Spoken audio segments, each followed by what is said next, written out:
Chapter 15. Dr. Seward's Diary continued.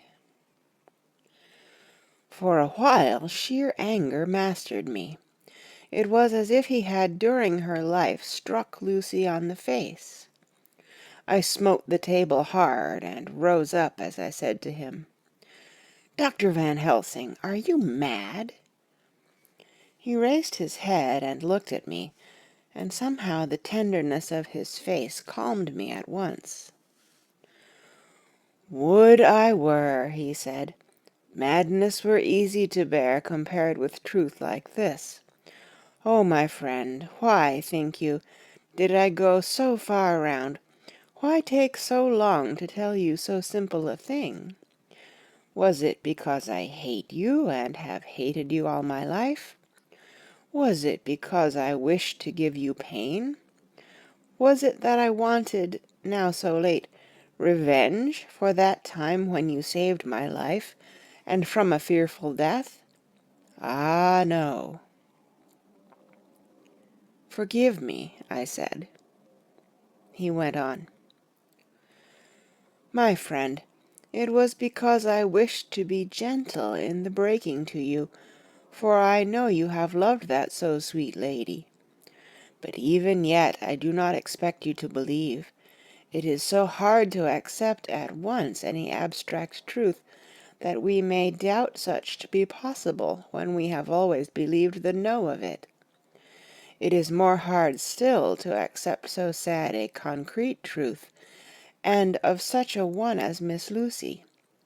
Tonight I go to prove it. Dare you come with me?" This staggered me. A man does not like to prove such a truth. Byron excepted from the category jealousy.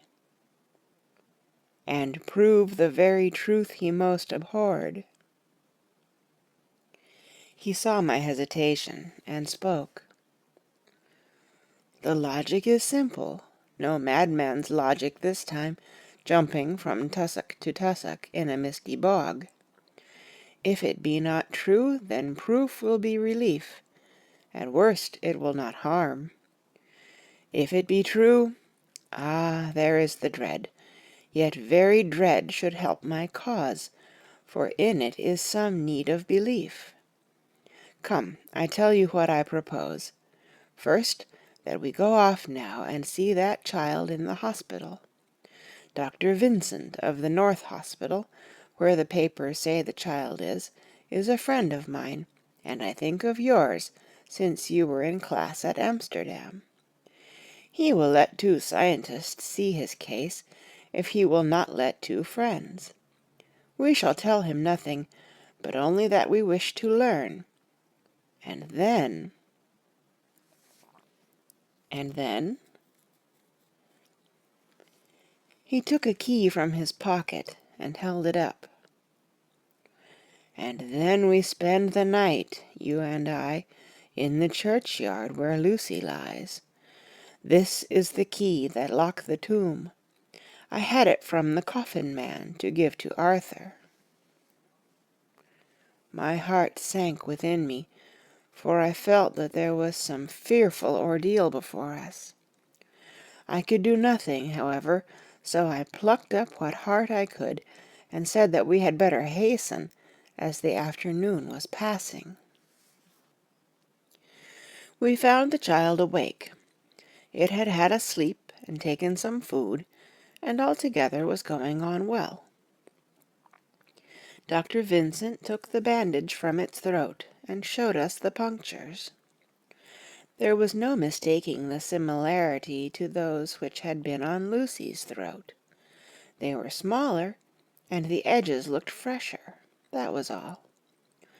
We asked Vincent to what he attributed them, and he replied that it must have been a bite of some animal, perhaps a rat, but for his own part he was inclined to think it was one of the bats, which are so numerous on the northern heights of London. "Out of so many harmless ones," he said, "there may be some wild specimen from the south of a more malignant species.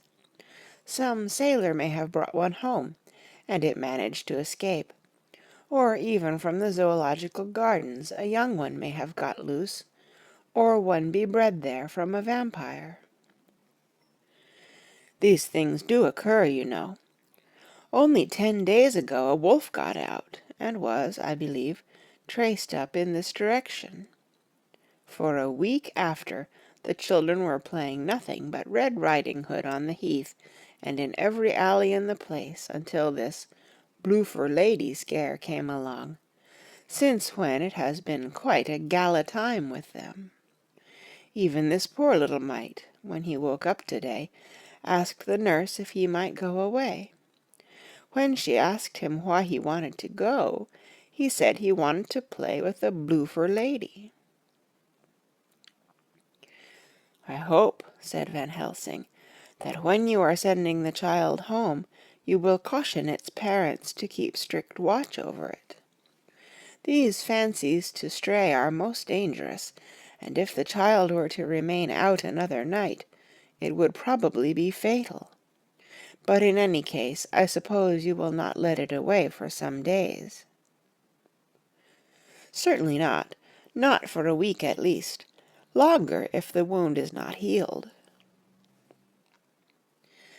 Our visit to the hospital took more time than we had reckoned on, and the sun had dipped before we came out. When Van Helsing saw how dark it was, he said, "There is no hurry. It is more late than I thought. Come, let us seek somewhere that we may eat, and then we shall go on our way." We dined at Jack Straw's Castle, along with a little crowd of bicyclists and others who were genially noisy. About 10 o'clock we started from the inn. It was then very dark, and the scattered lamps made the darkness greater when we were once outside their individual radius. The Professor had evidently noted the road we were to go, for he went on unhesitatingly, but as for me, I was in quite a mix-up as to locality. As we went further, we met fewer and fewer people, till at last we were somewhat surprised when we met even the patrol of horse police going their usual suburban round. At last we reached the wall of the churchyard, which we climbed over. With some little difficulty, for it was very dark, and the whole place seemed so strange to us, we found the Westenra tomb. The Professor took the key, opened the creaky door, and, standing back, politely, but quite unconsciously, motioned me to precede him. There was a delicious irony in the offer, in the courtliness of giving preference on such a ghastly occasion.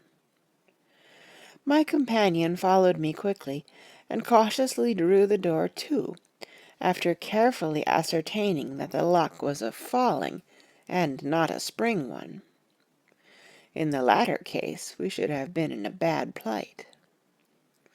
Then he fumbled in his bag, and taking out a matchbox and a piece of candle, proceeded to make a light.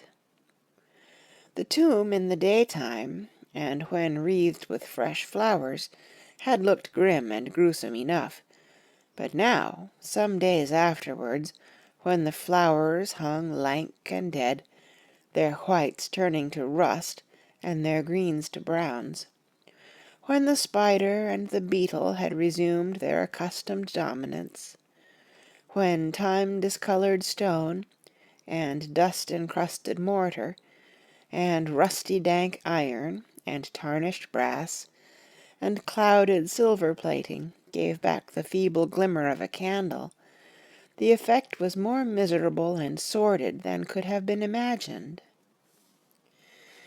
It conveyed irresistibly the idea that life, animal life, was not the only thing which could pass away. Van Helsing went about his work systematically, holding his candle so that he could read the coffin plates, and so holding it that the sperm dropped in white patches, which congealed as they touched the metal. He made assurance of Lucy's coffin. Another search in his bag, and he took out a turn-screw. "What are you going to do?" I asked. "To open the coffin. You shall yet be convinced."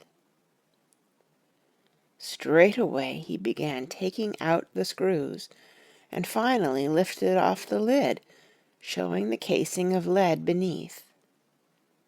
The sight was almost too much for me. It seemed to be as much an affront to the dead as it would have been to have stripped off her clothing in her sleep whilst living. I actually took hold of his hand to stop him. He only said, "You shall see," and again fumbling in his bag, took out a tiny fret saw. Striking the turn-screw through the lead with a swift downward stab, which made me wince, he made a small hole, which was, however, big enough to admit the point of the saw. I had expected a rush of gas from the weak old corpse. We doctors, who have had to study our dangers, have to become accustomed to such things, and I drew back towards the door. But the Professor never stopped for a moment. He sawed down a couple of feet along one side of the lead coffin, and then across and down the other side. Taking the edge of the loose flange, he bent it back towards the foot of the coffin, and holding up the candle into the aperture, motioned me to look. I drew near and looked. The coffin was empty. It was certainly a surprise to me, and gave me a considerable shock, but Van Helsing was unmoved. He was now more sure than ever of his ground, and so emboldened to proceed in his task. "Are you satisfied now, friend John?" he asked. I felt all the dogged argumentativeness of my nature awake within me as I answered him. "I am satisfied that Lucy's body is not in that coffin, but that only proves one thing." "And what is that, friend John?" "That it is not there." "That is good logic," he said, "so far as it goes. But how can you account for it not being there?" "Perhaps a body snatcher," I suggested. "Some of the undertaker's people may have stolen it." I felt that I was speaking folly, and yet it was the only real cause which I could suggest. The Professor sighed. "Ah, well," he said, "we must have more proof. Come with me." He put on the coffin lid again, gathered up all his things, and placed them in the bag, blew out his light, and placed the candle also in the bag. We opened the door and went out. Behind us he closed the door and locked it. He handed me the key, saying, "Will you keep it? You had better be assured." I laughed. It was not a very cheerful laugh, I am bound to say, as I motioned him to keep it. "A key is nothing," I said. "There may be duplicates, and anyhow it is not difficult to pick a lock of that kind." He said nothing, but put the key in his pocket. Then he told me to watch at one side of the churchyard, whilst he would watch at the other. I took up my place behind a yew tree, and I saw his dark figure move until the intervening headstones and trees hid it from my sight. It was a lonely vigil. Just after I had taken my place, I heard a distant clock strike 12, and in time came 1 and 2. I was chilled and unnerved, and angry with the Professor for taking me on such an errand, and with myself for coming. I was too cold and too sleepy to be keenly observant, and not sleepy enough to betray my trust, so altogether I had a dreary, miserable time.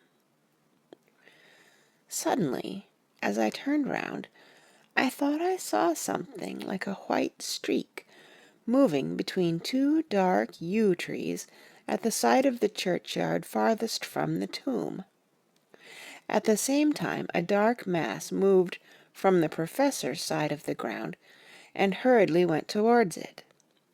Then I too moved, but I had to go round headstones and railed-off tombs, and I stumbled over graves.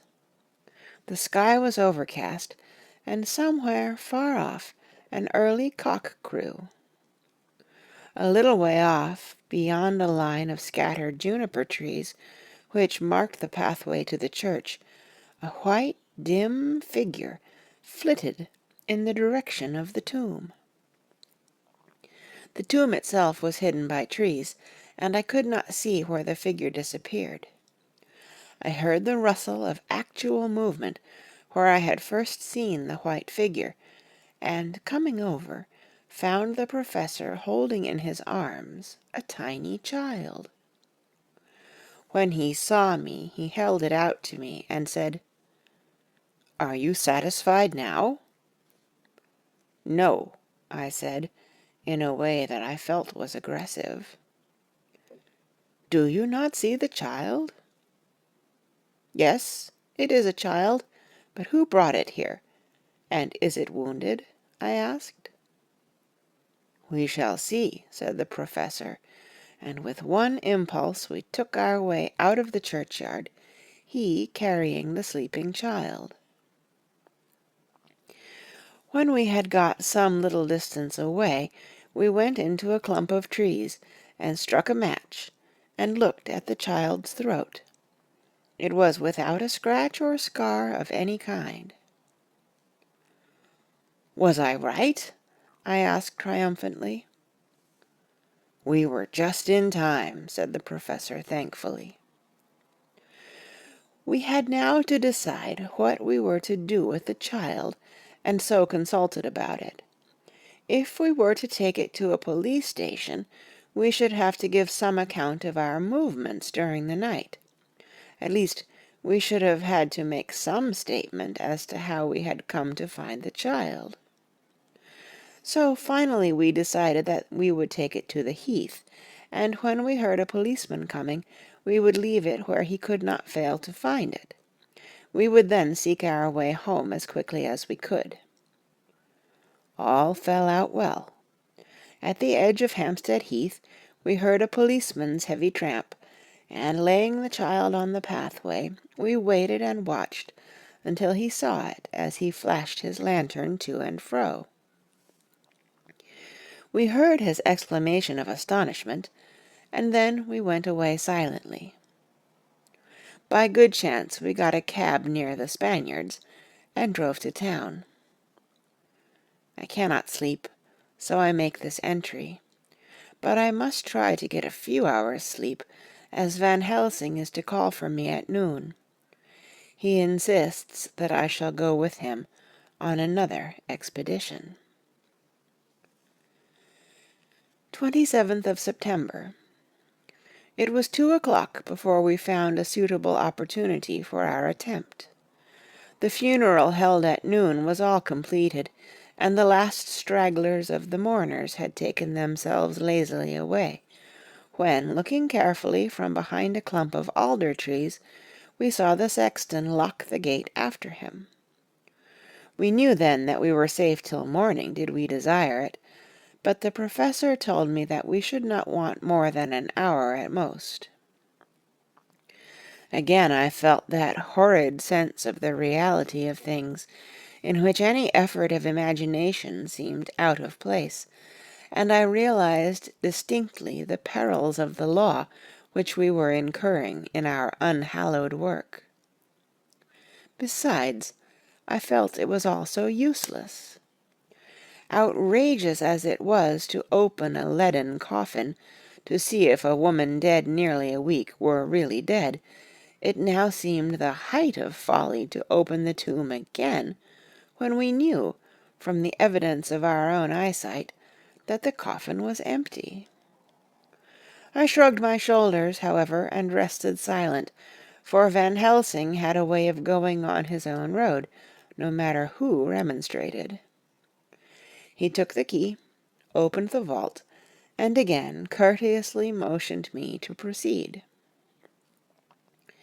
The place was not so gruesome as last night, but oh, how unutterably mean-looking when the sunshine streamed in. Van Helsing walked over to Lucy's coffin, and I followed. He bent over, and again forced back the leaden flange. And then a shock of surprise and dismay shot through me. There lay Lucy, seemingly just as we had seen her the night before her funeral. She was, if possible, more radiantly beautiful than ever, and I could not believe that she was dead. The lips were red, nay, redder than before, and on the cheeks was a delicate bloom. "Is this a juggle?" I said to him. "Are you convinced now?" said the Professor in response, and as he spoke he put over his hand, and in a way that made me shudder, pulled back the dead lips, and showed the white teeth. "See," he went on, "see, they are even sharper than before, with this and this," and he touched one of the canine teeth, and that below it. "The little children can be bitten. Are you of belief now, friend John?" Once more argumentative hostility woke within me. I could not accept such an overwhelming idea as he suggested, so with an attempt to argue of which I was even at the moment ashamed, I said, "She may have been placed here since last night." "Indeed, that is so. And by whom?" "I do not know. Someone has done it." "And yet she has been dead 1 week. Most peoples in that time would not look so." I had no answer for this, so was silent. Van Helsing did not seem to notice my silence. At any rate, he showed neither chagrin nor triumph. He was looking intently at the face of the dead woman, raising the eyelids and looking at the eyes, and once more opening the lips and examining the teeth. Then he turned to me and said, "Here there is one thing which is different from all recorded. Here is some dual life that is not as the common. She was bitten by the vampire when she was in a trance, sleepwalking." "Oh, you start. You do not know that, friend John, but you shall know it all later. And in trance could he best come to take more blood. In trance she died, and in trance she is undead too. So it is that she differ from all other. Usually when the undead sleep at home—" As he spoke, he made a comprehensive sweep of his arm to designate what to a vampire was home. "Their face show what they are, but this so sweet that was when she not undead, she go back to the nothings of the common dead. There is no malign there, see, and so it make hard that I must kill her in her sleep." This turned my blood cold, and it began to dawn upon me that I was accepting Van Helsing's theories. But if she were really dead, what was there of terror in the idea of killing her? He looked up at me, and evidently saw the change in my face, for he said almost joyously, "Ah, you believe now?" I answered, "Do not press me too hard all at once. I am willing to accept. How will you do this bloody work? I shall cut off her head and fill her mouth with garlic, and I shall drive a stake through her body. It made me shudder to think of so mutilating the body of the woman whom I had loved. And yet the feeling was not so strong as I had expected. I was, in fact, beginning to shudder at the presence of this being, this undead, as Van Helsing called it, and to loathe it. Is it possible that love is all subjective or all objective? I waited a considerable time for Van Helsing to begin, but he stood as if wrapped in thought. Presently he closed the catch of his bag with a snap, and said, "I have been thinking, and have made up my mind as to what is best. If I did simply follow my inclining, I would do now, at this moment, what is to be done. But there are other things to follow, and things that are 1,000 times more difficult, in that them we do not know. This is simple. She have yet no life taken, though that is of time, and to act now would be to take danger from her for ever. But then we may have to want Arthur, and how shall we tell him of this? If you, who saw the wounds on Lucy's throat, and saw the wounds so similar on the child's at the hospital, if you, who saw the coffin empty last night and full to-day, with a woman who have not changed, only to be more rose and more beautiful in a whole week after she die, if you know of this, and know of the white figure last night that brought the child to the churchyard, and yet of your own senses you did not believe, how, then, can I expect Arthur, who know none of those things, to believe? He doubted me when I took him from her kiss when she was dying. I know he has forgiven me because in some mistaken idea I have done things that prevent him say good-bye as he ought. And he may think that in some more mistaken idea this woman was buried alive, and that in most mistake of all we have killed her. He will then argue back that it is we, mistaken ones, that have killed her by our ideas, and so he will be much unhappy always. Yet he never can be sure, and that is the worst of all.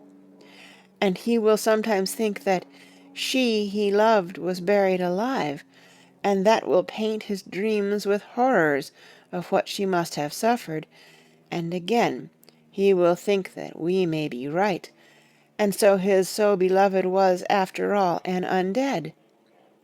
No, I told him once, and since then I learn much. Now, since I know it is all true, 100,000 times more do I know that he must pass through the bitter waters to reach the sweet. He, poor fellow, must have 1 hour that will make the very face of heaven grow black to him. Then we can act for good all round, and send him peace. My mind is made up. Let us go. You return home for to-night to your asylum, and see that all be well. As for me, I shall spend the night here in this churchyard in my own way. To-morrow night you will come to me to the Berkeley Hotel at 10 of the clock. I shall send for Arthur to come too, and also that so fine young man of America that gave his blood. Later we shall all have work to do. I come with you so far as Piccadilly, and there dine, for I must be back here before the sun set." So we locked the tomb and came away, and got over the wall of the churchyard, which was not much of a task, and drove back to Piccadilly. Note left by Van Helsing in his portmanteau, Berkeley Hotel, directed to John Seward, M.D. Not delivered. 27th of September. Friend John, I write this in case anything should happen. I go alone to watch in that churchyard. It pleases me that the undead Miss Lucy shall not leave to-night, that so on the morrow night she may be more eager. Therefore I shall fix some things she not like, garlic and a crucifix, and so seal up the door of the tomb. She is young as undead, and will heed. Moreover, these are only to prevent her coming out. They may not prevail on her wanting to get in, for then the undead is desperate, and must find the line of least resistance, whatsoever it may be. I shall be at hand all the night from sunset till after the sunrise, and if there be aught that may be learned, I shall learn it. For Miss Lucy, or from her, I have no fear, but that other to whom is there that she is undead, he have now the power to seek her tomb and find shelter. He is cunning, as I know from Mr. Jonathan, and from the way that all along he have fooled us when he played with us for Miss Lucy's life, and we lost. And in many ways the undead are strong. He have always the strength in his hand of 20 men, even we 4 who gave our strength to Miss Lucy, it also is all to him. Besides, he can summon his wolf, and I know not what. So, if it be that he come thither on this night, he shall find me, but none other shall, until it be too late. But it may be that he will not attempt the place. There is no reason why he should. His hunting ground is more full of game than the churchyard where the undead woman sleep, and the one old man watch. Therefore I write this in case. Take the papers that are with this, the diaries of Harker and the rest, and read them, and then find this great undead, and cut off his head, and burn his heart, or drive a stake through it, so that the world may rest from him. If it be so, farewell. Van Helsing. Dr. Seward's Diary, 28th of September. It is wonderful what a good night's sleep will do for one. Yesterday I was almost willing to accept Van Helsing's monstrous ideas, but now they seem to start out lurid before me as outrages on common sense. I have no doubt that he believes it all. I wonder if his mind can have become in any way unhinged. Surely there must be some rational explanation of all these mysterious things. Is it possible that the professor can have done it himself? He is so abnormally clever that if he went off his head, he would carry out his intent with regard to some fixed idea in a wonderful way. I am loath to think it, and indeed it would be almost as great a marvel as the other to find that Van Helsing was mad. But anyhow, I shall watch him carefully. I may get some light on the mystery. 29th of September, morning. Last night, at a little before 10 o'clock, Arthur and Quincy came into Van Helsing's room. He told us all that he wanted to do, but especially addressing himself to Arthur, as if all our wills were centered in his. He began by saying that he hoped we would all come with him too, for, he said, there is a grave duty to be done there. You were doubtless surprised at my letter? This query was directly addressed to Lord Godalming. I was. It rather upset me for a bit. There has been so much trouble around my house of late that I could do without any more. I have been curious, too, as to what you mean. Quincy and I talked it over, but the more we talked, the more puzzled we got, till now I can say for myself that I'm about up a tree as to any meaning about anything. Me too, said Quincy Morris laconically. Oh, said the professor, then you are nearer the beginning, both of you, than friend John here, who has to go a long way back before he can even get so far as to begin." It was evident that he recognized my return to my old doubting frame of mind without my saying a word. Then, turning to the other two, he said with intense gravity, "I want your permission to do what I think good this night.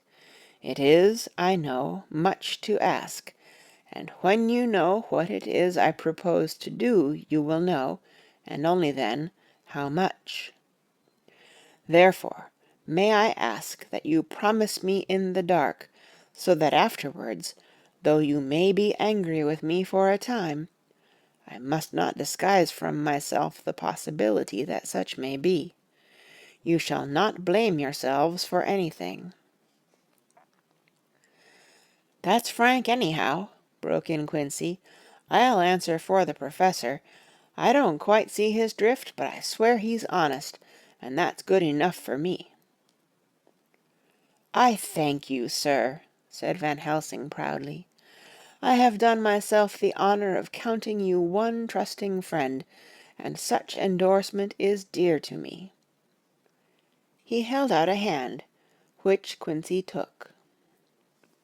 Then Arthur spoke out. "Dr. Van Helsing, I don't quite like to buy a pig in a poke, as they say in Scotland, and if it be anything in which my honor as a gentleman or my faith as a Christian is concerned, I cannot make such a promise. If you can assure me that what you intend does not violate either of these two, then I give my consent at once, though for the life of me I cannot understand what you are driving at."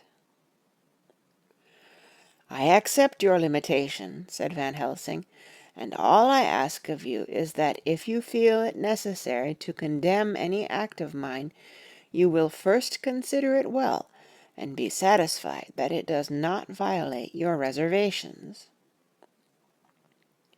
"Agreed," said Arthur. "That is only fair. And now that the pourparlers are over, may I ask what it is we are to do?" "I want you to come with me, and to come in secret, to the churchyard at Kingstead." Arthur's face fell as he said in an amazed sort of way, "Where poor Lucy is buried?" The Professor bowed. Arthur went on, "And when there?" "To enter the tomb." Arthur stood up. "Professor, are you in earnest, or is it some monstrous joke? Pardon me, I see that you are in earnest." He sat down again, but I could see that he sat firmly and proudly, as one who is on his dignity. There was silence until he asked again, "And when in the tomb?" "To open the coffin." "This is too much," he said, rising angrily again. "I am willing to be patient in all things that are reasonable, but in this desecration of the grave of one who—" He fairly choked with indignation. The Professor looked pityingly at him. "If I could spare you one pang, my poor friend," he said, "God knows I would.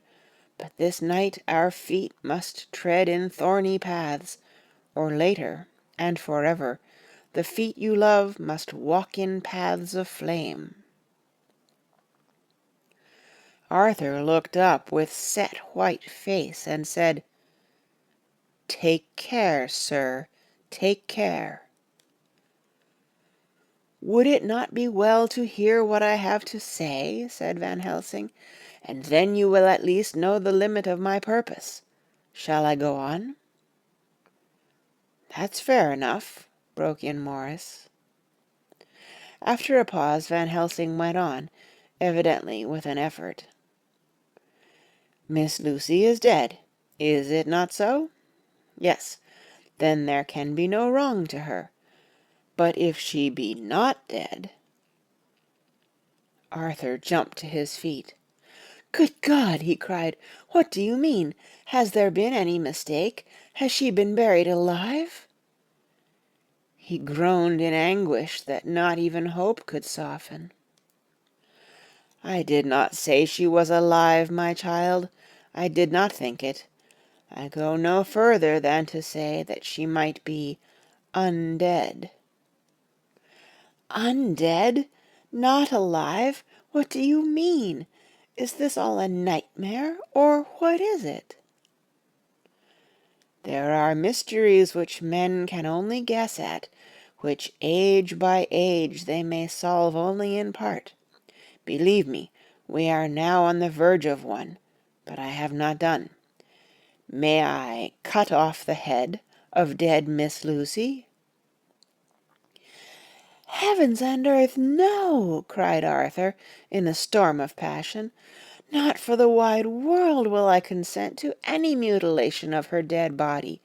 Dr. Van Helsing, you try me too far. What have I done to you that you should torture me so? What did that poor sweet girl do that you should want to cast such dishonor on her grave? Are you mad that speak such things, or am I mad to listen to them? Don't dare to think more of such a desecration.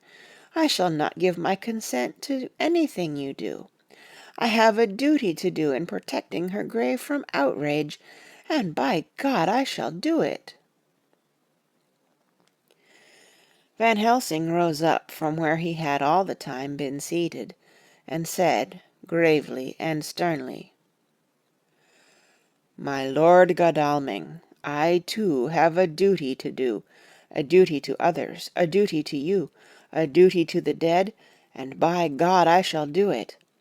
All I ask you now is that you come with me, that you look and listen, and if, when later I make the same request, you do not be more eager for its fulfillment even than I am, then I shall do my duty, whatever it may seem to me. And then, to follow of your lordship's wishes, I shall hold myself at your disposal to render an account to you when and where you will." His voice broke a little, and he went on with a voice full of pity. "But, I beseech you, do not go forth in anger with me. In a long life of acts which were often not pleasant to do, and which sometimes did wring my heart, I have never had so heavy a task as now.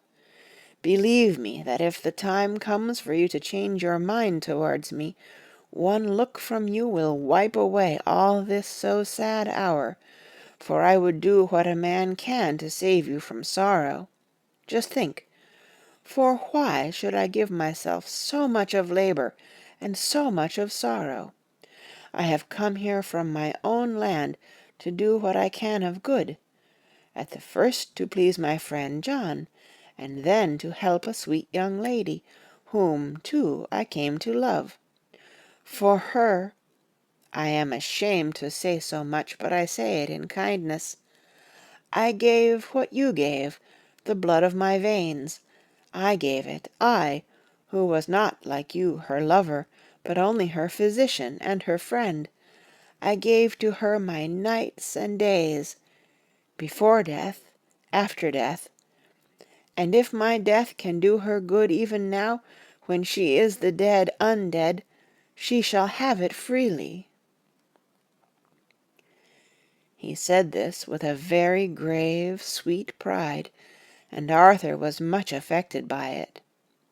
He took the old man's hand, and said in a broken voice,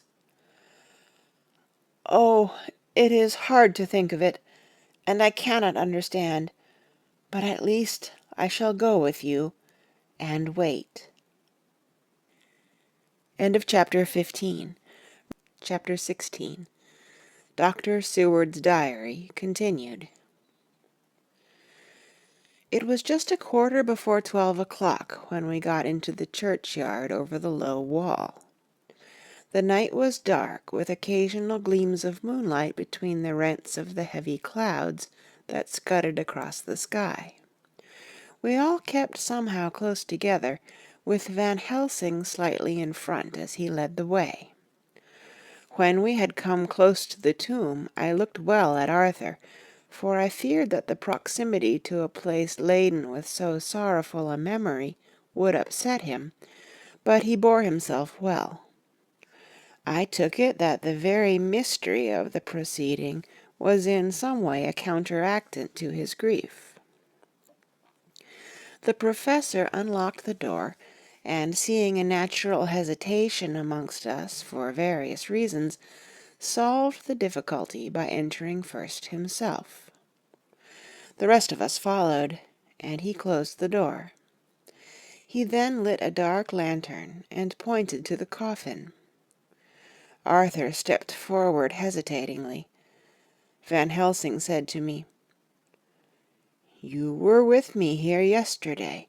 Was the body of Miss Lucy in that coffin?" It was. The professor turned to the rest, saying, "You hear, and yet there is no one who does not believe with me." He took his screwdriver and again took off the lid of the coffin. Arthur looked on, very pale but silent. When the lid was removed, he stepped forward. He evidently did not know that there was a leaden coffin, or at any rate had not thought of it. When he saw the rent in the lead, the blood rushed to his face for an instant, but as quickly fell away again, so that he remained of a ghastly whiteness. He was still silent. Van Helsing forced back the leaden flange, and we all looked in, and recoiled. The coffin was empty. For several minutes no one spoke a word. The silence was broken by Quincey Morris. "Professor, I answered for you. Your word is all I want. I wouldn't ask such a thing ordinarily. I wouldn't so dishonor you as to imply a doubt. But this is a mystery that goes beyond any honor or dishonor. Is this your doing?" "I swear to you by all that I hold sacred that I have not removed nor touched her. What happened was this. 2 nights ago my friend Seward and I came here, with good purpose, believe me. I opened that coffin, which was then sealed up, and we found it, as now, empty. We then waited, and saw something white come through the trees. The next day we came here in daytime, and she lay there. Did she not, friend John?" "Yes." "That night we were just in time. One more so small child was missing, and we find it, thank God, unharmed amongst the graves. Yesterday I came here before sundown, for at sundown the undead can move. I waited here all the night till the sun rose, but I saw nothing. It was most probable that it was because I had laid over the clamps of those doors garlic, which the undead cannot bear, and other things which they shun. Last night there was no exodus, so to-night before the sundown I took away my garlic and other things. And so it is we find this coffin empty. But bear with me. So far there is much that is strange. Wait you with me outside, unseen and unheard, and things much stranger are yet to be." So. Here he shut the dark slide of his lantern. "Now to the outside." He opened the door, and we filed out, he coming last, and locking the door behind him. Oh, but it seemed fresh and pure in the night air after the terror of that vault. How sweet it was to see the clouds race by, and the passing gleams of the moonlight between the scudding clouds crossing and passing, like the gladness and sorrow of a man's life. How sweet it was to breathe the fresh air, that had no taint of death and decay. How humanizing to see the red lighting of the sky beyond the hill, and to hear far away the muffled roar that marks the life of a great city. Each in his own way was solemn and overcome. Arthur was silent, and was, I could see, striving to grasp the purpose and the inner meaning of the mystery. I was myself tolerably patient, and half inclined again to throw aside doubt, and to accept Van Helsing's conclusions. Quincey Morris was phlegmatic in the way of a man who accepts all things, and accepts them in the spirit of cool bravery, with hazard of all he has to stake. Not being able to smoke, he cut himself a good-sized plug of tobacco, and began to chew. As to Van Helsing, he was employed in a definite way. First he took from his bag a mass of what looked like thin, wafer-like biscuit, which was carefully rolled up in a white napkin. Next he took out a double handful of some whitish stuff, like dough or putty. He crumbled the wafer up fine, and worked it into the mass between his hands. This he then took, and rolling it into thin strips, began to lay them into the crevices between the door and its setting in the tomb. I was somewhat puzzled at this, and being close, asked him what it was that he was doing. Arthur and Quincey drew near also, as they too were curious. He answered, "I am closing the tomb, so that the undead may not enter." "And is that stuff you have put there going to do it?" asked Quincey. "Great Scott! Is this a game?" "It is." "What is that which you are using?" This time the question was by Arthur. Van Helsing reverently lifted his hat as he answered, "The host. I brought it from Amsterdam. I have an indulgence." It was an answer that appalled the most skeptical of us, and we felt individually that in the presence of such earnest purpose as the Professor's, a purpose which could thus use the to him most sacred of things, it was impossible to distrust. In respectful silence we took the places assigned to us close round the tomb, but hidden from the sight of anyone approaching. I pitied the others, especially Arthur. I had myself been apprenticed by my former visits to this watching horror, and yet I, who had up to an hour ago repudiated the proofs, felt my heart sink within me. Never did tombs look so ghastly white. Never did cypress, or yew, or juniper so seem the embodiment of funereal gloom. Never did tree or grass wave or rustle so ominously. Never did bough creak so mysteriously, and never did the faraway howling of dogs send such a woeful presage through the night. There was a long spell of silence, a big, aching void, and then from the Professor a keen "Sssss." He pointed, and far down the avenue of yews we saw a white figure advance, a dim white figure, which held something dark at its breast. The figure stopped, and at the moment a ray of moonlight fell upon the masses of driving clouds, and showed in startling prominence a dark-haired woman, dressed in the cerements of the grave. We could not see the face, for it was bent down over what we saw to be a fair-haired child. There was a pause, and a sharp little cry, such as a child gives in sleep, or a dog as it lies before the fire and dreams. We were starting forward, but the Professor's warning hand seen by us as he stood behind a yew tree, kept us back, and then as we looked the white figure moved forwards again. It was now near enough for us to see clearly, and the moonlight still held. My own heart grew cold as ice, and I could hear the gasp of Arthur as we recognized the features of Lucy Westenra. Lucy Westenra, but yet how changed! The sweetness was turned to adamantine, heartless cruelty, and the purity to voluptuous wantonness.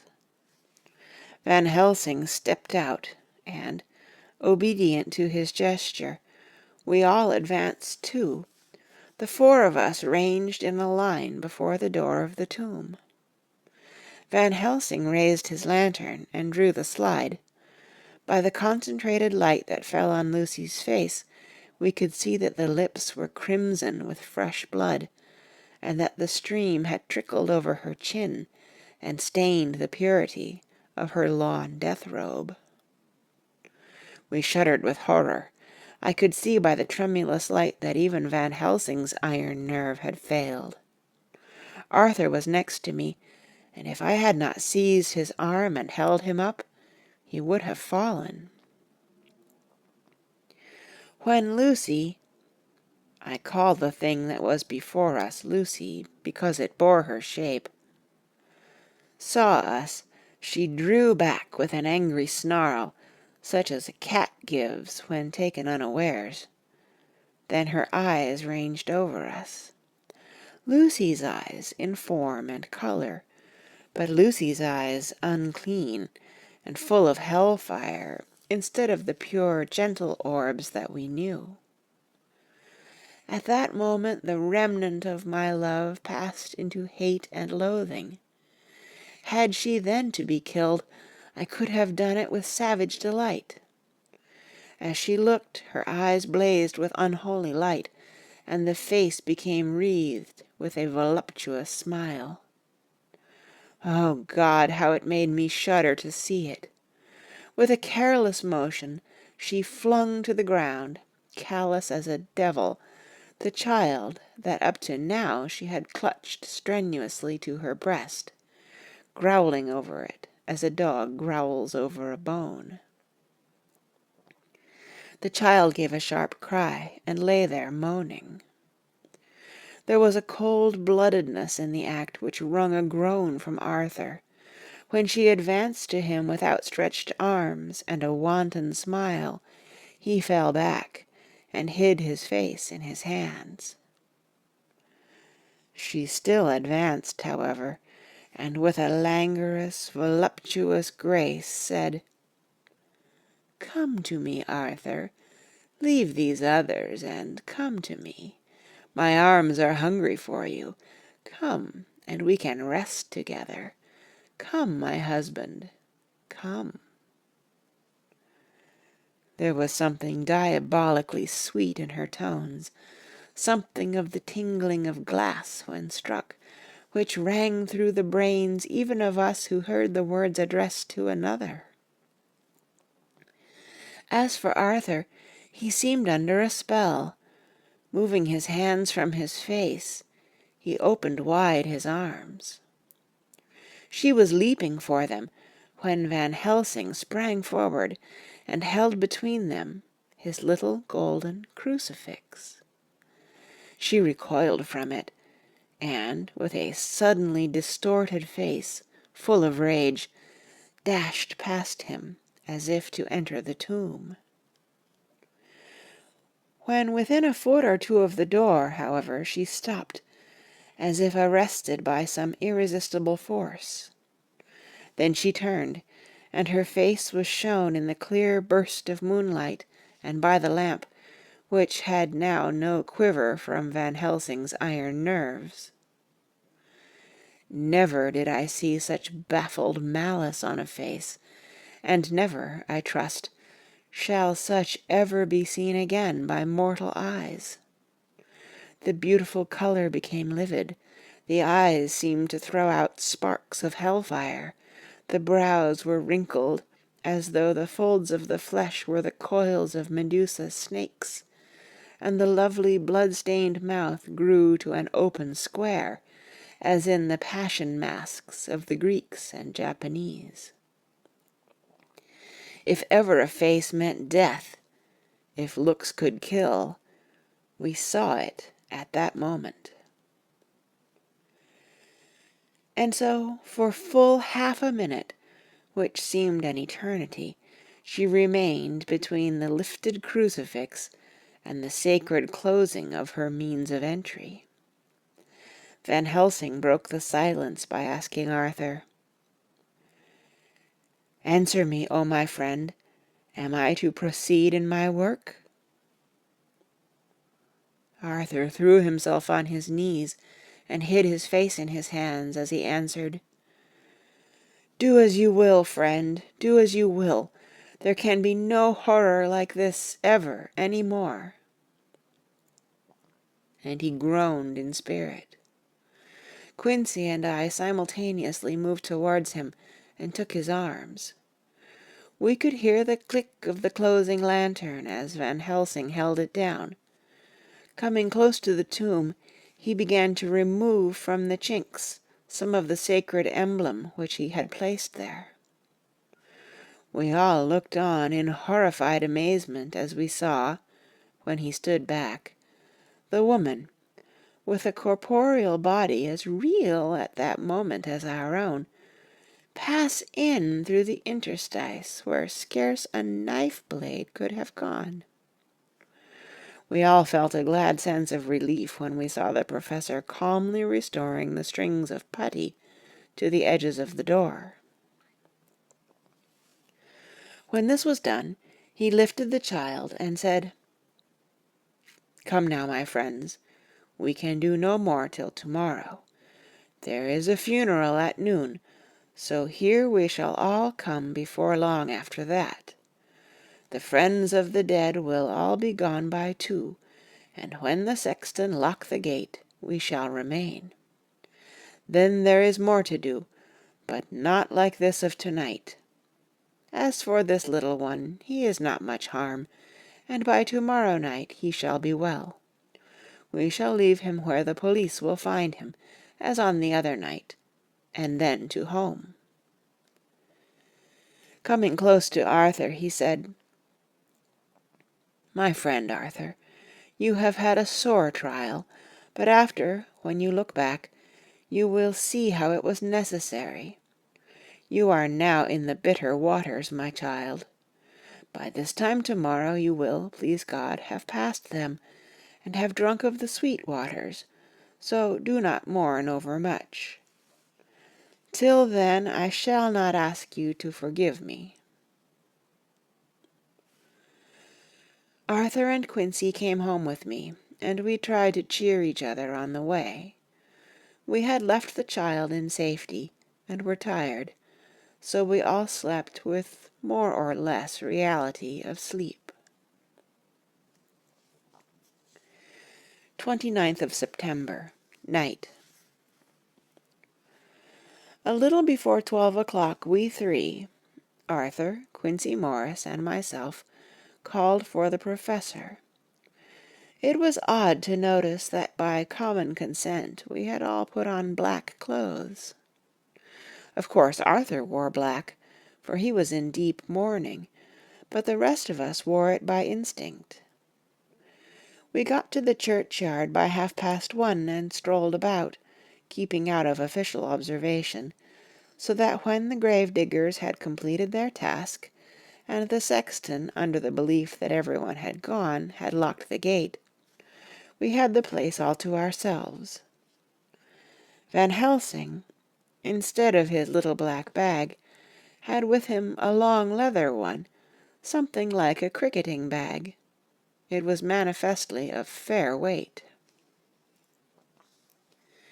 When we were alone and had heard the last of the footsteps die out up the road, we silently, and as if by ordered intention, followed the professor to the tomb.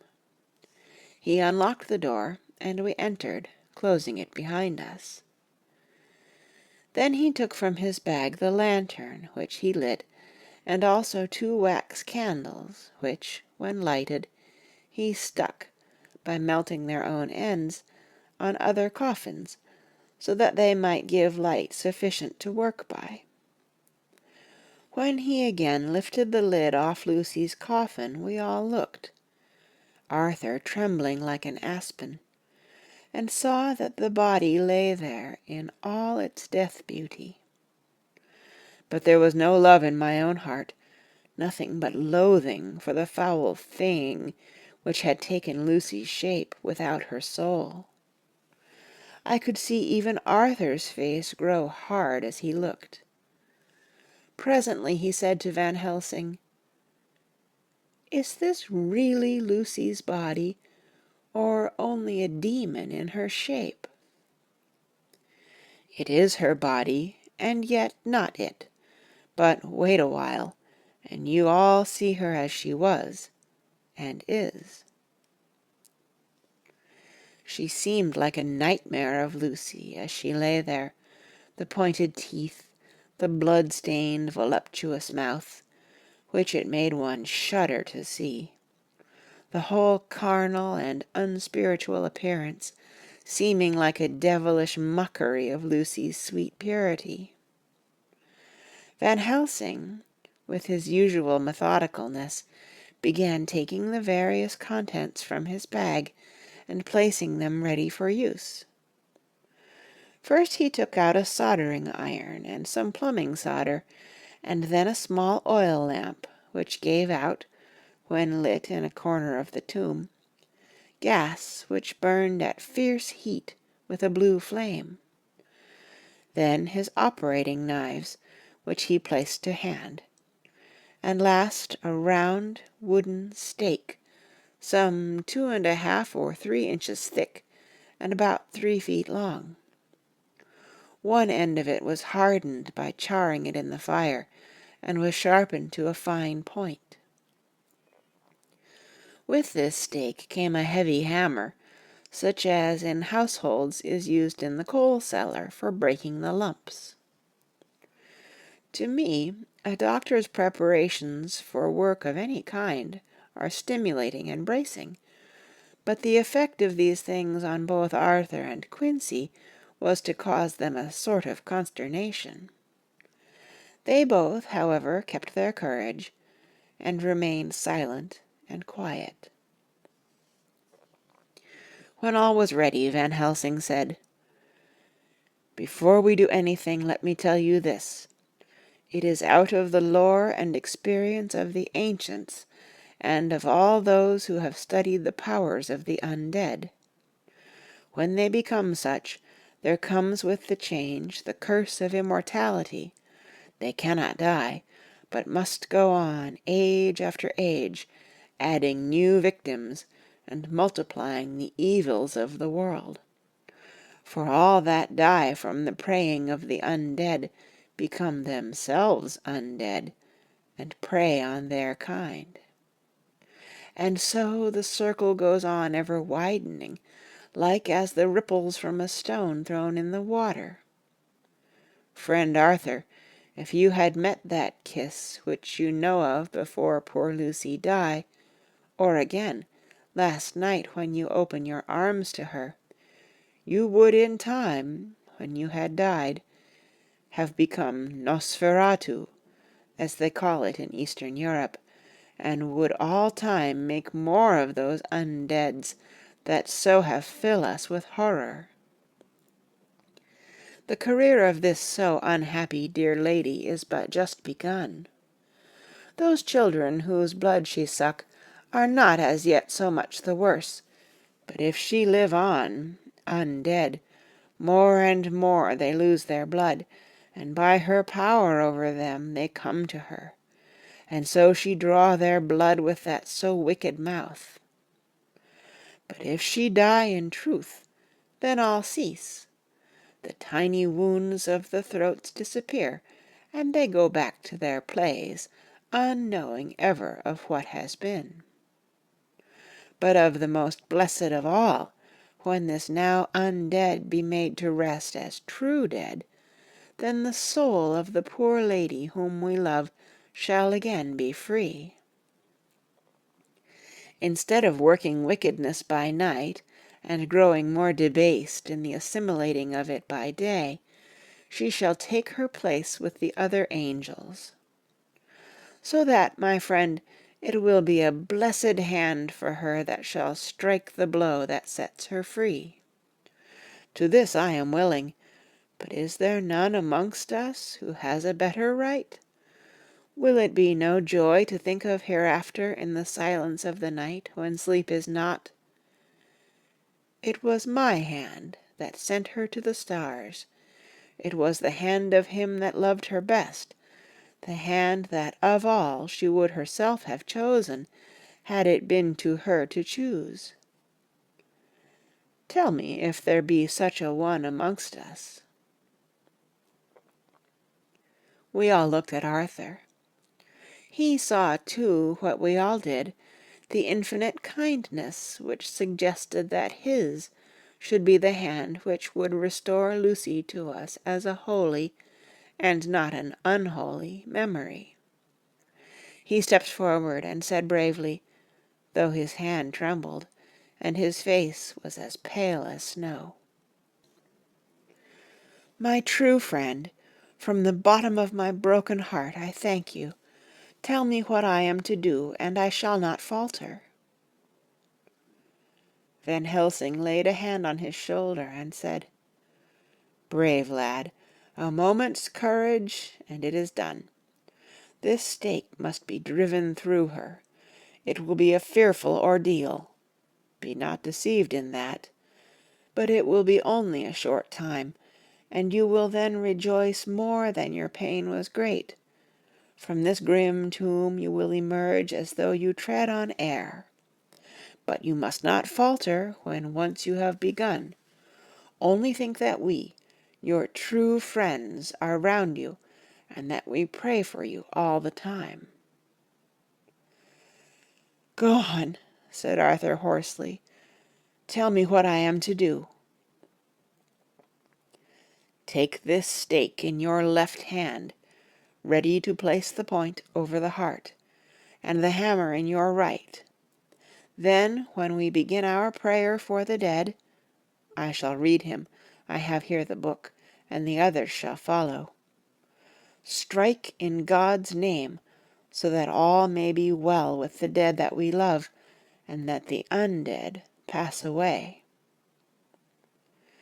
Arthur took the stake and the hammer, and when once his mind was set on action, his hands never trembled nor even quivered.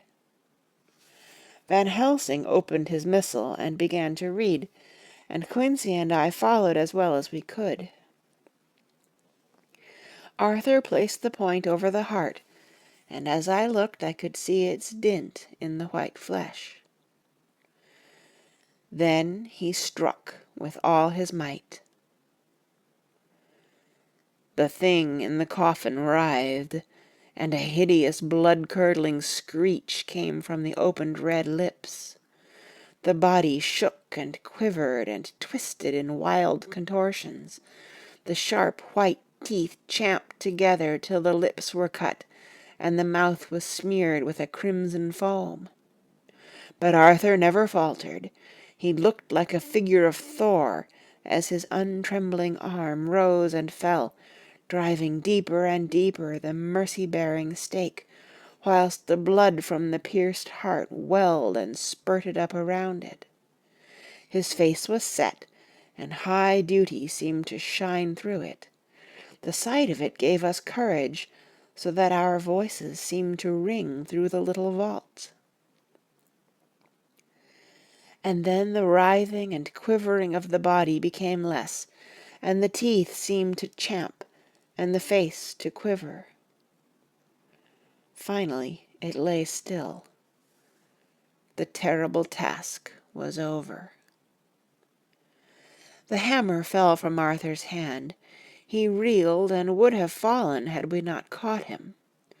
The great drops of sweat sprang from his forehead, and his breath came in broken gasps. It had indeed been an awful strain on him, and had he not been forced to his task by more than human considerations, he could never have gone through with it.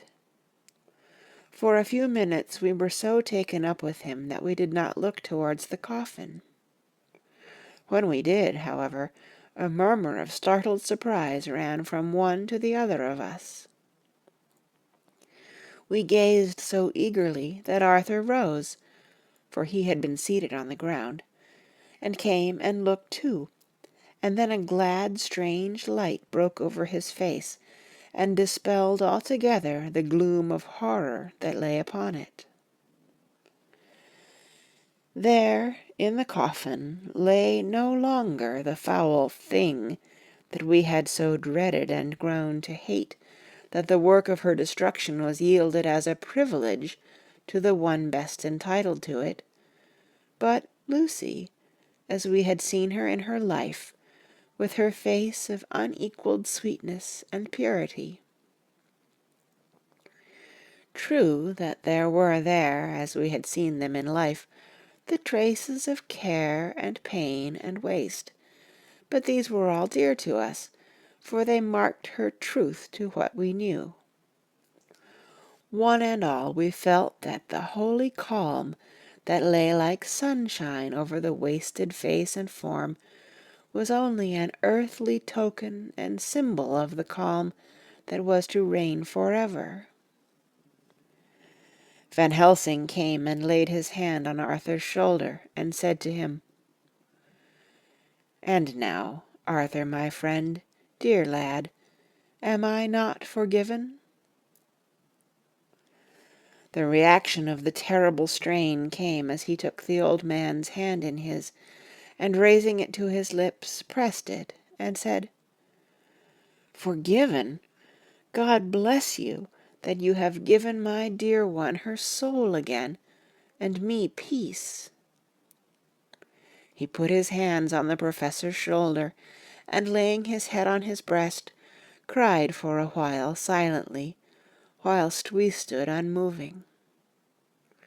When he raised his head, Van Helsing said to him, "And now, my child, you may kiss her. Kiss her dead lips, if you will, as she would have you to, if for her to choose. For she is not a grinning devil now, not any more a foul thing for all eternity.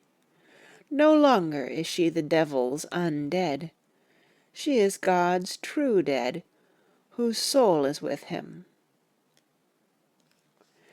Arthur bent and kissed her, and then we sent him and Quincy out of the tomb.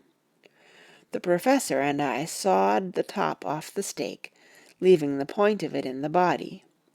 Then we cut off the head and filled the mouth with garlic. We soldered up the leaden coffin, screwed on the coffin lid, and, gathering up our belongings, came away.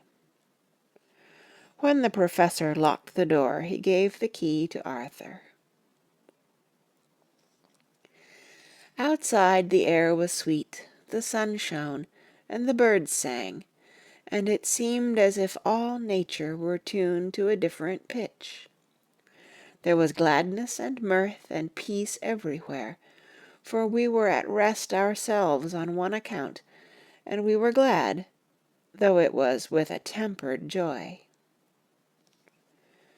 Before we moved away, Van Helsing said, "Now, my friends, one step of our work is done, one the most harrowing to ourselves, but there remains a greater task, to find out the author of all this our sorrow, and to stamp him out. I have clues which we can follow, but it is a long task and a difficult, and there is danger in it, and pain. Shall you not all help me? We have learned to believe, all of us, is it not so? And since so, do we not see our duty? Yes, and do we not promise to go on to the bitter end?" Each in turn we took his hand, and the promise was made. Then said the professor as we moved off, "2 nights hence you shall meet with me, and dine together at 7 of the clock with friend John. I shall entreat 2 others, 2 that you know not as yet, and I shall be ready to all our work show and our plans unfold. Friend John, you come with me home, for I have much to consult about, and you can help me. To-night I leave for Amsterdam, but shall return to-morrow night, and then begins our great quest. But first I shall have much to say, so that you may know what is to do and to dread. Then our promise shall be made to each other anew, for there is a terrible task before us, and once our feet are on the ploughshare, we must not draw back. End of chapter 16. Chapter 17. Dr. Seward's Diary continued. When we arrived at the Berkeley Hotel, Van Helsing found a telegram waiting for him. Am coming up by train. Jonathan at Whitby. Important news. Mina Harker. The professor was delighted. "Ah, that wonderful Madam Mina," he say. "Pearl among women. She arrive, but I cannot stay. She must go to your house, friend John. You must meet her at the station.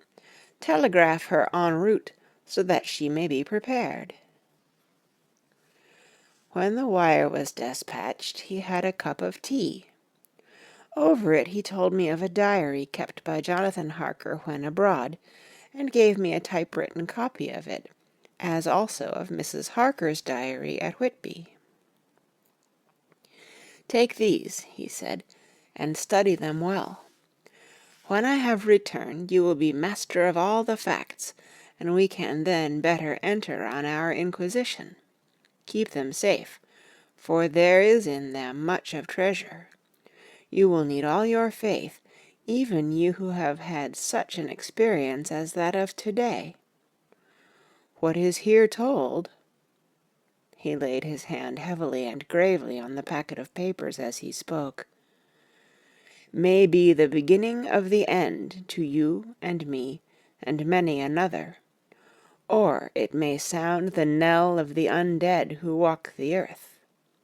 Read all, I pray you, with the open mind, and if you can add in any way to the story here told, do so, for it is all important. You have kept diary of all these so strange things, is it not so? Yes, then we shall go through all these together when we meet." He then made ready for his departure, and shortly after drove off to Liverpool Street. I took my way to Paddington, where I arrived about 15 minutes before the train came in. The crowd melted away, after the bustling fashion common to arrival platforms, and I was beginning to feel uneasy, lest I might miss my guest, when a sweet-faced, dainty-looking girl stepped up to me and, after a quick glance, said, "Dr. Seward, is it not?" "And you are Mrs. Harker," I answered at once, whereupon she held out her hand. "I knew you from the description of poor dear Lucy, but—" She stopped suddenly, and a quick blush overspread her face. The blush that rose to my own cheeks somehow set us both at ease, for it was a tacit answer to her own. I got her luggage, which included a typewriter, and we took the Underground to Fenchurch Street, after I had sent a wire to my housekeeper to have a sitting-room and bedroom prepared at once for Mrs. Harker. In due time we arrived. She knew, of course, that the place was a lunatic asylum, but I could see that she was unable to repress a shudder when we entered. She told me that, if she might, she would come presently to my study, as she had much to say. So here I am finishing my entry in my phonograph diary, whilst I await her. As yet I have not had the chance of looking at the papers which Van Helsing left with me, though they lie open before me. I must get her interested in something, so that I may have an opportunity of reading them. She does not know how precious time is, or what a task we have in hand. I must be careful not to frighten her. Here she is. Mina Harker's Journal, 29th of September. After I had tidied myself, I went down to Dr. Seward's study. At the door I paused a moment, for I thought I heard him talking with someone. As, however, he had pressed me to be quick, I knocked at the door, and on his calling out, "Come in," I entered. To my intense surprise, there was no one with him. He was quite alone, and on the table opposite him was what I knew at once from the description to be a phonograph. I had never seen one, and was much interested. "I hope I did not keep you waiting," I said, "but I stayed at the door as I heard you talking, and thought there was someone with you." "Oh," he replied with a smile, "I was only entering my diary." "Your diary?" I asked him in surprise. "Yes," he answered, "I keep it in this." As he spoke, he laid his hand on the phonograph. I felt quite excited over it, and blurted out, "Why, this beats even shorthand. May I hear it say something?" "Certainly," he replied with alacrity, and stood up to put it in train for speaking. Then he paused, and a troubled look overspread his face. "The fact is," he began awkwardly, "I only keep my diary in it, and as it is almost entirely, about my cases, it may be awkward, that is, I mean—" He stopped, and I tried to help him out of his embarrassment. "You helped to attend dear Lucy at the end. Let me hear how she died. For all that I know of her, I shall be very grateful." "She was very, very dear to me." To my surprise, he answered, with a horror-struck look on his face, "Tell you of her death? Not for the wide world."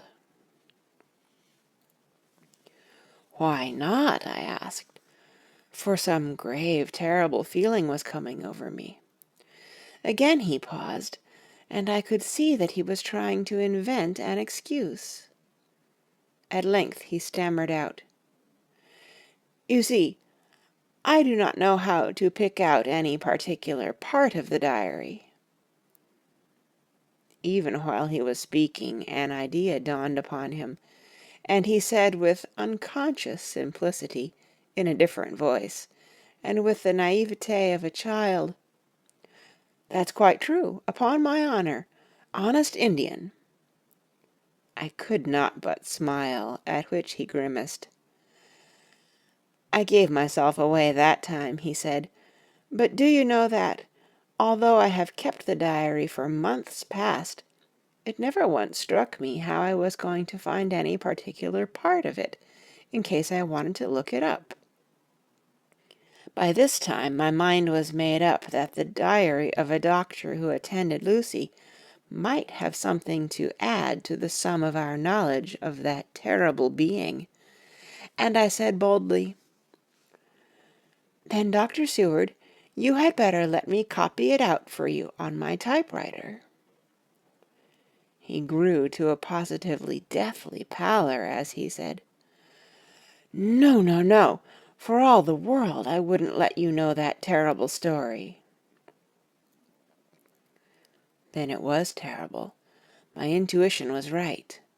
For a moment I thought, and as my eyes ranged the room, unconsciously looking for something or some opportunity to aid me, they lit on a great batch of typewriting on the table. His eyes caught the look in mine, and without his thinking followed their direction. As they saw the parcel, he realized my meaning. You do not know me, I said. When you have read those papers, my own diary, and my husband's also, which I have typed, you will know me better. I have not faltered in giving every thought of my own heart in this cause, but of course you do not know me yet, and I must not expect you to trust me so far. He is certainly a man of noble nature. Poor dear Lucy was right about him. He stood up and opened a large drawer, in which were arranged in order a number of hollow cylinders of metal covered with dark wax, and said, "You are quite right.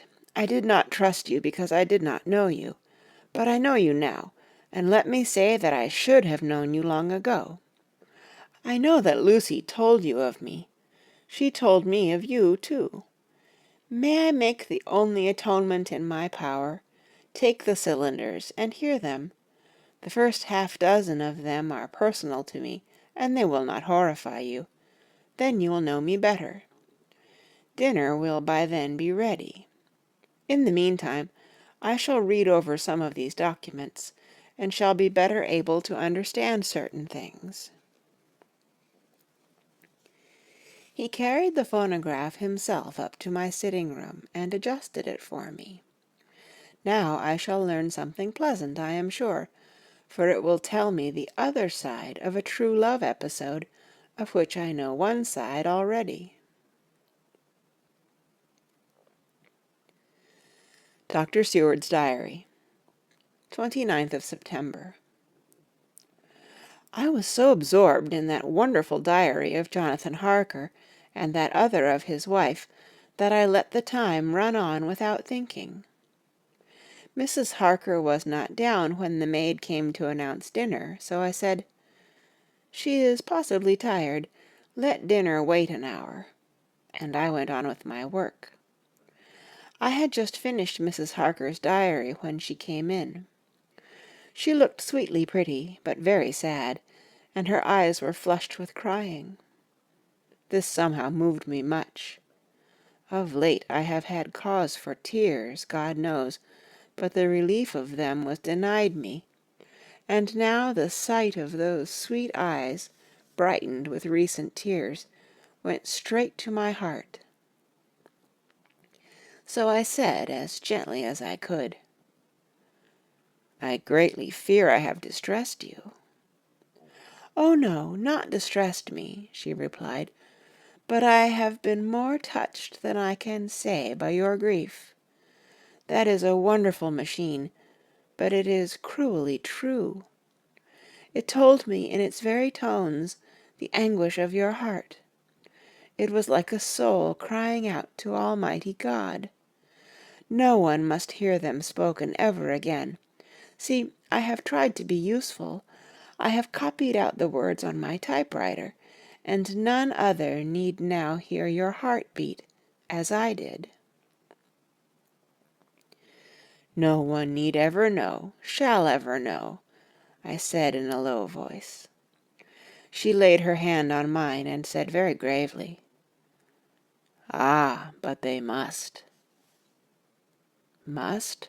But why?" I asked. "Because it is a part of the terrible story, a part of poor dear Lucy's death and all that led to it. Because in the struggle which we have before us to rid the earth of this terrible monster, we must have all the knowledge and all the help which we can get.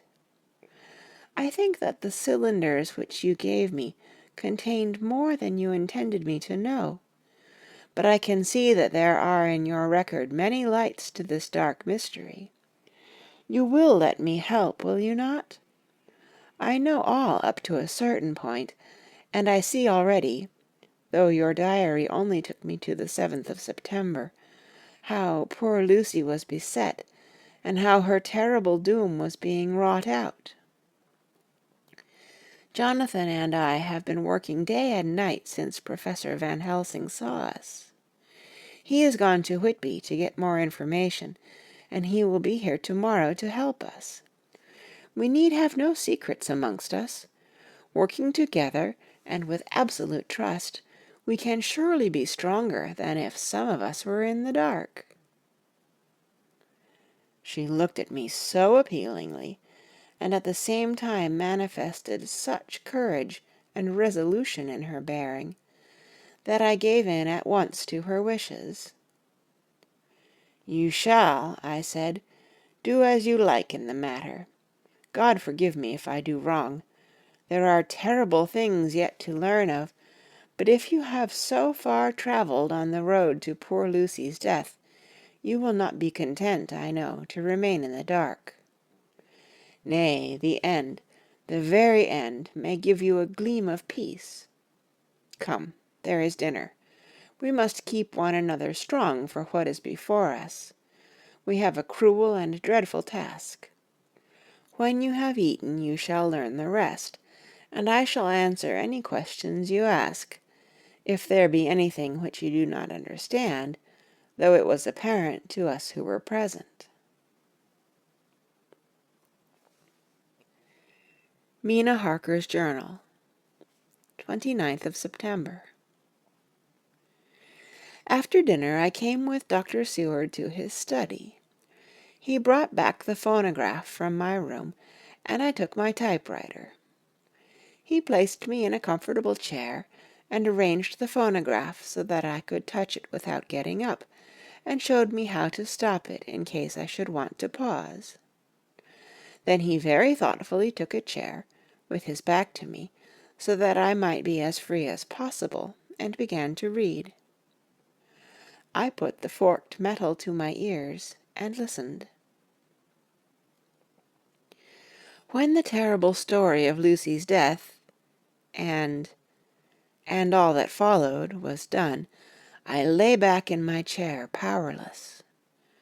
Fortunately, I am not of a fainting disposition. When Dr. Seward saw me, he jumped up with a horrified exclamation, and hurriedly taking a case bottle from a cupboard, gave me some brandy, which in a few minutes somewhat restored me.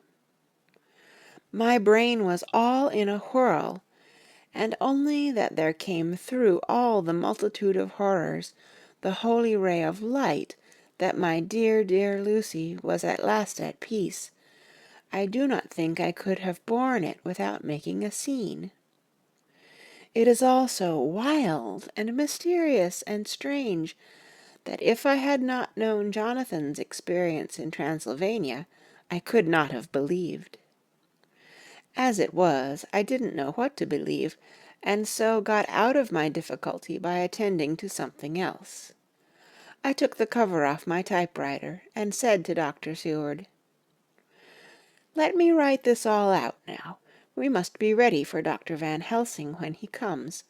I have sent a telegram to Jonathan to come on here when he arrives in London from Whitby.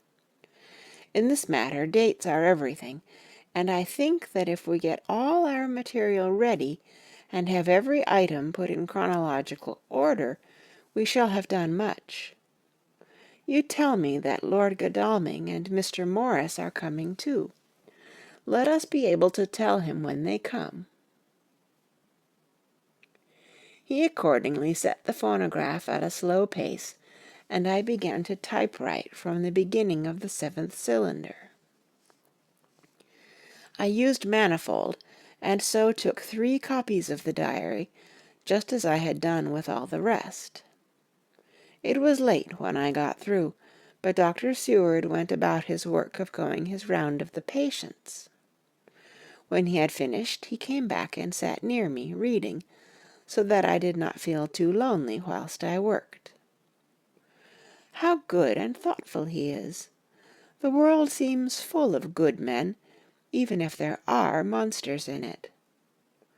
Before I left him, I remembered what Jonathan put in his diary of the professor's perturbation at reading something in an evening paper at the station at Exeter. So, seeing that Dr. Seward keeps his newspapers, I borrowed the files of the Westminster Gazette and the Pall Mall Gazette, and took them to my room. I remember how much the Daily Graph and the Whitby Gazette, of which I had made cuttings, helped us to understand the terrible events at Whitby when Count Dracula landed. So I shall look through the evening papers since then, and perhaps I shall get some new light. I am not sleepy, and the work will help to keep me quiet. Dr. Seward's Diary, 30th of September. Mr. Harker arrived at 9 o'clock. He had got his wife's wire just before starting. He is uncommonly clever, if one can judge from his face, and full of energy. If this journal be true, and judging by one's own wonderful experiences, it must be, he is also a man of great nerve. That going down to the vault a second time was a remarkable piece of daring. After reading his account of it, I was prepared to meet a good specimen of manhood, but hardly the quiet, business-like gentleman who came here today. Later. After lunch, Harker and his wife went back to their own room, and as I passed a while ago, I heard the click of the typewriter. They are hard at it. Mrs. Harker says that they are knitting together in chronological order every scrap of evidence they have. Harker has got the letters between the consignee of the boxes at Whitby and the carriers in London who took charge of them. He is now reading his wife's typescript of my diary. I wonder what they make out of it. Here it is. Strange that it never struck me that the very next house might be the Count's hiding place. Goodness knows that we had enough clues from the conduct of the patient Renfield. The bundle of letters relating to the purchase of the house were with the typescript. Oh, if we had only had them earlier, we might have saved poor Lucy. Stop. That way madness lies. Harker has gone back, and is again collating his material. He says that by dinner-time they will be able to show a whole connected narrative. He thinks that in the meantime I should see Renfield, as hitherto he has been a sort of index to the coming and going of the Count.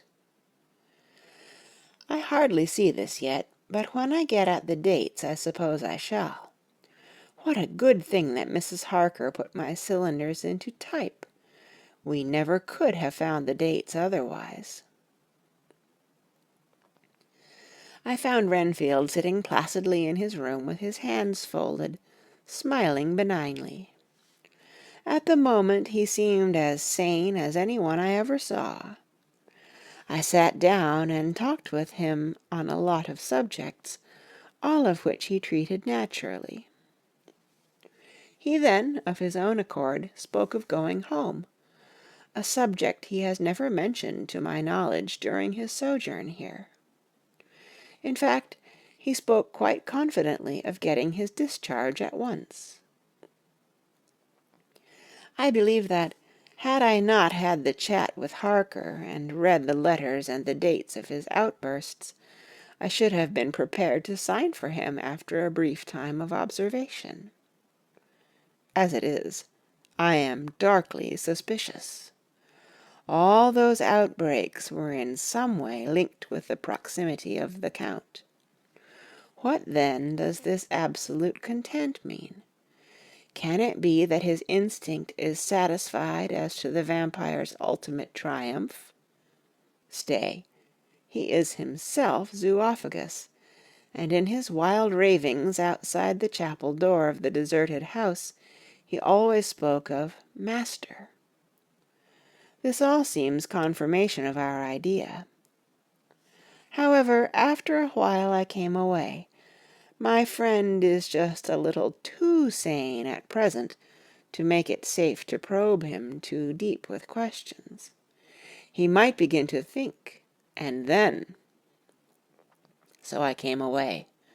I mistrust these quiet moods of his, so I have given the attendant a hint to look closely after him, and to have a strait waistcoat ready in case of need.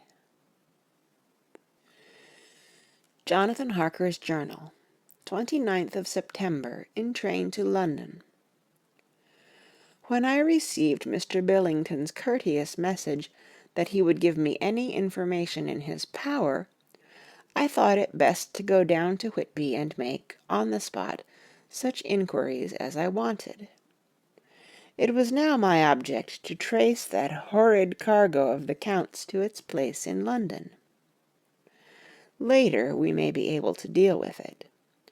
Billington, Jr., a nice lad, met me at the station, and brought me to his father's house, where they had decided that I must stay the night. They are hospitable, with true Yorkshire hospitality. Give a guest everything, and leave him free to do as he likes. They all knew that I was busy, and that my stay was short, and Mr. Billington had ready in his office all the papers concerning the consignment of boxes. It gave me almost a turn to see again one of the letters which I had seen on the Count's table before I knew of his diabolical plans. Everything had been carefully thought out, and done systematically and with precision. He seemed to have been prepared for every obstacle which might be placed by accident in the way of his intentions being carried out. To use an Americanism, he had taken no chances, and the absolute accuracy with which his instructions were fulfilled was simply the logical result of his care. I saw the invoice, and took note of it. 50 cases of common earth, to be used for experimental purposes. Also the copy of letter to Carter Patterson, and their reply. Of both of these I got copies. This was all the information Mr. Billington could give me, so I went down to the port and saw the coast guards, the customs officers, and the harbour master. They had all something to say of the strange entry of the ship, which is already taking its place in local tradition. But no one could add to the simple description, 50 cases of common earth. I then saw the station-master, who kindly put me in communication with the men who had actually received the boxes. Their tally was exact with the list, and they had nothing to add except that the boxes were mean and mortal heavy, and that shifting them was dry work. One of them added that it was hard lines that there wasn't any gentleman, such like as yourself, squire, to show some sort of appreciation of their efforts in a liquid form. Another put in a rider that the thirst then generated was such that even the time which had elapsed had not completely allayed it. Needless to add, I took care before leaving to lift, for ever and adequately, this source of reproach. 30th of September. The station-master was good enough to give me a line to his old companion, the station-master at King's Cross, so that when I arrived there in the morning I was able to ask him about the arrival of the boxes. He, too, put me at once in communication with the proper officials, and I saw that their tally was correct with the original invoice. The opportunities of acquiring an abnormal thirst had been here limited. A noble use of them had, however, been made, and again I was compelled to deal with the result in an ex post facto manner. From thence I went on to Carter Patterson's central office, where I met with the utmost courtesy. They looked up the transaction in their day-book and letter-book, and at once telephoned to their King's Cross office for more details.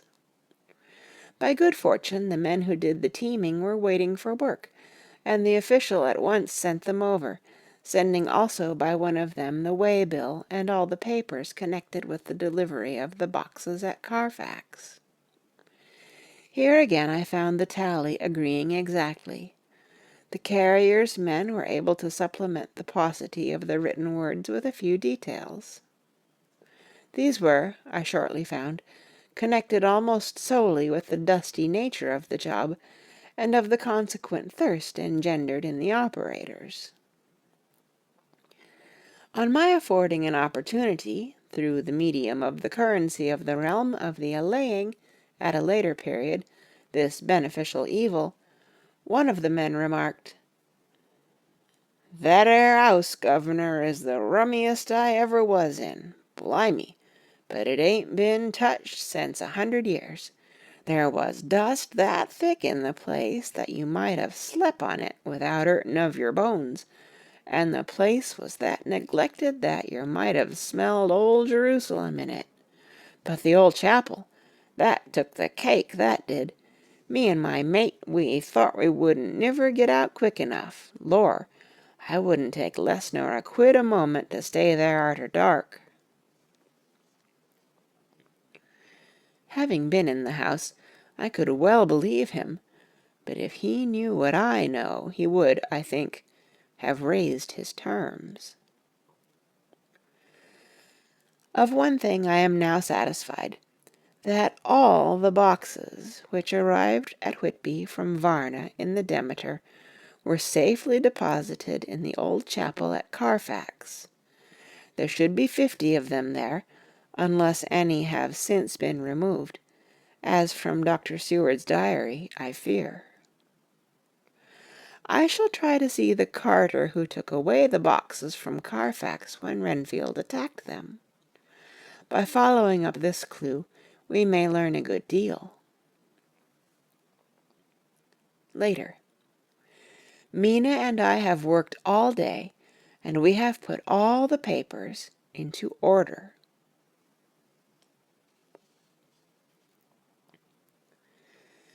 Mina Harker's Journal, 30th of September. I am so glad that I hardly know how to contain myself.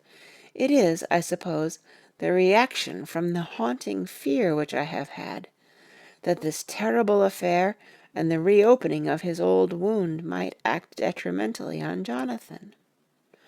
I saw him leave for Whitby with as brave a face as I could, but I was sick with apprehension. The effort has, however, done him good. He was never so resolute, never so strong, never so full of volcanic energy as at present. It is just as that dear, good Professor Van Helsing said, "He is true grit, and he improves under strain that would kill a weaker nature." He came back full of life and hope and determination. We have got everything in order for tonight. I feel myself quite wild with excitement. I suppose one ought to pity anything so hunted as the Count. That is just it. This thing is not human, not even beast.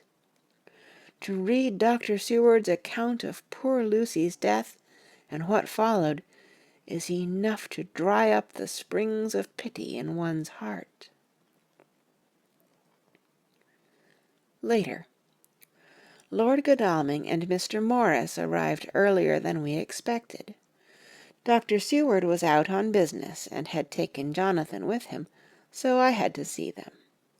It was to me a painful meeting, for it brought back all poor dear Lucy's hopes of only a few months ago.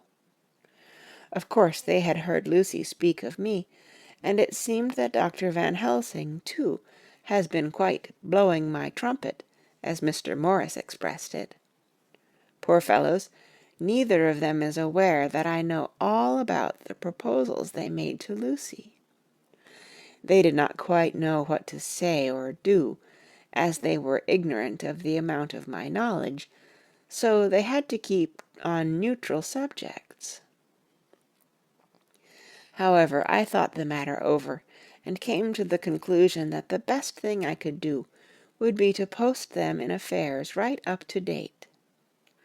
I knew from Dr. Seward's diary that they had been at Lucy's death, her real death, and that I need not fear to betray any secret before the time.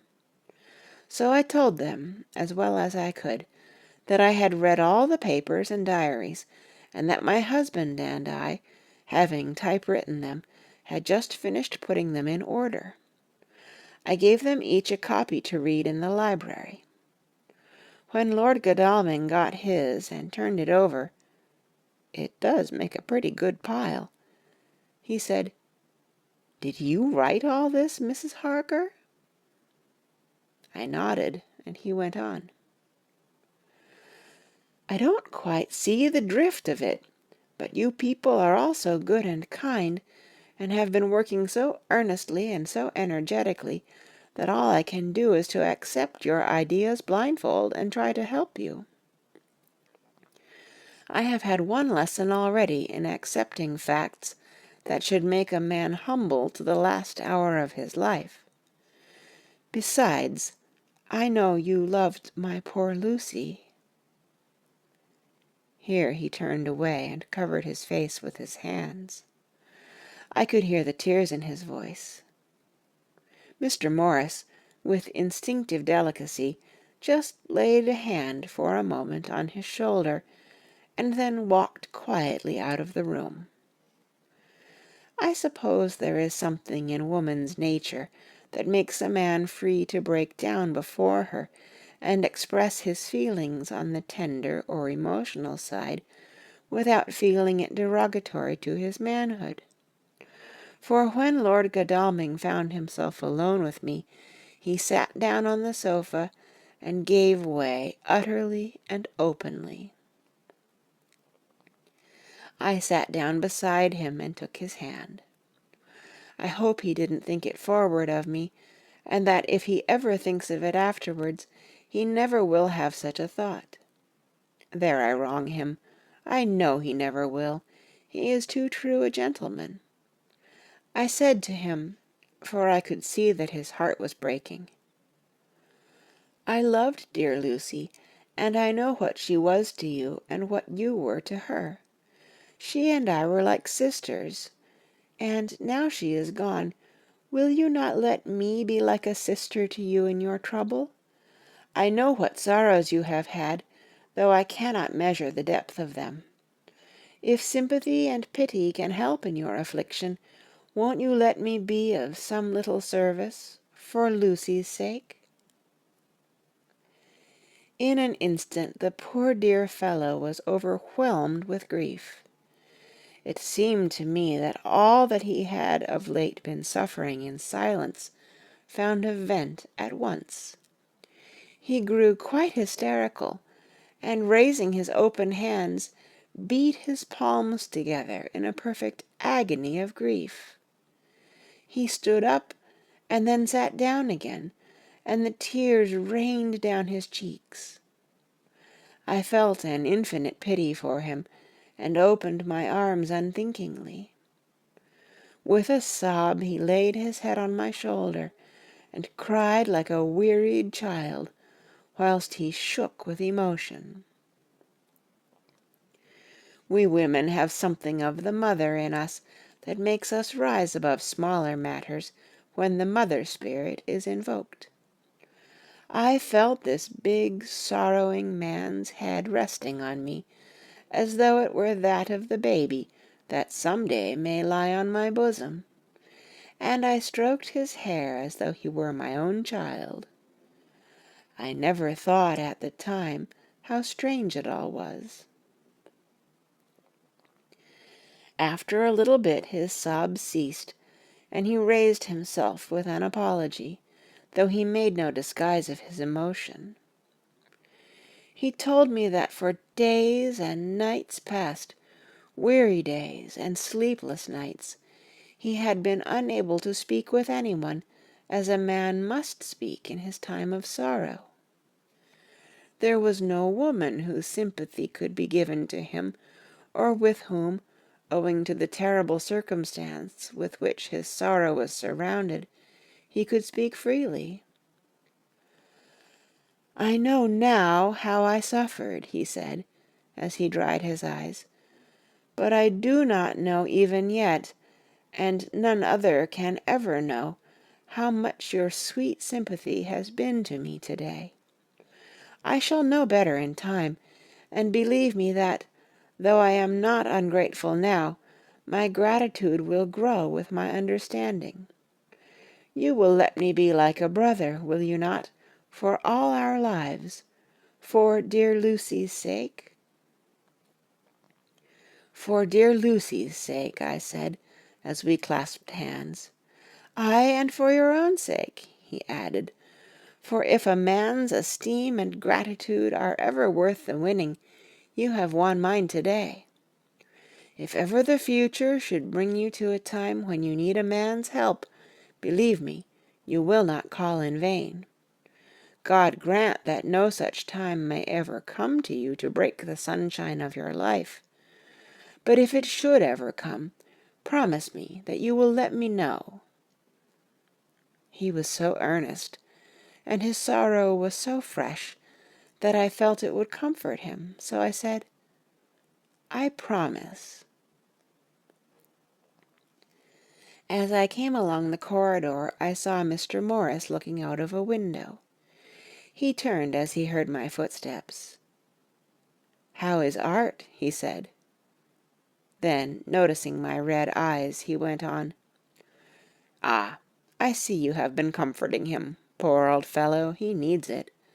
No one but a woman can help a man when he is in trouble of the heart, and he had no one to comfort him. He bore his own trouble so bravely that my heart bled for him." I saw the manuscript in his hand, and I knew that when he read it he would realize how much I knew, so I said to him, "I wish I could comfort all who suffer from the heart. Will you let me be your friend, and will you come to me for comfort if you need it? You will know, later on, why I speak." He saw that I was in earnest, and, stooping, took my hand, and, raising it to his lips, kissed it.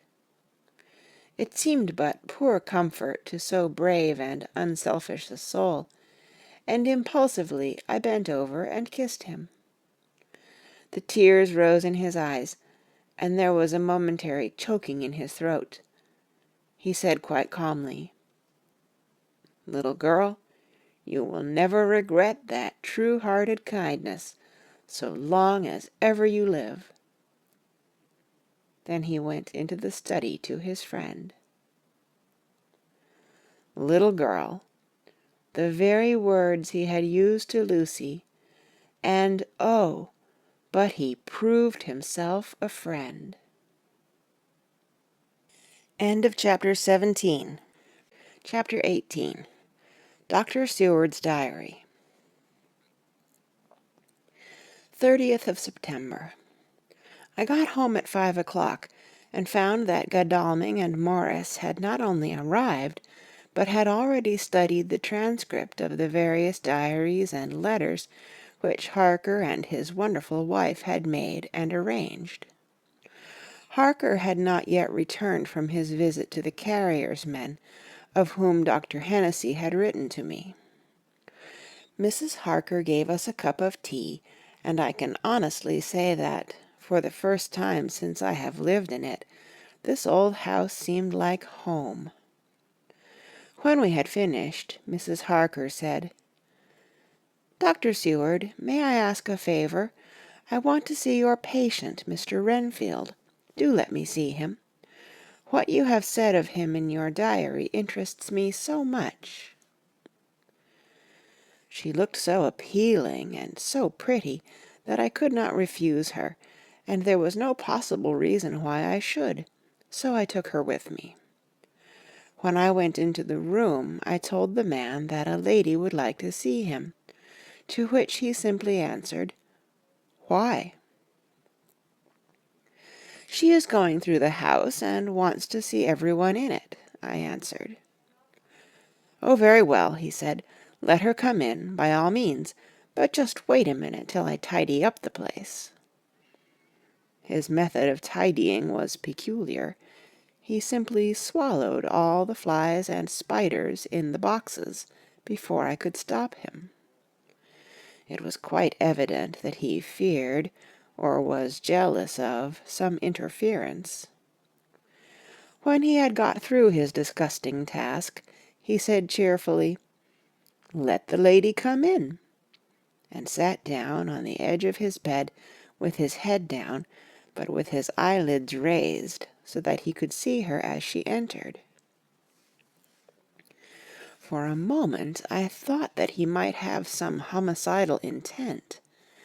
I remembered how quiet he had been just before he attacked me in my own study, and I took care to stand where I could seize him at once if he attempted to make a spring at her.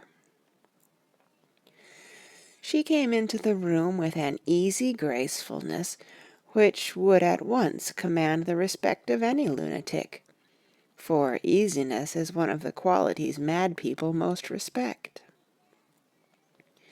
She walked over to him, smiling pleasantly, and held out her hand. "Good evening, Mr. Renfield," said she. "You see, I know you, for Dr. Seward has told me of you." He made no immediate reply, but eyed her all over intently, with a set frown on his face. This look gave way to one of wonder, which merged in doubt. Then, to my intense astonishment, he said, "You're not the girl the doctor wanted to marry, are you? You can't be, you know, for she's dead." Mrs. Harker smiled sweetly as she replied, "Oh no, I have a husband of my own, to whom I was married before I ever saw Dr. Seward, or he me. I am Mrs. Harker." "Then what are you doing here?" "My husband and I are staying on a visit with Dr. Seward." "Then don't stay." "But why not?" I thought that this style of conversation might not be pleasant to Mrs. Harker any more than it was to me, so I joined in. "How did you know I wanted to marry anyone?" His reply was simply contemptuous, given in a pause in which he turned his eyes from Mrs. Harker to me, instantly turning them back again. What an asinine question! "I don't see that at all, Mr. Renfield," said Mrs. Harker, at once championing me. He replied to her with as much courtesy and respect as he had shown contempt to me. "You will, of course, understand, Mrs. Harker, that when a man is so loved and honored as our host is, everything regarding him is of interest in our little community. Dr. Seward is loved not only by his household and his friends, but even by his patients, who, being some of them hardly in mental equilibrium, are apt to distort causes and effects. Since I myself have been an inmate of a lunatic asylum, I cannot but notice that the sophistic tendencies of some of its inmates lean towards the errors of non causa and ignoratio elenchi." I positively opened my eyes at this new development. Here was my own pet lunatic, the most pronounced of his type that I had ever met with, talking elemental philosophy, and with the manner of a polished gentleman. I wondered if it was Mrs. Harker's presence which had touched some chord in his memory. If this new phase was spontaneous, or in any way due to her unconscious influence, she must have some rare gift or power. We continued to talk for some time, and seeing that he was seemingly quite reasonable, she ventured, looking at me questioningly as she began, to lead him to his favorite topic. I was quite astonished, for he addressed himself to the question with the impartiality of the completest sanity. He even took himself as an example when he mentioned certain things. Why, I myself am an instance of a man who had a strange belief. Indeed, it was no wonder that my friends were alarmed, and insisted on my being put under control. I used to fancy that life was a positive and perpetual entity, and that by consuming a multitude of live things, no matter how low in the scale of creation, one might indefinitely prolong life. At times I held the belief so strongly that I actually tried to take human life. The doctor here will bear me out that on one occasion I tried to kill him for the purpose of strengthening my vital powers by the assimilation with my own body of his life through the medium of his blood, relying, of course, upon the scriptural phrase, "For the blood is the life." Though, indeed, the vendor of a certain nostrum has vulgarized the truism to the very point of contempt. Isn't that true, doctor? I nodded assent, for I was so amazed that I hardly knew what to either think or say. It was hard to imagine that I had seen him eat up his spiders and flies not 5 minutes before. Looking at my watch, I saw that I should go to the station to meet Van Helsing, so I told Mrs. Harker that it was time to leave. She came at once, after saying pleasantly to Mr. Renfield, "Good-bye, and I hope I may see you often under auspices pleasanter to yourself." To which, to my astonishment, he replied, "Good-bye, my dear. I pray God I may never see your sweet face again. May He bless and keep you." When I went to the station to meet Van Helsing, I left the boys behind me. Poor Art seemed more cheerful than he has been since Lucy first took ill, and Quincy is more like his own bright self than he has been for many a long day. Van Helsing stepped from the carriage with the eager nimbleness of a boy. He saw me at once, then rushed up to me, saying, "Ah, friend John, how goes all? Well, so I have been busy, for I come here to stay if need be. All affairs are settled with me, and I have much to tell. Madam Mina is with you? Yes. And her so fine husband? And Arthur and my friend Quincy, they are with you too? Good."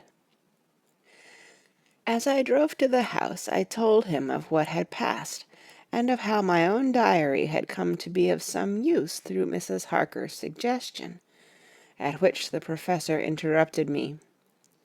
"Ah, that wonderful Madam Mina! She has man's brain, a brain that a man should have were he much gifted, and a woman's heart. The good God fashioned her for a purpose, believe me, when he made that so good combination. Friend John, up to now fortune has made that woman of help to us. After to-night she must not have to do with this so terrible affair.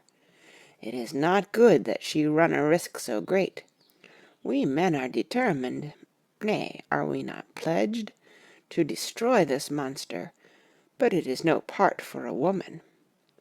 Even if she be not harmed, her heart may fail her in so much and so many horrors, and hereafter she may suffer, both in waking from her nerves, and in sleep from her dreams.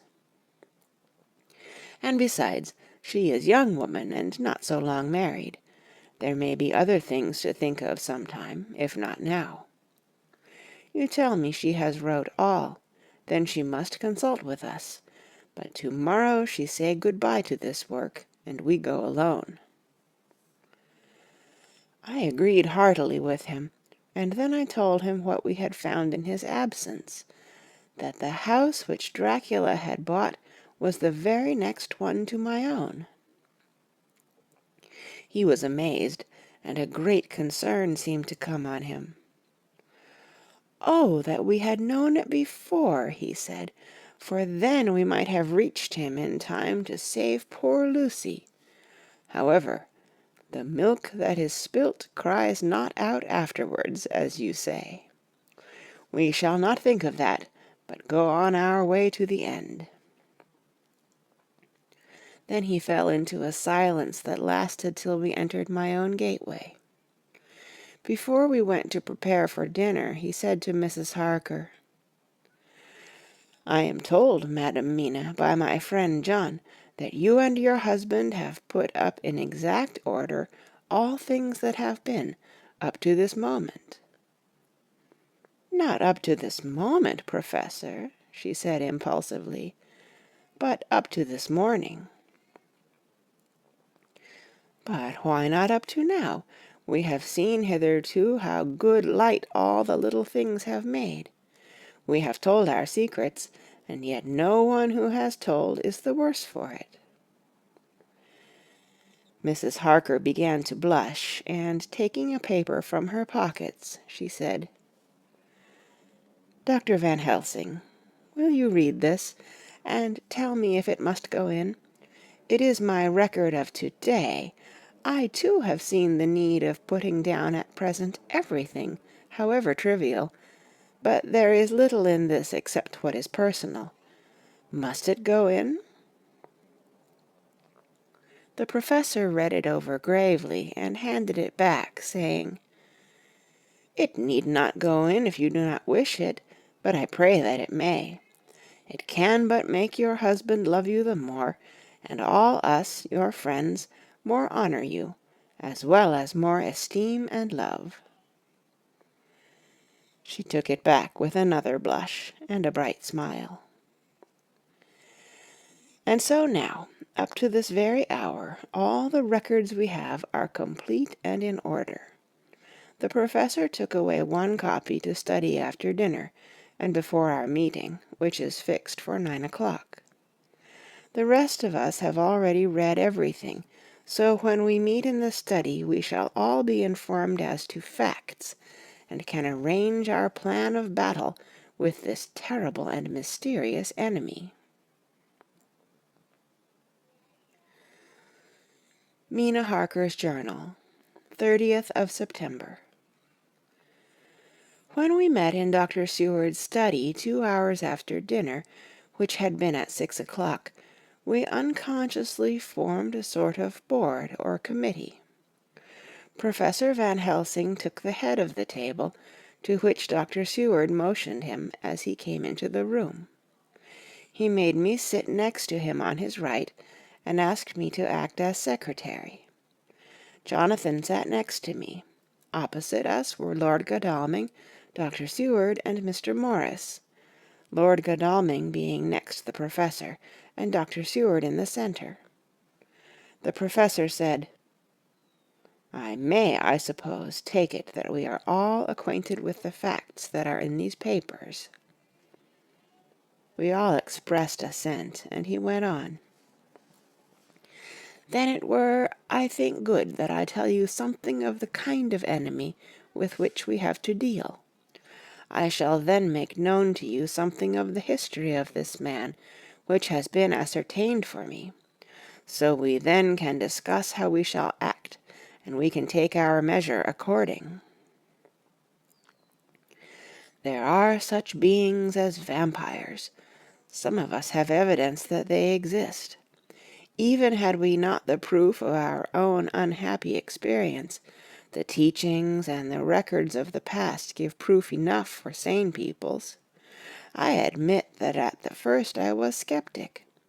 Were it not that through long years I have trained myself to keep an open mind, I could not have believed until such time as that fact thunder on my ear. See, see, I prove, I prove. Alas, had I known at the first what now I know, nay, had I even guessed at him, one so precious life had been spared to many of us who did love her. But that is gone, and we must so work, that other poor souls perish not, whilst we can save. The Nosferatu do not die like the bee when he sting once. He is only stronger, and being stronger have yet more power to work evil. This vampire which is amongst us is of himself so strong in person as 20 men. He is of cunning more than mortal, for his cunning be the growth of ages. He hath still the aids of necromancy, which is, as his etymology imply, the divination by the dead, and all the dead that he can come nigh to are for him at command. He is brute, and more than brute. He is devil in callous, and the heart of him is not. He can, within limitations, appear at will, when and where, and in any of the forms that are to him. He can, within his range, direct the elements, the storm, the fog, the thunder. He can command all the meaner things, the rat, and the owl, and the bat, the moth, and the fox, and the wolf. He can grow and become small, and he can at times vanish and come unknown. How then are we to begin our strike to destroy him? How shall we find his where? And having found it, how can we destroy? My friends, this is much. It is a terrible task that we undertake, and there may be consequence to make the brave shudder. For if we fail in this fight, he must surely win, and then where end we? Life is nothings, I heed him not, but to fail here is not mere life or death. It is that we become as him, that we henceforward become foul things of the night like him, without heart or conscience, preying on the bodies and the souls of those we love best. To us forever are the gates of heaven shut, for who shall open them to us again? We go on for all time abhorred by all, a blot on the face of God's sunshine, an arrow in the side of him who died for man. But we are face to face with duty, and in such case must we shrink? For me, I say no, but then I am old, and life with his sunshine, his fair places, his song of birds, his music and his love lie far behind. You others are young, some have seen sorrow, but there are fair days yet in store. What say you? Whilst he was speaking, Jonathan had taken my hand.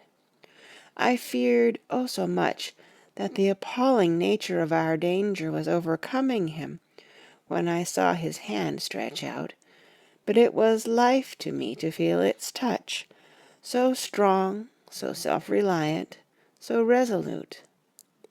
A brave man's hand can speak for itself. It does not even need a woman's love to hear its music. When the professor had done speaking, my husband looked in my eyes, and I in his. There was no need for speaking between us. "I answer for Mina and myself," he said. "Count me in, Professor," said Mr. Quincy Morris, laconically as usual. "I am with you," said Lord Godalming, "for Lucy's sake, if for no other reason."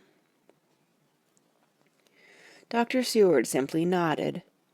The professor stood up, and, after laying his golden crucifix on the table, held out his hand on either side. I took his right hand, and Lord Godalming his left. Jonathan held my right with his left, and stretched across to Mr. Morris. So as we all took hands, our solemn compact was made. I felt my heart icy cold, but it did not even occur to me to draw back. We resumed our places, and Dr. Van Helsing went on with a sort of cheerfulness which showed that the serious work had begun.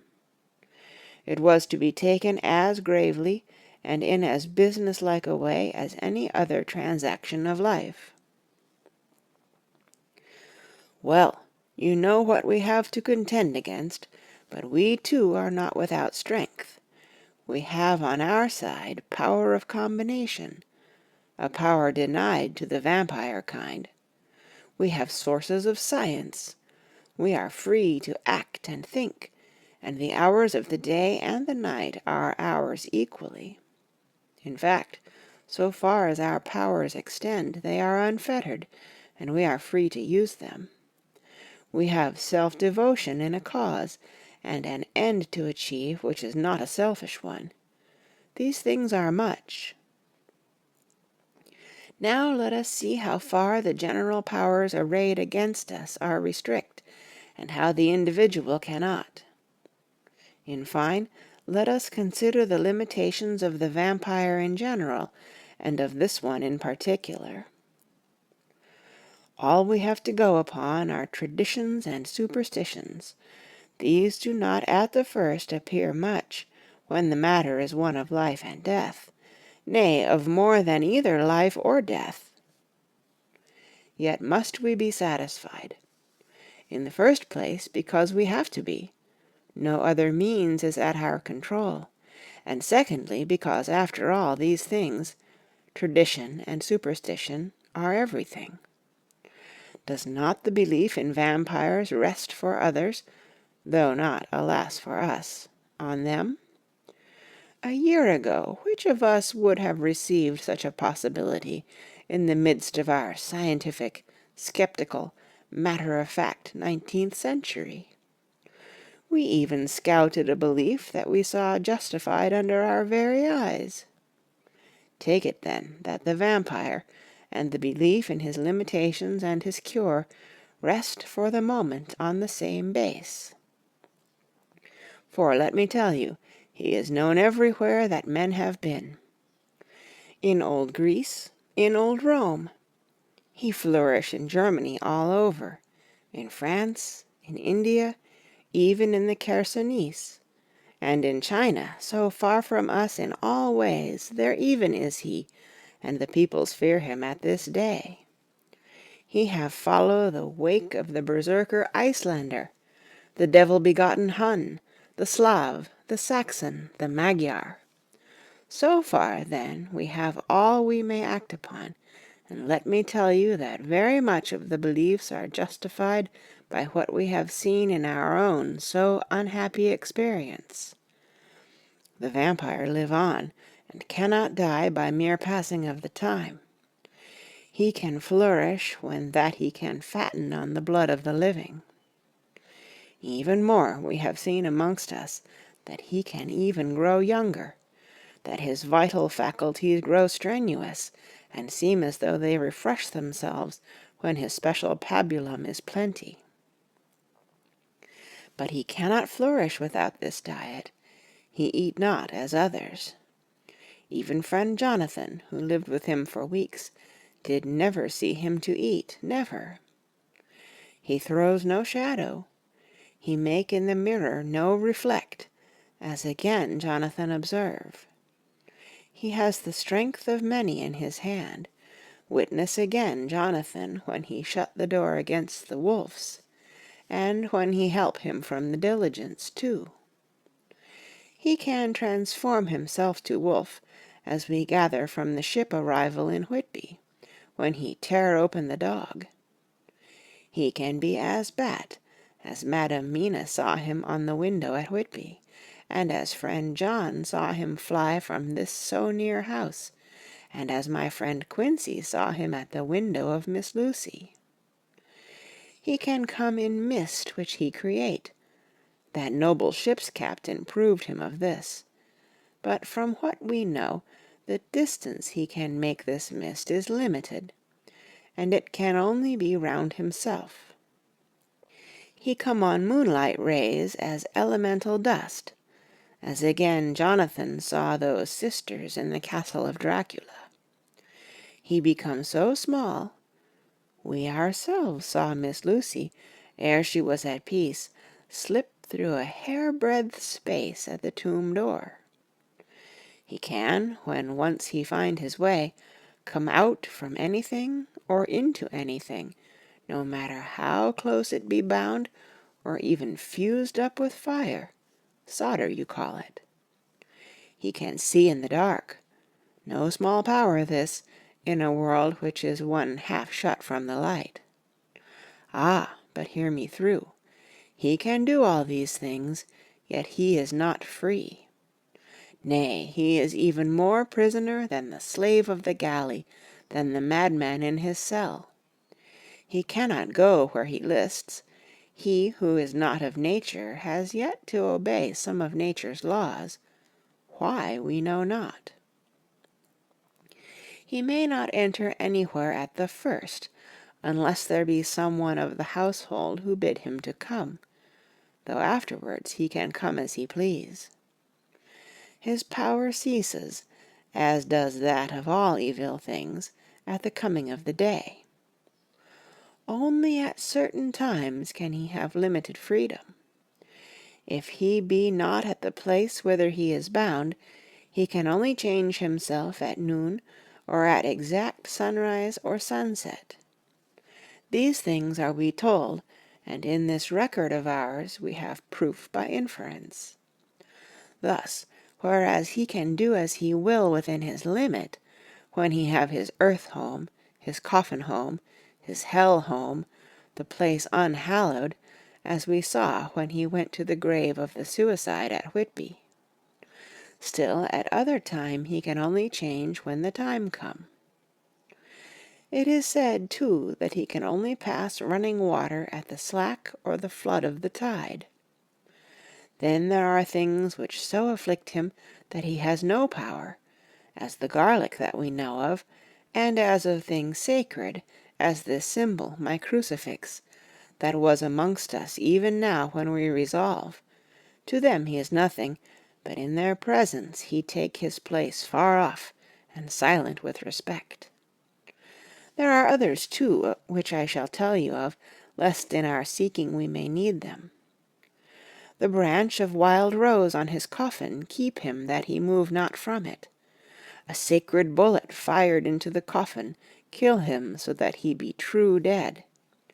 And as for the stake through him, we know already of its peace, or the cut off head that giveth rest. We have seen it with our eyes.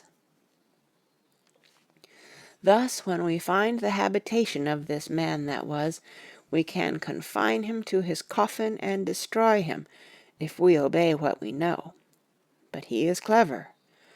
I have asked my friend Arminius of Budapest University to make his record, and from all the means that are, he tell me of what he has been. He must indeed have been that voivode Dracula who won his name against the Turk, over the great river on the very frontier of Turkey-land.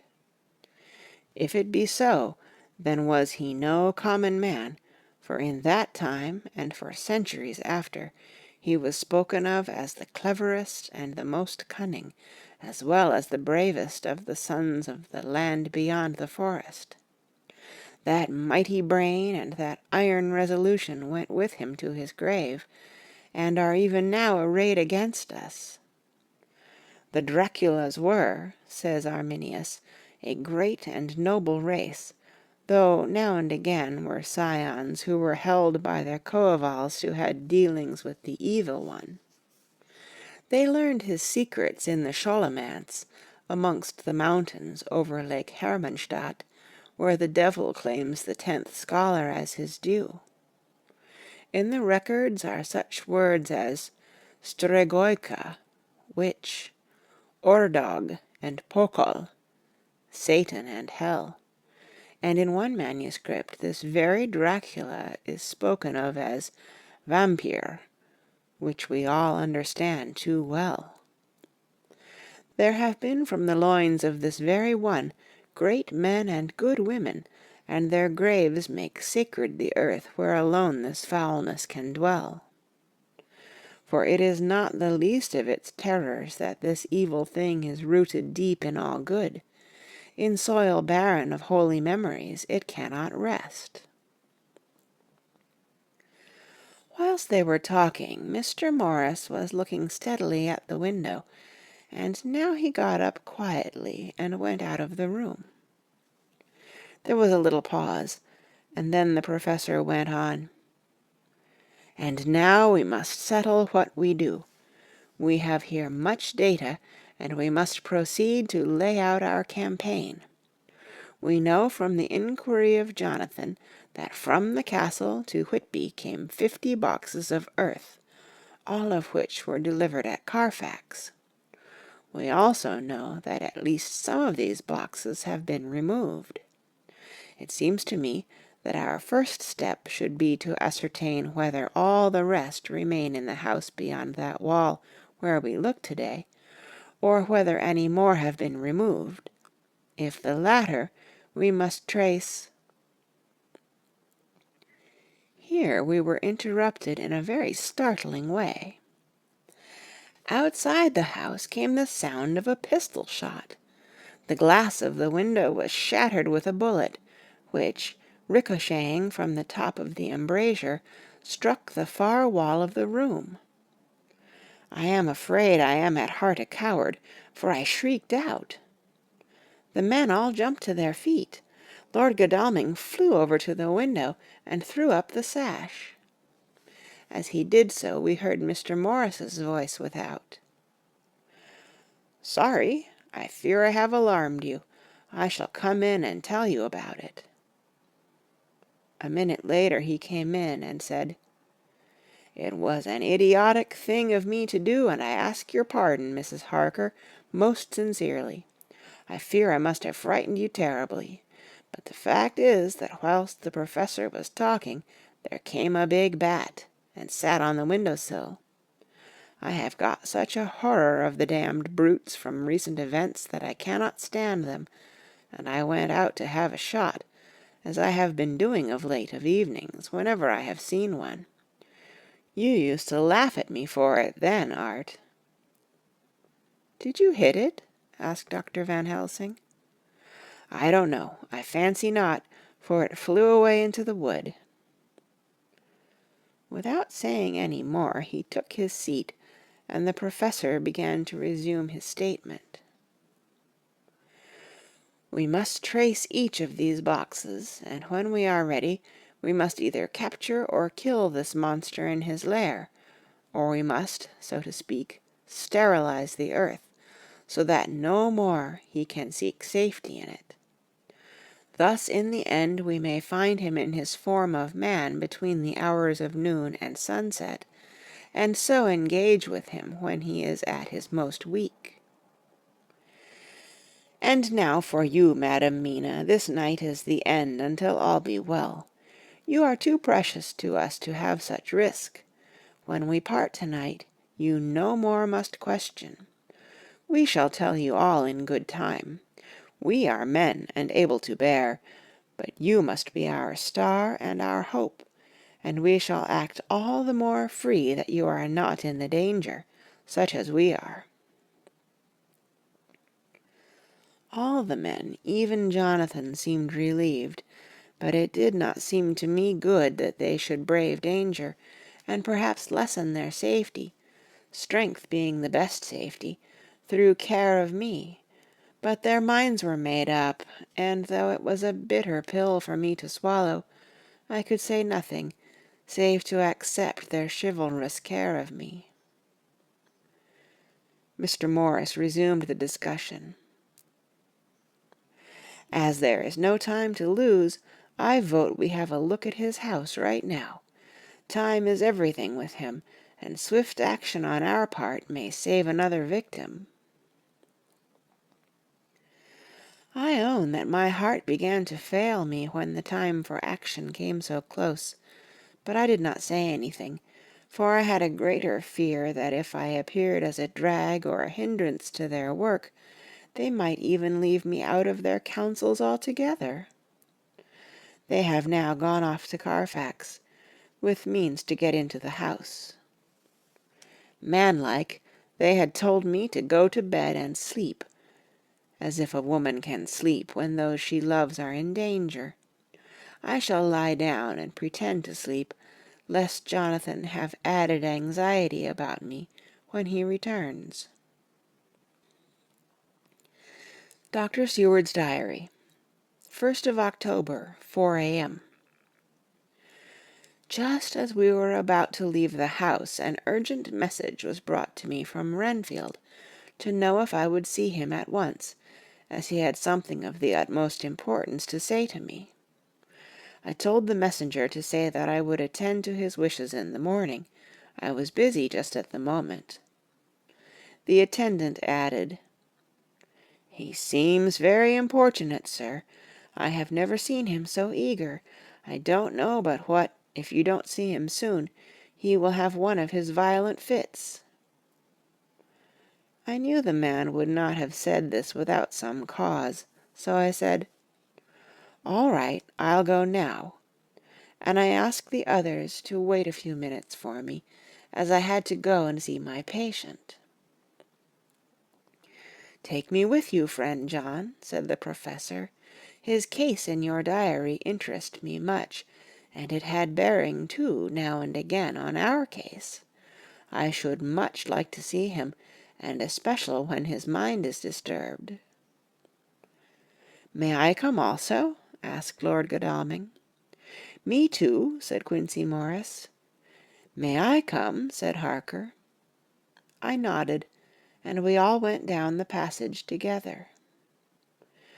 We found him in a state of considerable excitement, but far more rational in his speech and manner than I had ever seen him. There was an unusual understanding of himself, which was unlike anything I had ever met with in a lunatic, and he took it for granted that his reasons would prevail with others entirely sane. We all four went into the room, but none of the others at first said anything. His request was that I would at once release him from the asylum and send him home. This he backed up with arguments regarding his complete recovery, and adduced his own existing sanity. "I appeal to your friends," he said. "They will, perhaps, not mind sitting in judgment on my case. By the way, you have not introduced me." I was so much astonished that the oddness of introducing a madman in an asylum did not strike me at the moment, and besides there was a certain dignity in the man's manner, so much of the habit of equality, that I at once made the introduction. "Lord Godalming, Professor Van Helsing, Mr. Quincey Morris of Texas, Mr. Renfield." He shook hands with each of them, saying in turn, "Lord Godalming, I had the honor of seconding your father at the Wyndham. I grieve to know, by your holding the title, that he is no more. He was a man loved and honored by all who knew him, and in his youth was, I have heard, the inventor of a burnt rum punch, much patronized on Derby night. Mr. Morris, you should be proud of your great state. Its reception into the Union was a precedent which may have far-reaching effects hereafter, when the Pole and the Tropics may hold alliance to the Stars and Stripes. The power of treaty may yet prove a vast engine of enlargement, when the Monroe Doctrine takes its true place as a political fable. What shall any man say of his pleasure at meeting Van Helsing?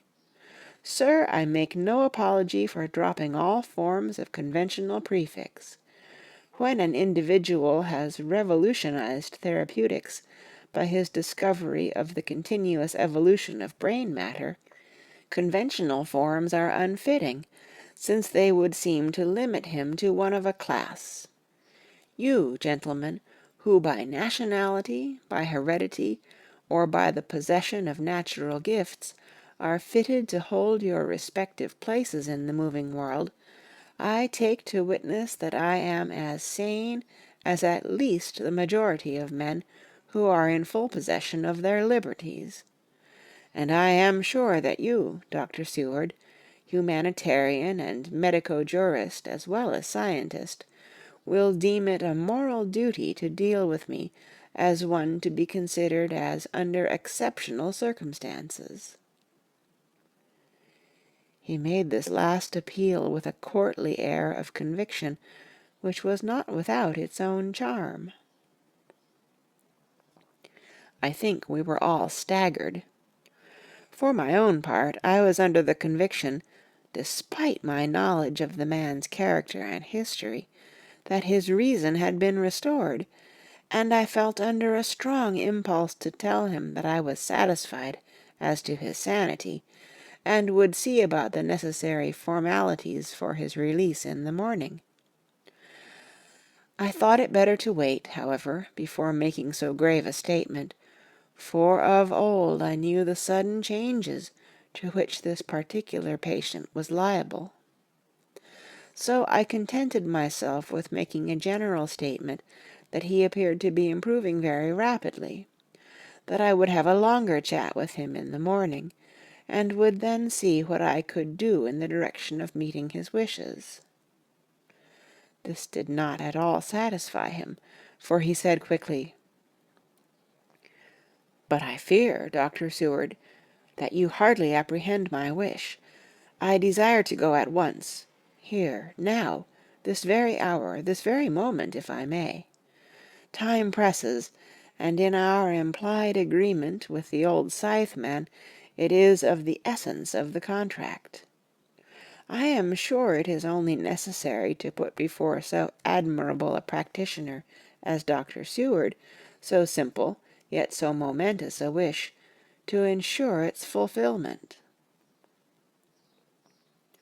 He looked at me keenly, and seeing the negative in my face, turned to the others and scrutinized them closely. Not meeting any sufficient response, he went on. "Is it possible that I have erred in my supposition?" "You have," I said frankly, but at the same time, as I felt, brutally. There was a considerable pause, and then he said slowly, "Then I suppose I must only shift my ground of request. Let me ask for this concession, boon, privilege, what you will. I am content to implore in such a case, not on personal grounds, but for the sake of others. I am not at liberty to give you the whole of my reasons, but you may, I assure you, take it from me that they are good ones, sound and unselfish, and spring from the highest sense of duty. Could you look, sir, into my heart, you would approve to the full the sentiments which animate me. Nay, more, you would count me amongst the best and truest of your friends." Again he looked at us all keenly.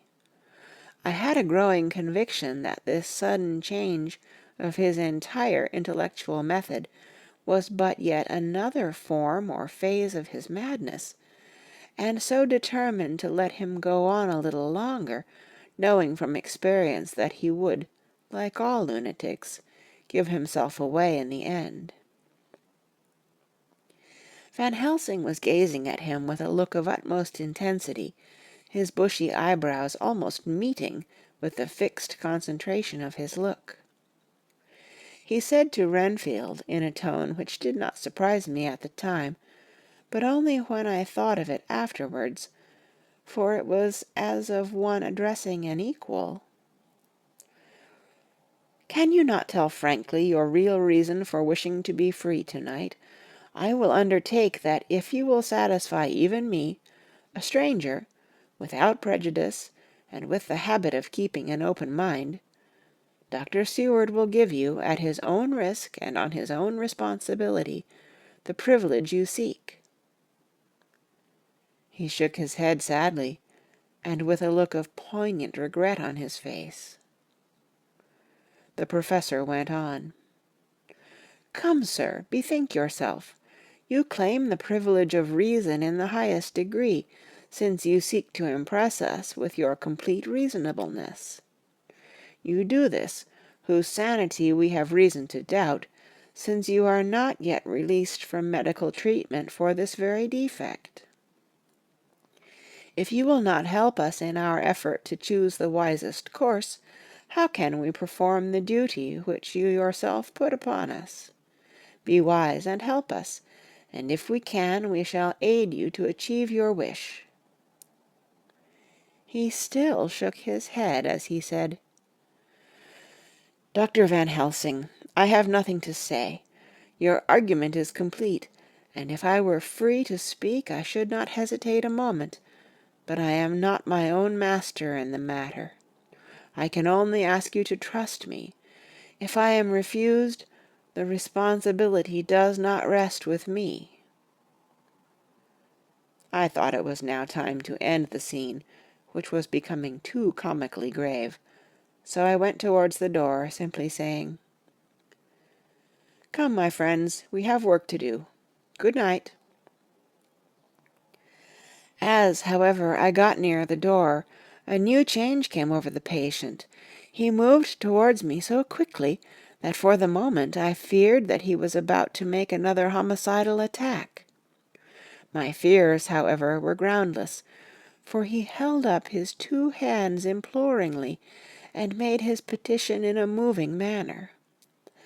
As he saw that the very excess of his emotion was militating against him, by restoring us more to our old relations, he became still more demonstrative.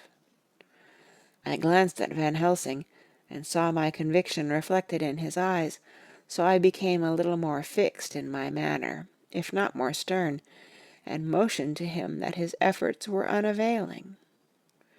I had previously seen something of the same constantly growing excitement in him when he had to make some request of which at the time he had thought much, such, for instance, as when he wanted a cat, and I was prepared to see the collapse into the same sullen acquiescence on this occasion. My expectation was not realized, for when he found that his appeal would not be successful, he got into quite a frantic condition. He threw himself on his knees, and held up his hands, wringing them in plaintive supplication, and poured forth a torrent of entreaty, with the tears rolling down his cheeks, and his whole face and form expressive of the deepest emotion. "Let me entreat you, Dr. Seward, oh, let me implore you, to let me out of this house at once. Send me away how you will and where you will. Send keepers with me with whips and chains. Let them take me in a strait waistcoat, manacled and leg-ironed, even to a jail. But let me go out of this. You don't know what you do by keeping me here. I am speaking from the depths of my heart, of my very soul. You don't know whom you wrong, or how, and I may not tell. Woe is me, I may not tell. By all you hold sacred, by all you hold dear, by your love that is lost, by your hope that lives, for the sake of the Almighty, take me out of this and save my soul from guilt. Can't you hear me, man? Can't you understand? Will you never learn? Don't you know that I am sane and earnest now, that I am no lunatic in a mad fit, but a sane man fighting for his soul? Oh, hear me, hear me. Let me go, let me go, let me go." I thought that the longer this went on, the wilder he would get, and so would bring on a fit, so I took him by the hand and raised him up. "Come," I said sternly, "no more of this. We have had quite enough already. Get to your bed, and try to behave more discreetly." He suddenly stopped, and looked at me intently for several moments. Then, without a word, he rose, and, moving over, sat down on the side of the bed. The collapse had come, as on former occasion, just as I had expected. When I was leaving the room, last of our party, he said to me in a quiet, well-bred voice, "You will, I trust, Dr. Seward, do me the justice to bear in mind, later on, that I did what I could to convince you tonight.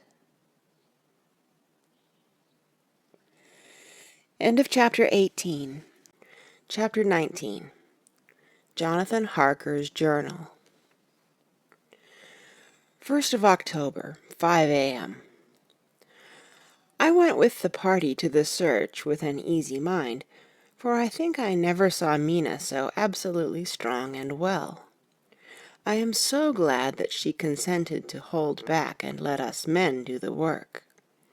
Somehow it was a dread to me that she was in this fearful business at all, but now that her work is done, and that it is due to her energy and brains and foresight that the whole story is put together in such a way that every point tells, she may well feel that her part is finished, and that she can henceforth leave the rest to us. We were, I think, all a little upset by the scene with Mr. Renfield. When we came away from his room, we were silent till we got back to the study. Then Mr. Morris said to Dr. Seward, "Say, Jack, if that man wasn't attempting a bluff, he is about the sanest lunatic I ever saw. I'm not sure, but I believe that he had some serious purpose, and if he had, it was pretty rough on him not to get a chance." Lord Godalming and I were silent, but Dr. Van Helsing added, "Friend John, you know more of lunatics than I do, and I'm glad of it, for I fear that if it had been to me to decide, I would before that last hysterical outburst have given him free. But we live and learn, and in our present task we must take no chance, as my friend Quincy would say. All is best as they are." Dr. Seward seemed to answer them both in a dreamy kind of way. "I don't know but that I agree with you.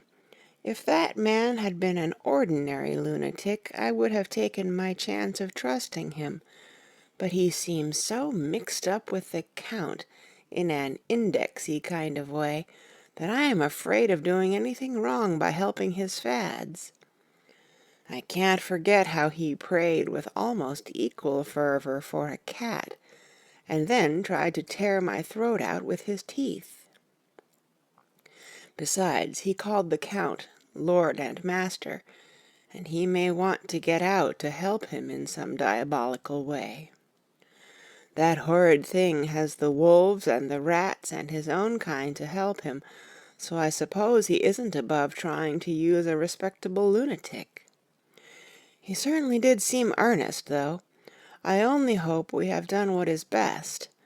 These things, in conjunction with the wild work we have in hand, help to unnerve a man."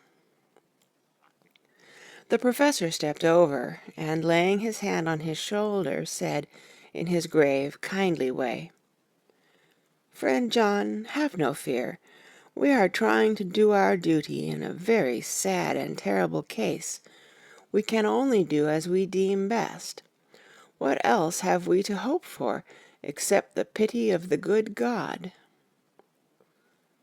Lord Godalming had slipped away for a few minutes, but now he returned. He held up a little silver whistle as he remarked, "That old place may be full of rats, and if so, I've got an antidote on call." Having passed the wall, we took our way to the house, taking care to keep in the shadows of the trees on the lawn when the moonlight shone out. When we got to the porch, the professor opened his bag and took out a lot of things, which he laid on the step, sorting them into 4 little groups, evidently one for each. Then he spoke. "My friends, we are going into a terrible danger, and we need arms of many kinds. Our enemy is not merely spiritual. Remember that he has the strength of 20 men, and that, though our necks or our windpipes are of the common kind, and therefore breakable or crushable, his are not amenable to mere strength. A stronger man, or a body of men more strong in all than him, can at certain times hold him, but they cannot hurt him as we can be hurt by him. We must, therefore, guard ourselves from his touch. Keep this near your heart." As he spoke, he lifted a little silver crucifix and held it out to me, I being nearest to him. "Put these flowers round your neck." Here he handed to me a wreath of withered garlic blossoms. "For other enemies more mundane, this revolver and this knife, and for aid in all, these so small electric lamps, which you can fasten to your breast, and for all, and above all at the last, this, which we must not desecrate needless."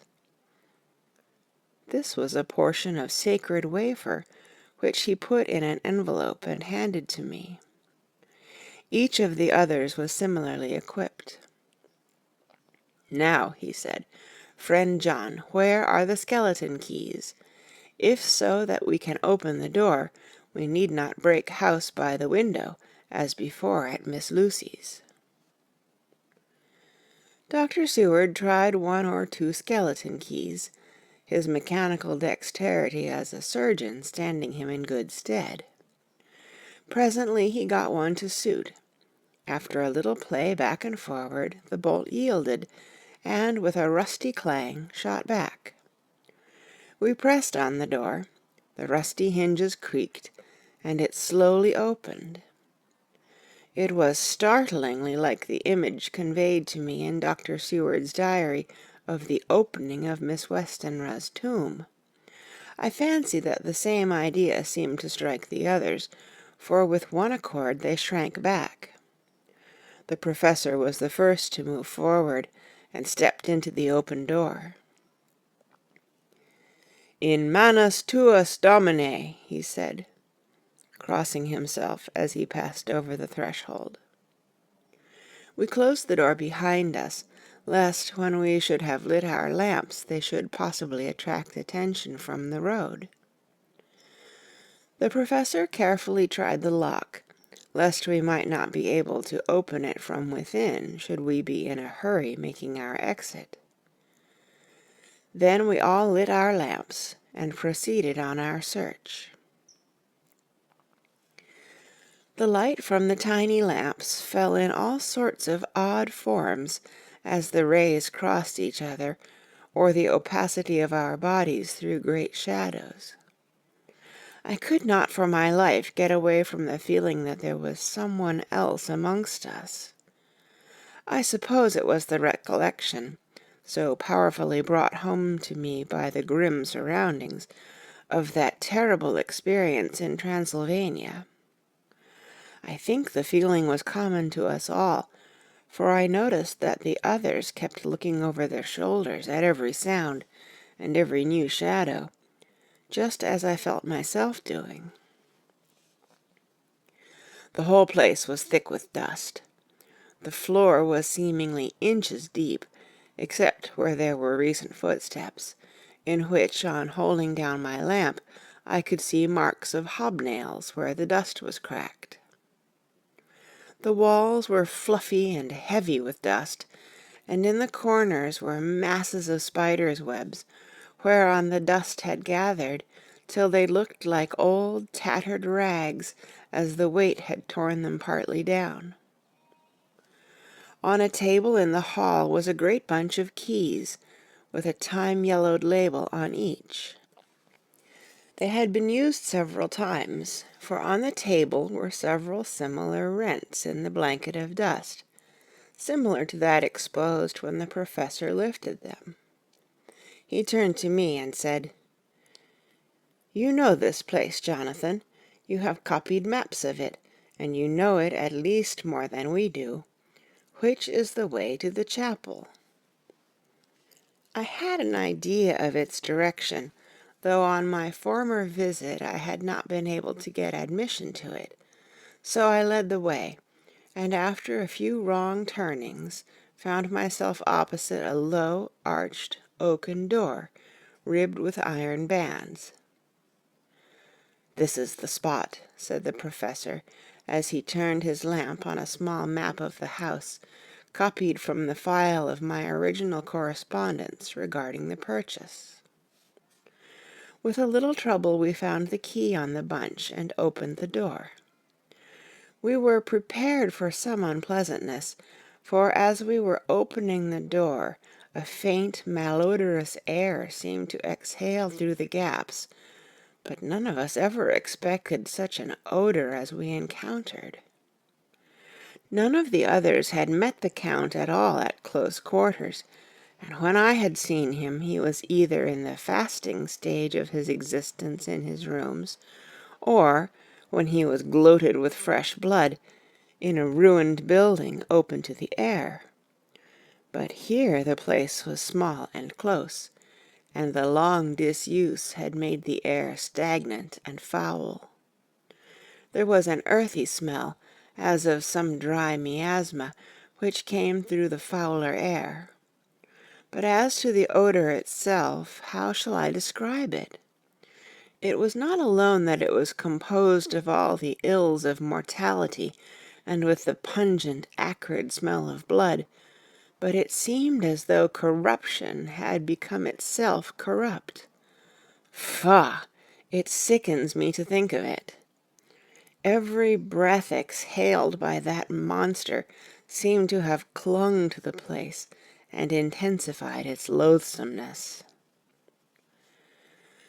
Under ordinary circumstances, such a stench would have brought our enterprise to an end, but this was no ordinary case, and the high and terrible purpose in which we were involved gave us a strength which rose above merely physical considerations. After the involuntary shrinking consequent on the first nauseous whiff, we one and all set about our work as though that loathsome place were a garden of roses. We made an accurate examination of the place, the Professor saying as we began, "The first thing is to see how many of the boxes are left. We must then examine every hole and corner and cranny, and see if we cannot get some clue as to what has become of the rest." A glance was sufficient to show how many remained, for the great earth chests were bulky, and there was no mistaking them. There were only 29 left out of the 50. Once I got a fright, for, seeing Lord Godalming suddenly turn and look out of the vaulted door into the dark passage beyond, I looked too, and for an instant my heart stood still. Somewhere, looking out from the shadow, I seemed to see the highlights of the Count's evil face, the ridge of the nose, the red eyes, the red lips, the awful pallor. It was only for a moment, for, as Lord Godalming said, "I thought I saw a face, but it was only the shadows," and resumed his inquiry, I turned my lamp in the direction and stepped into the passage. There was no sign of anyone, and as there were no corners, no doors, no aperture of any kind, but only the solid walls of the passage, there could be no hiding place even for him. I took it that fear had helped imagination, and said nothing. A few minutes later I saw Morris step suddenly back from a corner which he was examining.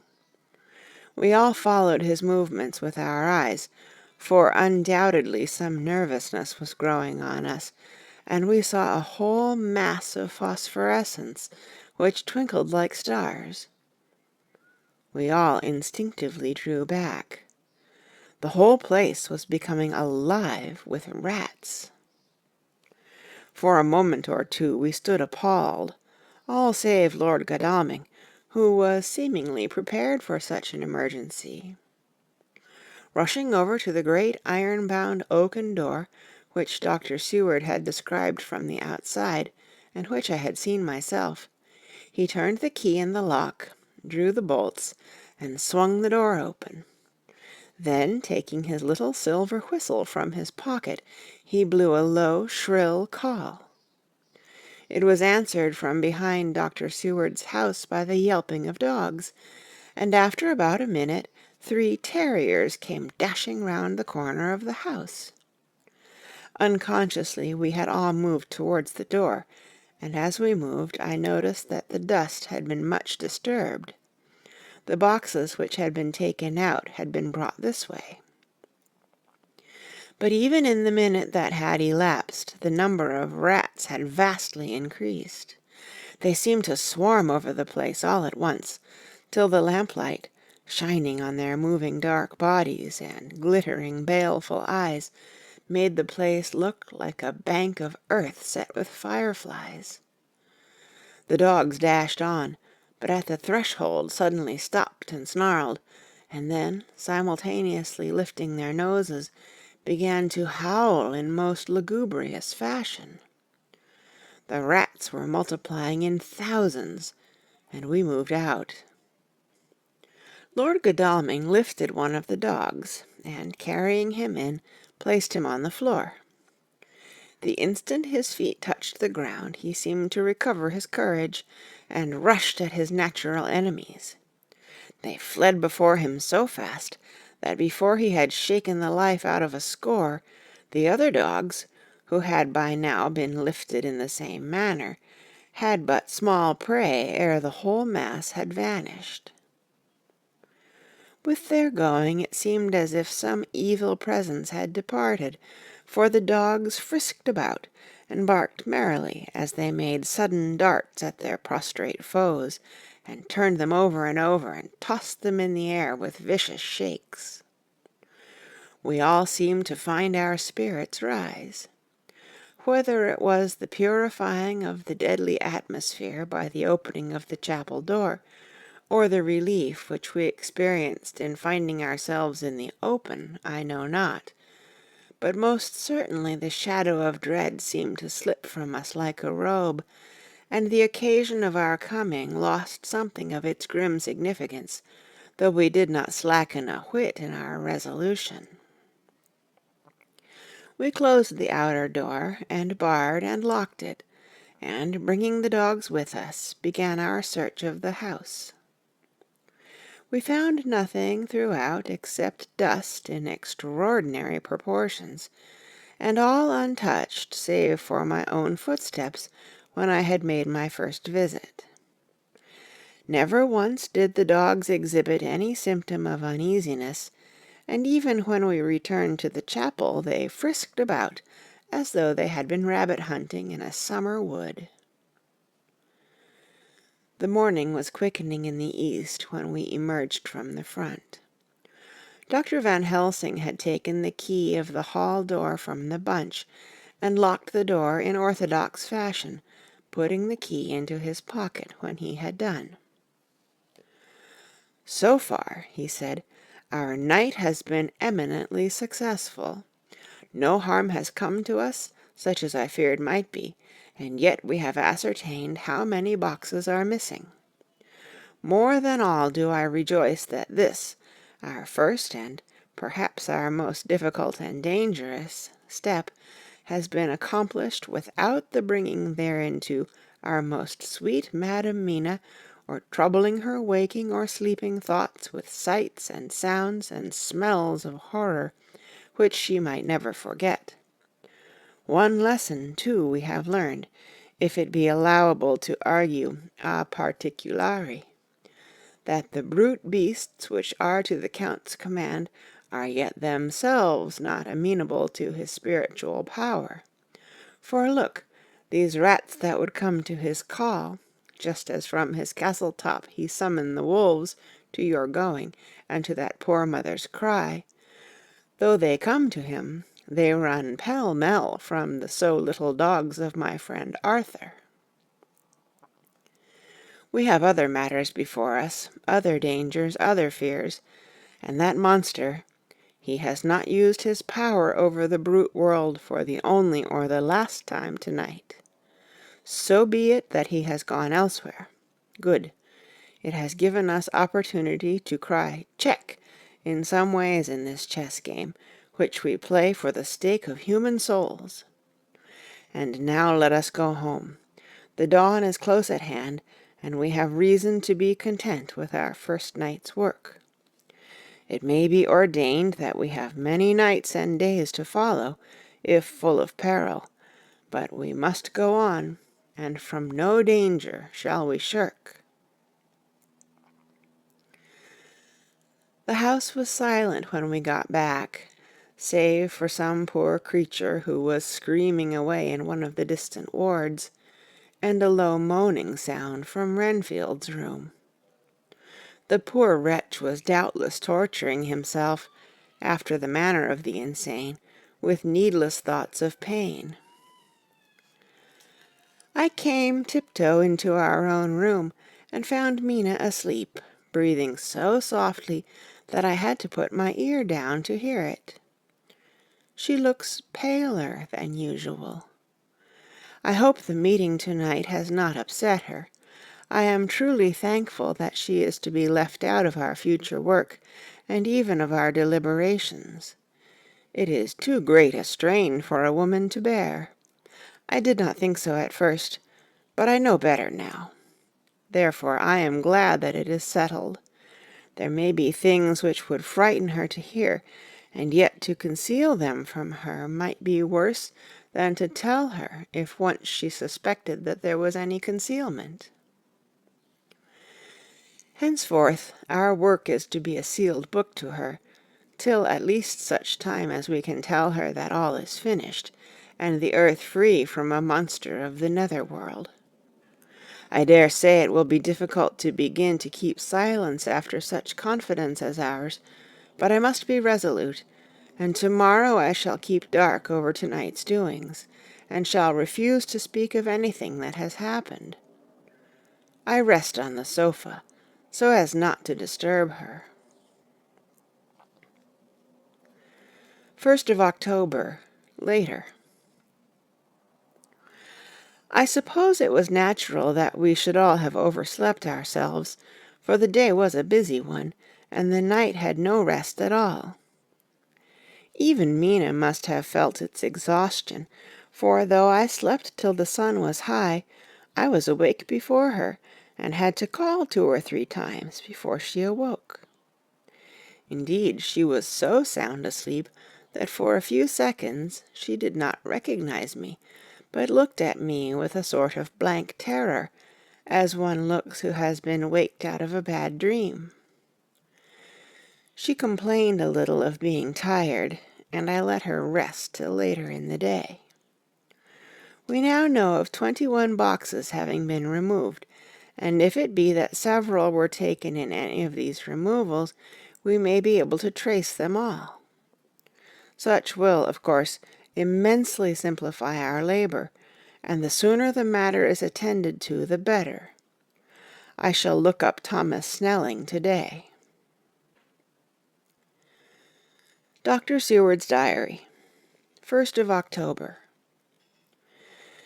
It was towards noon when I was awakened by the Professor walking into my room. He was more jolly and cheerful than usual, and it is quite evident that last night's work has helped to take some of the brooding weight off his mind. After going over the adventure of the night, he suddenly said, "Your patient interests me much. May it be that with you I visit him this morning? Or if that you are to occupy, I can go alone if it may be. It is a new experience to me to find a lunatic who talk philosophy and reason so sound." I had some work to do which pressed, so I told him that if he would go alone I would be glad, as then I should not have to keep him waiting. So I called an attendant and gave him the necessary instructions. Before the Professor left the room I cautioned him against getting any false impression from my patient. "But," he answered, "I want him to talk of himself and of his delusion as to consuming live things. He said to Madam Mina, as I see in your diary of yesterday, that he once had such a belief. Why do you smile, friend John? Excuse me, I said, but the answer is here. I laid my hand on the typewritten matter. When our sane and learned lunatic made that very statement of how he used to consume life, his mouth was actually nauseous with the flies and spiders which he had eaten just before Mrs. Harker entered the room. Van Helsing smiled in turn. "Good," he said. "Your memory is true, friend John. I should have remembered. And yet it is this very obliquity of thought and memory which makes mental disease such a fascinating study. Perhaps I may gain more knowledge out of the folly of this madman than I shall from the teaching of the most wise. Who knows?" I went on with my work, and before long was through that in hand. It seemed that the time had been very short indeed, but there was Van Helsing back in the study. "Do I interrupt?" he asked politely as he stood at the door. "Not at all," I answered. "Come in. My work is finished, and I am free. I can go with you now if you like." "It is needless. I have seen him." "Well?" "I fear that he does not appraise me at much. Our interview was short. When I entered his room he was sitting on a stool in the centre, with his elbows on his knees, and his face was the picture of sullen discontent. I spoke to him as cheerfully as I could, and with such a measure of respect as I could assume. He made no reply whatever. "Don't you know me?" I asked. His answer was not reassuring. "I know you well enough. You are the old fool Van Helsing. I wish you would take yourself and your idiotic brain theories somewhere else. Damn all thick-headed Dutchmen." Not a word more would he say, but sat in his implacable sullenness, as indifferent to me as though I had not been in the room at all. Thus departed for this time my chance of much learning from this so clever lunatic, so I shall go, if I may, and cheer myself with a few happy words from that sweet soul Madam Mina. Friend John, it does rejoice me unspeakable that she is no more to be pained, no more to be worried with our terrible things. Though we shall much miss her help, it is better so." "I agree with you with all my heart," I answered earnestly, for I did not want him to weaken in this matter. "Mrs. Harker is better out of it. Things are quite bad enough for us, all men of the world, and who have been in many tight places in our time. But it is no place for a woman, and if she had remained in touch with the affair, it would in time infallibly have wrecked her."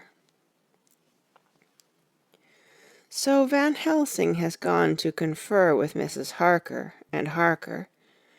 Quincey and Art are all out following up the clues as to the earth boxes. I shall finish my round of work, and we shall meet tonight. Mina Harker's Journal, 1st of October.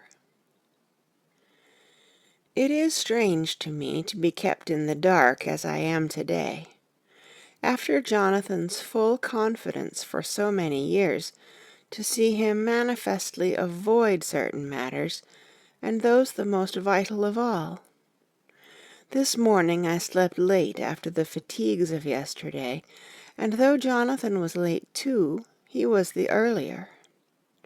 He spoke to me before he went out, never more sweetly or tenderly, but he never mentioned a word of what had happened in the visit to the Count's house. And yet he must have known how terribly anxious I was. Poor dear fellow, I suppose it must have distressed him even more than it did me. They all agreed that it was best that I should not be drawn further into this awful work, and I acquiesced. But to think that he keeps anything from me. And now I am crying like a silly fool, when I know it comes from my husband's great love, and from the good wishes of those other strong men. That has done me good. Well, some day Jonathan will tell me all, and lest it should ever be that he should think for a moment that I kept anything from him, I still keep my journal as usual. Then, if he has feared of my trust, I shall show it to him, with every thought of my heart put down for his dear eyes to read. I feel strangely sad and low-spirited today. I suppose it is the reaction from the terrible excitement. Last night I went to bed when the men had gone, simply because they told me to. I didn't feel sleepy, and I did feel full of devouring anxiety. I kept thinking over everything that has been ever since Jonathan came to see me in London, and it all seems like a horrible tragedy, with fate pressing on relentlessly to some destined end. Everything that one does seems, no matter how right it may be, to bring on the very thing which is most to be deplored. If I hadn't gone to Whitby, perhaps poor dear Lucy would be with us now. She hadn't taken to visiting the churchyard till I came, and if she hadn't come there in the daytime with me, she wouldn't have walked there in her sleep, and if she hadn't gone there at night and asleep, that monster couldn't have destroyed her as he did. Oh, why did I ever go to Whitby? There now, crying again. I wonder what has come over me today. I must hide it from Jonathan, for if he knew that I had been crying twice in one morning, I, who never cried on my own account, and whom he has never caused to shed a tear, the dear fellow would fret his heart out. I shall put a bold face on, and if I do feel weepy, he shall never see it. I suppose it is one of the lessons that we poor women have to learn. I can't quite remember how I fell asleep last night. I remember hearing the sudden barking of the dogs, and a lot of queer sounds, like praying on a very tumultuous scale, from Mr. Renfield's room, which is somewhere under this. And then there was silence over everything, silence so profound that it startled me, and I got up and looked out of the window. All was dark and silent, the black shadows thrown by the moonlight seeming full of a silent mystery of their own. Not a thing seemed to be stirring, but all to be grim and fixed as death or fate, so that a thin streak of white mist that crept with almost imperceptible slowness across the grass towards the house seemed to have a sentience and a vitality of its own.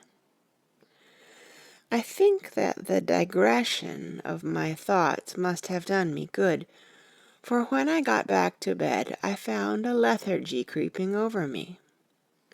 I lay a while, but could not quite sleep, so I got out and looked out of the window again. The mist was spreading, and was now close up to the house, so that I could see it lying thick against the wall, as though it were stealing up to the windows. The poor man was more loud than ever, and though I could not distinguish a word he said, I could in some way recognize in his tones some passionate entreaty on his part. Then there was the sound of a struggle, and I knew that the attendants were dealing with him. I was so frightened that I crept into bed and pulled the clothes over my head, putting my fingers in my ears. I was not then a bit sleepy, at least so I thought, but I must have fallen asleep, for, except dreams, I do not remember anything until the morning, when Jonathan woke me. I think that it took me an effort and a little time to realize where I was, and that it was Jonathan who was bending over me. My dream was very peculiar, and was almost typical of the way that waking thoughts become merged in or continued in dreams. I thought that I was asleep and waiting for Jonathan to come back. I was very anxious about him, and I was powerless to act. My feet and my hands and my brain were weighted so that nothing could proceed at the usual pace. And so I slept uneasily and thought. Then it began to dawn upon me that the air was heavy and dank and cold. I put back the clothes from my face and found, to my surprise, that all was dim around. The gaslight which I had left lit for Jonathan, but turned down, came only like a tiny red spark through the fog, which had evidently grown thicker and poured into the room. Then it occurred to me that I had shut the window before I had come to bed. I would have got out to make certain on the point, but some leaden lethargy seemed to chain my limbs and even my will. I lay still and endured, that was all. I closed my eyes, but could still see through my eyelids. It is wonderful what tricks our dreams play us, and how conveniently we can imagine. The mist grew thicker and thicker, and I could see now how it came in, for I could see it like smoke, or with the white energy of boiling water, pouring in not through the window, but through the joinings of the door. It got thicker and thicker, till it seemed as if it became concentrated into a sort of pillar of cloud in the room, through the top of which I could see the light of the gas shining like a red eye. Things began to whirl through my brain just as the cloudy column was now whirling in the room, and through it all came the scriptural words, "A pillar of cloud by day and of fire by night." Was it indeed some such spiritual guidance that was coming to me in my sleep?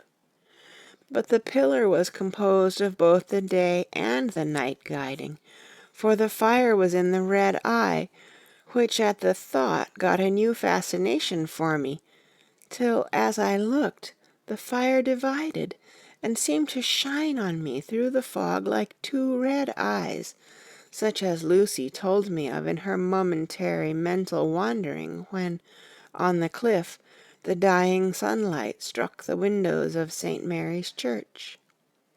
Suddenly the horror burst upon me that it was thus that Jonathan had seen those awful women growing into reality through the whirling mist in the moonlight, and in my dream I must have fainted, for all became black darkness. The last conscious effort which imagination made was to show me a livid white face bending over me out of the mist. I must be careful of such dreams, for they would unseat one's reason if there were too much of them. I would get Dr. Van Helsing or Dr. Seward to prescribe something for me which would make me sleep, only that I fear to alarm them. Such a dream at the present time would become woven into their fears for me. Tonight I shall strive hard to sleep naturally. If I do not, I shall tomorrow night get them to give me a dose of chloral.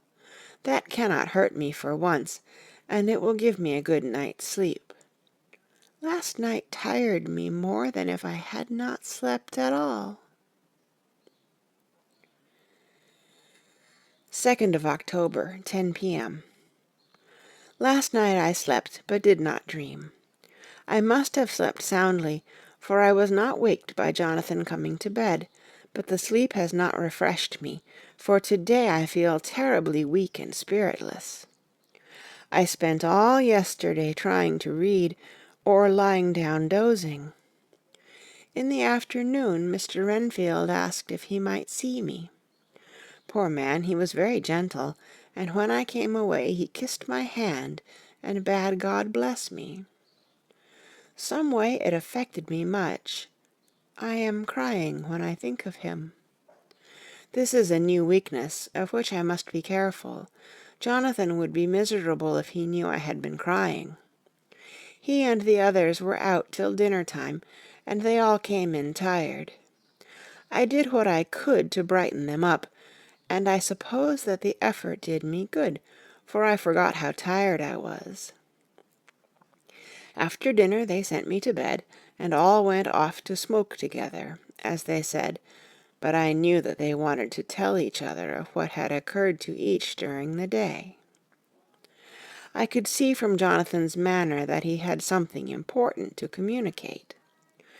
I was not so sleepy as I should have been, so before they went I asked Dr. Seward to give me a little opiate of some kind, as I had not slept well the night before. He very kindly made me up a sleeping draught, which he gave to me, telling me that it would do me no harm, as it was very mild. I have taken it, and am waiting for sleep, which still keeps aloof. I hope I have not done wrong, for as sleep begins to flirt with me, a new fear comes, that I may have been foolish in thus depriving myself of the power of waking. I might want it. Here comes sleep. Good night. End of chapter 19. Chapter 20. Jonathan Harker's Journal. 1st of October, evening. I found Thomas Snelling in his house at Bethnal Green, but unhappily he was not in a condition to remember anything. The very prospect of beer which my expected coming had opened to him had proved too much, and he had begun too early on his expected debauch. I learned, however, from his wife, who seemed a decent poor soul, that he was only the assistant to Smollett, who of the two mates was the responsible person. So off I drove to Walworth, and found Mr. Joseph Smollett at home and in his shirt-sleeves, taking a late tea out of a saucer. He is a decent, intelligent fellow, distinctly a good, reliable type of workman, and with a headpiece of his own. He remembered all about the incident of the boxes, and from a wonderful dog's-eared notebook, which he produced from some mysterious receptacle about the seat of his trousers, and which had hieroglyphical entries in thick, half-obliterated pencil, he gave me the destinations of the boxes.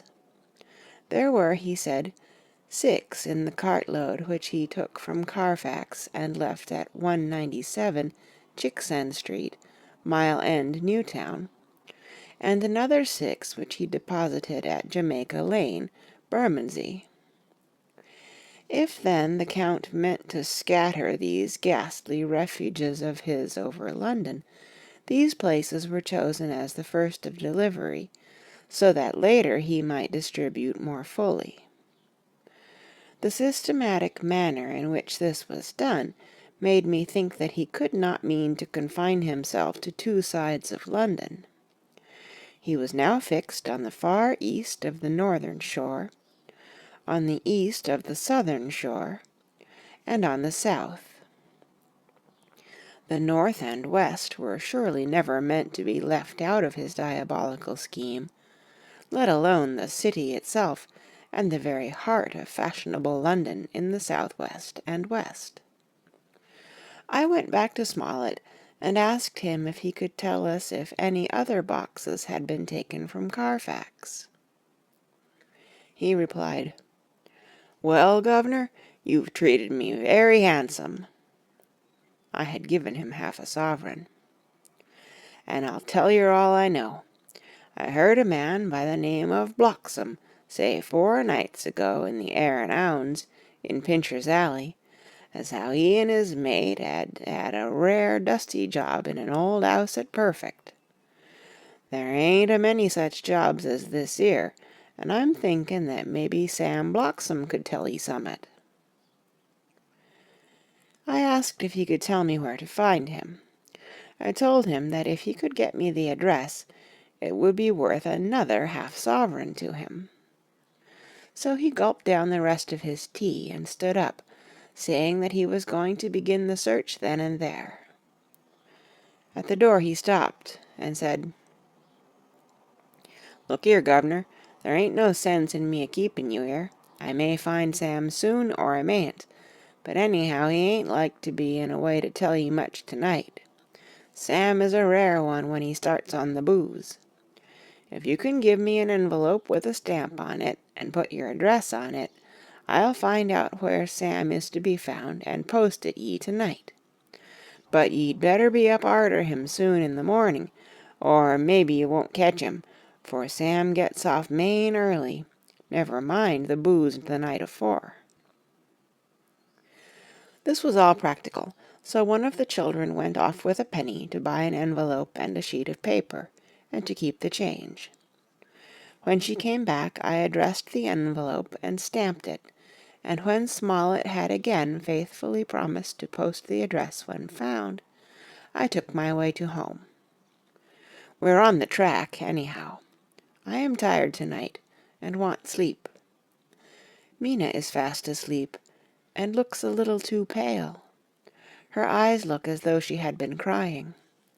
Poor dear, I've no doubt it frets her to be kept in the dark, and it may make her doubly anxious about me and the others. But it is best as it is. It is better to be disappointed and worried in such a way now than to have her nerve broken. The doctors were quite right to insist on her being kept out of this dreadful business. I must be firm, for on me this particular burden of silence must rest. I shall not ever enter on the subject with her under any circumstances. Indeed, it may not be a hard task, after all, for she herself has become reticent on the subject, and has not spoken of the Count or his doings ever since we told her of our decision. 2nd of October, evening. A long and trying and exciting day. By the first post I got my directed envelope with a dirty scrap of paper enclosed, on which was written with a carpenter's pencil in a sprawling hand, "Sam Bloxam, Corcoran's, 4, Poter's Court, Bartell Street, Walworth. Arsk for the Depite." I got the letter in bed, and rose without waking Mina. She looked heavy and sleepy and pale, and far from well. I determined not to wake her, but that, when I should return from this new search, I would arrange for her going back to Exeter. I think she would be happier in our own home, with her daily tasks to interest her, than in being here amongst us and in ignorance. I only saw Dr. Seward for a moment, and told him where I was off to, promising to come back and tell the rest so soon as I should have found out anything. I drove to Walworth and found, with some difficulty, Potter's Court. Mr. Smollett's spelling misled me, as I asked for Poter's Court instead of Potter's Court. However, when I had found the court, I had no difficulty in discovering Corcoran's lodging-house. When I asked the man who came to the door for the Depite, he shook his head and said, "I don't know him. There ain't no such person here. I never heard of him in all my bloomin' days. Don't believe there ain't nobody of that kind livin' here or anywheres." I took out Mr. Smollett's letter, and as I read it, it seemed to me that the lesson of the spelling of the name of the court might guide me. "What are you?" I asked. "I'm the deputy," he answered. I saw at once that I was on the right track. Phonetic spelling had again misled me. A half-crown tip put the deputy's knowledge at my disposal, and I learned that Mr. Bloxam, who had slept off the remains of his beer on the previous night at Corcoran's, had left for his work at Poplar at 5 o'clock that morning. He could not tell me where the place of work was situated, but he had a vague idea that it was some kind of a new-fangled warehouse, and with this slender clue I had to start for Poplar. It was 12 o'clock before I got any satisfactory hint of such a building, and this I got at a coffee shop, where some workmen were having their dinner. One of these suggested that there was being erected at Cross Angel Street a new cold storage building, and as this suited the condition of a new-fangled warehouse, I at once drove to it. An interview with a surly gatekeeper and a surlier foreman, both of whom were appeased with the coin of the realm, put me on the track of Bloxam. He was sent for on my suggesting that I was willing to pay his day's wages to his foreman for the privilege of asking him a few questions on a private matter. He was a smart enough fellow, though rough of speech and bearing. When I had promised to pay for his information, and had given him an earnest, he told me that he had made 2 journeys between Carfax and a house in Piccadilly, and had taken from this house to the latter 9 great boxes, main heavy ones, with a horse and cart hired by him for this purpose. I asked him if he could tell me the number of the house in Piccadilly, to which he replied, "Well, governor, I forgets the number, but it was only a few doors from a big white church or something of the kind, not long built. It was a dusty old house, too, though nothing to the dustiness of the house we took the bloomin' boxes from." "How did you get into the houses if they were both empty?" "There was the old party what engaged me a-waitin' at the house in Purfleet. He helped me to lift the boxes and put them in the dray. Curse me, but he was the strongest chap I ever struck, and him an old feller with a white mustache, one that thin you would think he couldn't throw a shadder." How this phrase thrilled through me. "Why, he took up his end of the boxes like they were pounds of tea, and me a-puffin' and a-blowin' afore I could up-end mine anyhow, and I'm no chicken neither." "How did you get into the house in Piccadilly?" I asked. "He was there too. He must ha' started off and got there afore me, for when I rung of the bell he kem and opened the door hisself, and helped me to carry the boxes into the 'all." "The whole 9?" I asked. "Yus, there was 5 in the first load, and 4 in the second. It was main dry work, and I don't so well remember how I got home." I interrupted him.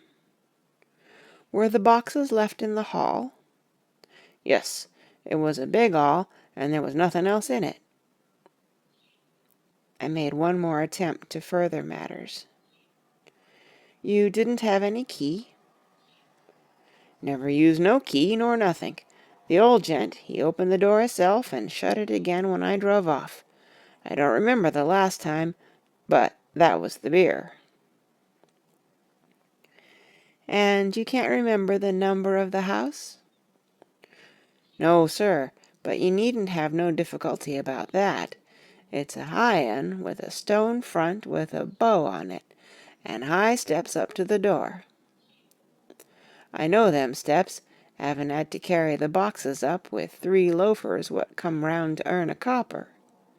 The old gent gave them shillin's, and they seein' they got so much they wanted more, but he took one of 'em by the shoulder, and was like to throw him down the steps, till the lot of them went away cussin'. I thought that with this description I could find the house, so having paid my friend for his information, I started off for Piccadilly. I had gained a new, painful experience. The Count could, it was evident, handle the earth boxes himself. If so, time was precious, for now that he had achieved a certain amount of distribution, he could, by choosing his own time, complete the task unobserved. At Piccadilly Circus I discharged my cab and walked westward. Beyond the Junior Constitutional I came across the house described, and was satisfied that this was the next of the lairs arranged by Dracula. The house looked as though it had been long untenanted. The windows were encrusted with dust, and the shutters were up. All the framework was black with time, and from the iron the paint had mostly scaled away. It was evident that up to lately there had been a large notice board in front of the balcony. It had, however, been roughly torn away, the uprights which had supported it still remaining. Behind the rails of the balcony I saw there were some loose boards, whose raw edges looked white.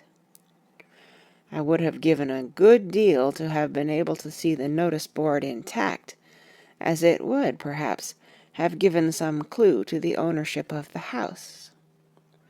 I remembered my experience of the investigation and purchase of Carfax, and I could not but feel that if I could find the former owner, there might be some means discovered of gaining access to the house. There was at present nothing to be learned from the Piccadilly side, and nothing could be done, so I went round to the back to see if anything could be gathered from this quarter. The mews were active, the Piccadilly houses being mostly in occupation. I asked one or two of the grooms and helpers whom I saw around if they could tell me anything about the empty house. One of them said that he heard it had lately been taken, but he couldn't say from whom. He told me, however, that up to very lately there had been a notice board of "For Sale" up, and that perhaps Mitchell, Sons, and Candy, the house agents, could tell me something, as he thought he remembered seeing the name of that firm on the board. I did not wish to seem too eager, or to let my informant know or guess too much, so, thanking him in the usual manner, I strolled away. It was now growing dusk, and the autumn night was closing in, so I did not lose any time. Having learned the address of Mitchell, Sons, and Candy from a directory at the Berkeley, I was soon at their office in Sackville Street. The gentleman who saw me was particularly suave in manner, but uncommunicative in equal proportion. Having once told me that the Piccadilly house, which throughout our interview he called a mansion, was sold, he considered my business as concluded.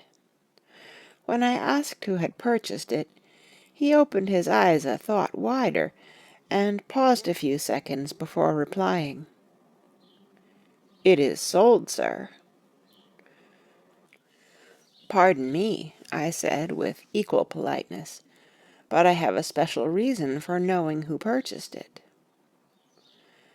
Again he paused longer and raised his eyebrows still more. "It is sold, sir," was again his laconic reply. "Surely," I said, "you do not mind letting me know so much?" "But I do mind," he answered. "The affairs of their clients are absolutely safe in the hands of Mitchell, Sons, and Candy." This was manifestly a prig of the first water, and there was no use arguing with him. I thought I had best meet him on his own ground, so I said, "Your clients, sir, are happy in having so resolute a guardian of their confidence. I am myself a professional man." Here I handed him my card. "In this instance I am not prompted by curiosity. I act on the part of Lord Godalming, who wishes to know something of the property which was, he understood, lately for sale." These words put a different complexion on affairs. He said, "I would like to oblige you if I could, Mr. Harker, and especially would I like to oblige his lordship. We once carried out a small matter of renting some chambers for him when he was the Honourable Arthur Holmwood. If you will let me have his lordship's address, I will consult the house on the subject, and will, in any case, communicate with his lordship by to-night's post. It will be a pleasure if we can so far deviate from our rules as to give the required information to his lordship." I wanted to secure a friend, and not to make an enemy, so I thanked him, gave him the address at Dr. Seward's, and came away. It was now dark, and I was tired and hungry. I got a cup of tea at the Aerated Bread Company, and came down to Purfleet by the next train. I found all the others at home. Mina was looking tired and pale, but she made a gallant effort to be bright and cheerful. It wrung my heart to think that I had had to keep anything from her, and so caused her inquietude. Thank God, this will be the last night of her looking on at our conferences, and feeling the sting of our not showing our confidence. It took all my courage to hold to the wise resolution of keeping her out of our grim task. She seems somehow more reconciled, or else the very subject seems to have become repugnant to her, for when any accidental allusion is made, she actually shudders. I am glad we made our resolution in time, as with such feeling as this, our growing knowledge would be torture to her. I could not tell the others of the day's discovery till we were alone, so after dinner, followed by a little music to save appearances even amongst ourselves, I took Mina to her room and left her to go to bed. The dear girl was more affectionate with me than ever, and clung to me as though she would detain me, but there was much to be talked of, and I came away. Thank God, the ceasing of telling things has made no difference between us. When I came down again, I found the others all gathered round the fire in the study. In the train I had written my diary so far, and simply read it off to them as the best means of letting them get abreast of my own information. When I had finished, Van Helsing said, "This has been a great day's work, friend Jonathan. Doubtless we are on the track of the missing boxes. If we find them all in that house, then our work is near the end. But if there be some missing, we must search until we find them. Then shall we make our final coup, and hunt the wretch to his real death." We all sat silent a while, and all at once Mr. Morris spoke. "Say, how are we going to get into that house?" "We got into the other," answered Lord Godalming quickly. "But, Art, this is different. We broke house at Carfax, but we had night and a walled park to protect us. It will be a mighty different thing to commit burglary in Piccadilly, either by day or night. I confess I don't see how we are going to get in, unless that agency duck can find us a key of some sort. Perhaps we shall know when you get his letter in the morning." Lord Godalming's brows contracted, and he stood up and walked about the room. By and by he stopped and said, turning from one to another of us, "Quincy's head is level. This burglary business is getting serious. We got off once all right, but we have now a rare job on hand, unless we can find the Count's key basket." As nothing could well be done before morning, and as it would be at least advisable to wait till Lord Godalming should hear from Mitchell's, we decided not to take any active step before breakfast time. For a good while we sat and smoked, discussing the matter in its various lights and bearings. I took the opportunity of bringing this diary right up to the moment. I am very sleepy, and shall go to bed. Just a line. Mina sleeps soundly, and her breathing is regular. Her forehead is puckered up into little wrinkles, as though she thinks even in her sleep. She is still too pale, but does not look so haggard as she did this morning. Tomorrow will, I hope, mend all this. She will be herself at home in Exeter. Oh, but I am sleepy. Dr. Seward's Diary, 1st of October. I am puzzled afresh about Renfield. His moods change so rapidly that I find it difficult to keep touch of them, and as they always mean something more than his own well-being, they form a more than interesting study. This morning, when I went to see him after his repulsive Van Helsing, his manner was that of a man commanding destiny. He was, in fact, commanding destiny, subjectively. He did not really care for any of the things of mere earth. He was in the clouds, and looked down on all the weaknesses and wants of us poor mortals. I thought I would improve the occasion and learn something, so I asked him, "What about the flies these times?" He smiled on me in quite a superior sort of way, such a smile as would have become the face of Malvolio, as he answered me, "The fly, my dear sir, has one striking feature. Its wings are typical of the aerial powers of the psychic faculties. The ancients did well when they typified the soul as a butterfly." I thought I would push his analogy to its utmost logically, so I said quickly, "Oh, it is a soul you are after now, is it?" His madness foiled his reason, and a puzzled look spread over his face as, shaking his head with a decision which I had but seldom seen in him, he said, oh no, I want no souls. Life is all I want." Here he brightened up. "I am pretty indifferent about it at present. Life is all right. I have all I want. You must get a new patient, doctor, if you wish to study zoophagy." This puzzled me a little, so I drew him on. "Then you command life. You are a god, I suppose?" He smiled with an ineffably benign superiority. "Oh no, far be it from me to arrogate to myself the attributes of the deity. I am not even concerned in his especially spiritual doings. If I may state my intellectual position, I am, so far as concerns things purely terrestrial, somewhat in the position which Enoch occupied spiritually." This was a poser to me. I could not at the moment recall Enoch's appositeness, so I had to ask a simple question, though I felt that by so doing I was lowering myself in the eyes of the lunatic.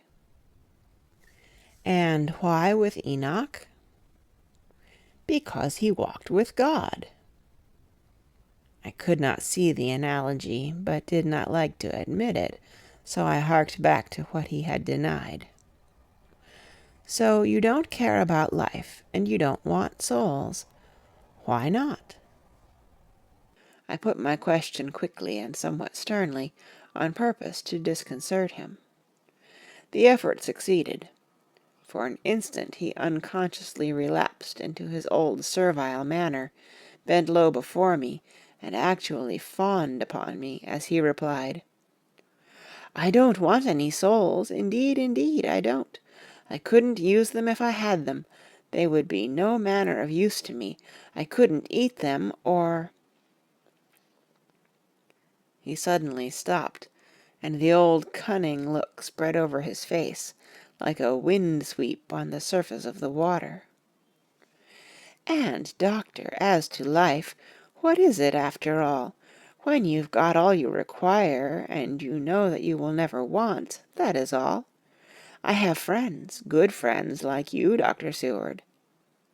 This was said with a leer of inexpressible cunning. "I know that I shall never lack the means of life." I think that through the cloudiness of his insanity he saw some antagonism in me, for he at once fell back on the last refuge of such as he, a dogged silence. After a short time I saw that for the present it was useless to speak to him. He was sulky, and so I came away. Later in the day he sent for me. Ordinarily I would not have come without special reason, but just at present I am so interested in him that I would gladly make an effort. Besides, I am glad to have anything to help pass the time. Harker is out, following up clues, and so are Lord Godalming and Quincey. Van Helsing sits in my study poring over the record prepared by the Harkers. He seems to think that by accurate knowledge of all details he will light upon some clue. He does not wish to be disturbed in the work without cause. I would have taken him with me to see the patient, only I thought that after his last repulse he might not care to go again. There was also another reason. Renfield might not speak so freely before a third person as when he and I were alone. I found him sitting out in the middle of the floor on his stool, a pose which is generally indicative of some mental energy on his part. When I came in, he said at once, as though the question had been waiting on his lips, "What about souls?" It was evident then that my surmise had been correct. Unconscious cerebration was doing its work, even with the lunatic. I determined to have the matter out. "What about them yourself?" I asked.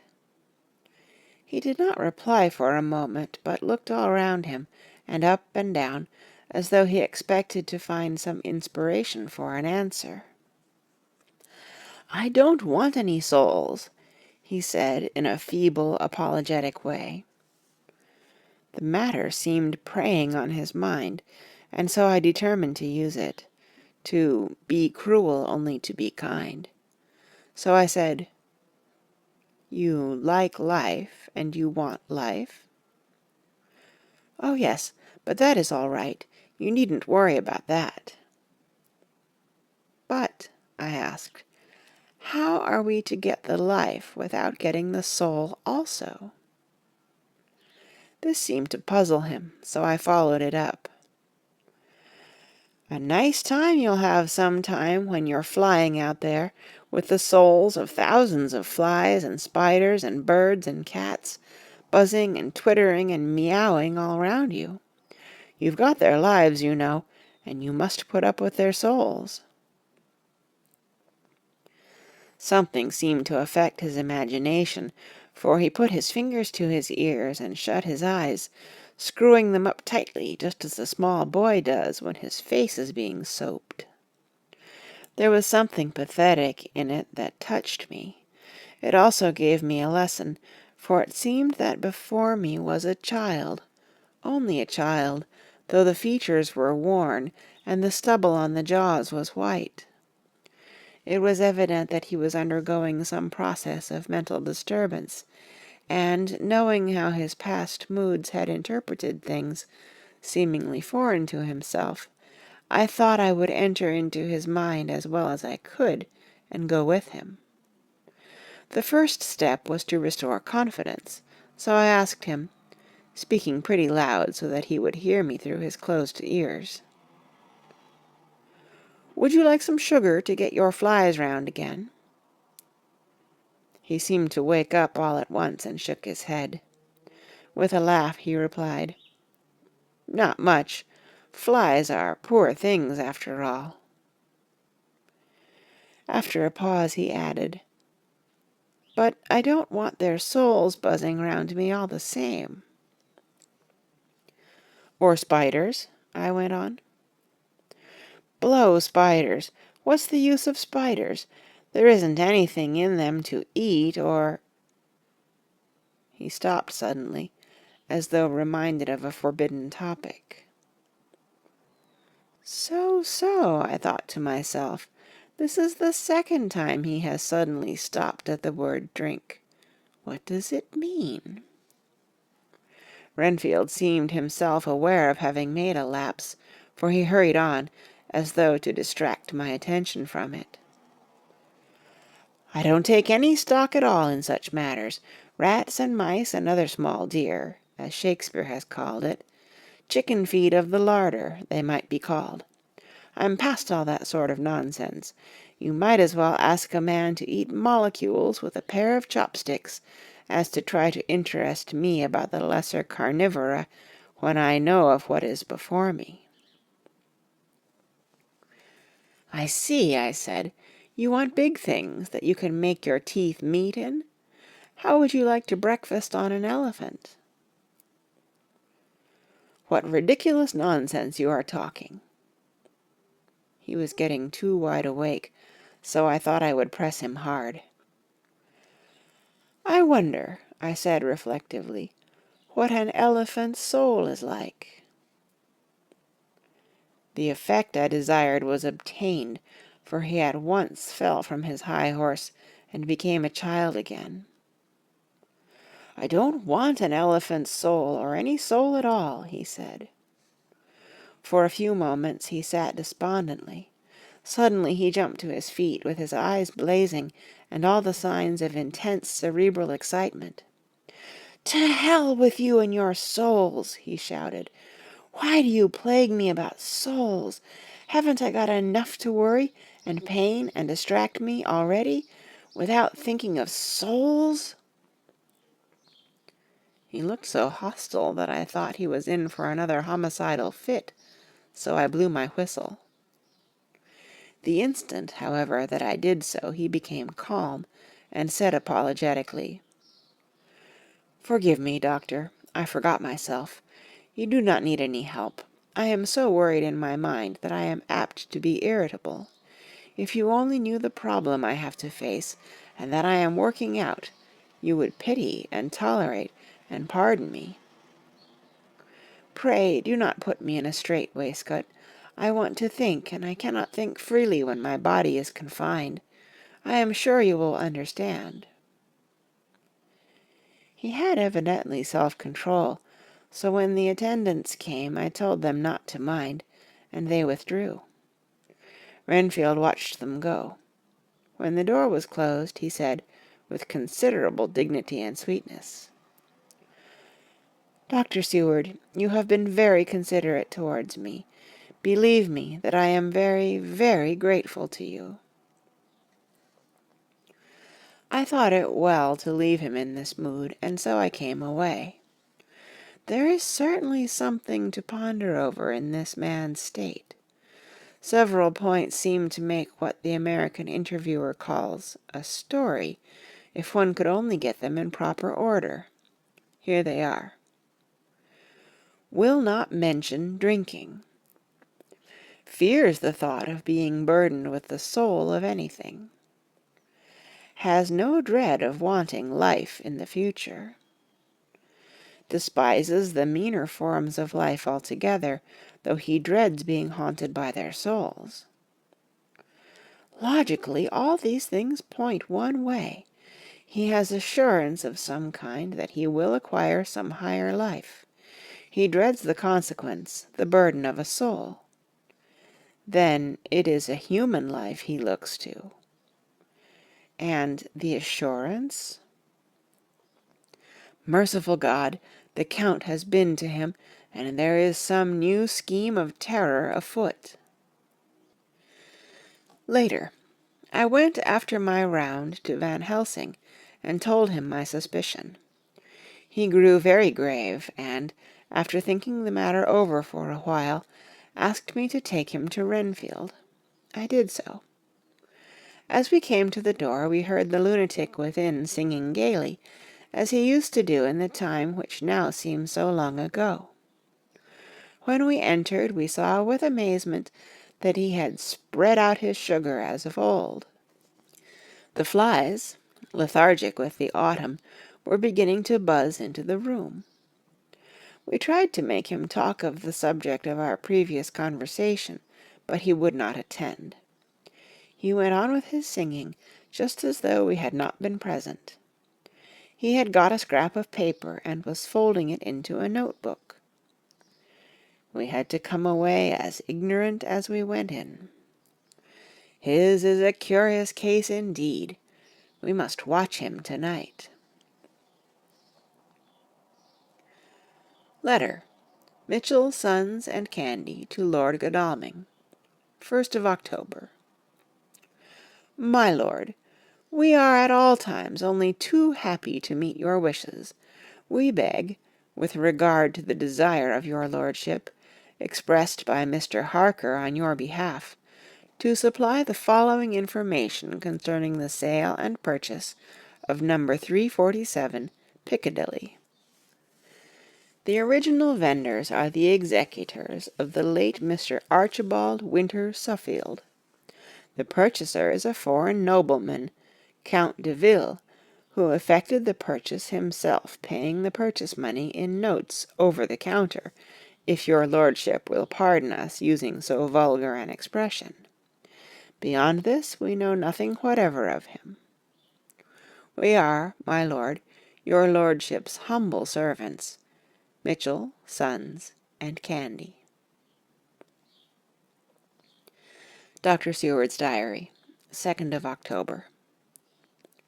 I placed a man in the corridor last night, and told him to make an accurate note of any sound he might hear from Renfield's room, and gave him instructions that if there should be anything strange, he was to call me. After dinner, when we had all gathered round the fire in the study, Mrs. Harker having gone to bed, we discussed the attempts and discoveries of the day. Harker was the only one who had any result, and we are in great hopes that his clue may be an important one. Before going to bed I went round to the patient's room, and looked in through the observation trap. He was sleeping soundly, and his heart rose and fell with regular respiration.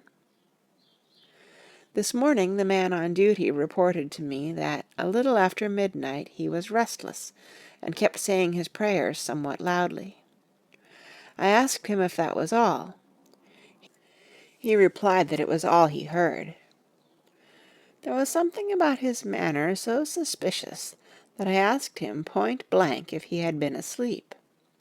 He denied sleep, but admitted to having dozed for a while. It is too bad that men cannot be trusted unless they are watched. Today Harker is out following up his clue, and Art and Quincy are looking after horses. Godalming thinks it will be well to have horses always in readiness, for when we get the information which we seek, there will be no time to lose. We must sterilize all the imported earth between sunrise and sunset. We shall thus catch the Count at his weakest, and without a refuge to fly to. Van Helsing is off to the British Museum, looking up some authorities on ancient medicine. The old physicians took account of things which their followers do not accept, and the professor is searching for witch and demon cures, which may be useful to us later. I sometimes think we must be all mad, and that we shall wake to sanity in strait waistcoats. Later, we have met again. We seem at last to be on the track, and our work of tomorrow may be the beginning of the end. I wonder if Renfield's quiet has anything to do with this. His moods have so followed the doings of the Count that the coming destruction of the monster may be carried to him in some subtle way. If we could only get some hint as to what passed in his mind between the time of my argument with him today and his resumption of fly-catching, it might afford us a valuable clue. He is now seemingly quiet for a spell. Is he? That wild yell seemed to come from his room. The attendant came bursting into my room and told me that Renfield had somehow met with some accident. He had heard him yell, and when he went to him, found him lying on his face on the floor, all covered with blood. I must go at once. End of Chapter 20. Chapter 21. Dr. Seward's Diary. 3rd of October. Let me put down with exactness all that happened, as well as I can remember it, since last I made an entry. Not a detail that I can recall must be forgotten. In all calmness I must proceed. When I came to Renfield's room, I found him lying on the floor on his left side in a glittering pool of blood. When I went to move him, it became at once apparent that he had received some terrible injuries. There seemed none of that unity of purpose between the parts of the body which marks even lethargic sanity. As the face was exposed, I could see that it was horribly bruised, as though it had been beaten against the floor. Indeed, it was from the face wounds that the pool of blood originated. The attendant who was kneeling beside the body said to me as we turned him over, "I think, sir, his back is broken. See, both his right arm and leg and the whole side of his face are paralyzed." How such a thing could have happened puzzled the attendant beyond measure. He seemed quite bewildered, and his brows were gathered in as he said, "I can't understand the two things. He could mark his face like that by beating his own head on the floor. I saw a young woman do it once at the Eversfield Asylum before anyone could lay hands on her. And I suppose he might have broke his neck by falling out of bed if he got in an awkward kink. But for the life of me I can't imagine how the two things occurred. If his back was broke, he couldn't beat his head, and if his face was like that before the fall out of bed, there would be marks of it." I said to him, "Go to Dr. Van Helsing and ask him to kindly come here at once. I want him without an instant's delay." The man ran off, and within a few minutes the professor, in his dressing-gown and slippers, appeared. When he saw Renfield on the ground, he looked keenly at him a moment, and then turned to me. I think he recognized my thought in my eyes, for he said very quietly, manifestly for the ears of the attendant, "Ah, a sad accident. He will need very careful watching and much attention. I shall stay with you myself, but I shall first dress myself. If you will remain, I shall in a few minutes join you." The patient was now breathing stertorously, and it was easy to see that he had suffered some terrible injury. Van Helsing returned with extraordinary celerity, bringing with him a surgical case. He had evidently been thinking and had his mind made up, for, almost before he looked at the patient, he whispered to me, "Send the attendant away. We must be alone with him when he becomes conscious, after the operation." So I said, "I think that will do now, Simmons. We have done all that we can at present. You had better go your round, and Dr. Van Helsing will operate. Let me know instantly if there be anything unusual anywhere." The man withdrew, and we went into a strict examination of the patient. The wounds of the face were superficial. The real injury was a depressed fracture of the skull, extending right up through the motor area. The professor thought a moment and said, "We must reduce the pressure and get back to normal conditions, as far as can be. The rapidity of the suffusion shows the terrible nature of his injury. The whole motor area seems affected. The suffusion of the brain will increase quickly, so we must trephine at once, or it may be too late." As he was speaking, there was a soft tapping at the door. I went over and opened it, and found in the corridor without Arthur and Quincy in pajamas and slippers. The former spoke.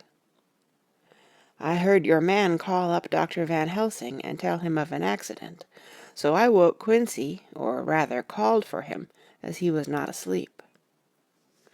Things are moving too quickly and too strangely for sound sleep for any of us these times. I've been thinking that tomorrow night we'll not see things as they have been. We'll have to look back, and forward a little more than we have done. May we come in?" I nodded, and held the door open till they had entered. Then I closed it again. When Quincy saw the attitude and state of the patient, and noted the horrible pool on the floor, he said softly, "My God, what has happened to him? Poor, poor devil!" I told him briefly, and added that we expected he would recover consciousness after the operation, for a short time at all events. He went at once, and sat down on the edge of the bed, with Godalming beside him. We all watched in patience. "We shall wait," said Van Helsing, "just long enough to fix the best spot for trephining, so that we may most quickly and perfectly remove the blood clot, for it is evident that the hemorrhage is increasing." The minutes during which we waited passed with fearful slowness. I had a horrible sinking in my heart, and from Van Helsing's face I gathered that he felt some fear or apprehension as to what was to come. I dreaded the words that Renfield might speak. I was positively afraid to think, but the conviction of what was coming was on me, as I have read of men who have heard the death watch. The poor man's breathing came in uncertain gasps. Each instant he seemed as though he would open his eyes and speak, but then would follow a prolonged stertorous breath, and he would relapse into a more fixed insensibility. Inured as I was to sick beds and death, this suspense grew and grew upon me. I could almost hear the beating of my own heart, and the blood surging through my temples sounded like blows from a hammer. The silence finally became agonizing. I looked at my companions, one after another, and saw from their flushed faces and damp brows that they were enduring equal torture. There was a nervous suspense over us all, as though overhead some dread bell would peal out powerfully when we should least expect it. At last there came a time when it was evident that the patient was sinking fast. He might die at any moment. I looked up at the professor and caught his eyes fixed on mine. His face was sternly set as he spoke. "There is no time to lose. His words may be worth many lives. I have been thinking so as I stood here. It may be there is a soul at stake. We shall operate just above the ear." Without another word he made the operation. For a few moments the breathing continued to be stertorous. Then there came a breath so prolonged that it seemed as though it would tear open his chest.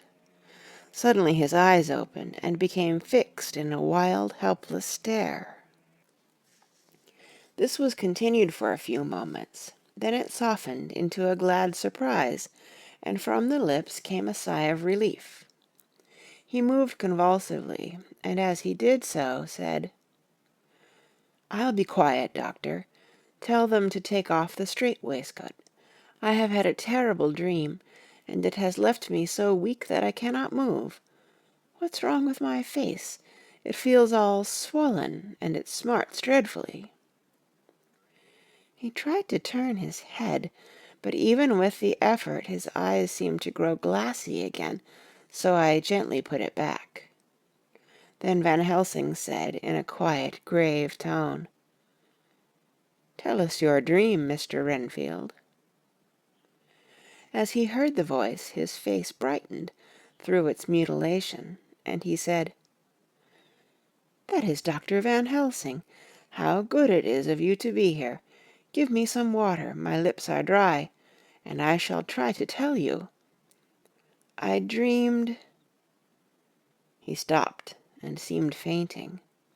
I called quietly to Quincy, "The brandy, it is in my study, quick!" He flew and returned with a glass, the decanter of brandy, and a carafe of water. We moistened the parched lips, and the patient quickly revived. It seemed, however, that his poor injured brain had been working in the interval, for when he was quite conscious, He looked at me piercingly, with an agonized confusion which I shall never forget, and said, "I must not deceive myself. It was no dream, but all a grim reality." Then his eyes roved round the room. As they caught sight of the two figures sitting patiently on the edge of the bed, he went on, "If I were not sure already, I would know from them." For an instant his eyes closed, not with pain or sleep, but voluntarily, as though he were bringing all his faculties to bear. When he opened them, he said, hurriedly, and with more energy than he had yet displayed, "Quick, doctor, quick! I am dying.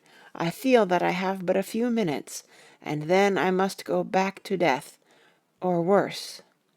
Wet my lips with brandy again. I have something that I must say before I die, or before my poor crushed brain dies, anyhow. Thank you. It was that night after you left me, when I implored you to let me go away. I couldn't speak then, for I felt my tongue was tied, but I was as sane then, except in that way, as I am now. I was in an agony of despair for a long time after you left me. It seemed hours. Then there came a sudden peace to me. My brain seemed to become cool again, and I realized where I was. I heard the dogs bark behind our house, but not where he was." As he spoke, Van Helsing's eyes never blinked, but his hand came out and met mine and gripped it hard. He did not, however, betray himself. He nodded slightly and said, "Go on," in a low voice. Renfield proceeded. "He came up to the window in the mist, as I had seen him often before, but he was solid then, not a ghost, and his eyes were fierce like a man's when angry. He was laughing with his red mouth. The sharp white teeth glinted in the moonlight when he turned to look back over the belt of trees to where the dogs were barking. I wouldn't ask him to come in at first, though I knew he wanted to, just as he had wanted all along. Then he began promising me things, not in words, but by doing them." He was interrupted by a word from the professor. "How?" "By making them happen, just as he used to send in the flies when the sun was shining. Great big fat ones with steel and sapphire on their wings, and big moths in the night with skull and crossbones on their backs." Van Helsing nodded to him as he whispered to me unconsciously, "The Acherontia itatropos of the sphinges, what you call the death's head moth." The patient went on without stopping. "Then he began to whisper, 'Rats, rats, rats, hundreds, thousands, millions of them, and every one a life, and dogs to eat them, and cats too, all lives, all red blood with years of life in it, and not merely buzzing flies.' I laughed at him, for I wanted to see what he could do. Then the dogs howled away beyond the dark trees in his house. He beckoned me to the window. I got up and looked out, and he raised his hands and seemed to call out without using any words. A dark mass spread over the grass, coming on like the shape of a flame of fire, and then he moved the mist to the right and left, and I could see that there were thousands of rats with their eyes blazing red, like his, only smaller. He held up his hand, and they all stopped, and I thought he seemed to be saying, 'All these lives will I give you, aye, and many more and greater, through countless ages, if you will fall down and worship me.' And then a red cloud, like the color of blood, seemed to close over my eyes, and before I knew what I was doing, I found myself opening the sash and saying to him, 'Come in, Lord and Master.' The rats were all gone, but he slid into the room through the sash, though it was only open an inch wide, just as the moon herself has often come in through the tiniest crack, and has stood before me in all her size and splendor. His voice was weaker, so I moistened his lips with the brandy again, and he continued, but it seemed as though his memory had gone on working in the interval, for his story was further advanced. I was about to call him back to the point, but Van Helsing whispered to me, "Let him go on. Do not interrupt him. He cannot go back, and maybe could not proceed at all if once he lost the thread of his thought." He proceeded. "All day I waited to hear from him, but he did not send me anything, not even a blowfly, and when the moon got up I was pretty angry with him. When he slid in through the window, though it was shut, and did not even knock, I got mad with him. He sneered at me, and his white face looked out of the mist with his red eyes gleaming, and he went on as though he owned the whole place, and I was no one. He didn't even smell the same as he went by me. I couldn't hold him. I thought that, somehow, Mrs. Harker had come into the room." The two men sitting on the bed stood up and came over, standing behind him so that he could not see them, but where they could hear better. They were both silent, but the Professor started and quivered. His face, however, grew grimmer and sterner still. Renfield went on without noticing. "When Mrs. Harker came in to see me this afternoon, she wasn't the same. It was like tea after the teapot had been watered." Here we all moved, but no one said a word. He went on. "I didn't know that she was here till she spoke, and she didn't look the same. I don't care for the pale people. I like them with lots of blood in them, and hers had all seemed to have run out. I didn't think of it at the time, but when she went away I began to think, and it made me mad to know that he had been taking the life out of her." I could feel that the rest quivered, as I did, but we remained otherwise still. "So when he came tonight I was ready for him. I saw the mist stealing in, and I grabbed it tight. I had heard that madmen have unnatural strength, and as I knew I was a madman, at times anyhow, I resolved to use my power. Aye, and he felt it too, for he had to come out of the mist to struggle with me. I held tight, and I thought I was going to win, for I didn't mean him to take any more of her life till I saw his eyes. They burned into me, and my strength became like water. He slipped through it, and when I tried to cling to him, he raised me up and flung me down. There was a red cloud before me, and a noise like thunder, and the mist seemed to steal away under the door." His voice was becoming fainter, and his breath more stertorous. Van Helsing stood up instinctively. "We know the worst now," he said. "He is here, and we know his purpose. It may not be too late. Let us be armed, the same as we were the other night, but lose no time. There is not an instant to spare." There was no need to put our fear, nay, our conviction, into words. We shared them in common. We all hurried and took from our rooms the same things that we had when we entered the Count's house.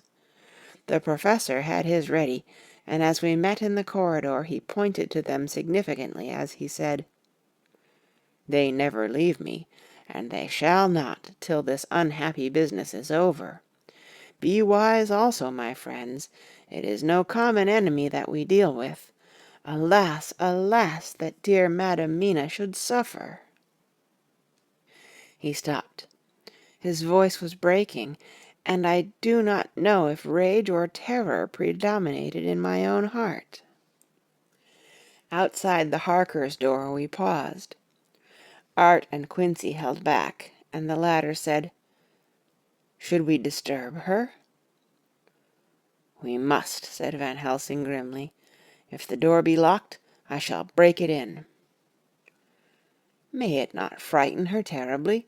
It is unusual to break into a lady's room." Van Helsing said solemnly, "You are always right, but this is life and death. All chambers are alike to the doctor, and even were they not, they are all as one to me tonight. Friend John, when I turn the handle, if the door does not open, do you put your shoulder down and shove, you too, my friends, now." He turned the handle as he spoke, but the door did not yield. We threw ourselves against it. With a crash it burst open, and we almost fell headlong into the room. The Professor did actually fall, and I saw across him as he gathered himself up from hands and knees. What I saw appalled me. I felt my hair rise like bristles on the back of my neck, and my heart seemed to stand still. The moonlight was so bright that through the thick yellow blind the room was light enough to see. On the bed beside the window lay Jonathan Harker, his face flushed, and breathing heavily as though in a stupor. Kneeling on the near edge of the bed facing outwards was the white-clad figure of his wife. By her side stood a tall, thin man, clad in black. His face was turned from us, but the instant we saw we all recognized the Count, in every way, even to the scar on his forehead. With his left hand he held both Mrs. Harker's hands, keeping them away with her arms at full tension. His right hand gripped her by the back of the neck, forcing her face down on his bosom. Her white night-dress was smeared with blood, and a thin stream trickled down the man's bare breast, which was shown by his torn-open dress. The attitude of the two had a terrible resemblance to a child forcing a kitten's nose into a saucer of milk to compel it to drink. As we burst into the room, the Count turned his face, and the hellish look that I had heard described seemed to leap into it. His eyes flamed red with devilish passion. The great nostrils of the white aquiline nose opened wide and quivered at the edge, and the white sharp teeth behind the full lips of the blood-dripping mouth champed together like those of a wild beast. With a wrench which threw his victim back upon the bed as though hurled from a height, he turned and sprang at us. But by this time the Professor had gained his feet, and was holding towards him the envelope which contained the sacred wafer. The Count suddenly stopped, just as poor Lucy had done outside the tomb, and cowered back. Further and further back he cowered, as we, lifting our crucifixes, advanced.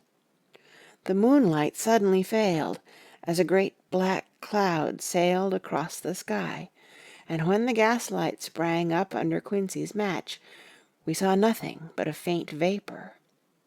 This, as we looked, trailed under the door, which, with the recoil from its bursting open, had swung back to its old position. Van Helsing, Art, and I moved forward to Mrs. Harker, who by this time had drawn her breath, and with it had given a scream so wild, so ear-piercing, so despairing, that it seems to me now that it will ring in my ears till my dying day. For a few seconds she lay in her helpless attitude and disarray. Her face was ghastly, with a pallor which was accentuated by the blood which smeared her lips and cheeks and chin. From her throat trickled a thin stream of blood. Her eyes were mad with terror.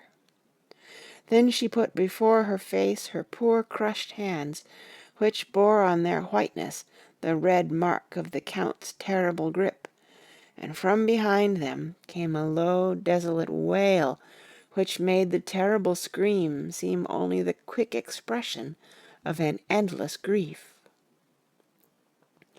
Van Helsing stepped forward and drew the coverlet gently over her body, whilst Art, after looking at her face for an instant despairingly, ran out of the room. Van Helsing whispered to me, "Jonathan is in a stupor such as we know the vampire can produce. We can do nothing with poor Madam Mina for a few moments till she recovers herself. I must wake him." He dipped the end of a towel in cold water, and with it began to flick him on the face, his wife all the while holding her face between her hands and sobbing in a way that was heartbreaking to hear. I raised the blind and looked out of the window.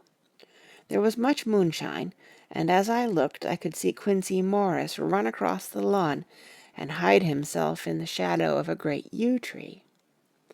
It puzzled me to think why he was doing this, but at the instant I heard Harker's quick exclamation as he woke to partial consciousness and turned to the bed.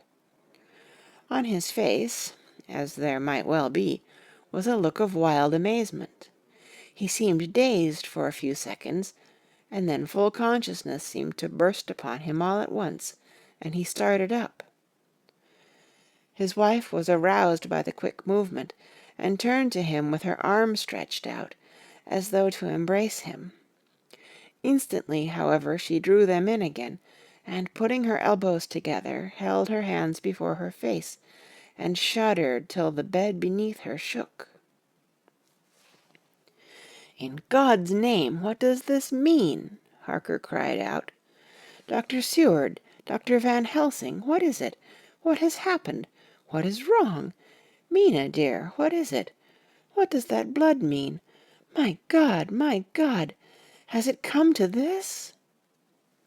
And, raising himself to his knees, he beat his hands wildly together. "Good God, help us! Help her! Oh, help her!" With a quick movement he jumped from bed and began to pull on his clothes, all the man in him awake at the need for instant exertion. "What has happened? Tell me all about it," he cried without pausing. "Dr. Van Helsing, you love Mina, I know. Oh, do something to save her.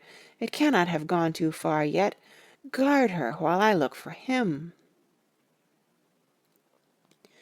His wife, through her terror and horror and distress, saw some sure danger to him.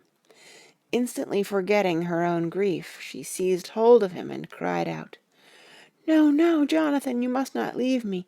I have suffered enough tonight, God knows, without the dread of his harming you. You must stay with me, stay with these friends who will watch over you." Her expression became frantic as she spoke, and, he yielding to her, she pulled him down sitting on the bedside, and clung to him fiercely. Van Helsing and I tried to calm them both. The Professor held up his little golden crucifix, and said with wonderful calmness, "Do not fear, my dear. We are here, and whilst this is close to you, no foul thing can approach. You are safe for tonight, and we must be calm and take counsel together." She shuddered and was silent, holding down her head on her husband's breast.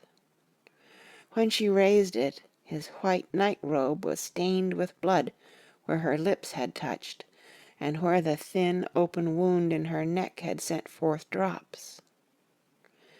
The instant she saw it, she drew back with a low wail, and whispered amidst choking sobs, "Unclean, unclean! I must touch him or kiss him no more.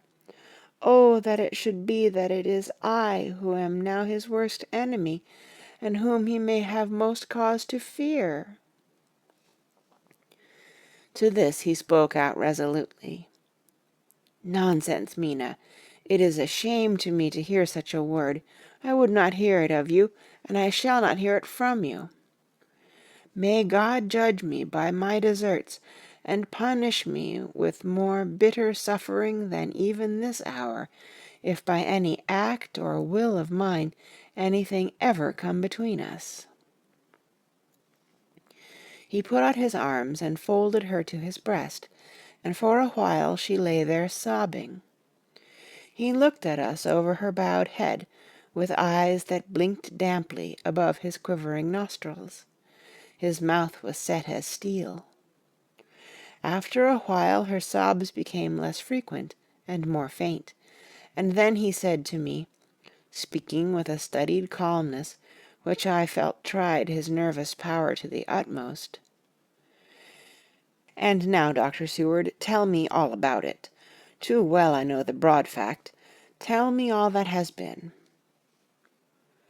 I told him exactly what had happened, and he listened with seeming impassiveness, but his nostrils twitched and his eyes blazed, as I told how the ruthless hands of the Count had held his wife in that terrible and horrid position, with her mouth to the open wound in his breast. It interested me, even at that moment, to see that, whilst the face of white-set passion worked convulsively over the bowed head, the hands tenderly and lovingly stroked the ruffled hair. Just as I had finished, Quincey and Godalming knocked at the door. They entered in obedience to our summons. Van Helsing looked at me questioningly. I understood him to mean if we were to take advantage of their coming to divert, if possible, the thoughts of the unhappy husband and wife from each other and from themselves. So, on nodding acquiescence to him, he asked them what they had seen or done. To which Lord Godalming answered, "I could not see him anywhere in the passage or in any of our rooms. I looked in the study, but, though he had been there, he had gone. He had, however—" He stopped suddenly, looking at the poor drooping figure on the bed. Van Helsing said gravely, "Go on, friend Arthur. We want here no more concealments. Our hope now is in knowing all. Tell freely." So Art went on. "He had been there, and though it could only have been for a few seconds, he made rare hay of the place. All the manuscript had been burned, and the blue flames were flickering amongst the white ashes. The cylinders of your phonograph, too, were thrown on the fire, and the wax had helped the flames." Here I interrupted.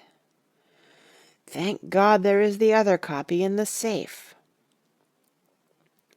His face lit for a moment, but fell again as he went on. "I ran downstairs then, but could see no sign of him.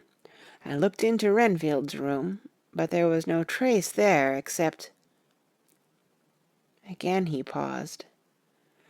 "Go on," said Harker hoarsely. So he bowed his head, and, moistening his lips with his tongue, added, "Except that the poor fellow is dead." Mrs. Harker raised her head. Looking from one to the other of us, she said solemnly, "God's will be done." I could not but feel that Art was keeping back something, but as I took it that it was with a purpose, I said nothing. Van Helsing turned to Morris and asked, "And you, friend Quincey, have you any to tell?" "A little," he answered. "It may be much eventually, but at present I can't say. I thought it well to know, if possible, where the Count would go when he left the house. I did not see him, but I saw a bat rise from Renfield's window and flap westward. I expected to see him in some shape go back to Carfax, but he evidently sought some other lair. He will not be back tonight, for the sky is reddening in the east, and the dawn is close. We must work tomorrow." He said the latter words through his shut teeth. For a space of perhaps a couple of minutes there was silence, and I could fancy that I could hear the sound of our hearts beating. Then Van Helsing said, placing his hand very tenderly on Mrs. Harker's head, "And now, Madam Mina, poor dear, dear Madam Mina, tell us exactly what happened. God knows that I do not want that you be pained, but it is need that we know all. For now more than ever has all work to be done quick and sharp, and in deadly earnest. The day is close to us that must end all, if it may be so, and now is the chance that we may live and learn. The poor dear lady shivered, and I could see the tension of her nerves as she clasped her husband closer to her and bent her head lower and lower still on his breast. Then she raised her head proudly and held out one hand to Van Helsing, who took it in his, and, after stooping and kissing it reverently, held it fast. The other hand was locked in that of her husband, who held his other arm thrown round her protectingly. After a pause in which she was evidently ordering her thoughts, she began, "I took the sleeping draught which you had so kindly given me, but for a long time it did not act. I seemed to become more wakeful, and myriads of horrible fancies began to crowd in upon my mind, all of them connected with death and vampires, with blood and pain and trouble." Her husband involuntarily groaned as she turned to him and said lovingly, "Do not fret, dear. You must be brave and strong, and help me through the horrible task. If you only knew what an effort it is to me to tell of this fearful thing at all, you would understand how much I need your help." Well, I saw I must try to help the medicine to its work with my will, if it was to do me any good, so I resolutely set myself to sleep. Sure enough, sleep must soon have come to me, for I remember no more. Jonathan coming in had not waked me, for he lay by my side when next I remember. There was in the room the same thin white mist that I had before noticed. But I forget now if you know of this. You will find it in my diary, which I shall show you later. I felt the same vague terror which had come to me before, and the same sense of some presence. I turned to wake Jonathan, but found that he slept so soundly that it seemed as if it was he who had taken the sleeping draught, and not I. I tried, but I could not wake him. This caused me a great fear, and I looked around terrified. Then indeed my heart sank within me. Beside the bed, as if he had stepped out of the mist, or rather as if the mist had turned into his figure, for it had entirely disappeared, stood a tall, thin man, all in black. I knew him at once from the description of the others. The waxen face, the high aquiline nose, on which the light fell in a thin white line, the parted red lips, with the sharp white teeth showing between, and the red eyes that I had seemed to see in the sunset on the windows of St. Mary's Church at Whitby. I knew, too, the red scar on his forehead where Jonathan had struck him. For an instant my heart stood still, and I would have screamed out, only that I was paralyzed.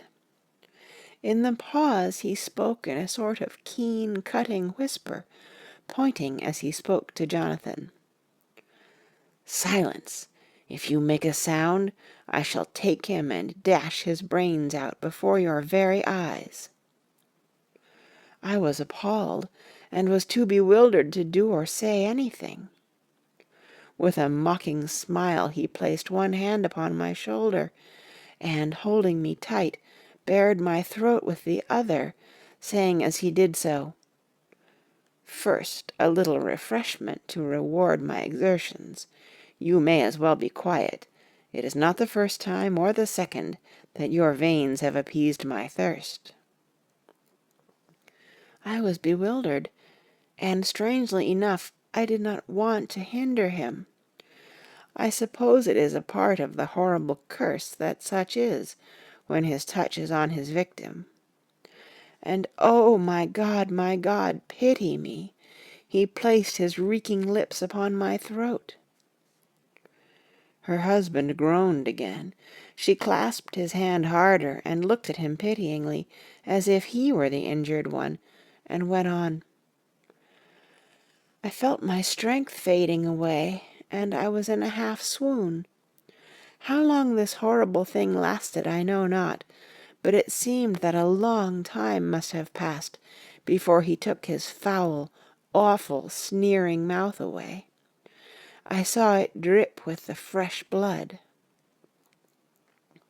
The remembrance seemed for a while to overpower her, and she drooped and would have sunk down but for her husband's sustaining arm. With a great effort she recovered herself and went on. Then he spoke to me mockingly. And so you, like the others, would play your brains against mine. You would help these men to hunt me and frustrate me in my designs. You know now, and they know in part already, and will know in full before long, what it is to cross my path. They should have kept their energies for use closer to home. Whilst they played wits against me who commanded nations, and intrigued for them, and fought for them, hundreds of years before they were born, I was countermining them. And you, their best beloved one, are now to me flesh of my flesh, blood of my blood, kin of my kin, my bountiful wine-press for a while, and shall be later on my companion and my helper. You shall be avenged in turn, for not one of them but shall minister to your needs. But as yet you are to be punished for what you have done. You have aided in thwarting me. Now you shall come to my call. When my brain says, "Come" to you, you shall cross land or sea to do my bidding, and to that end, this. With that he pulled open his shirt, and with his long, sharp nails opened a vein in his breast. When the blood began to spurt out, he took my hands in one of his, holding them tight, and with the other seized my neck and pressed my mouth to the wound, so that I must either suffocate or swallow some of the... Oh, my God, what have I done? What have I done to deserve such a fate? I, who have tried to walk in meekness and righteousness all my days. God, pity me. Look down on a poor soul in worse than mortal peril, and in mercy pity those to whom she is dear. Then she began to rub her lips as though to cleanse them from pollution. As she was telling her terrible story, the eastern sky began to quicken, and everything became more and more clear. Harker was still and quiet, but over his face, as the awful narrative went on, came a grey look which deepened and deepened in the morning light, till when the first red streak of the coming dawn shot up, the flesh stood darkly out against the whitening hair. We have arranged that one of us is to stay within call of the unhappy pair till we can meet together and arrange about taking action. Of this I am sure. The sun rises today on no more miserable house in all the great round of its daily course. End of chapter 21. Jonathan Harker's Journal.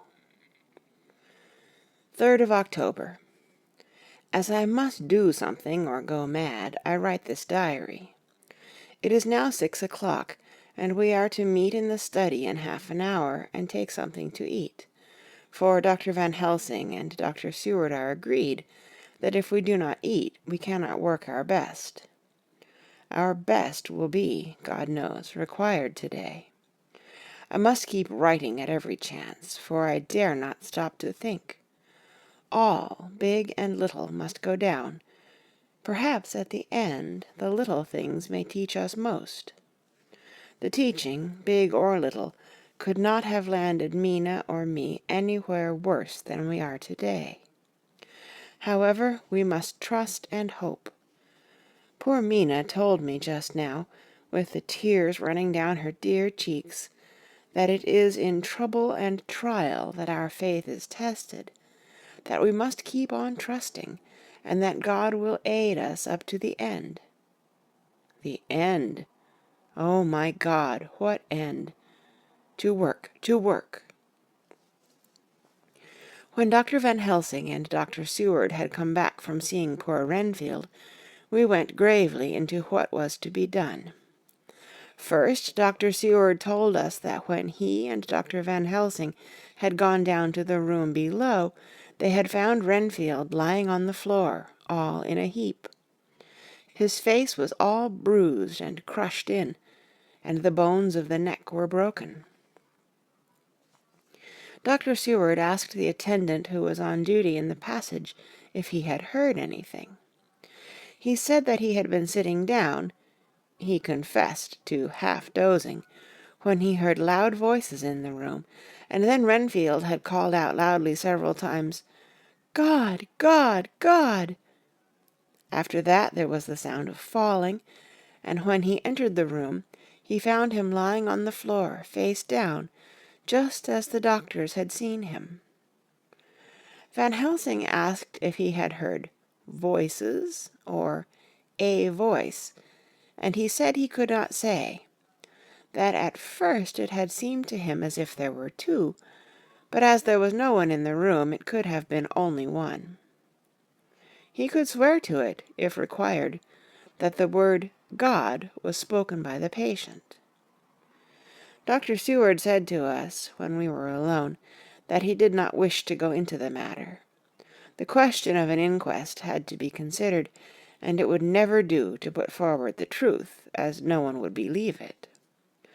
As it was, he thought that on the attendant's evidence he could give a certificate of death by misadventure in falling from bed.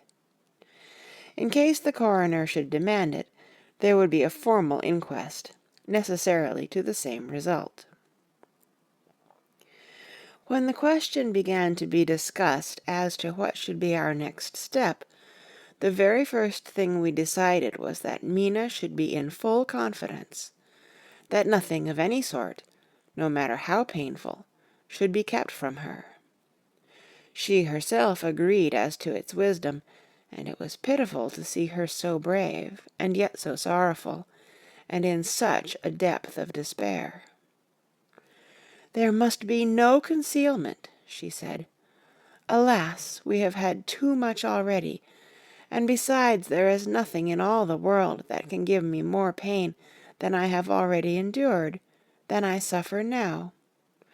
Whatever may happen, it must be of new hope or of new courage to me."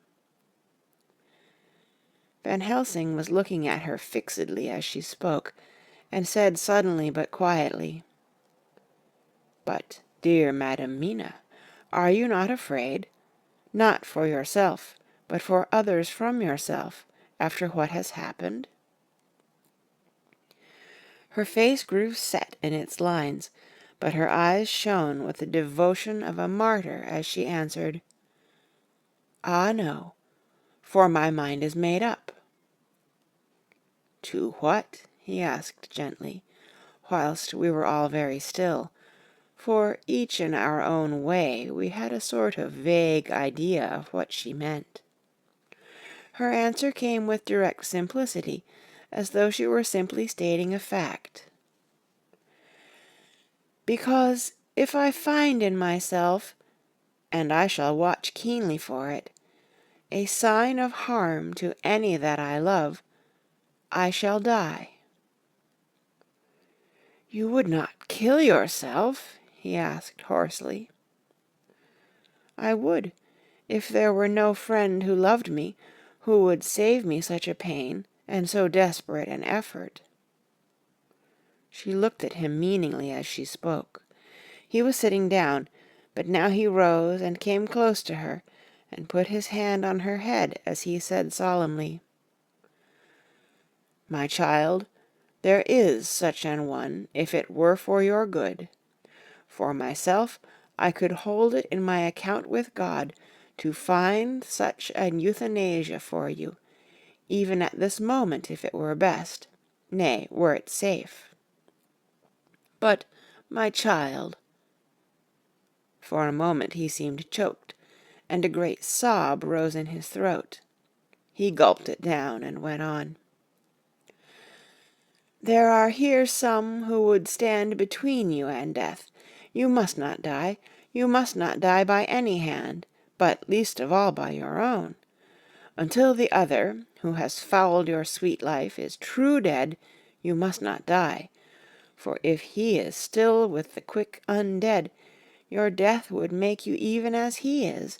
No, you must live. You must struggle and strive to live, though death would seem a boon unspeakable. You must fight death himself, though he come to you in pain or in joy, by the day or the night, in safety or in peril. On your living soul I charge you that you do not die, nay, nor think of death, till this great evil be past."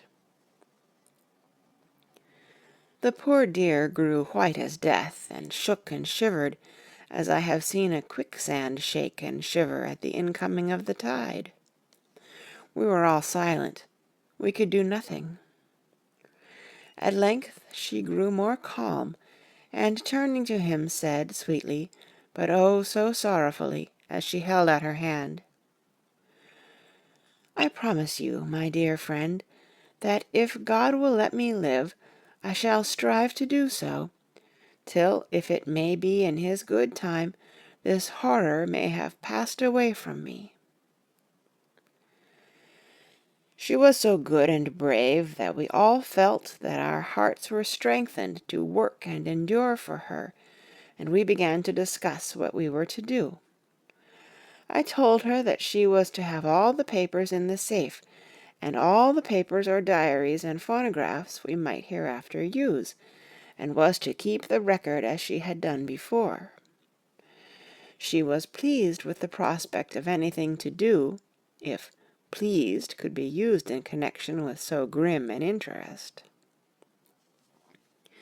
As usual, Van Helsing had thought ahead of everyone else, and was prepared with an exact ordering of our work. "It is perhaps well," he said, "that at our meeting after our visit to Carfax, we decided not to do anything with the earth boxes that lay there. Had we done so, the Count must have guessed our purpose, and would doubtless have taken measures in advance to frustrate such an effort with regard to the others, but now he does not know our intentions. Nay, more, in all probability, he does not know that such a power exists to us as can sterilize his lairs, so that he cannot use them as of old. We are now so much further advanced in our knowledge as to their disposition that, when we have examined the house in Piccadilly, we may track the very last of them. To-day, then, is ours, and in it rests our hope. The sun that rose on our sorrow this morning guards us in its course. Until it sets tonight, that monster must retain whatever form he now has. He is confined within the limitations of his earthly envelope. He cannot melt into thin air, nor disappear through cracks or chinks or crannies. If he go through a doorway, he must open the door like a mortal.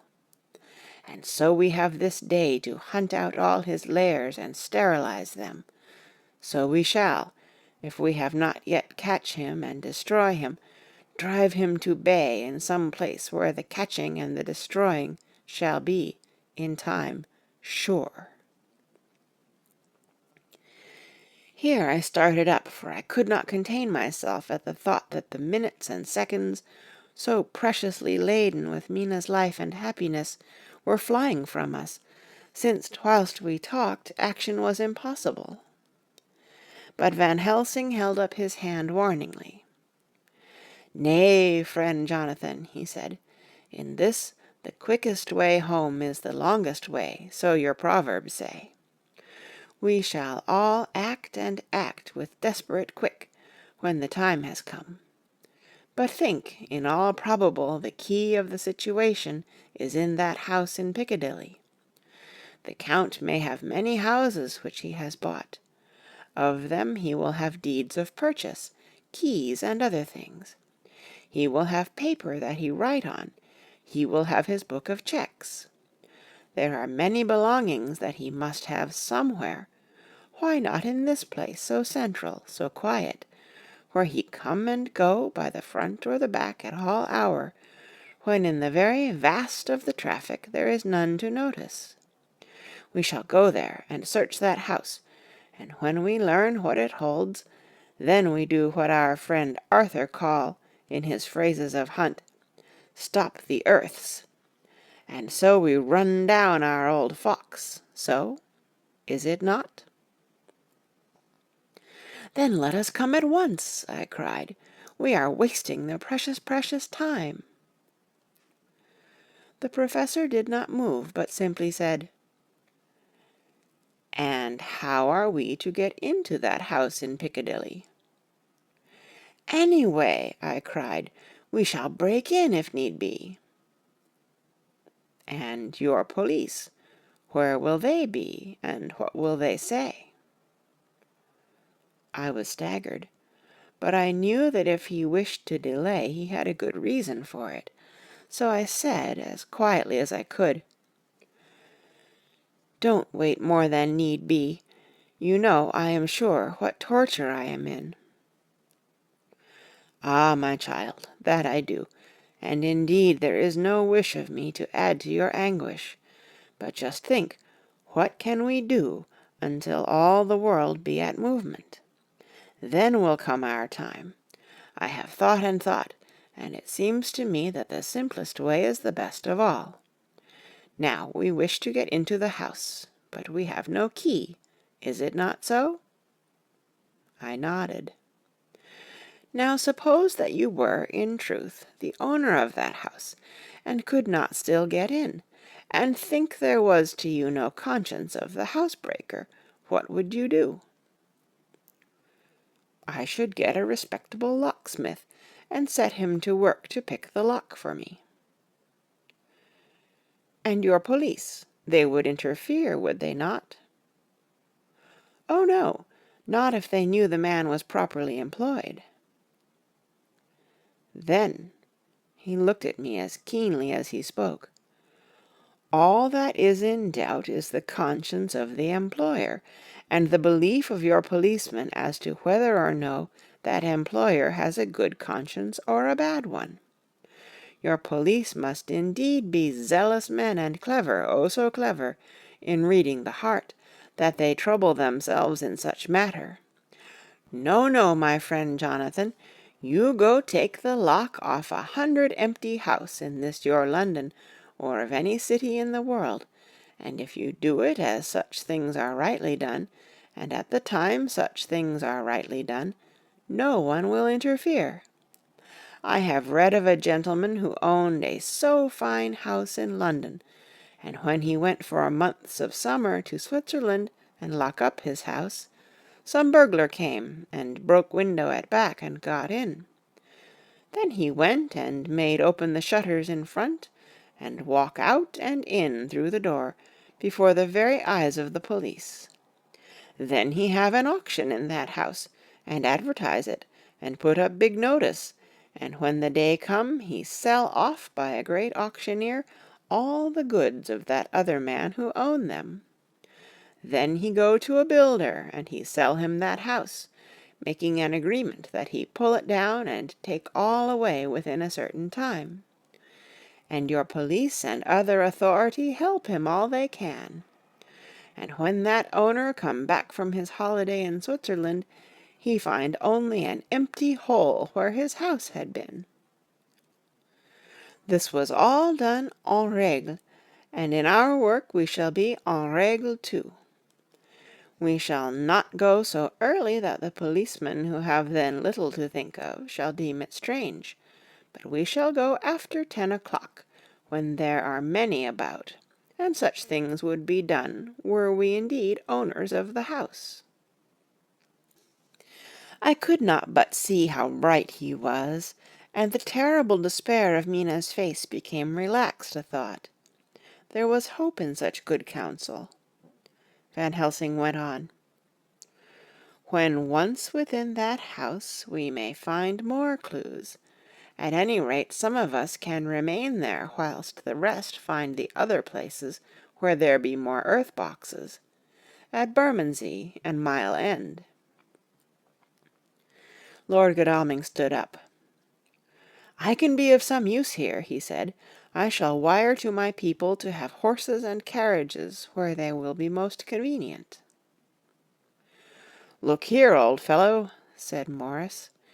"It is a capital idea to have all ready in case we want to go horsebacking, but don't you think that one of your snappy carriages with its heraldic adornments in a byway of Walworth or Mile End would attract too much attention for our purposes? It seems to me that we ought to take cabs when we go south or east, and even leave them somewhere near the neighbourhood we are going to." "Friend Quincy is right," said the Professor. "His head is what you call in plane with the horizon. It is a difficult thing that we go to do, and we do not want no peoples to watch us, if so it may." Mina took a growing interest in everything, and I was rejoiced to see that the exigency of affairs was helping her to forget for a time the terrible experience of the night. She was very, very pale, almost ghastly, and so thin that her lips were drawn away, showing her teeth in somewhat of prominence. I did not mention this last, lest it should give her needless pain, but it made my blood run cold in my veins to think of what had occurred with poor Lucy when the Count had sucked her blood. As yet there was no sign of the teeth growing sharper, but the time as yet was short, and there was time for fear.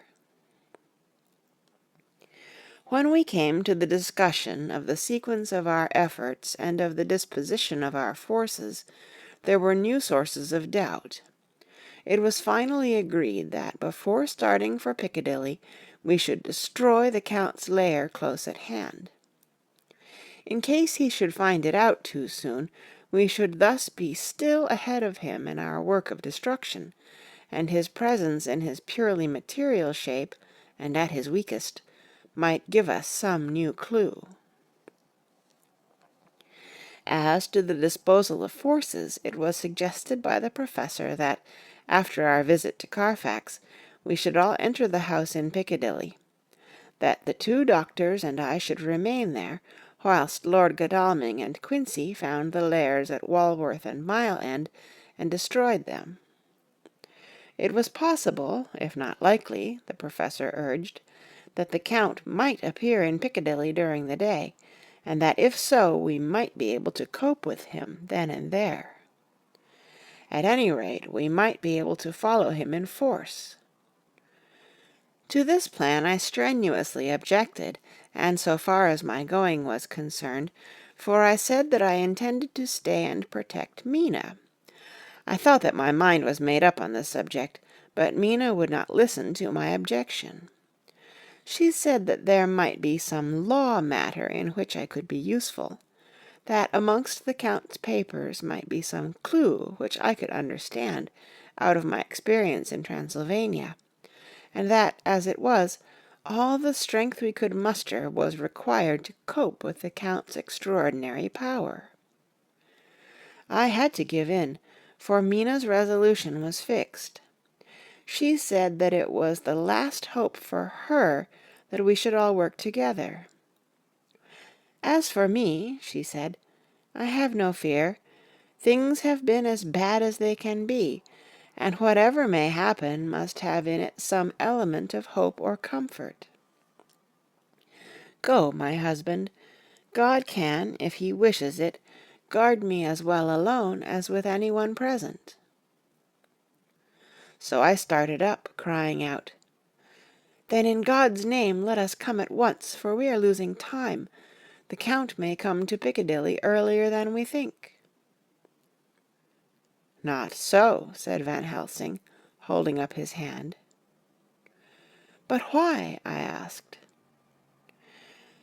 "Do you forget," he said, with actually a smile, that last night he banqueted heavily and will sleep late. Did I forget? Shall I ever? Can I ever? Can any of us ever forget that terrible scene? Mina struggled hard to keep her brave countenance, but the pain overmastered her, and she put her hands before her face and shuddered whilst she moaned. Van Helsing had not intended to recall her frightful experience. He had simply lost sight of her and her part in the affair in his intellectual effort. When it struck him what he said, he was horrified at his thoughtlessness, and tried to comfort her. "Oh, Madam Mina," he said, "dear, dear Madam Mina, alas, that I of all who so reverence you should have said anything so forgetful. These stupid old lips of mine and this stupid old head do not deserve so, but you will forget it, will you not?" He bent low beside her as he spoke. She took his hand, and looking at him through her tears, said hoarsely, "No, I shall not forget, for it is well that I remember, and with it I have so much in memory of you that is sweet, that I take it all together. Now, you must all be going soon. Breakfast is ready, and we must all eat that we may be strong." Breakfast was a strange meal to us all. We tried to be cheerful and encourage each other, and Mina was the brightest and most cheerful of us.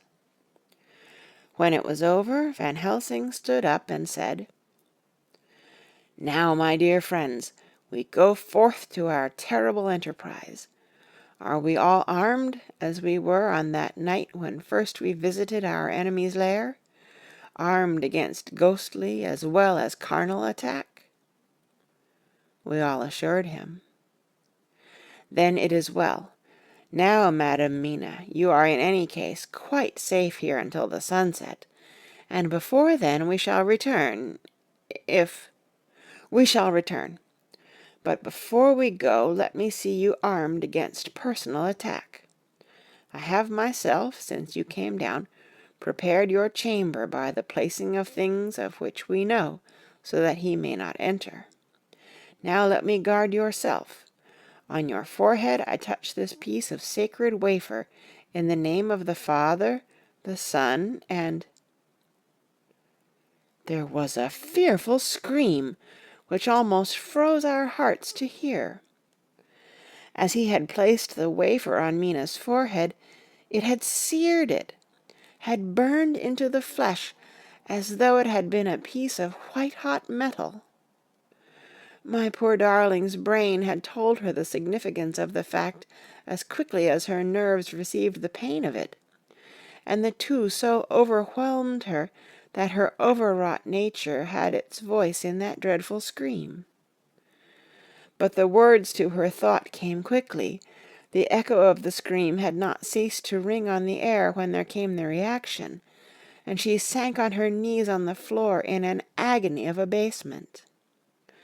Pulling her beautiful hair over her face, as the leper of old his mantle, she wailed out, "Unclean, unclean! Even the Almighty shuns my polluted flesh. I must bear this mark of shame upon my forehead until the judgment day." They all paused. I had thrown myself beside her in an agony of helpless grief, and putting my arms around held her tight. For a few minutes our sorrowful hearts beat together, whilst the friends around us turned away their eyes that ran tears silently. Then Van Helsing turned and said gravely, so gravely that I could not help feeling that he was in some way inspired, and was stating things outside himself, "It may be that you may have to bear that mark till God himself see fit, as he most surely shall, on the judgment day, to redress all wrongs of the earth, and of his children that he has placed thereon. And, oh, Madam Mina, my dear, May we who love you be there to see, when that red scar, the sign of God's knowledge of what has been, shall pass away, and leave your forehead as pure as the heart we know. For so surely as we live, that scar shall pass away, when God sees right to lift the burden that is hard upon us. Till then we bear our cross, as his Son did in obedience to his will. It may be that we are chosen instruments of his good pleasure, and that we ascend to his bidding as that other through stripes and shame, through tears and blood, through doubts and fears, and all that makes the difference between God and man. There was hope in his words and comfort, and they made for resignation. Mina and I both felt so, and simultaneously we each took one of the old man's hands and bent over and kissed it. Then without a word we all knelt down together, and, all holding hands, swore to be true to each other. We men pledged ourselves to raise the veil of sorrow from the head of her whom, each in his own way, we loved, and we prayed for help and guidance in the terrible task which lay before us. It was then time to start, so I said farewell to Mina, a parting which neither of us shall forget to our dying day, and we set out. To one thing I have made up my mind. If we find out that Mina must be a vampire in the end, then she shall not go into that unknown and terrible land alone. I suppose it is thus that in old times one vampire meant many. Just as their hideous bodies could only rest in sacred earth, so the holiest love was the recruiting sergeant for their ghastly ranks. We entered Carfax without trouble, and found all things the same as on the first occasion. It was hard to believe that amongst so prosaic surroundings of neglect and dust and decay, there was any ground for such fear as already we knew. Had not our minds been made up, and had there not been terrible memories to spur us on, we could hardly have proceeded with our task. We found no papers, or any sign of use in the house, and in the old chapel the great boxes looked just as we had seen them last. Dr. Van Helsing said to us solemnly as we stood before them, "And now, my friends, we have a duty here to do. We must sterilize this earth, so sacred of holy memories, that he has brought from a far distant land for such fell use. He has chosen this earth because it has been holy. Thus we defeat him with his own weapon, for we make it more holy still. It was sanctified to such use of man, now we sanctify it to God."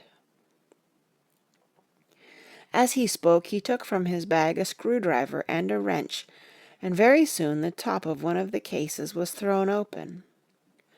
The earth smelled musty and close, but we did not somehow seem to mind, for our attention was concentrated on the professor.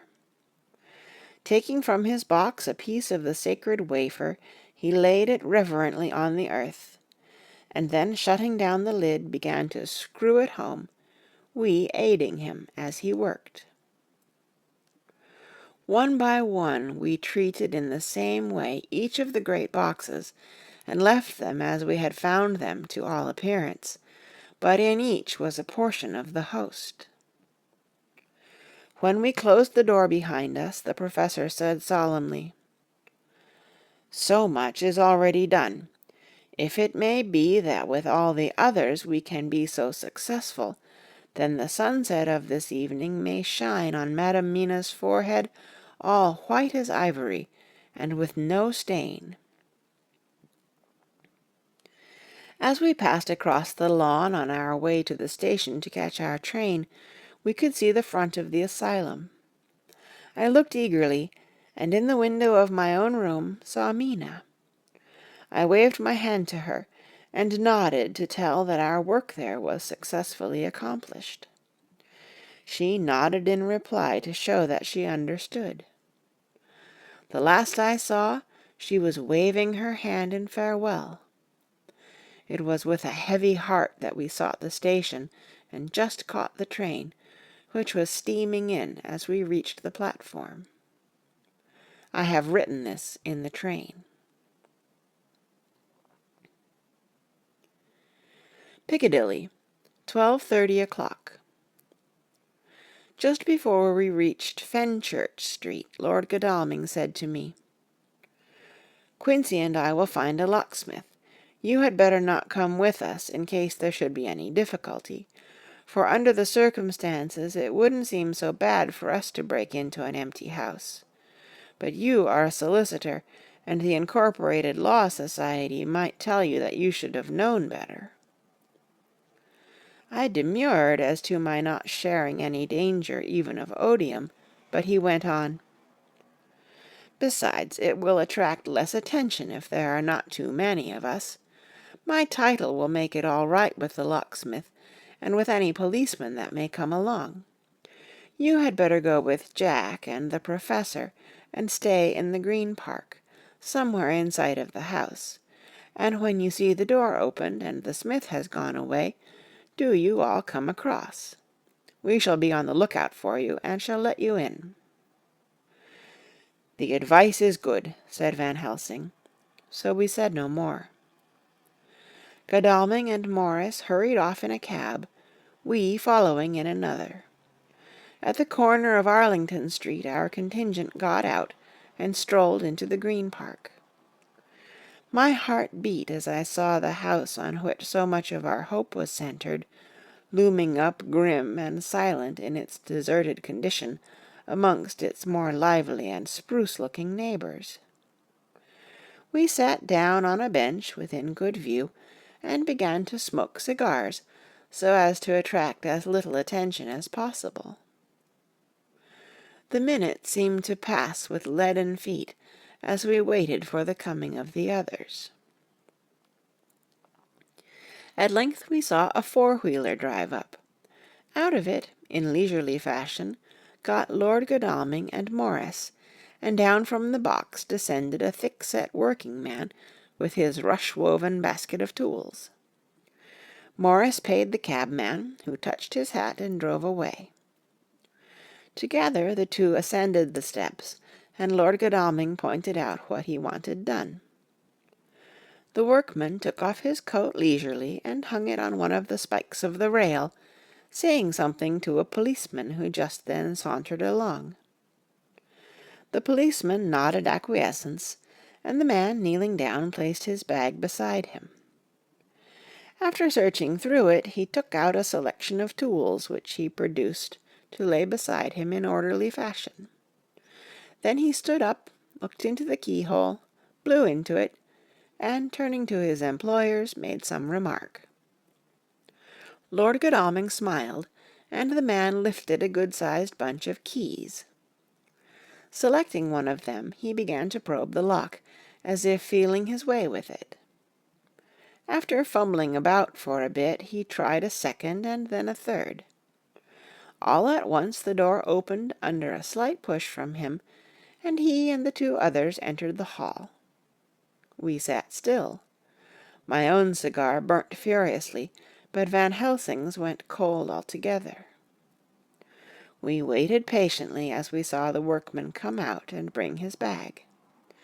Then he held the door partly open, steadying it with his knees, whilst he fitted a key to the lock. This he finally handed to Lord Godalming, who took out his purse and gave him something. The man touched his hat, took his bag, put on his coat, and departed. Not a soul took the slightest notice of the whole transaction. When the man had fairly gone, we three crossed the street and knocked at the door. It was immediately opened by Quincey Morris, beside whom stood Lord Godalming, lighting a cigar. "The place smells so vilely," said the latter as we came in. It did indeed smell vilely, like the old chapel at Carfax, and with our previous experience it was plain to us that the Count had been using the place pretty freely.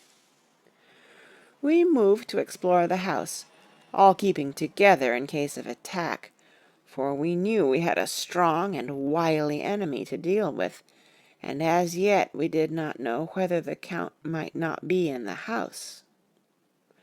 In the dining room, which lay at the back of the hall, we found 8 boxes of earth. 8 boxes only out of the 9 which we sought. Our work was not over, and would never be until we should have found the missing box.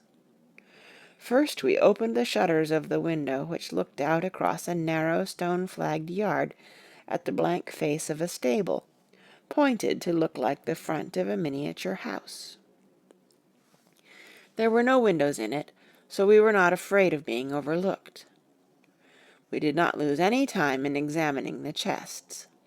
With the tools which we had brought with us, we opened them, one by one, and treated them as we had treated those others in the old chapel.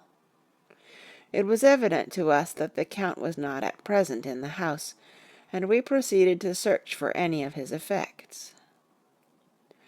After a cursory glance at the rest of the rooms, from basement to attic, we came to the conclusion that the dining room contained any effects which might belong to the Count, and so we proceeded to minutely examine them.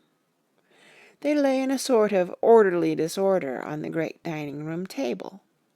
There were title deeds of the Piccadilly house in a great bundle, deeds of the purchase of the houses at Mile End and Bermondsey, note-paper, envelopes, and pens and ink. All were covered up in thin wrapping paper to keep them from the dust.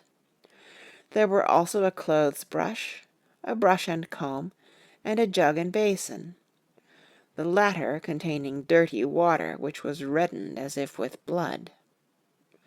Last of all was a little heap of keys of all sorts and sizes, probably those belonging to the other houses. When we had examined this last find, Lord Godalming and Quincey Morris, taking accurate notes of the various addresses of the houses in the east and the south, took with them the keys in a great bunch, and set out to destroy the boxes in these places. The rest of us are, with what patience we can, waiting their return, or the coming of the Count. End of Chapter 22. Chapter 23. Dr. Seward's Diary. 3rd of October. The time seemed terrible long whilst we were waiting for the coming of Godalming and Quincey Morris. The Professor tried to keep our minds active by using them all the time. I could see his beneficent purpose by the side glances which he threw from time to time at Harker. The poor fellow is overwhelmed in a misery that is appalling to see. Last night he was a frank, happy-looking man, with strong, youthful face, full of energy, and with dark brown hair. Today he is a drawn, haggard old man, whose white hair matches well with the hollow burning eyes and grief-written lines of his face. His energy is still intact. In fact, he is like a living flame. This may yet be his salvation, for, if all go well, it will tide him over the despairing period. He will then, in a kind of way, wake again to the realities of life. Poor fellow, I thought my own trouble was bad enough, but his... The Professor knows this well enough, and is doing his best to keep his mind active. What he has been saying was, under the circumstances, of absorbing interest. So well as I can remember, here it is. I have studied over and over again since they came into my hands all the papers relating to this monster, and the more I have studied, the greater seems the necessity to utterly stamp him out. All through there are signs of his advance, not only of his power, but of his knowledge of it. As I learned from the researches of my friend Arminus of Budapest, he was in life a most wonderful man, soldier, statesman, and alchemist, which latter was the highest development of the science knowledge of his time. He had a mighty brain, a learning beyond compare, and a heart that knew no fear and no remorse. He dared even to attend the Scholomance, and there was no branch of knowledge of his time that he did not essay. Well in him the brain powers survived the physical death, though it would seem that memory was not all complete. In some faculties of mind he has been and is only a child, but he is growing, and some things that were childish at the first are now of man's stature. He is experimenting and doing it well, and if it had not been that we have crossed his path, he would be yet, he may be yet if we fail, the father or furtherer of a new order of beings, whose road must lead through death, not life. Harker groaned and said, "And this is all a raid against my darling. But how is he experimenting? The knowledge may help us to defeat him." "He has all along since his coming been trying his power, slowly but surely. That big child brain of his is working. Well for us it is as yet a child brain, for had he dared at the first to attempt certain things he would long ago have been beyond our power. However, he means to succeed, and a man who has centuries before him can afford to wait and go slow. Festina lente may well be his motto." "I fail to understand," said Harker wearily. "Oh, do be more plain to me. Perhaps grief and trouble are dulling my brain." The professor laid his hand tenderly on his shoulder as he spoke. "Ah, my child, I will be plain. Do you not see how, of late, this monster has been creeping into knowledge experimentally? How he has been making use of the zoophagous patient to effect his entry into friend John's home? For your vampire, though in all afterwards he can come when and how he will, must at the first make entry only when asked thereto by an inmate. But these are not his most important experiments. Do we not see how at the first all these so great boxes were moved by others? He knew not then, but that must be so. But all the time that so great child brain of his was growing, and he began to consider whether he might not himself move the box. So he began to help, and then, when he found that this be all right, he tried to move them all alone. And so he progress, and he scatter these graves of him, and none but he know where they are hidden. He may have intend to bury them deep in the ground, so that he only use them in the night, or at such time as he can change his form, they do him equal well, and none may know these are his hiding place. But, my child, do not despair, this knowledge come to him just too late.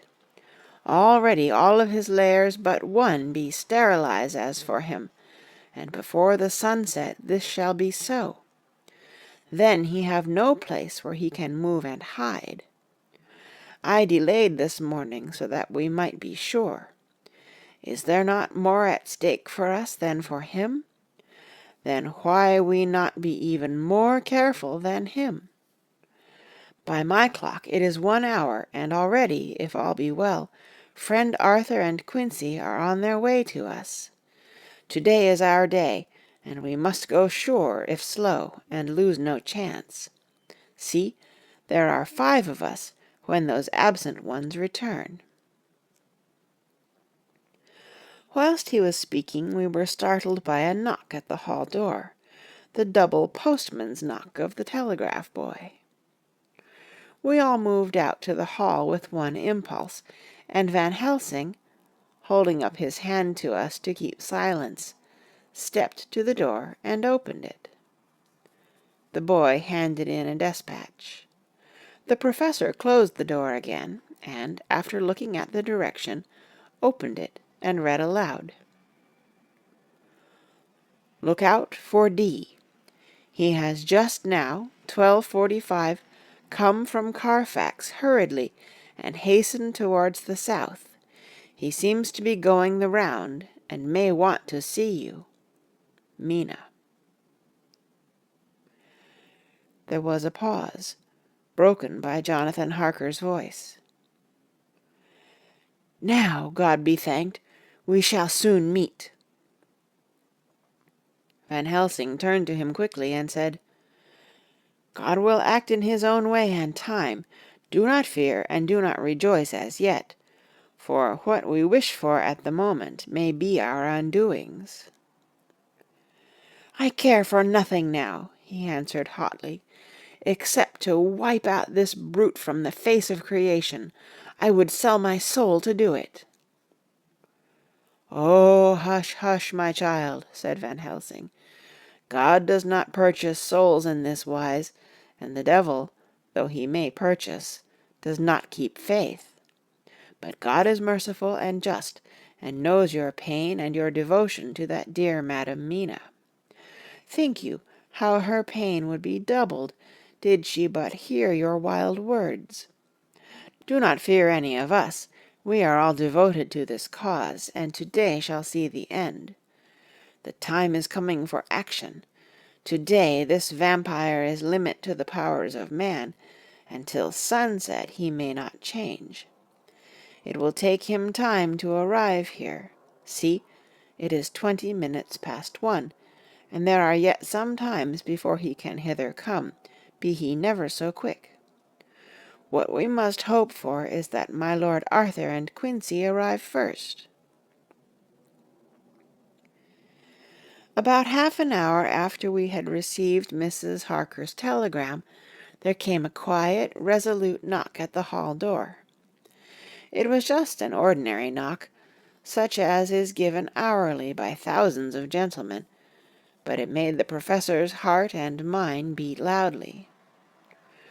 We looked at each other, and together moved out into the hall.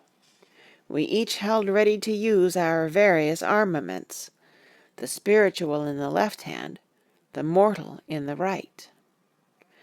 Van Helsing pulled back the latch, and, holding the door half open, stood back, having both hands ready for action. The gladness of our hearts must have shone upon our faces when on the step, close to the door, we saw Lord Godalming and Quincey Morris. They came quickly in and closed the door behind them, the former saying, as they moved along the hall, "It is all right. We found both places, 6 boxes in each, and we destroyed them all." "Destroyed?" asked the professor. "For him." We were silent for a minute, and then Quincey said, "There's nothing to do but to wait here. If, however, he doesn't turn up by 5 o'clock, we must start off, for it won't do to leave Mrs. Harker alone after sunset." "He will be here before long now," said Van Helsing, who had been consulting his pocket-book. Nota bene, in Madam's telegram he went south from Carfax. That means he went to cross the river, and he could only do so at slack of tide, which should be something before 1 o'clock. That he went south has a meaning for us. He is as yet only suspicious, and he went from Carfax first to the place where he would suspect interference least. You must have been at Bermondsey only a short time before him. That he is not here already shows that he went to Mile End next. This took him some time, for he would then have to be carried over the river in some way. Believe me, my friends, we shall not have long to wait now. We should have ready some plan of attack, so that we may throw away no chance. Hush! There is no time now. Have all your arms. Be ready." He held up a warning hand as he spoke, for we could all hear a key softly inserted in the lock of the hall door. I could not but admire, even at such a moment, the way in which a dominant spirit asserted itself. In all our hunting parties and adventures in different parts of the world, Quincey Morris had always been the one to arrange the plan of action, and Arthur and I had been accustomed to obey him implicitly.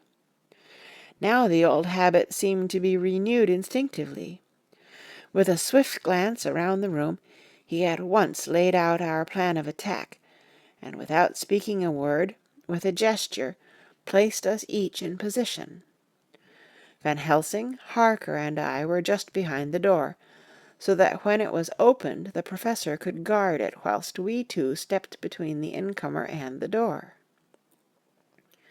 Godalming behind, and Quincey in front stood just out of sight, ready to move in front of the window. We waited in a suspense that made the seconds pass with nightmare slowness. The slow, careful steps came along the hall. The Count was evidently prepared for some surprise. At least, he feared it. Suddenly, with a single bound, he leaped into the room, winning away past us before any of us could raise a hand to stay him. There was something so panther-like in the movement, something so unhuman, that it seemed to sober us all from the shock of his coming. The first to act was Harker, who, with a quick movement, threw himself before the door leading into the room in the front of the house. As the Count saw us, a horrible sort of snarl passed over his face, showing the eye-teeth long and pointed, but the evil smile as quickly passed into a cold stare of lion-like disdain. His expression again changed as, with a sudden impulse, we all advanced upon him. It was a pity that we had not some better organized plan of attack, for even at the moment I wondered what we were to do. I did not myself know whether our lethal weapons would avail us anything. Harker evidently meant to try the matter, for he had ready his great kukri knife, and made a fierce and sudden cut at him. The blow was a powerful one. Only the diabolical quickness of the Count's leap back saved him. A second less, and the trenchant blade had shorn through his heart. As it was, the point just cut the cloth of his coat, making a wide gap whence a bundle of banknotes and a stream of gold fell out. The expression of the Count's face was so hellish that for a moment I feared for Harker, though I saw him throw the terrible knife aloft again for another stroke. Instinctively I moved forward with a protective impulse, holding the crucifix and wafer in my left hand. I felt a mighty power fly along my arm, and it was without surprise that I saw the monster cower back before a similar movement made spontaneously by each one of us. It would be impossible to describe the expression of hate and baffled malignity, of anger and hellish rage, which came over the Count's face. His waxen hue became greenish-yellow by the contrast of his burning eyes, and the red scar on the forehead showed on the pallid skin like a palpitating wound. The next instant, with a sinuous dive, he swept under Harker's arm, ere his blow could fall, and, grasping a handful of the money from the floor, dashed across the room and threw himself at the window. Amid the crash and glitter of the falling glass, he tumbled into the flagged area below. Through the sound of the shivering glass I could hear the ting of the gold as some of the sovereigns fell upon the flagging. We ran over and saw him spring unhurt from the ground. He, rushing up the steps, crossed the flagged yard, and pushed open the stable door. There he turned and spoke to us. "You think to baffle me, you, with your pale faces all in a row like sheep at a butcher's. You shall be sorry yet, each one of you. You think you have left me without a place to rest, but I have more. My revenge is just begun. I spread it over centuries, and time is on my side. Your girls that you all love are mine already, and through them you and others shall yet be mine. My creatures, to do my bidding and to be my jackals when I want to feed. Bah!"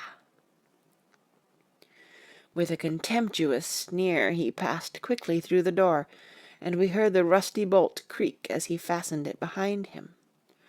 A door beyond opened and shut. The first of us to speak was the Professor, as, realizing the difficulty of following him through the stable, we moved toward the hall. "We have learnt something, much. Notwithstanding his brave words, he fears us. He fear time, he fear want. For if not, why he hurry so? His very tone betray him, or my ears deceive. Why take that money? You follow quick. You are hunters of wild beast, and understand it so. For me, I make sure that nothing here may be of use to him, if so that he return." As he spoke he put the money remaining into his pocket, took the title deeds in the bundle as Harker had left them, and swept the remaining things into the open fireplace, where he set fire to them with a match. Godalming and Morris had rushed out into the yard, and Harker had lowered himself from the window to follow the Count. He had, however, bolted the stable door, and by the time they had forced it open there was no sign of him. Van Helsing and I tried to make inquiry at the back of the house, but the mews was deserted, and no one had seen him depart. It was now late in the afternoon, and sunset was not far off. We had to recognize that our game was up. With heavy hearts, we agreed with the Professor when he said, "Let us go back to Madam Mina. Poor, poor, dear Madam Mina. All we can do just now is done, and we can there at least protect her. But we need not despair. There is but one more earth-box, and we must try to find it. When that is done, all may yet be well." I could see that he spoke as bravely as he could to comfort Harker. The poor fellow was quite broken down. Now and again he gave a low groan which he could not suppress. He was thinking of his wife.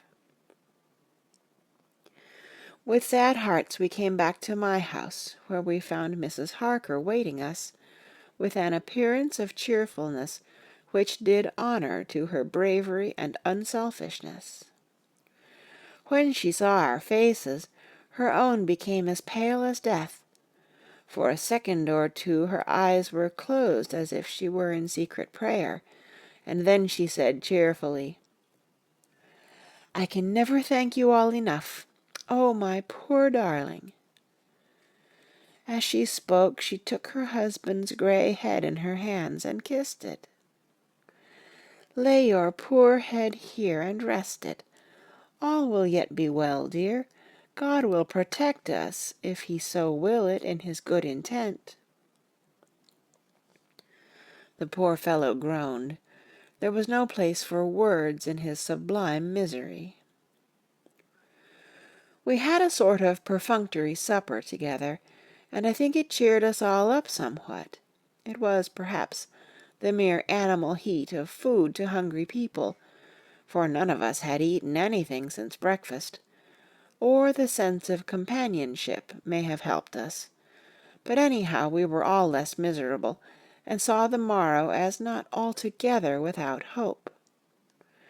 True to our promise, we told Mrs. Harker everything which had passed, and although she grew snowy white at times, when danger had seemed to threaten her husband, and red at others when his devotion to her was manifested, she listened bravely and with calmness. When we came to the part where Harker had rushed at the Count so recklessly, she clung to her husband's arm, and held it tight as though her clinging could protect him from any harm that might come. She said nothing, however, till the narration was all done, and matters had been brought right up to the present time. Then, letting go her husband's hand, she stood up amongst us and spoke. Oh, that I could give any idea of the scene, of that sweet, sweet, good, good woman, in all the radiant beauty of her youth and animation, with the red scar on her forehead of which she was conscious, and which we saw with grinding of our teeth, remembering whence and how it came. Her loving kindness against our grim hate, her tender faith against all our fears and doubting, and we, knowing that so far as symbols went, she, with all her goodness and purity and faith, was outcast from God. "Jonathan," she said, and the word sounded like music on her lips, it was so full of love and tenderness. "Jonathan, dear, and you all, my true, true friends, I want you to bear something in mind through all this dreadful time. I know that you must fight, that you must destroy even as you destroyed the false Lucy, so that the true Lucy might live hereafter. But it is not a work of hate. That poor soul who has wrought all this misery is the saddest case of all. Just think what will be his joy when he, too, is destroyed in his worser part, that his better part may have spiritual immortality. You must be pitiful to him, too, though it may not hold your hands from his destruction." As she spoke, I could see her husband's face darken and draw together, as though the passion in him were shriveling his being to its core. Instinctively the clasp on his wife's hand grew closer, till his knuckles looked white. She did not flinch from the pain which I knew she must have suffered, but looked at him with eyes that were more appealing than ever. As she stopped speaking, he leaped to his feet, almost tearing his hand from hers as he spoke. "May God give him into my hand just for long enough to destroy that earthly life of him which we are aiming at. If beyond it I could send his soul for ever and ever to burning hell, I would do it." "Oh, hush, oh, hush! In the name of the good God, don't say such things, Jonathan, my husband, or you will crush me with fear and horror. Just think, my dear, I have been thinking all this long, long day of it, that, perhaps, some day, I, too, may need such pity, and that some other like you, and with equal cause for anger, may deny it to me. Oh, my husband, indeed I would have spared you such a thought, had there been another way. But I pray that God may not have treasured your wild words, except as the heart-broken wail of a very loving and sorely stricken man. O God, let those poor white hairs go in evidence of what he has suffered, who all his life has done no wrong, and on whom so many sorrows have come." We men were all in tears now. There was no resisting them, and we wept openly. She wept, too, to see that her sweeter counsels had prevailed. Her husband flung himself on his knees beside her, and putting his arms round her, hid his face in the folds of her dress. Van Helsing beckoned to us, and we stole out of the room, leaving the two loving hearts alone with their God. Before they retired, the professor fixed up the room against any coming of the vampire, and assured Mrs. Harker that she might rest in peace. She tried to school herself to the belief, and, manifestly for her husband's sake, tried to seem content. It was a brave struggle, and was, I think and believe, not without its reward.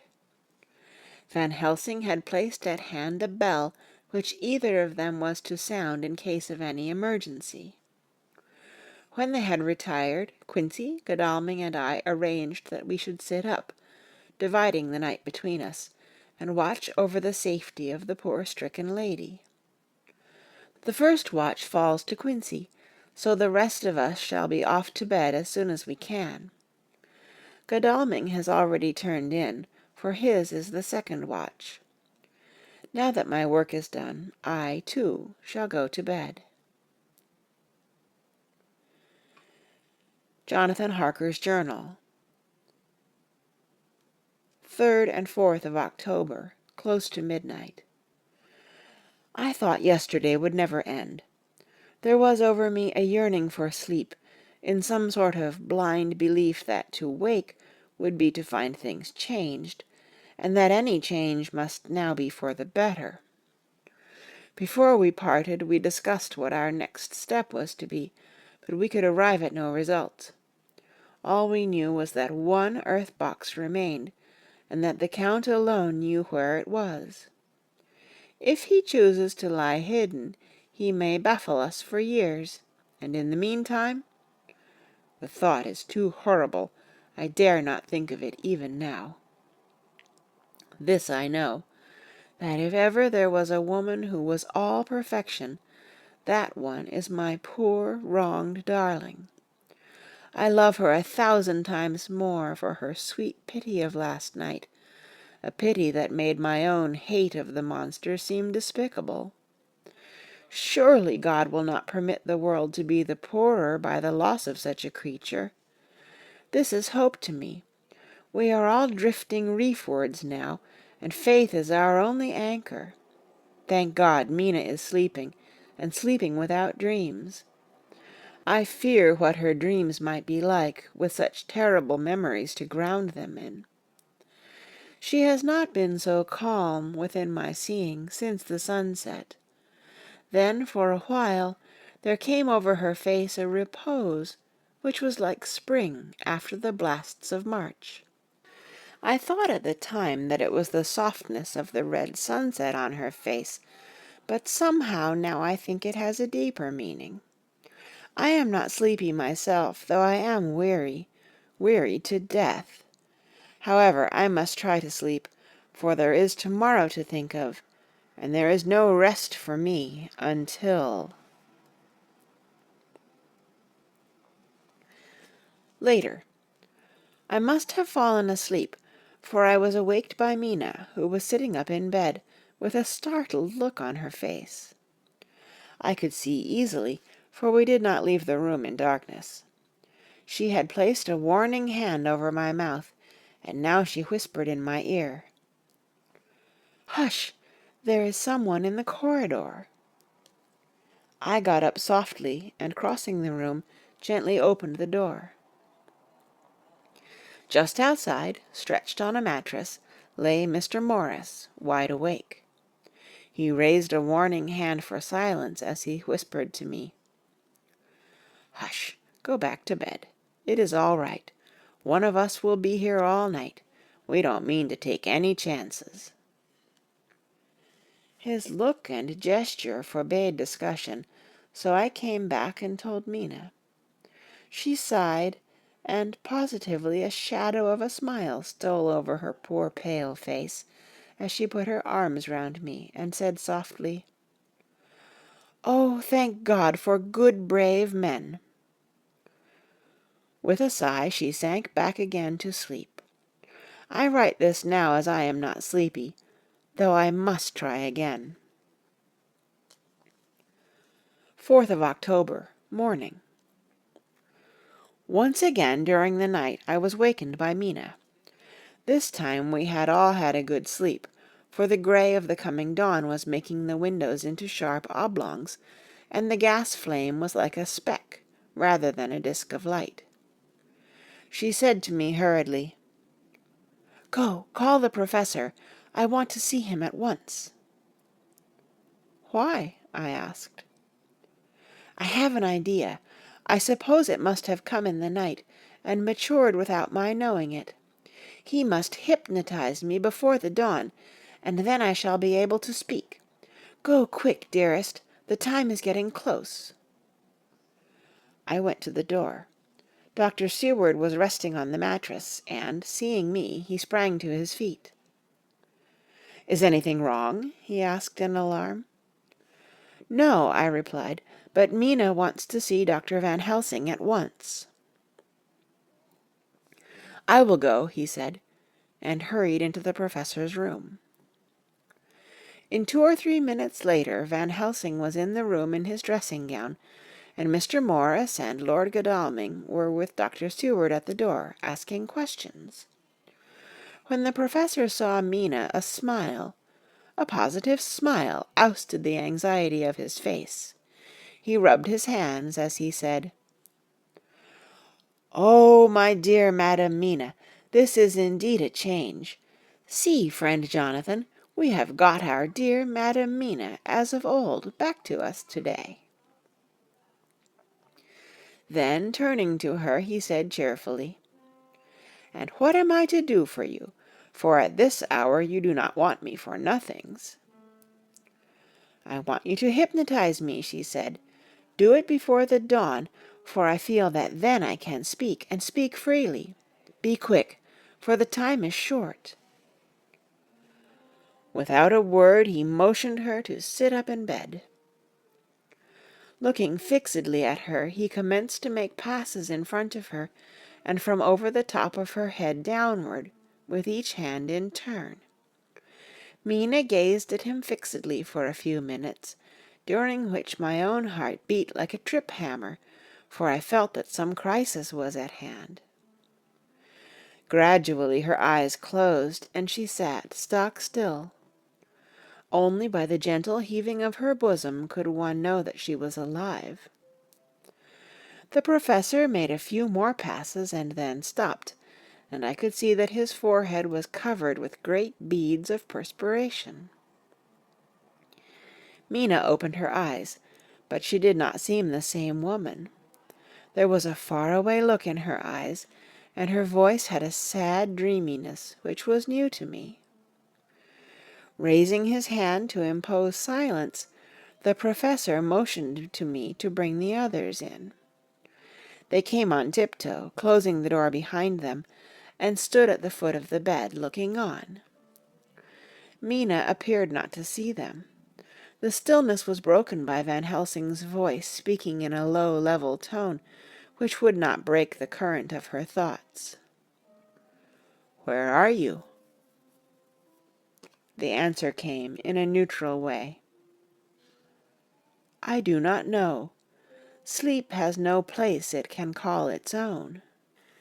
For several minutes there was silence. Mina sat rigid, and the professor stood staring at her fixedly. The rest of us hardly dared to breathe. The room was growing lighter. Without taking his eyes from Mina's face, Dr. Van Helsing motioned me to pull up the blind. I did so, and the day seemed just upon us. A red streak shot up, and a rosy light seemed to diffuse itself through the room. On the instant the professor spoke again. "Where are you now?" The answer came dreamily, but with intention. It were as though she were interpreting something.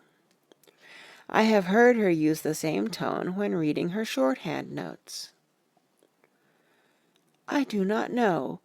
It is all strange to me." "What do you see?" "I can see nothing. It is all dark." "What do you hear?" I could detect the strain in the professor's patient voice. "The lapping of water. It is gurgling by, and little waves leap. I can hear them on the outside." "Then you are on a ship?" We all looked at each other, trying to glean something each from the other. We were afraid to think. The answer came quick. "Oh, yes." "What else do you hear?" "The sound of men stamping overhead as they run about. There is the creaking of a chain, and the loud tinkle as the check of the capstan falls into the ratchet." "What are you doing?" "I am still, oh so still. It is like death."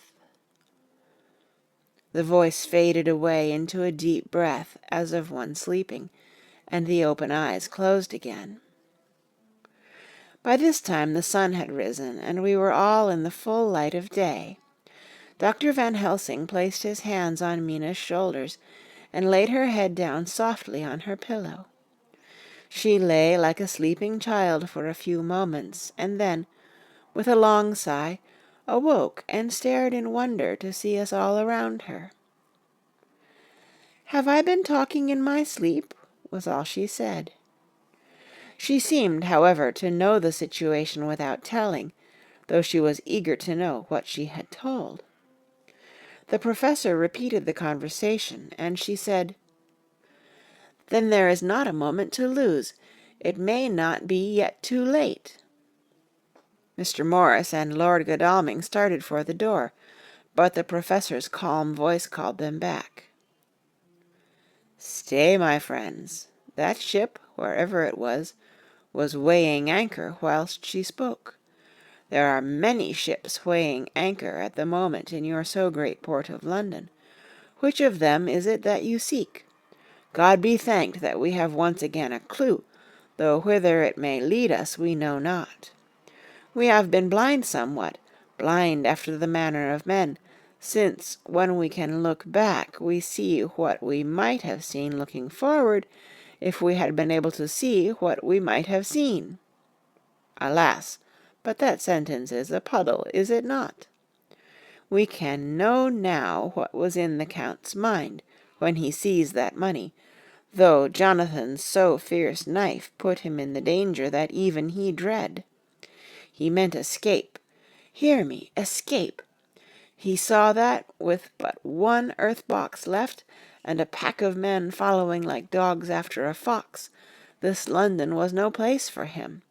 He have take his last earth-box on board a ship, and he leave the land. He think to escape, but no, we follow him. Tally-ho, as friend Arthur would say when he put on his red frock.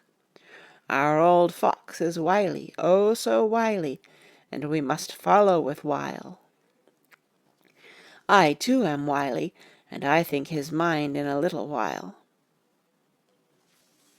In meantime we may rest and in peace, for there are waters between us which he do not want to pass, and which he could not if he would, unless the ship were to touch the land, and then only at full or slack tide. See, and the sun is just rose, and all day to sunset is to us. Let us take bath and dress, and have breakfast, which we all need, and which we can eat comfortably, since he be not in the same land with us." Mina looked at him appealingly as she asked, "But why need we seek him further, when he is gone away from us?" He took her hand and patted it as he replied, "Ask me nothings as yet. When we have breakfast, then I answer all questions." He would say no more, and we separated to dress. After breakfast Mina repeated her question. He looked at her gravely for a minute, and then said sorrowfully, "Because, my dear, dear Madam Mina, now more than ever must we find him, even if we have to follow him to the jaws of hell." She grew paler as she asked faintly, "Why?" "Because," he answered solemnly, "he can live for centuries, and you are but mortal woman. Time is now to be dreaded, since once he put that mark upon your throat." I was just in time to catch her as she fell forward in a faint. End of chapter 23. Chapter 24. Dr. Seward's Phonograph Diary, spoken by Van Helsing. This to Jonathan Harker. You are to stay with your dear Madam Mina. We shall go to make our search, if I can call it so, for it is not search but knowing, and we seek confirmation only. But do you stay and take care of her today. This is your best and most holiest office. This day nothing can find him here. Let me tell you that, so you will know what we foreknow already, for I have tell them. He, our enemy, have gone away. He have gone back to his castle in Transylvania. I know it so well as if a great hand of fire wrote it on the wall. He have prepare for this in some way, and that last earth box was ready to ship somewheres. For this he took the money. For this he hurry at the last, lest we catch him before the sun go down. It was his last hope, save that he might hide in the tomb that he think poor Miss Lucy, being as he thought like him, keep open to him. But there was not of time. When that fail, he makes straight for his last resource, his last earthwork, I might say, did I wish double entente. He is clever, oh so clever. He know that his game here was finish, and so he decide he go back home. He find ship going by the route he came, and he go in it. We go off now to find what ship and whither bound. When we have discovered that, we come back and tell you all. Then we will comfort you and poor dear Madam Mina with new hope. For it will be hope when you think it over, that all is not lost.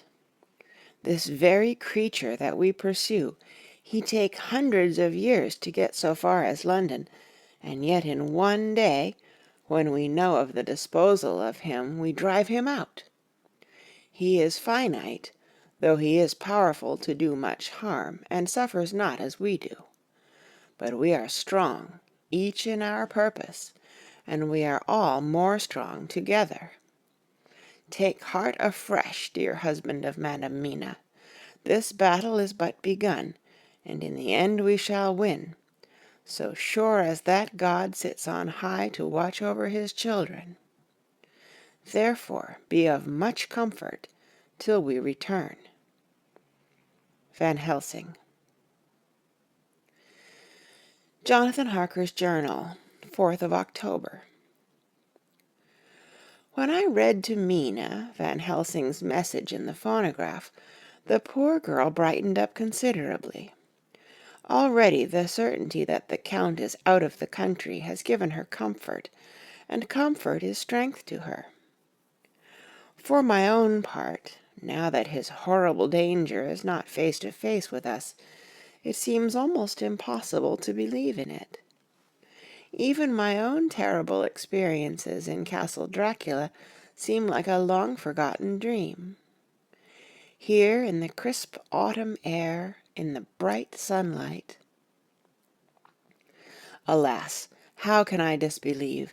In the midst of my thought, my eye fell on the red scar on my poor darling's white forehead. Whilst that lasts, there can be no disbelief.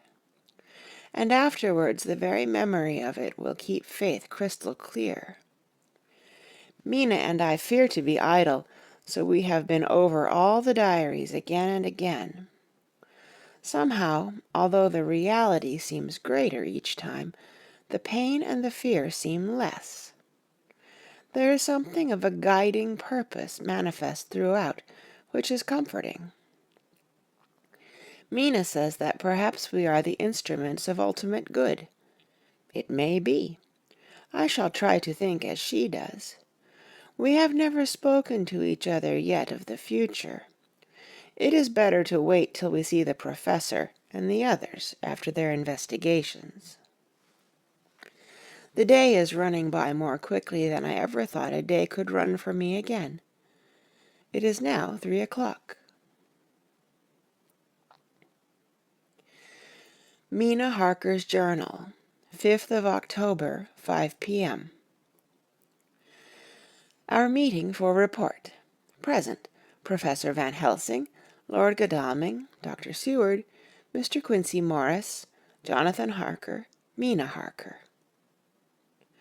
Dr. Van Helsing described what steps were taken during the day to discover on what boat and whither bound Count Dracula made his escape. As I knew that he wanted to get back to Transylvania, I felt sure that he must go by the Danube mouth, or by somewhere in the Black Sea, since by that way he come. It was a dreary blank that was before us. Omne ignotum pro magnifico. And so with heavy hearts we start to find what ships leave for the Black Sea last night.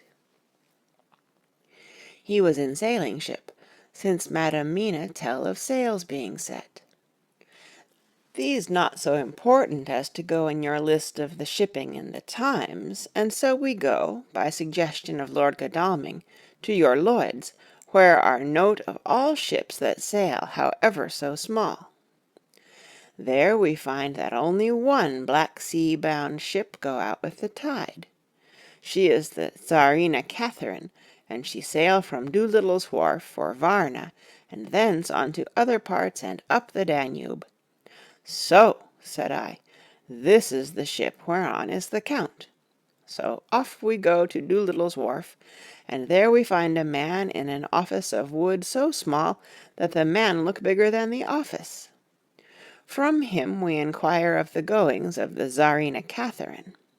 He swear much, and he red face and loud of voice, but he good fellow all the same, and when Quincy give him something from his pocket, which crackle as he roll it up, and put it in a so small bag, which he have hid deep in his clothing, he still better fellow and humble servant to us. He come with us, and ask many men who are rough and hot. These be better fellows too when they have been no more thirsty. They say much of blood and bloom, and of others which I comprehend not, though I guess what they mean. But nevertheless they tell us all things which we want to know. They make known to us among them how last afternoon at about 5 o'clock comes a man so hurry. A tall man, thin and pale, with high nose and teeth so white, and eyes that seem to be burning. That he be all in black, except that he have a hat of straw, which suit not him or the time. That he scatter his money in making quick inquiry as to what ship sails for the Black Sea, and for where. Some took him to the office, and then to the ship, where he will not go aboard, but halt at shore end of gangplank, and ask that the captain come to him. The captain come, when told that he will be pay well, and though he swear much at the first, he agree to term. Then the thin man go, and some one tell him where horse and cart can be hired. He go there, and soon he come again, himself driving cart on which a great box. This he himself lift down, though it take several to put it on truck for the ship. He give much talk to captain as to how and where his box is to be placed, but the captain like it not, and swear at him in many tongues, and tell him that if he like he can come and see where it shall be. But he say no, that he come not yet, for that he have much to do. Whereupon the captain tell him that he had better be quick, with blood, for that his ship will leave the place, of blood, before the turn of the tide, with blood. Then the thin man smile, and say that of course he must go when he think fit, but he will be surprised if he go quite so soon. The captain swear again, polyglot, and the thin man make him bow and thank him, and say that he will so far intrude on his kindness as to come aboard before the sailing. Final, the captain, more red than ever, and in more tongues, tell him that he doesn't want no Frenchmen, with bloom upon them, and also with blood, in his ship, with blood on her also. And so, after asking where there might be close at hand a ship where he might purchase ship forms, he departed. No one knew where he went, or bloomin' well cared, they said, for they had something else to think of, well with blood again, for it soon became apparent to all that the Tsarina Catherine would not sail as was expected. A thin mist began to creep up from the river, and it grew and grew, till soon a dense fog enveloped the ship and all around her. The captain swore polyglot, very polyglot, polyglot with bloom and blood, but he could do nothing. The water rose and rose, and he began to fear that he would lose the tide altogether. He was in no friendly mood when, just at full tide, the thin man came up the gangplank again and asked to see where his box had been stowed. Then the captain replied that he wished that he and his box, old and with much bloom and blood, were in hell. But the thin man did not be offend, and went down with the mate and saw where it was placed, and came up and stood a while on deck in fog. He must have come off by himself, for none noticed him. Indeed, they thought not of him, for soon the fog began to melt away, and all was clear again. My friends of the thirst and the language that was of bloom and blood laughed, as they told how the captain's swears exceeded even his usual polyglot, and was more than ever full of picturesque, when on questioning other mariners who were on movement up and down on the river that hour, he found that few of them had seen any of fog at all, except where it lay round the wharf. However, the ship went out on the ebb tide, and was doubtless by morning far down the river mouth.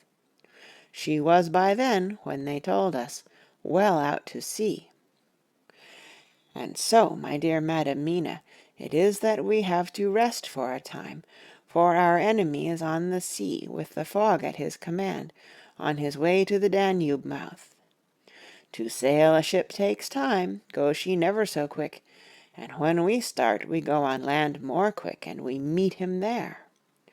Our best hope is to come on him when in the box, between sunrise and sunset, for then he can make no struggle, and we may deal with him as we should. There are days for us in which we can make ready our plan. We know all about where he go, for we have seen the owner of the ship, who have shown us invoices and all papers that can be. The box we seek is to be landed in Varna, and to be given to an agent, one Ristix, who will there present his credentials, and so our merchant friend will have done his part.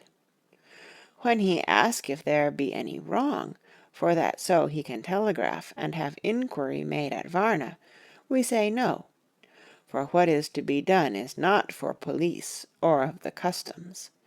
It must be done by us alone, and in our own way. When Dr. Van Helsing had done speaking, I asked him if he were certain that the Count had remained on board the ship. He replied, "We have the best proof of that, your own evidence, when in the hypnotic trance this morning." I asked him again if it were really necessary that they should pursue the Count, for oh, I dread Jonathan leaving me, and I know that he would surely go if the others went. He answered in growing passion, at first quietly.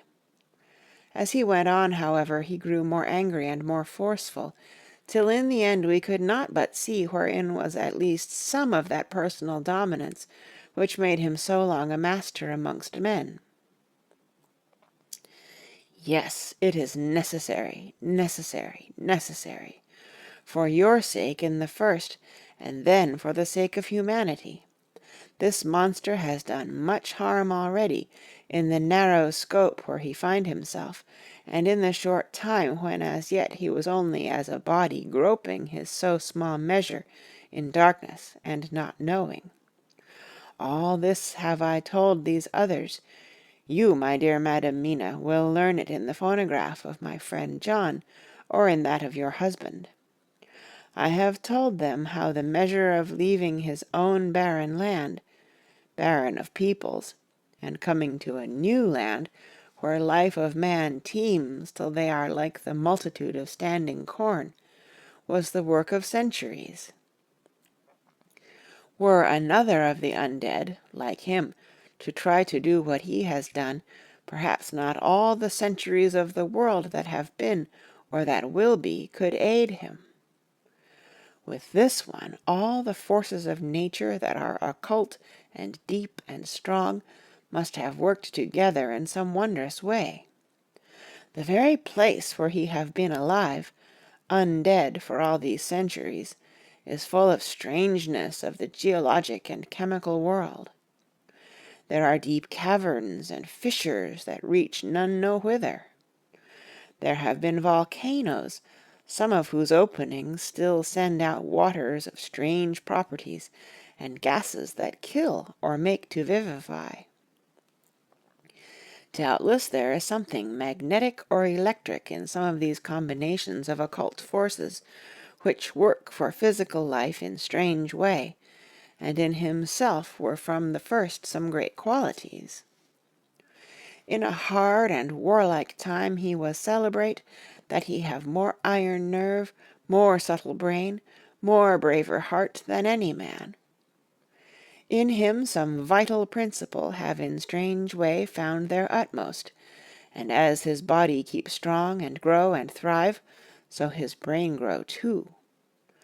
All this without that diabolic aid which is surely to him, for it have to yield to the powers that come from and are symbolic of good. And now this is what he is to us. He have infect you. Oh, forgive me, my dear, that I must say such, but it is for good of you that I speak.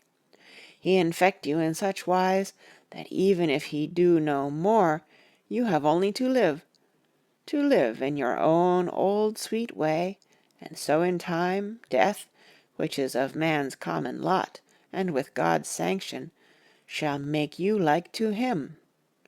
This must not be. We have sworn together that it must not. Thus are we ministers of God's own wish, that the world, and men for whom his Son died, will not be given over to monsters, whose very existence would defame him. He have allowed us to redeem one soul already, and we go out as the old knights of the cross to redeem more. Like them we shall travel towards the sunrise, and like them, if we fall in good cause.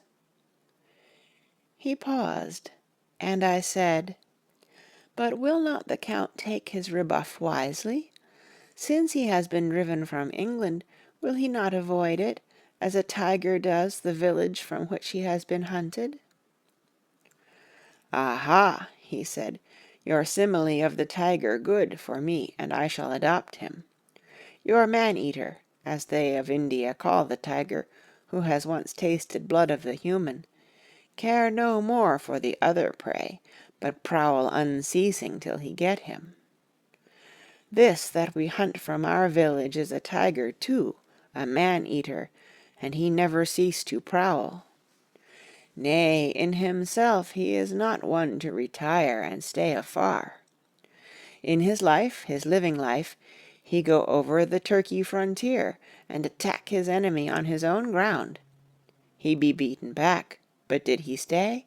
No, he come again and again and again. Look at his persistence and endurance. With the child brain that was to him, he have long since conceived the idea of coming to a great city. What does he do? He find out the place of all the world most of promise for him. Then he deliberately set himself down to prepare for the task. He find in patience just how is his strength, and what are his powers. He study new tongues. He learn new social life, new environment of old ways, the politic, the law, the finance, the science, the habit of a new land and a new people, who have come to be since he was. His glimpse that he have had whet his appetite only, and enkeen his desire. Nay, it help him to grow as to his brain, for it all proved to him how right he was at the first in his surmises. He have done this alone, all alone, from a ruined tomb in a forgotten land. What more may he not do when the greater world of thought is open to him? He that can smile at death as we know him, who can flourish in the midst of diseases that kill off whole peoples.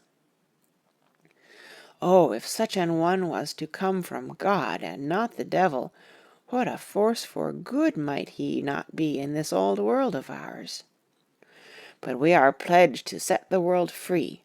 Our toil must be in silence, and our efforts all in secret, for in this enlightened age, when men believe not even what they see, the doubting of wise men would be his greatest strength.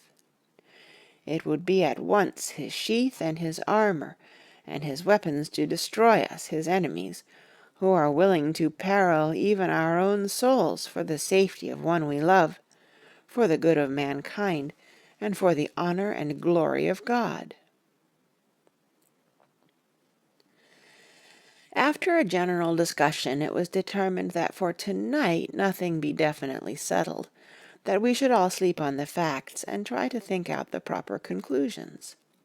Tomorrow at breakfast we are to meet again, and after making our conclusions known to one another, we shall decide on some definite cause of action. I feel a wonderful peace and rest tonight. It is as if some haunting presence were removed from me. Perhaps... My surmise was not finished, could not be, for I caught sight in the mirror of the red mark upon my forehead, and I knew that I was still unclean. Dr. Seward's Diary, 5th of October. We all rose early, and I think that sleep did much for each and all of us. When we met at early breakfast, there was more general cheerfulness than any of us had ever expected to experience again. It is really wonderful how much resilience there is in human nature. Let any obstructing cause, no matter what, be removed in any way, even by death, and we fly back to first principles of hope and enjoyment. More than once as we sat around the table, my eyes opened in wonder whether the whole of the past days had not been a dream. It was only when I caught sight of the red blotch on Mrs. Harker's forehead that I was brought back to reality.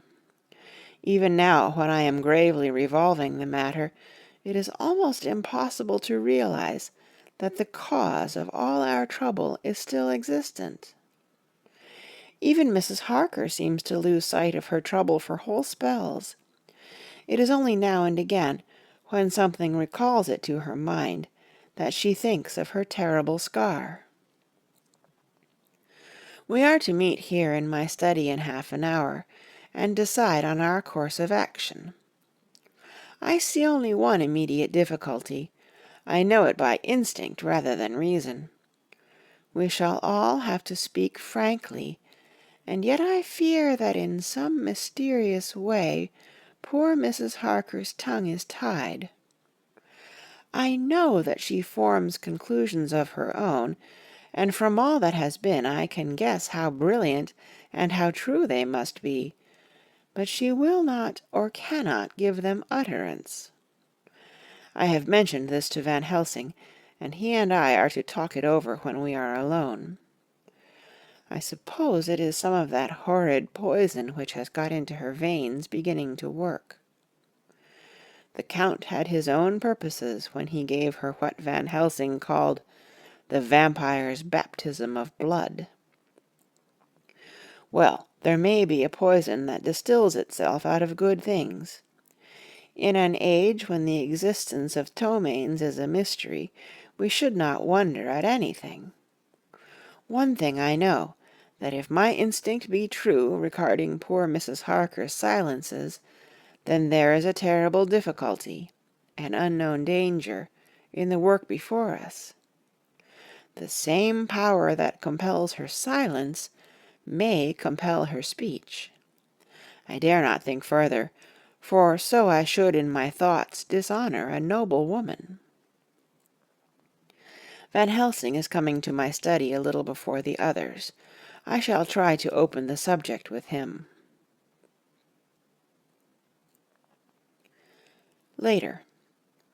When the professor came in, we talked over the state of things.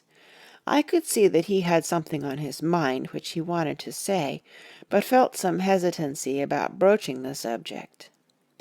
After beating about the bush a little, he said suddenly, "Friend John, there is something that you and I must talk of alone, just at the first at any rate.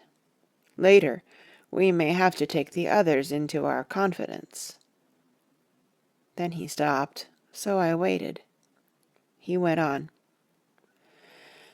"Madam Mina, our poor dear Madam Mina, is changing." A cold shiver ran through me to find my worst fears thus endorsed. Van Helsing continued. "With the sad experience of Miss Lucy, we must this time be warned before things go too far. Our task is now in reality more difficult than ever, and this new trouble makes every hour of the direst importance. I can see the characteristics of the vampire coming in her face.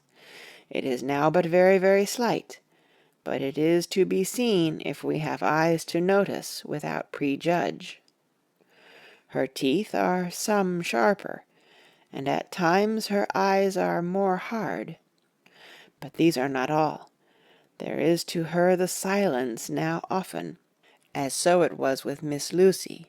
She did not speak, even when she wrote that which she wished to be known later. Now my fear is this.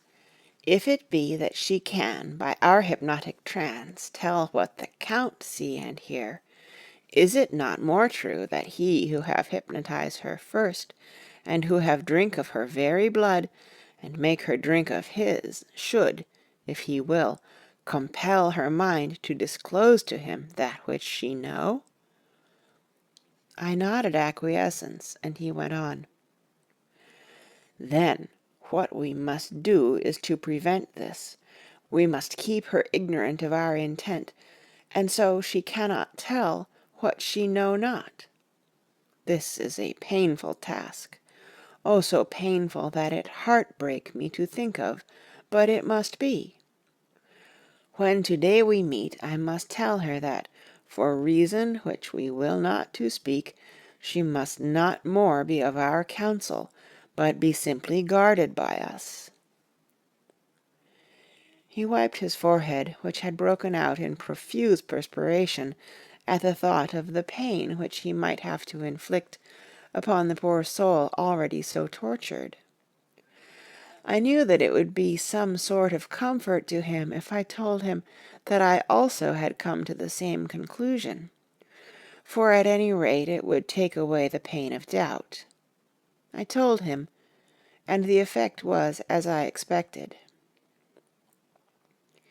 It is now close to the time of our general gathering.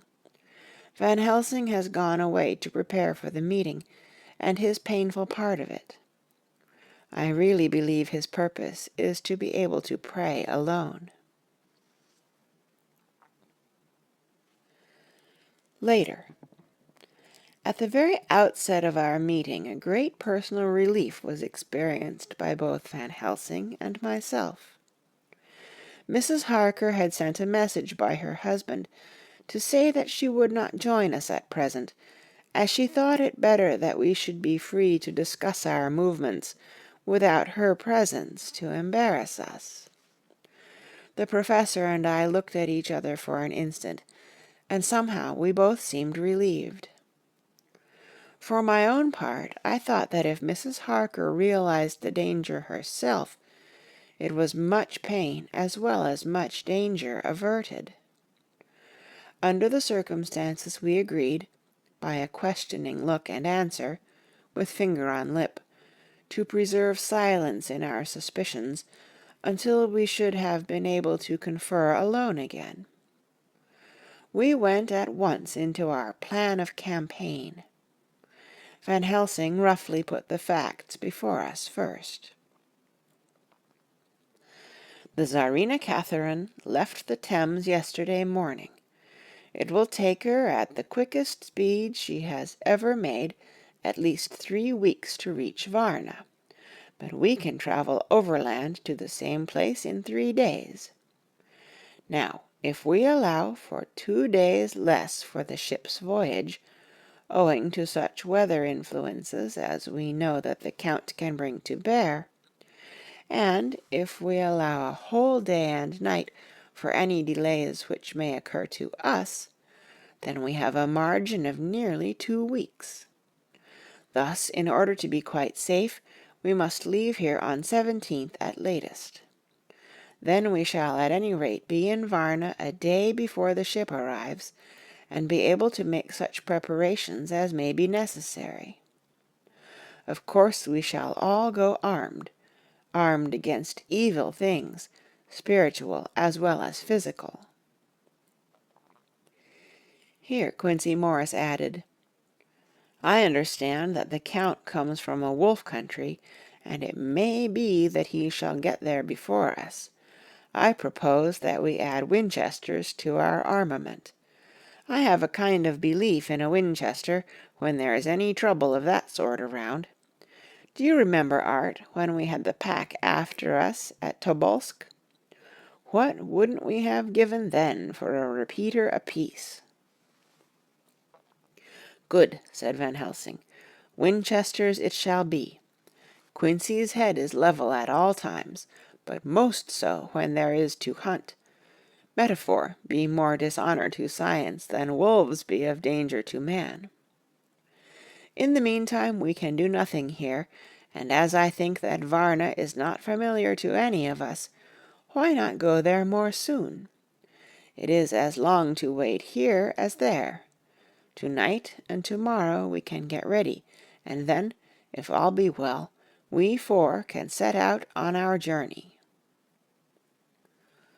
We 4? Said Harker interrogatively, looking from one to another of us. Of course, answered the Professor quickly. You must remain to take care of your so-sweet wife. Harker was silent for a while, and then said in a hollow voice, Let us talk of that part of it in the morning. I want to consult with Mina. I thought that now was the time for Van Helsing to warn him not to disclose our plans to her, but he took no notice. I looked at him significantly and coughed. For answer he put his finger on his lips and turned away. Jonathan Harker's Journal, 5th of October, afternoon. For some time after our meeting this morning I could not think. The new phases of things leave my mind in a state of wonder which allows no room for active thought.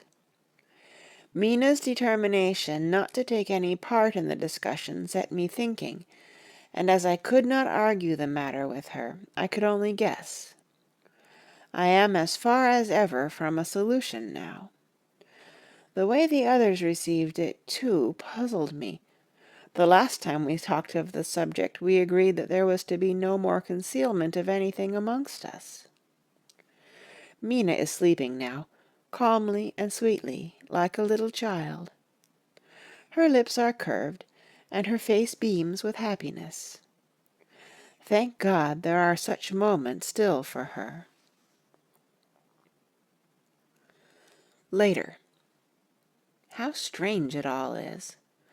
I sat watching Mina's happy sleep, and came as near to being happy myself as I suppose I shall ever be. As the evening drew on, and the earth took its shadows from the sun sinking lower, the silence of the room grew more and more solemn to me. All at once Mina opened her eyes, and looking at me tenderly said, "Jonathan, I want you to promise me something on your word of honor. A promise made to me, but made holily in God's hearing, and not to be broken, though I should go down on my knees and implore you with bitter tears. Quick, you must make it to me at once." "Mina," I said, "a promise like that I cannot make at once. I may have no right to make it." "But, dear one," she said, with such a spiritual intensity that her eyes were like pole stars, "it is I who wish it, and it is not for myself. You can ask Dr. Van Helsing if I am not right. If he disagrees, you may do as you will. Nay, more, if you all agree later, you are absolved from the promise." "I promise," I said, and for a moment she looked supremely happy, though to me all happiness for her was denied by the red scar on her forehead. She said, "Promise me that you will not tell me anything of the plans formed for the campaign against the Count, not by word or inference or implication, not at any time whilst this remains to me." And she solemnly pointed to the scar. I saw that she was in earnest, and said solemnly, "I promise." And as I said it, I felt that from that instant a door had been shut between us. Later, midnight. Mina has been bright and cheerful all the evening, so much so that all the rest seem to take courage, as if infected somewhat with her gaiety. As a result, even I myself felt as if the pall of gloom which weighs us down were somewhat lifted. We all retired early. Mina is now sleeping like a little child. It is a wonderful thing that her faculty of sleep remains to her in the midst of her terrible trouble. Thank God for it, for then at least she can forget her care. Perhaps her example may affect me as her gaiety did tonight. I shall try it. Oh, for a dreamless sleep. 6th of October, morning. Another surprise. Mina woke me early, about the same time as yesterday, and asked me to bring Dr. Van Helsing. I thought that it was another occasion for hypnotism, and without question went for the professor. He had evidently expected some such call, for I found him dressed in his room. His door was ajar, so that he could hear the opening of the door of our room. He came at once. As he passed into the room, he asked Mina if the others might come too. "No," she said quite simply. "It will not be necessary. You can tell them just as well. I must go with you on your journey." Dr. Van Helsing was as startled as I was. After a moment's pause, he asked, "But why?" "You must take me with you. I am safer with you, and you shall be safer too." "But why, dear Madam Mina? You know that your safety is our solemnest duty. We go into danger to which you are, or may be, more liable than any of us from circumstances, things that have been." He paused, embarrassed. As she replied, she raised her finger and pointed to her forehead. "I know. That is why I must go. I can tell you now, whilst the sun is coming up. I may not be able again. I know that when the Count wills me I must go. I know that if he tells me to come in secret, I must come by wile, by any device to hoodwink even Jonathan." God saw the look that she turned on me as she spoke, and if there be indeed a recording angel, that look is noted to her everlasting honor. I could only clasp her hand. I could not speak. My emotion was too great for even the relief of tears. She went on. "You men are brave and strong. You are strong in your numbers, for you can defy that which would break down the human endurance of one who had to guard alone. Besides, I may be of service, since you can hypnotize me, and so learn that which even I myself do not know." Dr. Van Helsing said very gravely, "Madam Mina, you are, as always, most wise. You shall with us come, and together we shall do that which we go forth to achieve." When he had spoken, Mina's long spell of silence made me look at her. She had fallen back on her pillow asleep. She did not even wake when I had pulled up the blind and let in the sunlight which flooded the room. Van Helsing motioned to me to come with him quietly. We went to his room, and within a minute Lord Godalming, Dr. Seward, and Mr. Morris were with us also. He told them what Mina had said, and went on. "In the morning we shall leave for Varna. We have now to deal with a new factor, Madam Mina. Oh, but her soul is true.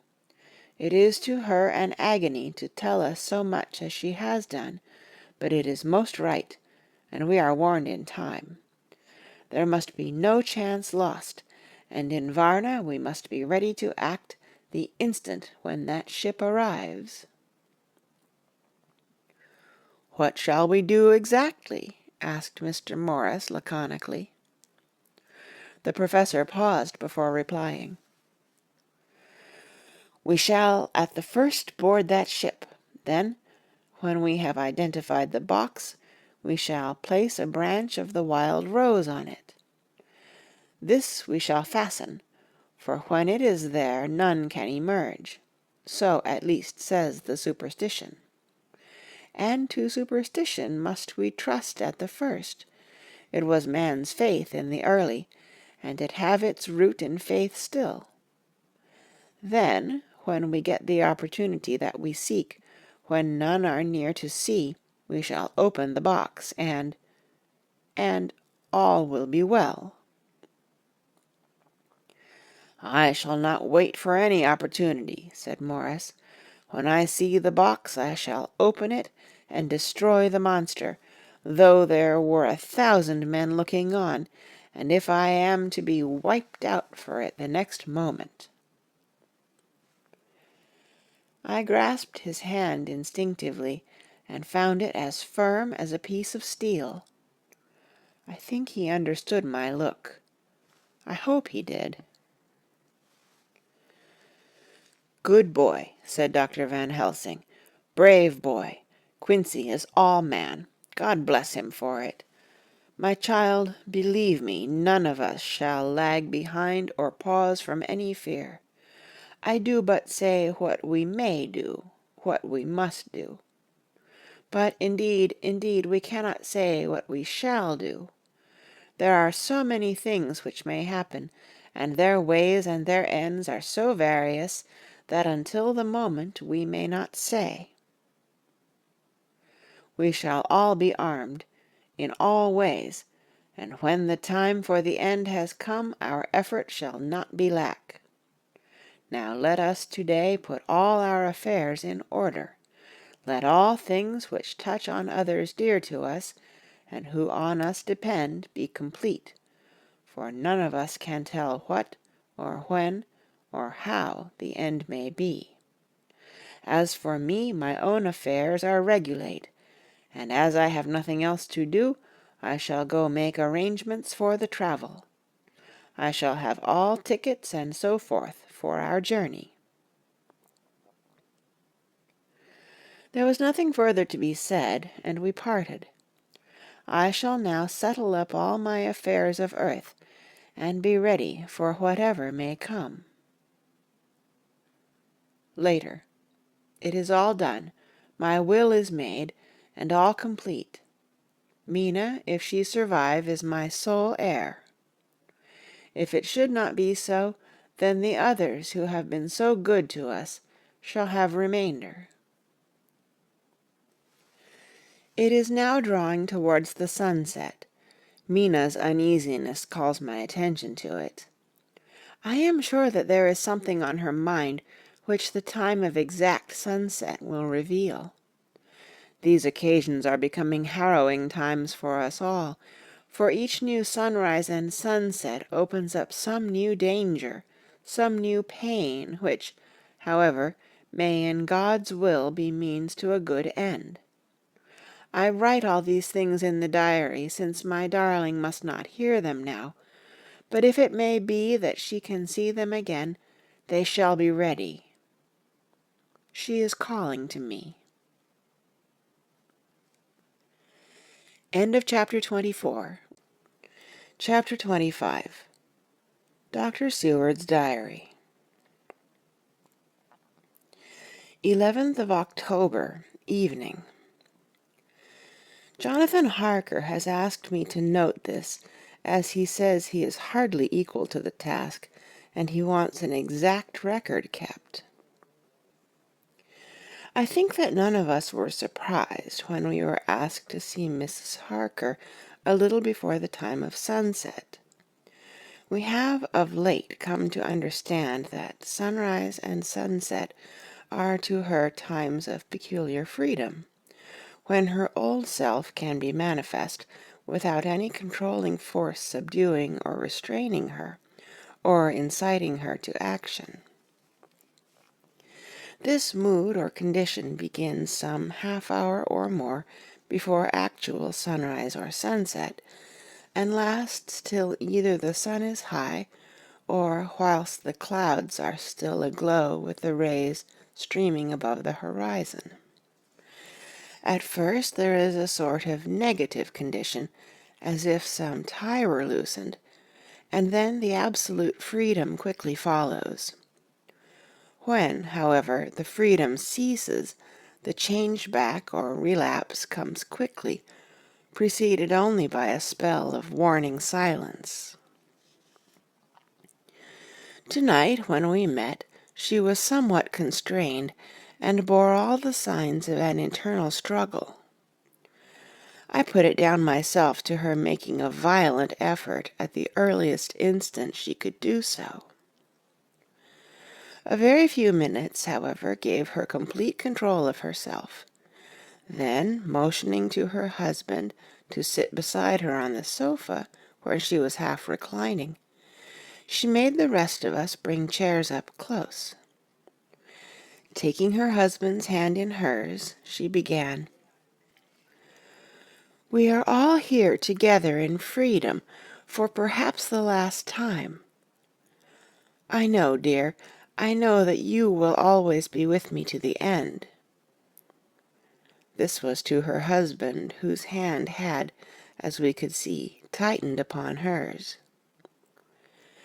"In the morning we go out upon our task, and God alone knows what may be in store for any of us. You are going to be so good to me as to take me with you. I know that all the brave, earnest men can do for a poor weak woman, whose soul perhaps is lost. No, not yet, but is at any rate at stake. You will do. But you must remember that I am not as you are. There is a poison in my blood, in my soul, which may destroy me, which must destroy me, unless some relief comes to us.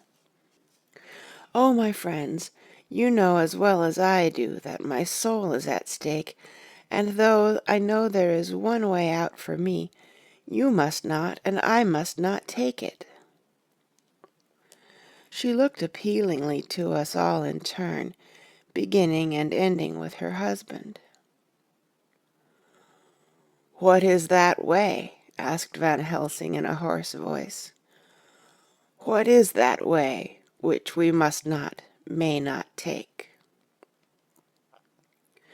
"That I may die now, either by my own hand or that of another, before the greater evil is entirely wrought. I know, and you know, that were I once dead, you could and would set free my immortal spirit, even as you did my poor Lucy's. Were death, or the fear of death, the only thing that stood in the way, I would not shrink to die here, now, amidst the friends who love me. But death is not all. I cannot believe that to die in such a case, when there is hope before us, and a bitter task to be done, is God's will. Therefore I, on my part, give up here the certainty of eternal rest, and go out into the dark, where may be the blackest things that the world or the nether world holds." We were all silent, for we knew instinctively that this was only a prelude. The faces of the others were set, and Harker's grew ashen gray. Perhaps he guessed better than any of us what was coming. She continued, "This is what I can give into the hotch-pot." I could not but note the quaint legal phrase which she used in such a place, and with all seriousness. "What will each of you give? Your lives I know," she went on quickly. "That is easy for brave men. Your lives are God's, and you can give them back to him. But what will you give to me?" She looked again questioningly, but this time avoided her husband's face. Quincey seemed to understand. He nodded, and her face lit up. "Then I shall tell you plainly what I want, for there must be no doubtful matter in this connection between us now. You must promise me, one and all, even you, my beloved husband, that, should the time come, you will kill me." "What is that time?" The voice was Quincey's, but it was low and strained. "When you shall be convinced that I am so changed that it is better that I die that I may live. When I am thus dead in the flesh, then you will, without a moment's delay, drive a stake through me and cut off my head, or do whatever else may be wanting to give me rest." Quincey was the first to rise after the pause. He knelt down before her, and taking her hand in his, said solemnly, "I'm only a rough fellow who hasn't perhaps lived as a man should to win such a distinction, but I swear to you by all that I hold sacred and dear that, should the time ever come, I shall not flinch from the duty that you have set us. And I promise you, too, that I shall make all certain, for if I am only doubtful, I shall take it that the time has come." "My true friend," was all she could say amid her fast-falling tears, as, bending over, she kissed his hand. "I swear the same, my dear Madam Mina," said Van Helsing. "And I," said Lord Godalming, each of them in turn kneeling to her to take the oath. I followed myself. Then her husband turned to her, wan-eyed and with a greenish pallor which subdued the snowy whiteness of his hair, and asked, "And must I, too, make such a promise, O my wife?" "You too, my dearest," she said, with infinite yearning of pity in her voice and eyes. "You must not shrink. You are nearest and dearest and all the world to me. Our souls are knit into one for all life and all time. Think, dear, that there have been times when brave men have killed their wives and their womenkind to keep them from falling into the hands of the enemy. Their hands did not falter any the more because those that they loved implored them to slay them. It is men's duty towards those whom they love in such times of sore trial. And oh, my dear, if it is to be that I must meet death at any hand, let it be at the hand of him that loves me best. Dr. Van Helsing, I have not forgotten your mercy in poor Lucy's case to him who loved. She stopped with a flying blush, and changed her phrase. To him who had best right to give her peace. If that time shall come again, I look to you to make it a happy memory of my husband's life, that it was his loving hand which set me free from the awful thrall upon me. Again I swear, came the professor's resonant voice. Mrs. Harker smiled, positively smiled, as with a sigh of relief she leaned back and said, "And now one word of warning, a warning which you must never forget. This time, if it ever come, may come quickly and unexpectedly, and in such case you must lose no time in using your opportunity. At such a time I myself might be, nay, if the time ever comes, shall be, leagued with your enemy against you. One more request." She became very solemn as she said this. "It is not vital and necessary like the other, but I want you to do one thing for me if you will." We all acquiesced, but no one spoke. There was no need to speak. "I want you to read the burial service." She was interrupted by a deep groan from her husband. Taking his hand in hers, she held it over her heart and continued, "You must read it over me some day. Whatever may be the issue of all this fearful state of things, it will be a sweet thought to all or some of us. You, my dearest, will, I hope, read it, for then it will be in your voice in my memory forever, come what may." "But oh, my dear one," he pleaded, "death is afar off from you." "Nay," she said, holding up a warning hand, "I am deeper in death at this moment than if the weight of an earthly grave lay heavy upon me." "Oh, my wife, must I read it?" he said, before he began. "It would comfort me, my husband," was all she said. And he began to read when she had got the book ready. How could anyone, tell of that strange scene, its solemnity, its gloom, its sadness, its horror, and withal its sweetness? Even a skeptic, who can see nothing but a travesty of bitter truth in anything holy or emotional, would have been melted to the heart had he seen that little group of loving and devoted friends kneeling round that stricken and sorrowing lady, or heard the tender passion of her husband's voice, as in tones so broken with emotion that often he had to pause, he read the simple and beautiful service from the burial of the dead. I cannot go on. Words and voice fail me. She was right in her instinct.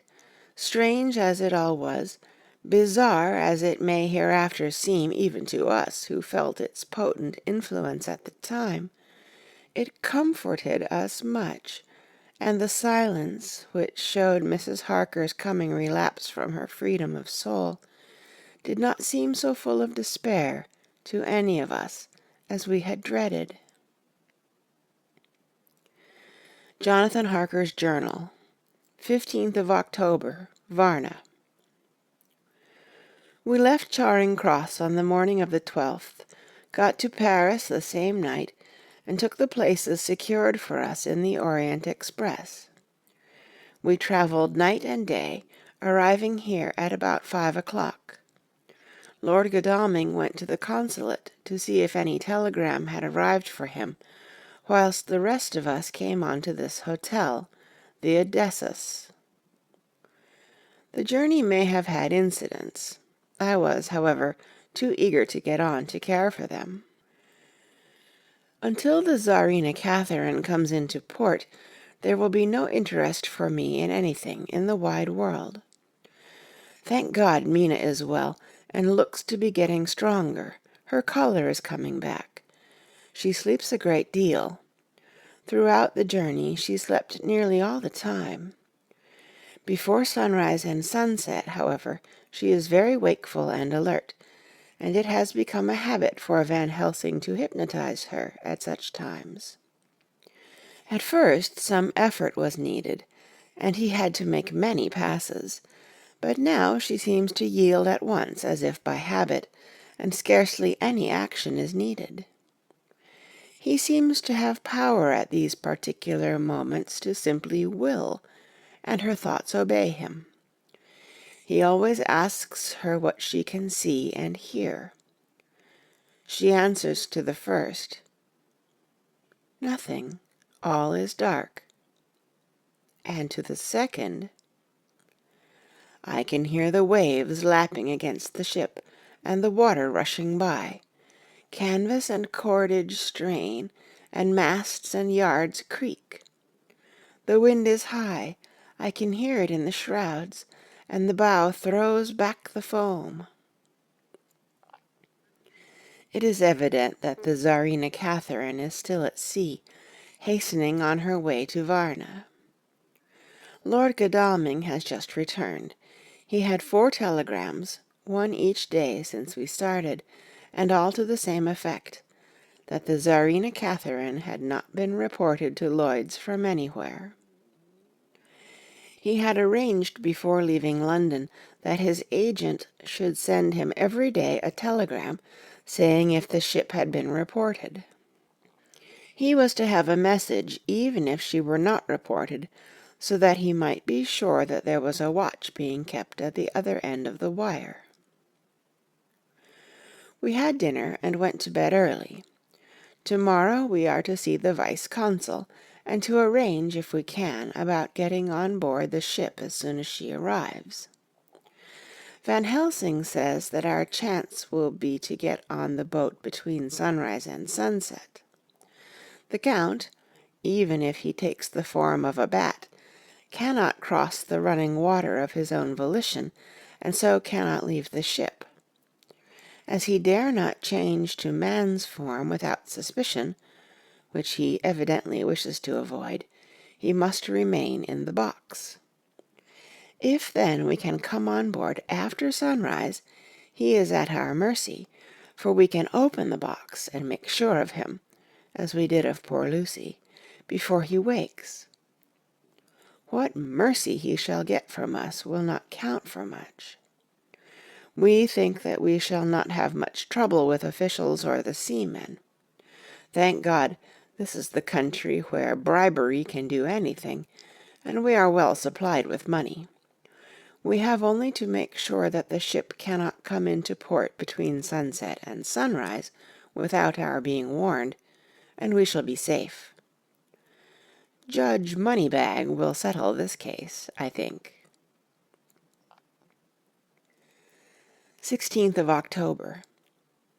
Mina's report still the same, lapping waves and rushing water, darkness and favouring winds. We are evidently in good time, and when we hear of the Tsarina Catherine we shall be ready. As she must pass the Dardanelles, we are sure to have some report. 17th of October. Everything is pretty well fixed now, I think, to welcome the Count on his return from his tour.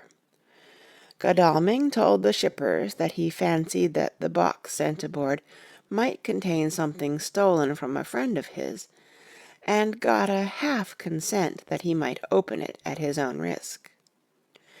The owner gave him a paper telling the captain to give him every facility in doing whatever he chose on board the ship, and also a similar authorization to his agent at Varna.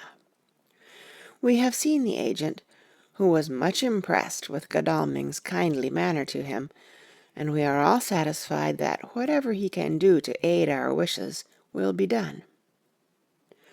We have already arranged what to do in case we get the box open. If the Count is there, Van Helsing and Seward will cut off his head at once and drive a stake through his heart. Morris and Godalming and I shall prevent interference, even if we have to use the arms which we shall have ready. The professor says that if we can so treat the Count's body, it will soon after fall into dust.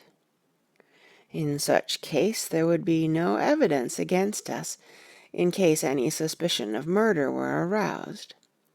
But even if it were not, we should stand or fall by our act, and perhaps some day this very script may be evidence to come between some of us and a rope. For myself, I should take the chance only too thankfully if it were to come. We mean to leave no stone unturned to carry out our intent. We have arranged with certain officials that the instant the Tsarina Catherine is seen, we are to be informed by a special messenger. 24th of October. A whole week of waiting. Daily telegrams to Godalming, but only the same story. Not yet reported. Mina's morning and evening hypnotic answer is unvaried. Lapping waves, rushing water, and creaking masts. Telegram, October 24th. Rufus Smith, Lloyd's, London, to Lord Godalming. Care of H.B.M., Vice-Consul, Varna. Tsarina Catherine reported this morning from Dardanelles. Dr. Seward's Diary, 25th of October. How I miss my phonograph! To write diary with a pen is irksome to me, but Van Helsing says I must. We were all wild with excitement yesterday when Godalming got his telegram from Lloyd's. I know now what men feel in battle when the call to action is heard. Mrs. Harker, alone of our party, did not show any signs of emotion. After all, it is not strange that she did not, for we took special care not to let her know anything about it, and we all tried not to show any excitement when we were in her presence. In old days she would, I am sure, have noticed, no matter how we might have tried to conceal it, but in this way she is greatly changed during the past 3 weeks. The lethargy grows upon her, and though she seems strong and well, and is getting back some of her color, Van Helsing and I are not satisfied. We talk of her often. We have not, however, said a word to the others.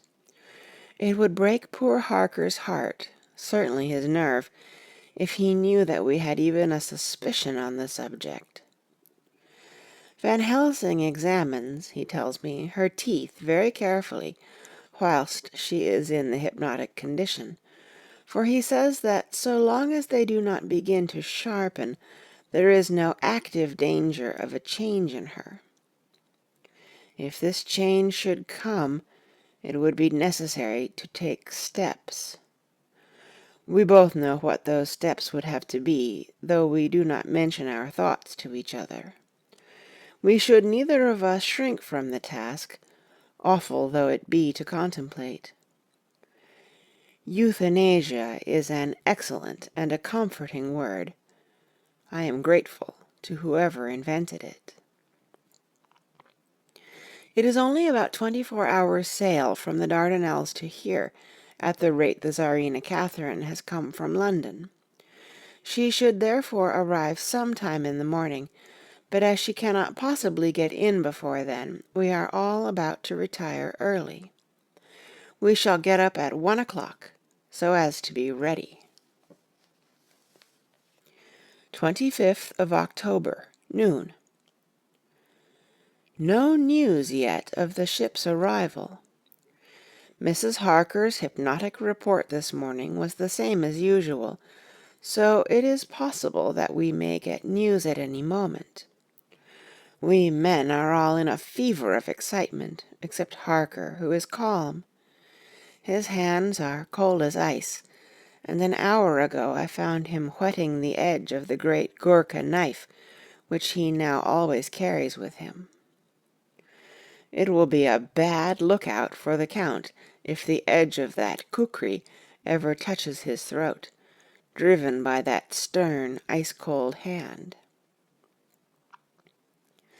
Van Helsing and I were a little alarmed about Mrs. Harker today.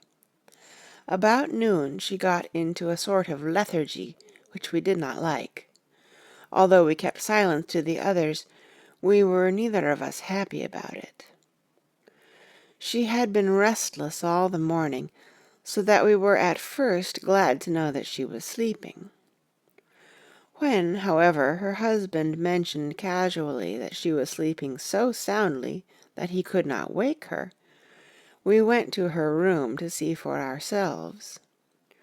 She was breathing naturally, and looked so well and peaceful that we agreed that the sleep was better for her than anything else. Poor girl, she has so much to forget that it is no wonder that sleep, if it brings oblivion to her, does her good. Later. Our opinion was justified, for when after a refreshing sleep of some hours she woke up, she seemed brighter and better than she had been for days. At sunset she made the usual hypnotic report. Wherever he may be in the Black Sea, the Count is hurrying to his destination. To his doom, I trust. 26th of October. Another day, and no tidings of the Tsarina Catherine. She ought to be here by now. That she is still journeying somewhere is apparent, for Mrs. Harker's hypnotic report at sunrise was still the same. It is possible that the vessel may be lying by, at times, for fog. Some of the steamers which came in last evening reported patches of fog both to north and south of the port. We must continue our watching, as the ship may now be signaled any moment. 27th of October, noon. Most strange! No news yet of the ship we wait for. Mrs. Harker reported last night and this morning as usual, lapping waves and rushing water, though she added that the waves were very faint. The telegrams from London have been the same. No further report. Van Helsing is terribly anxious, and told me just now that he fears the Count is escaping us. He added significantly, I do not like that lethargy of Madam Mina's. Souls and memories can do strange things during trance. I was about to ask him more, but Harker just then came in, and he held up a warning hand. We must try tonight at sunset to make her speak more fully when in her hypnotic state. 28th of October. Telegram. Rufus Smith, London, to Lord Godalming, care H.B.M. Vice-Consul, Varna. Tsarina Catherine reported entering Galatz at 1 o'clock today. Dr. Seward's Diary. 28th of October. When the telegram came announcing the arrival in Galatz, I do not think it was such a shock to any of us as might have been expected. True, we did not know whence or how or when the bolt would come, but I think we all expected that something strange would happen. The delay of arrival at Varna made us individually satisfied that things would not be just as we had expected. We only waited to learn where the change would occur. None the less, however, was it a surprise. I suppose that nature works on such a hopeful basis that we believe against ourselves that things will be as they ought to be, not as we should know that they will be. Transcendentalism is a beacon to the angels, even if it be a will-o'-the-wisp to man. It was an odd experience, and we all took it differently. Van Helsing raised his hand over his head for a moment, as though in remonstrance with the Almighty, but he said not a word, and in a few seconds stood up with his face sternly set. Lord Godalming grew very pale, and sat breathing heavily. I was myself half stunned, and looked in wonder at one after another. Quincey Morris tightened his belt with that quick movement which I knew so well. In our old wandering days it meant action. Mrs. Harker grew ghastly white, so that the scar on her forehead seemed to burn, but she folded her hands meekly and looked up in prayer.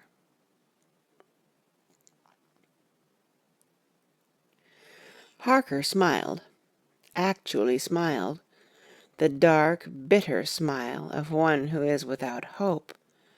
But at the same time his action belied his words, for his hands instinctively sought the hilt of the great kukri knife and rested there.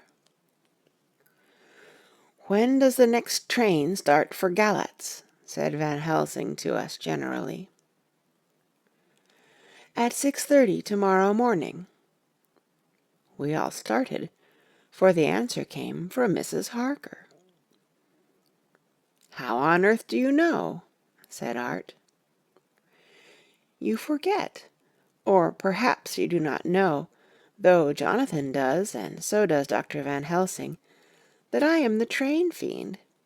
At home in Exeter I always used to make up the timetables, so as to be helpful to my husband. I found it so useful sometimes that I always make a study of the timetables now. I knew that if anything were to take us to Castle Dracula we should go by Galatz, or at any rate through Bucharest, so I learned the times very carefully. Unhappily, there are not many to learn, as the only train tomorrow leaves as I say." "Wonderful woman," murmured the Professor. "Can't we get a special?" asked Lord Godalming. Van Helsing shook his head. "I fear not. This land is very different from yours or mine. Even if we did have a special, it would probably not arrive as soon as our regular train. Moreover, we have something to prepare. We must think. Now let us organize. You, friend Arthur, go to the train and get the tickets, and arrange that all be ready for us to go in the morning. Do you, friend Jonathan, go to the agent of the ship, and get from him letters to the agent in Galatz, with authority to make search the ship just as it was here. Morris Quincey, you see the vice-consul, and get his aid with his fellow in Galatz, and all he can do to make our way smooth, so that no times be lost when over the Danube. John will stay with Madam Mina and me, and we shall consult. For so if time be long you may be delayed, and it will not matter when the sun set, since I am here with Madam to make report." "And I," said Mrs. Harker brightly, and more like her old self than she had been for many a long day, shall try to be of use in all ways, and shall think and write for you as I used to do. Something is shifting from me in some strange way, and I feel freer than I have been of late." The three younger men looked happier at the moment as they seemed to realize the significance of her words. But Van Helsing and I, turning to each other, met each a grave and troubled glance. We said nothing at the time, however. When the three men had gone out to their tasks, Van Helsing asked Mrs. Harker to look up the copy of the diaries and find him the part of Harker's journal at the castle. She went away to get it. When the door was shut upon her, he said to me, "We mean the same. Speak out." "There is some change. It is a hope that makes me sick, for it may deceive us." "Quite so. Do you know why I asked her to get the manuscript?" "No," said I, "unless it was to get an opportunity of seeing me alone." "You are in part right, friend John, but only in part. I want to tell you something, and oh, my friend, I am taking a terrible risk, but I believe it is right. In the moment when Madam Mina said those words that arrest both our understanding, an inspiration came to me. In the trance of 3 days ago the Count sent her his spirit to read her mind, or more like he took her to see him in his earth-box in the ship with water rushing, just as it go free at rise and set of sun. He learned then that we are here, for she have more to tell in her open life with eyes to see and ears to hear than he, shut as he is, in his coffin-box. Now he make his most effort to escape us. At present he want her not. He is sure with his so great knowledge that she will come at his call, but he cut her off, take her as he can do out of his power, so that she come not to him. Ah, there I have hope that our man-brains that have been of man so long, and that have not lost the grace of God, will come higher than his child-brain, that lie in his tomb for centuries, that grow not yet to our stature, and that do only work selfish and therefore small. Here comes Madam Mina. Not a word to her of her trance. She know it not, and it would overwhelm her and make despair, just when we want all her hope, all her courage, when most we want all her great brain, which is trained like man's brain, but is of sweet woman, and have a special power which the Count give her, and which he may not take away altogether, though he think not so. Hush! Let me speak, and you shall learn. Oh, John, my friend, we are in awful straits. I fear as I never feared before. We can only trust the good God. Silence! Here she comes."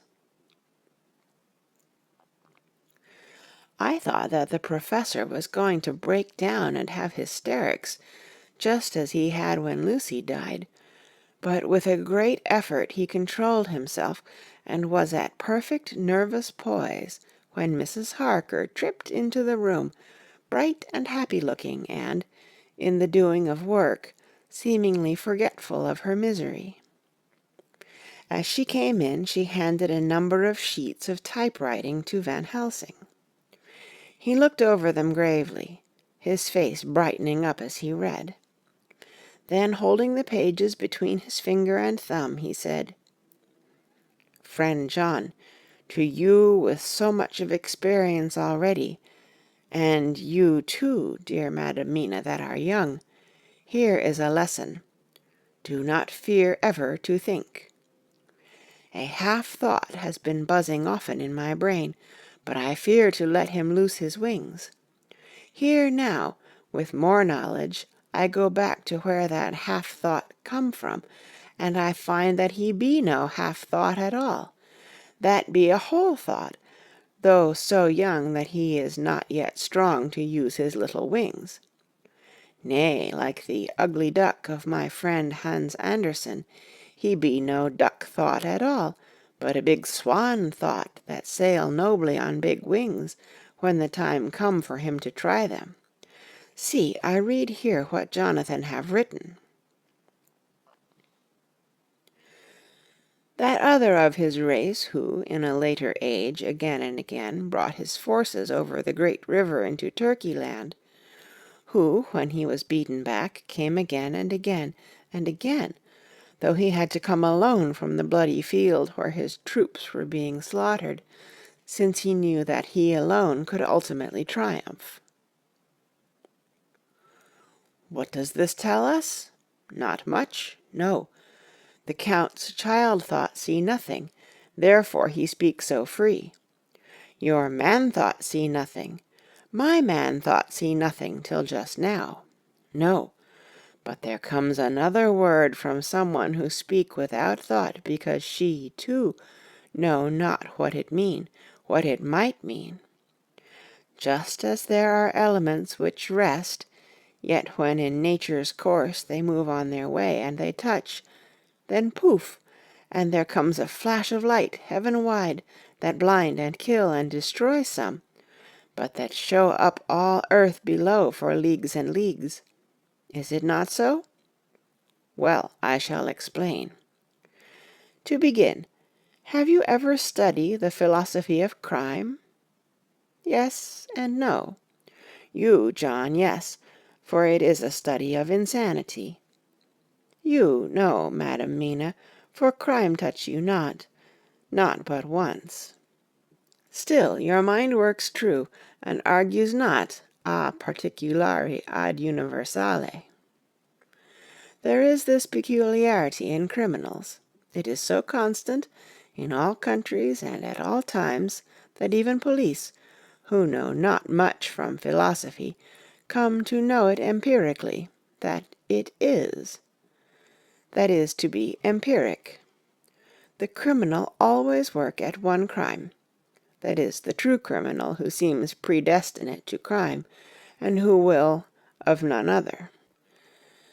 This criminal has not full man-brain. He is clever and cunning and resourceful, but he be not of man stature as to brain. He be of child-brain in much. Now this criminal of ours is predestinate to crime also. He too have child-brain, and it is of the child to do what he have done. The little bird, the little fish, the little animal learn not by principle, but empirically, and when he learn to do, then there is to him the ground to start from to do more. Dos pusto, said Archimedes, give me a fulcrum, and I shall move the world. To do once is the fulcrum, whereby child-brain become man-brain, and until he have the purpose to do more, he continue to do the same again every time, just as he have done before. Oh, my dear, I see that your eyes are opened, and that to you the lightning flash show all the leagues. For Mrs. Harker began to clap her hands, and her eyes sparkled. He went on. Now you shall speak. Tell us two dry men of science what you see with those so bright eyes. He took her hand, and held it whilst she spoke. His finger and thumb closed on her pulse, as I thought, instinctively and unconsciously, as she spoke. The Count is a criminal, and of criminal type. Nordau and Lombroso would so classify him, and qua criminal he is of imperfectly formed mind. Thus, in a difficulty, he has to seek resource in habit. His past is a clue, and the one page of it that we know, and that from his own lips, tells that once before, when in what Mr. Morris would call a tight place, he went back to his own country from the land he had tried to invade, and thence, without losing purpose, prepared himself for a new effort. He came again better equipped for his work, and won. So he came to London to invade a new land.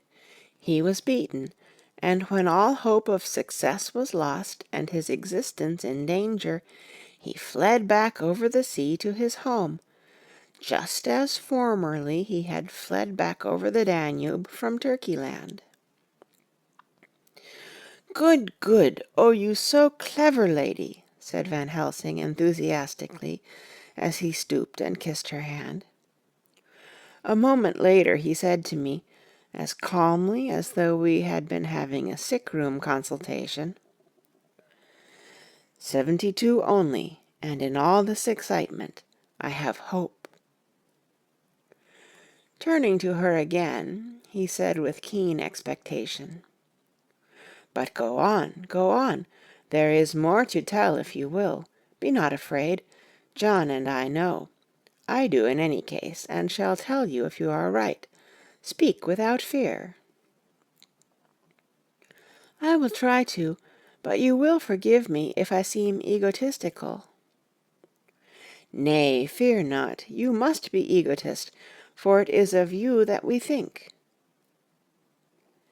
"Then, as he is criminal, he is selfish, and as his intellect is small, and his action is based on selfishness, he confines himself to one purpose. That purpose is remorseless. As he fled back over the Danube, leaving his forces to be cut to pieces, so now he is intent on being safe, careless of all. So his own selfishness frees my soul somewhat from the terrible power which he acquired over me on that dreadful night. I felt it. Oh, I felt it. Thank God for his great mercy. My soul is freer than it has been since that awful hour, and all that haunts me is a fear lest in some trance or dream he may have used my knowledge for his ends." The professor stood up. "He has so used your mind, and by it he has left us here in Varna, whilst the ship that carried him rushed through enveloping fog up to Galatz, where, doubtless, he had made preparation for escaping from us.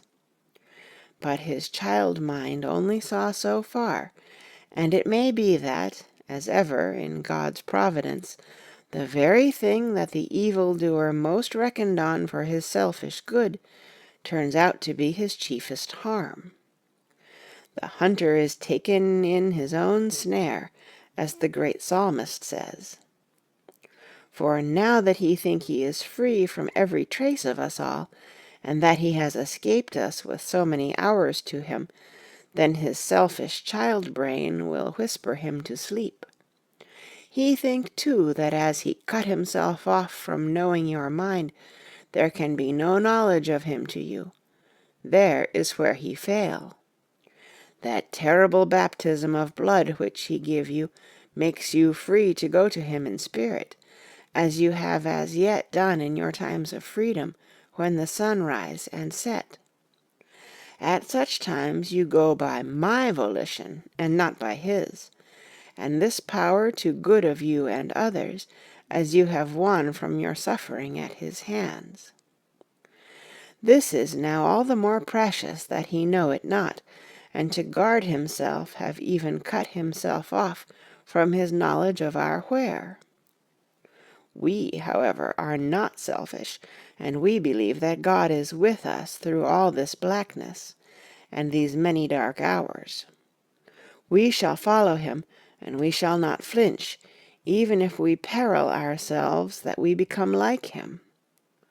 Friend John, this has been a great hour, and it have done much to advance us on our way. You must be scribe, and write him all down, so that when the others return from their work you can give it to them. Then they shall know as we do." And so I have written it whilst we wait their return, and Mrs. Harker has written with her typewriter all since she brought the manuscript to us. End of chapter 25. Chapter 26. Dr. Seward's Diary. 29th of October. This is written in the train from Varna to Galatz. Last night we all assembled a little before the time of sunset. Each of us had done his work as well as he could. So far as thought and endeavor and opportunity go, we are prepared for the whole of our journey and for our work when we get to Galatz. When the usual time came round, Mrs. Harker prepared herself for her hypnotic effort, and after a longer and more serious effort on the part of Van Helsing than has been usually necessary, she sank into the trance. Usually she speaks on a hint, but this time the professor had to ask her questions, and to ask them pretty resolutely, before we could learn anything. At last her answer came. "I can see nothing. We are still. There are no waves lapping, but only a steady swirl of water softly running against the hawser. I can hear men's voices calling, near and far, and the roll and creak of oars in the rowlocks. A gun is fired somewhere. The echo of it seems far away. There is tramping of feet overhead, and ropes and chains are dragged along. What is this? There is a gleam of light. I can feel the air blowing upon me." Here she stopped. She had risen, as if impulsively, from where she lay on the sofa, and raised both her hands, palms upwards, as if lifting a weight. Van Helsing and I looked at each other with understanding. Quincey raised his eyebrows slightly and looked at her intently, whilst Harker's hand instinctively closed round the hilt of his kukri. There was a long pause. We all knew that the time when she could speak was passing, but we felt that it was useless to say anything. Suddenly she sat up, and, as she opened her eyes, said sweetly, "Would none of you like a cup of tea? You must all be so tired." We could only make her happy, and so acquiesced. She bustled off to get tea. When she had gone, Van Helsing said, "You see, my friends, he is close to land. He has left his earth chest, but he has yet to get on shore. In the night he may lie hidden somewhere, but if he be not carried on shore, or if the ship do not touch it, he cannot achieve the land. In such case he can, if it be in the night, change his form, and can jump or fly on shore, as he did at Whitby. But if the day come before he get on shore, then, unless he be carried, he cannot escape. And if he be carried, then the customs men may discover what the box contain. Thus, in fine, if he escape not on shore to-night, or before dawn, there will be the whole day lost to him. We may then arrive in time, for if he escape not at night, we shall come on him in daytime, boxed up and at our mercy, for he dare not be his true self, awake and visible, lest he be discovered." There was no more to be said, so we waited in patience until the dawn, at which time we might learn more from Mrs. Harker. Early this morning we listened, with breathless anxiety, for her response in her trance. The hypnotic stage was even longer in coming than before, and when it came, the time remaining until full sunrise was so short that we began to despair. Van Helsing seemed to throw his whole soul into the effort. At last, in obedience to his will, she made reply. "All is dark. I hear lapping water, level with me, and some creaking as of wood on wood." She paused, and the red sun shot up. "We must wait till tonight." And so it is that we are traveling towards Galatz in an agony of expectation. We are due to arrive between 2 and 3 in the morning, but already, at Bucharest, we are 3 hours late, so we cannot possibly get in till well after sun-up. Thus we shall have 2 more hypnotic messages from Mrs. Harker. Either or both may possibly throw more light on what is happening. Later. Sunset has come and gone. Fortunately, it came at a time when there was no distraction, for had it occurred whilst we were at a station, we might not have secured the necessary calm and isolation. Mrs. Harker yielded to the hypnotic influence even less readily than this morning. I am in fear that her power of reading the Count's sensations may die away just when we want it most. It seems to me that her imagination is beginning to work. Whilst she has been in the trance hitherto, she has confined herself to the simplest of facts. If this goes on, it may ultimately mislead us. If I thought that the Count's power over her would die away equally with her power of knowledge, it would be a happy thought, but I am afraid that it may not be so. When she did speak, her words were enigmatical. Something is going out. I can feel it pass me like a cold wind. I can hear, far off, confused sounds, as of men talking in strange tongues, fierce falling water, and the howling of wolves. She stopped, and a shudder ran through her, increasing in intensity for a few seconds, till, at the end, she shook as though in a palsy. She said no more, even in answer to the professor's imperative questioning. When she woke from the trance, she was cold and exhausted and languid, but her mind was all alert. She could not remember anything, but asked what she had said. When she was told, she pondered over it deeply, for a long time, and in silence. 30th of October, 7 a.m. We are near Galatz now, and I may not have time to write later. Sunrise this morning was anxiously looked for by us all. Knowing of the increasing difficulty of procuring the hypnotic trance, Van Helsing began his passes earlier than usual.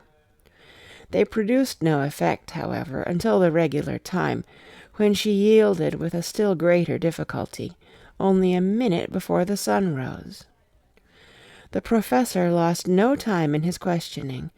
Her answer came with equal quickness. All is dark. I hear water swirling by, level with my ears, and the creaking of wood on wood. Cattle low, far off. There is another sound, a queer one, like... She stopped and grew white, and whiter still.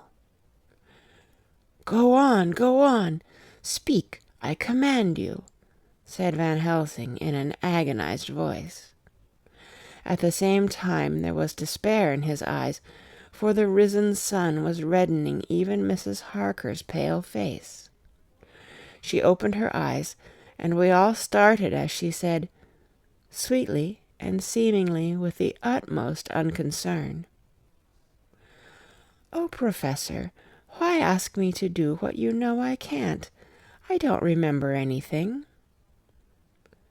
Then, seeing the look of amazement on our faces, she said, turning from one to the other with a troubled look, "What have I said? What have I done? I know nothing, only that I was lying here, half asleep, and heard you say, 'Go on, speak, I command you.' It seemed so funny to hear you order me about as if I were a bad child." "Oh, Madam Mina," he said sadly, "it is proof, if proof be needed, of how I love and honor you, when a word for your good, spoken more earnest than ever, can seem so strange because it is to order her whom I am proud to obey." The whistles are sounding. We are nearing Galatz. We are on fire with anxiety and eagerness. Mina Harker's Journal, 30th of October. Mr. Morris took me to the hotel where our rooms had been ordered by telegraph, he being the one who could best be spared, since he does not speak any foreign language. The forces were distributed much as they had been at Varna, except that Lord Godalming went to the vice-consul, as his rank might serve as an immediate guarantee of some sort to the official, we being in extreme hurry. Jonathan and the 2 doctors went to the shipping agent to learn particulars of the arrival of the Tsarina Catherine. Later. Lord Godalming has returned. The consul is away, and the vice-consul sick, so the routine work has been attended to by a clerk. He was very obliging, and offered to do anything in his power. Jonathan Harker's Journal, 30th of October.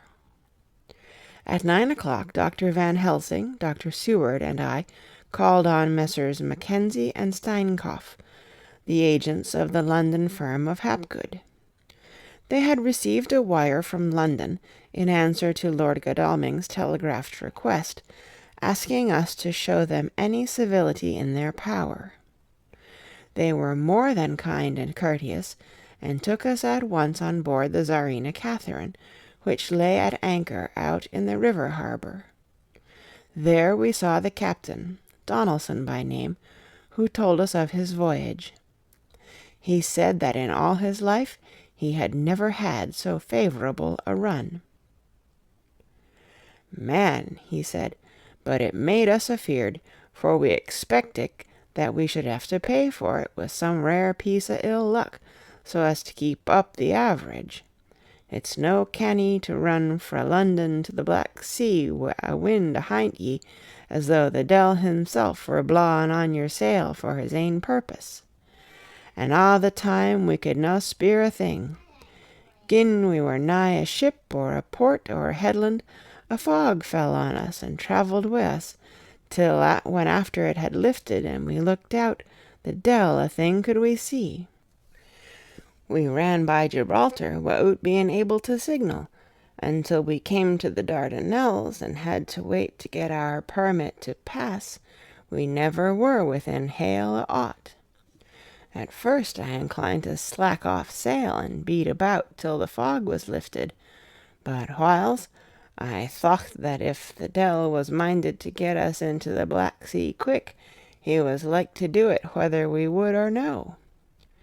If we had a quick voyage, it would be no to our miscredit wi' the owners, or no hurt to our traffic, and the old mon who had served his ain purpose wad be decently grateful to us for no hindering him."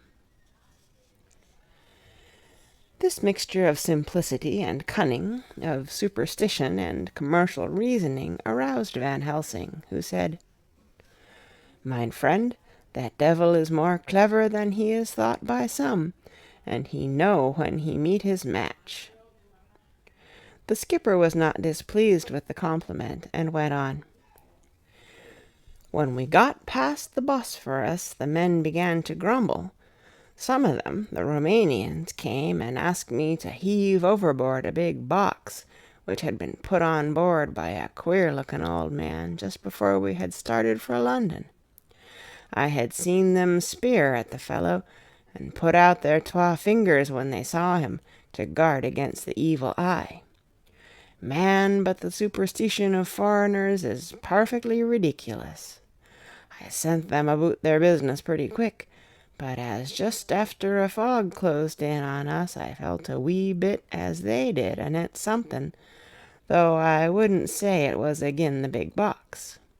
Well, on we went, and as the fog didn't let up for 5 days, I just let the wind carry us, for if the Deil wanted to get somewheres, well, he would fetch it up a reet, and if he didn't, well, we'd keep a sharp lookout anyhow. Sure enough, We had a fair way and deep water all the time, and 2 days ago, when the morning sun came through the fog, we found ourselves just in the river opposite Galatz. The Roumanians were wild, and wanted me right or wrong to take out the box and fling it in the river. I had to argue with them about it wi' a handspike, and when the last of them rose off the deck wi' his head in his hand, I had to convince them that, evil eye or no evil eye, the property and the trust of my owners were better in my hands than in the river Danube. They had, mind ye, taken the box on the deck ready to fling in, and as it was marked Galatz via Varna, I thocht I'd let it lie till we discharged in the port and get rid o't altogether. We didn't do much clearing that day, and had to remain the nicht at anchor, but in the morning, braw and early, an hour before sun-up, a man came aboard wi' an order, written to him from England, to receive a box marked for one Count Dracula. Sure enough, the matter was one ready to hand. He had his papers a-reet, and glad I was to be rid of the damn thing, for I was beginning mysel to feel uneasy at it. If the deil did have any luggage aboard the ship, I'm thinking it was nane ither than that same." "What was the name of the man who took it?" asked Dr. Van Helsing, with restrained eagerness. "I'll be telling ye quick," he answered, and stepping down to his cabin produced a receipt signed Emanuel Hildesheim. Bergenstrasse 16 was the address. We found out that this was all the captain knew, so with thanks we came away. We found Hildesheim in his office, a Hebrew of rather the Adelphi Theatre type, with a nose like a sheep and a fez. His arguments were pointed with specie. We were doing the punctuation, and with a little bargaining he told us what he knew.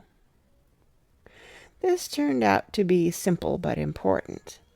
He had received a letter from Mr. Deville of London, telling him to receive, if possible before sunrise, so as to avoid customs, a box which would arrive at Galatz in the Tsarina Catherine.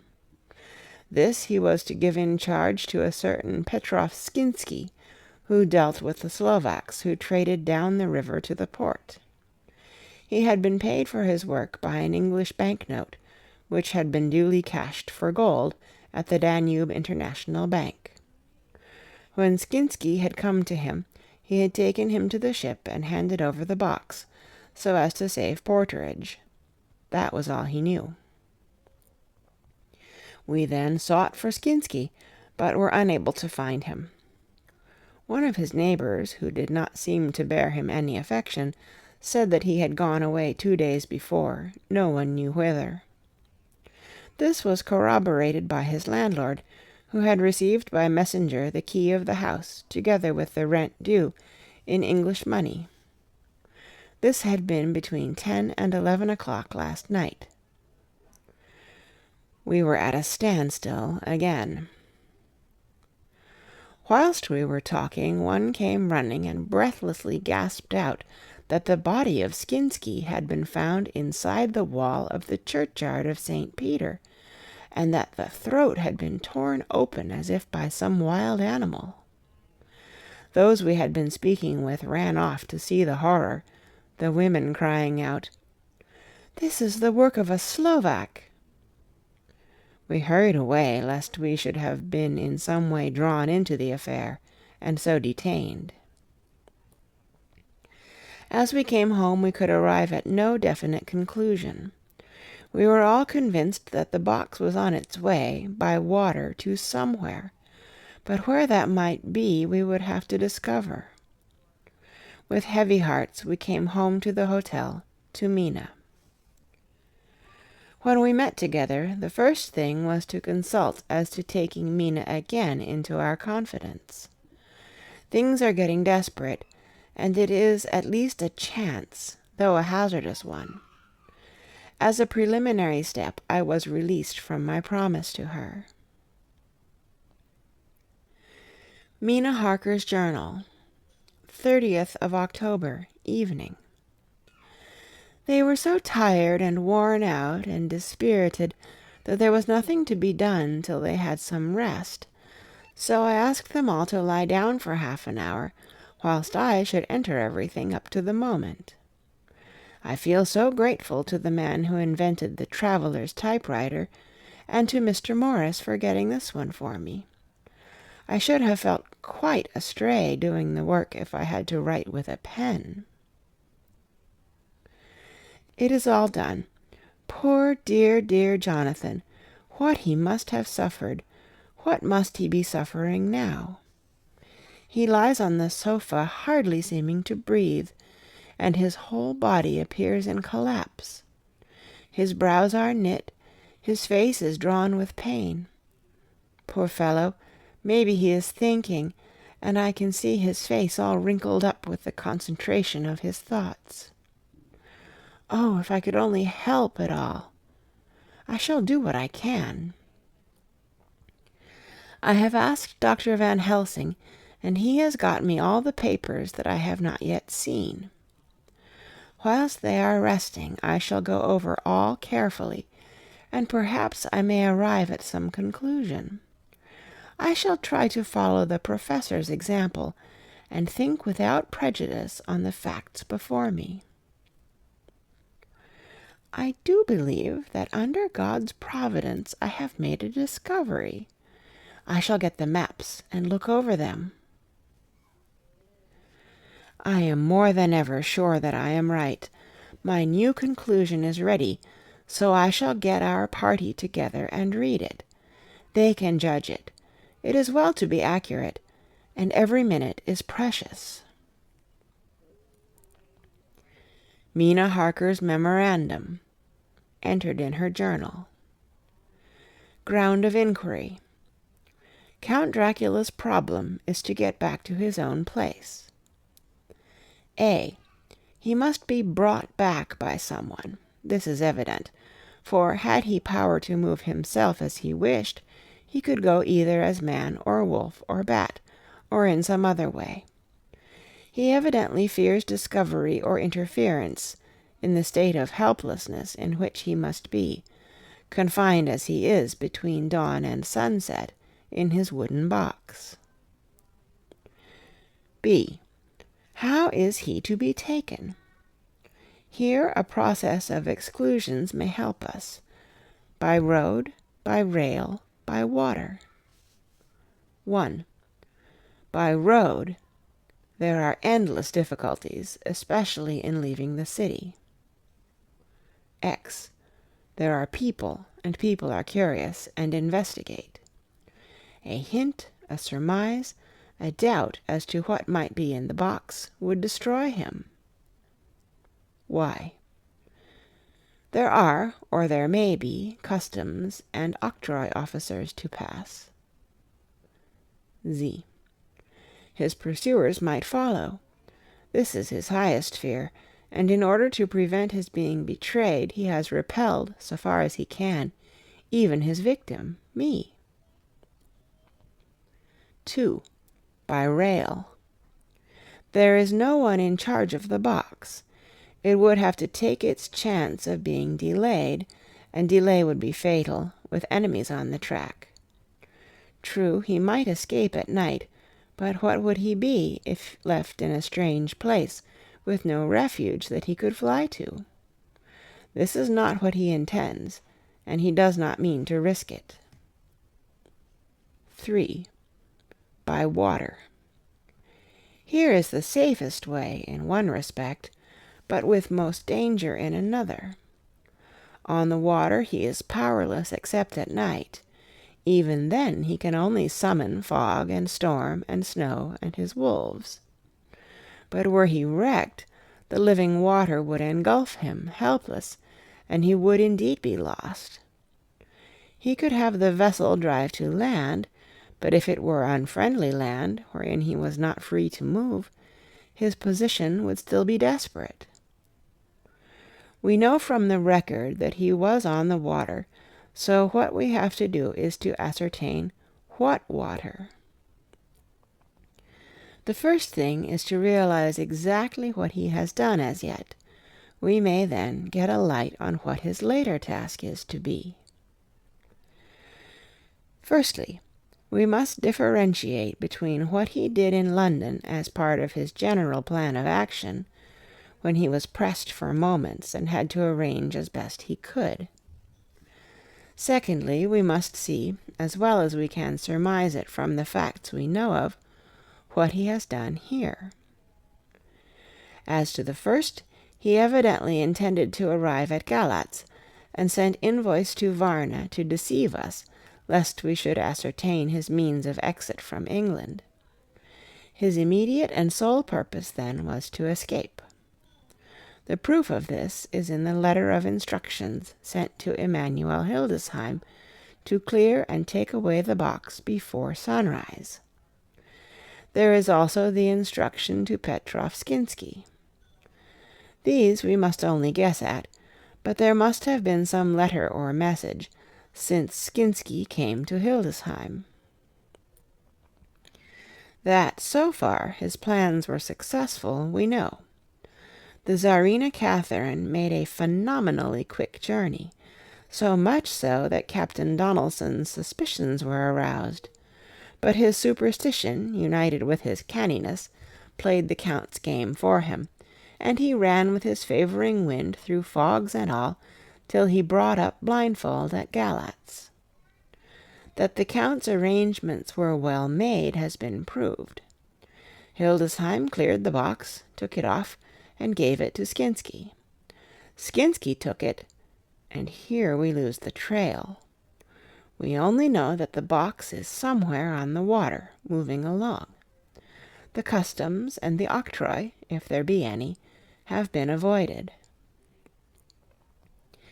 Now we come to what the Count must have done after his arrival on land at Galatz. The box was given to Skinsky before sunrise. At sunrise the Count could appear in his own form.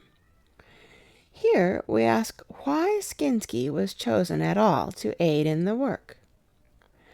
In my husband's diary, Skinsky is mentioned as dealing with the Slovaks who trade down the river to the port, and the man's remark, that the murder was the work of a Slovak, showed the general feeling against his class. The Count wanted isolation. My surmise is this, that in London the Count decided to get back to his castle by water as the most safe and secret way. He was brought from the castle by Zgany, and probably they delivered their cargo to Slovaks, who took the boxes to Varna, for there they were shipped for London. Thus the Count had knowledge of the persons who could arrange this service. When the box was on land, before sunrise or after sunset, he came out from his box, met Skinsky, and instructed him what to do as to arranging the carriage of the box up some river. When this was done, and he knew that all was in train, he blotted out his traces, as he thought, by murdering his agent. I have examined the map, and find that the river most suitable for the Slovaks to have ascended is either the Pruth or the Sereth. I read in the typescript that in my trance I heard cows low, and water swirling level with my ears, and the creaking of wood.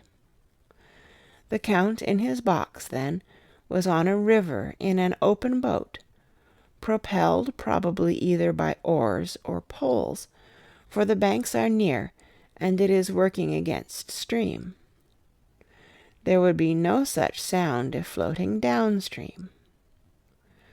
Of course, it may not be either the Sereth or the Pruth, but we may possibly investigate further. Now, of these two, the Pruth is the more easily navigated, but the Sereth is, at Fundu, joined by the Bistritza, which runs up round the Borgo Pass. The loop it makes is manifestly as close to Dracula's castle as can be got by water. Mina Harker's journal continued. When I had done reading, Jonathan took me in his arms and kissed me. The others kept shaking me by both hands, and Dr. Van Helsing said, "Our dear Madam Mina is once more our teacher. Her eyes have been where we were blinded. Now we are on the track once again, and this time we may succeed. Our enemy is at his most helpless, and if we can come on him by day, on the water, our task will be over. He has a start, but he is powerless to hasten, as he may not leave his box lest those who carry him may suspect. For them to suspect would be to prompt them to throw him in the stream, where he perish. This he knows, and will not. Now, men, to our council of war. For here and now we must plan what each and all shall do." "I shall get a steam launch and follow him," said Lord Godalming. "And I horses to follow on the bank, lest by chance he land," said Mr. Morris. "Good," said the Professor, "both good, but neither must go alone. There must be force to overcome force if need be. The Slovak is strong and rough, and he carries rude arms." All the men smiled, for amongst them they carried a small arsenal. Said Mr. Morris, "I have brought some Winchesters. They are pretty handy in a crowd, and there may be wolves. The Count, if you remember, took some other precautions. He made some requisitions on others that Mrs. Harker could not quite hear or understand. We must be ready at all points." Dr. Seward said, "I think I had better go with Quincy. We have been accustomed to hunt together, and we two, well armed, will be a match for whatever may come along. You must not be alone, Art. It may be necessary to fight the Slovaks, and a chance thrust, for I don't suppose these fellows carry guns, would undo all our plans. There must be no chances this time. We shall not rest until the Count's head and body have been separated, and we are sure that he cannot reincarnate." He looked at Jonathan as he spoke, and Jonathan looked at me. I could see that the poor dear was torn about in his mind. Of course he wanted to be with me, but then the boat service would, most likely, be the one which would destroy the vampire. Why did I hesitate to write the word? He was silent a while, and during his silence Dr. Van Helsing spoke. "Friend Jonathan, this is to you for twice reasons.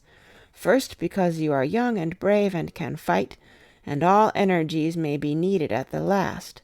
And again that it is your right to destroy him, that which has wrought such woe to you and yours. Be not afraid for Madam Mina.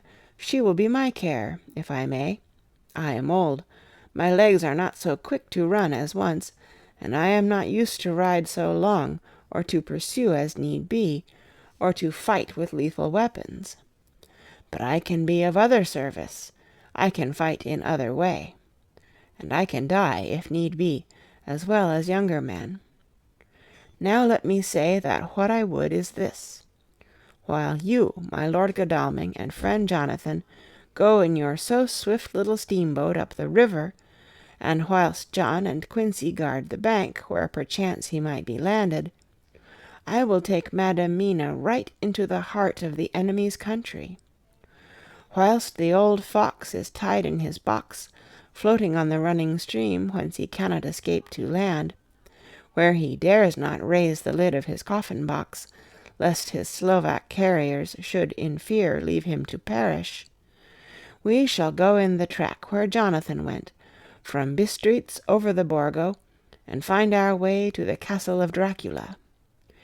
Here Madam Mina's hypnotic power will surely help, and we shall find our way, all dark and unknown otherwise, after the first sunrise, when we are near that fateful place. There is much to be done, and other places to be made sanctify, so that that nest of vipers be obliterated." Here Jonathan interrupted him hotly. "Do you mean to say, Professor Van Helsing, that you would bring Mina, in her sad case, and tainted as she is with that devil's illness, right into the jaws of his death-trap? Not for the world, not for heaven or hell." He became almost speechless for a minute, and then went on.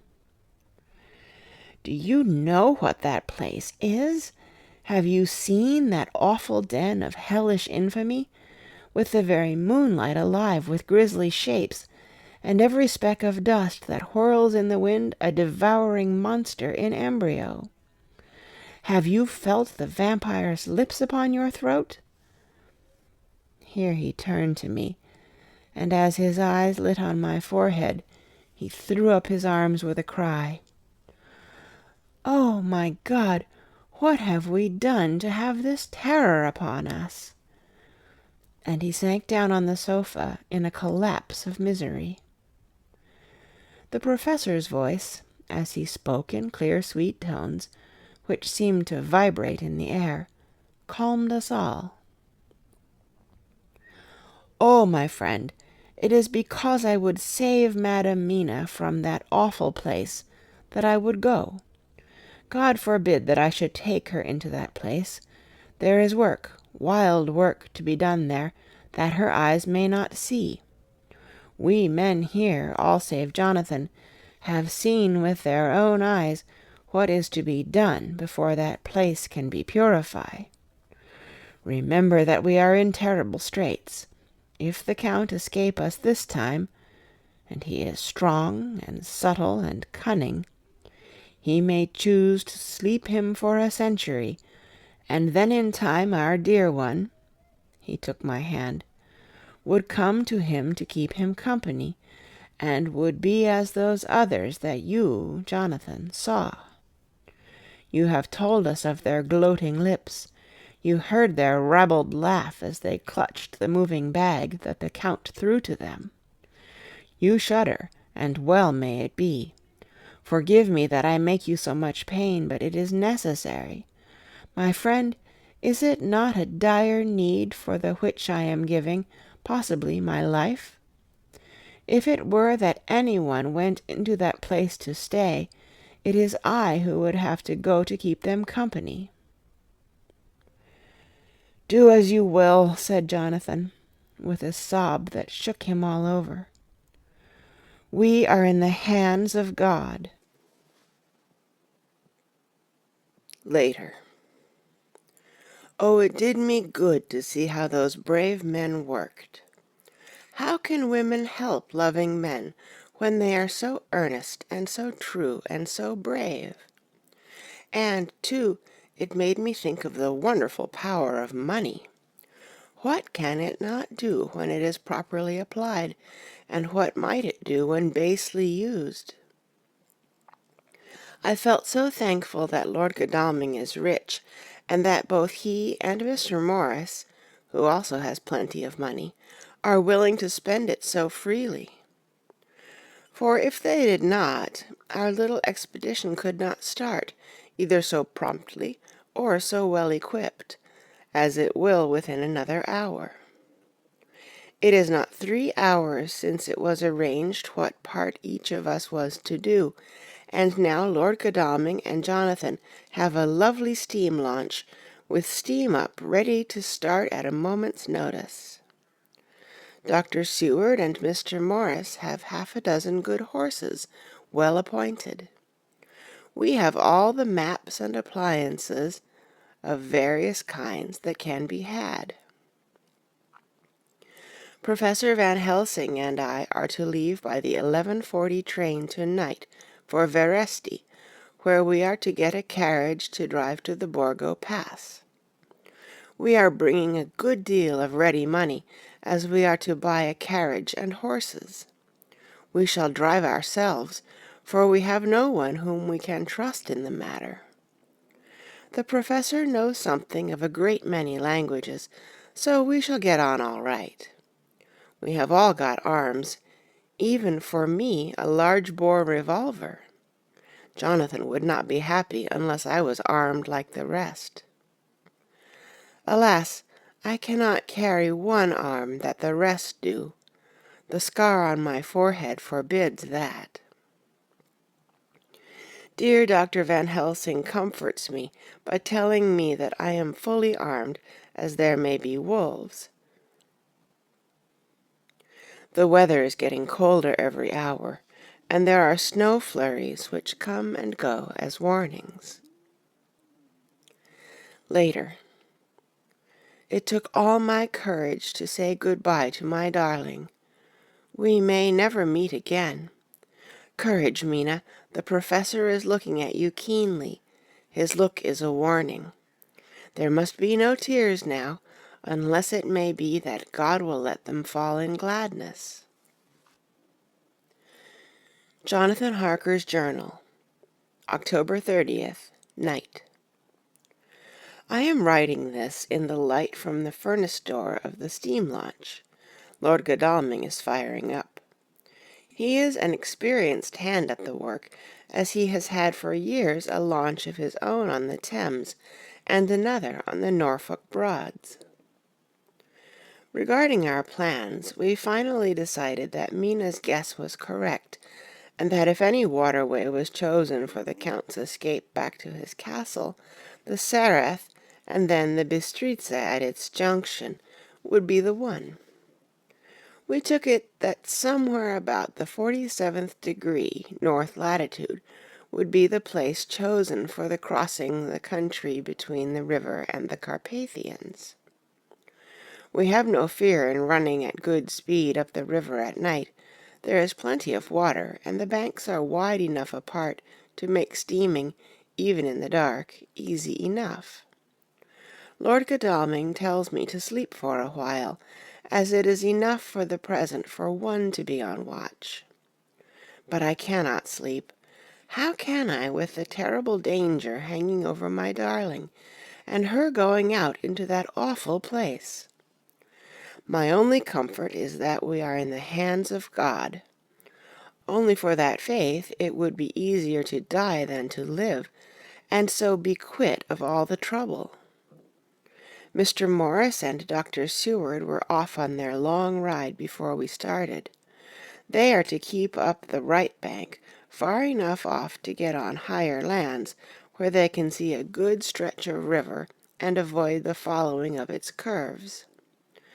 They have, for the first stages, 2 men to ride and lead their spare horses, 4 in all, so as not to excite curiosity. When they dismiss the men, which shall be shortly, they shall themselves look after the horses. It may be necessary for us to join forces. If so, they can mount our whole party. One of the saddles has a movable horn, and can be easily adapted for Mina, if required. It is a wild adventure we are on. Here, as we are rushing along through the darkness, with the cold from the river seeming to rise up and strike us, with all the mysterious voices of the night around us, it all comes home. We seem to be drifting into unknown places and unknown ways, into a whole world of dark and dreadful things. Godalming is shutting the furnace door. 31st of October. Still hurrying along. The day has come, and Godalming is sleeping. I am on watch. The morning is bitterly cold. The furnace heat is grateful, though we have heavy fur coats. As yet we have passed only a few open boats, but none of them had on board any box or package of anything like the size of the one we seek. The men were scared every time we turned our electric lamp on them, and fell on their knees and prayed. 1st of November, evening. No news all day. We have found nothing of the kind we seek. We have now passed into the Bistritza, and if we are wrong in our surmise, our chance is gone. We have overhauled every boat, big and little. Early this morning, one crew took us for a government boat and treated us accordingly. We saw in this a way of smoothing matters, so at Fundu, where the Bistritza runs into the Sereth, we got a Romanian flag, which we now fly conspicuously. With every boat which we have overhauled since then, this trick has succeeded.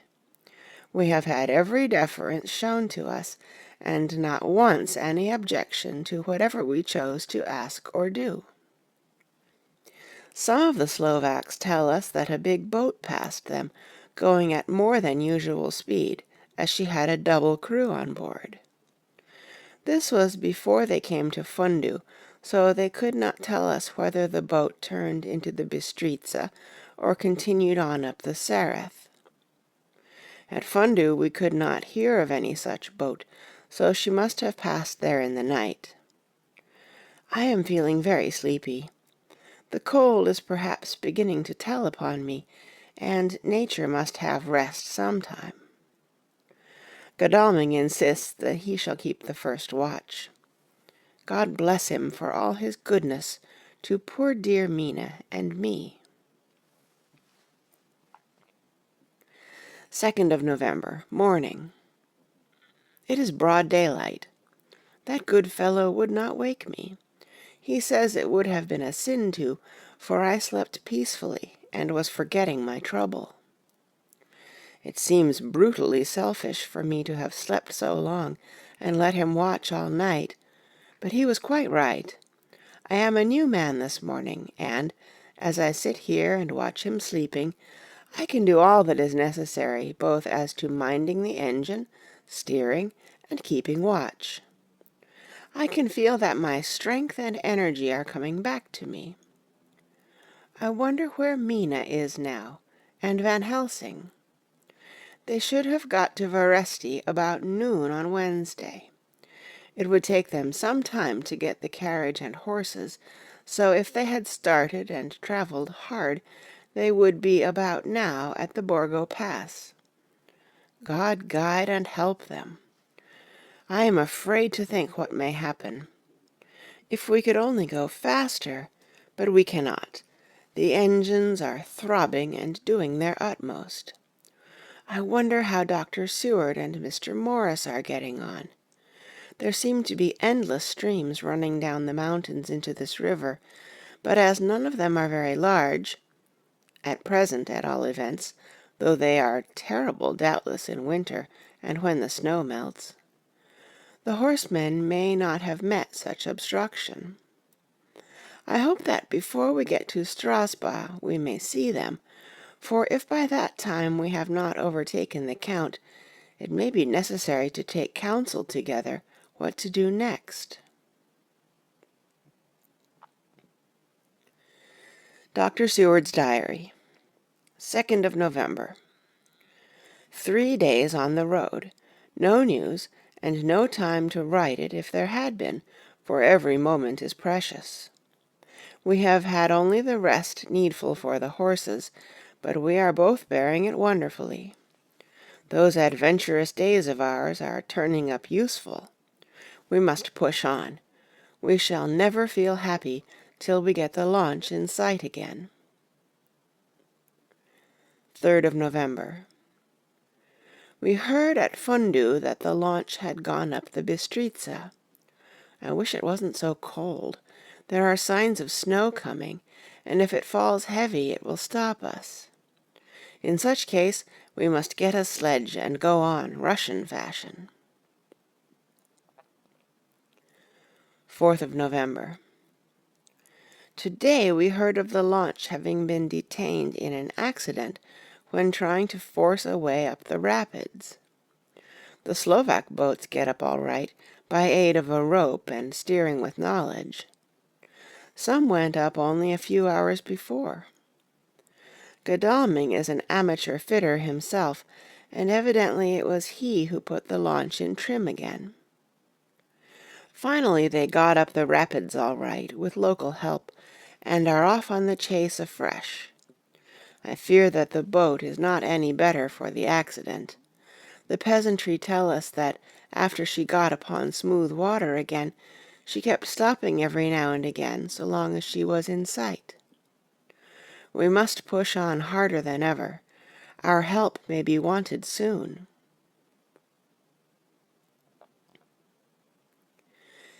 Mina Harker's Journal. 31st of October. Arrived at Veresti at noon. The professor tells me that this morning at dawn he could hardly hypnotize me at all, and that all I could say was, "Dark and quiet." He is off now buying a carriage and horses. He says that he will later on try to buy additional horses, so that we may be able to change them on the way. We have something more than 70 miles before us. The country is lovely and most interesting. If only we were under different conditions, how delightful it would be to see it all. If Jonathan and I were driving through it alone, what a pleasure it would be. To stop and see people and learn something of their life, and to fill our minds and memories with all the color and picturesqueness of the whole wild, beautiful country and the quaint people.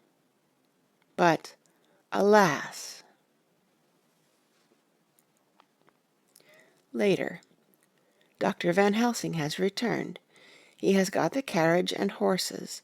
We are to have some dinner and to start in an hour. The landlady is putting us up a huge basket of provisions.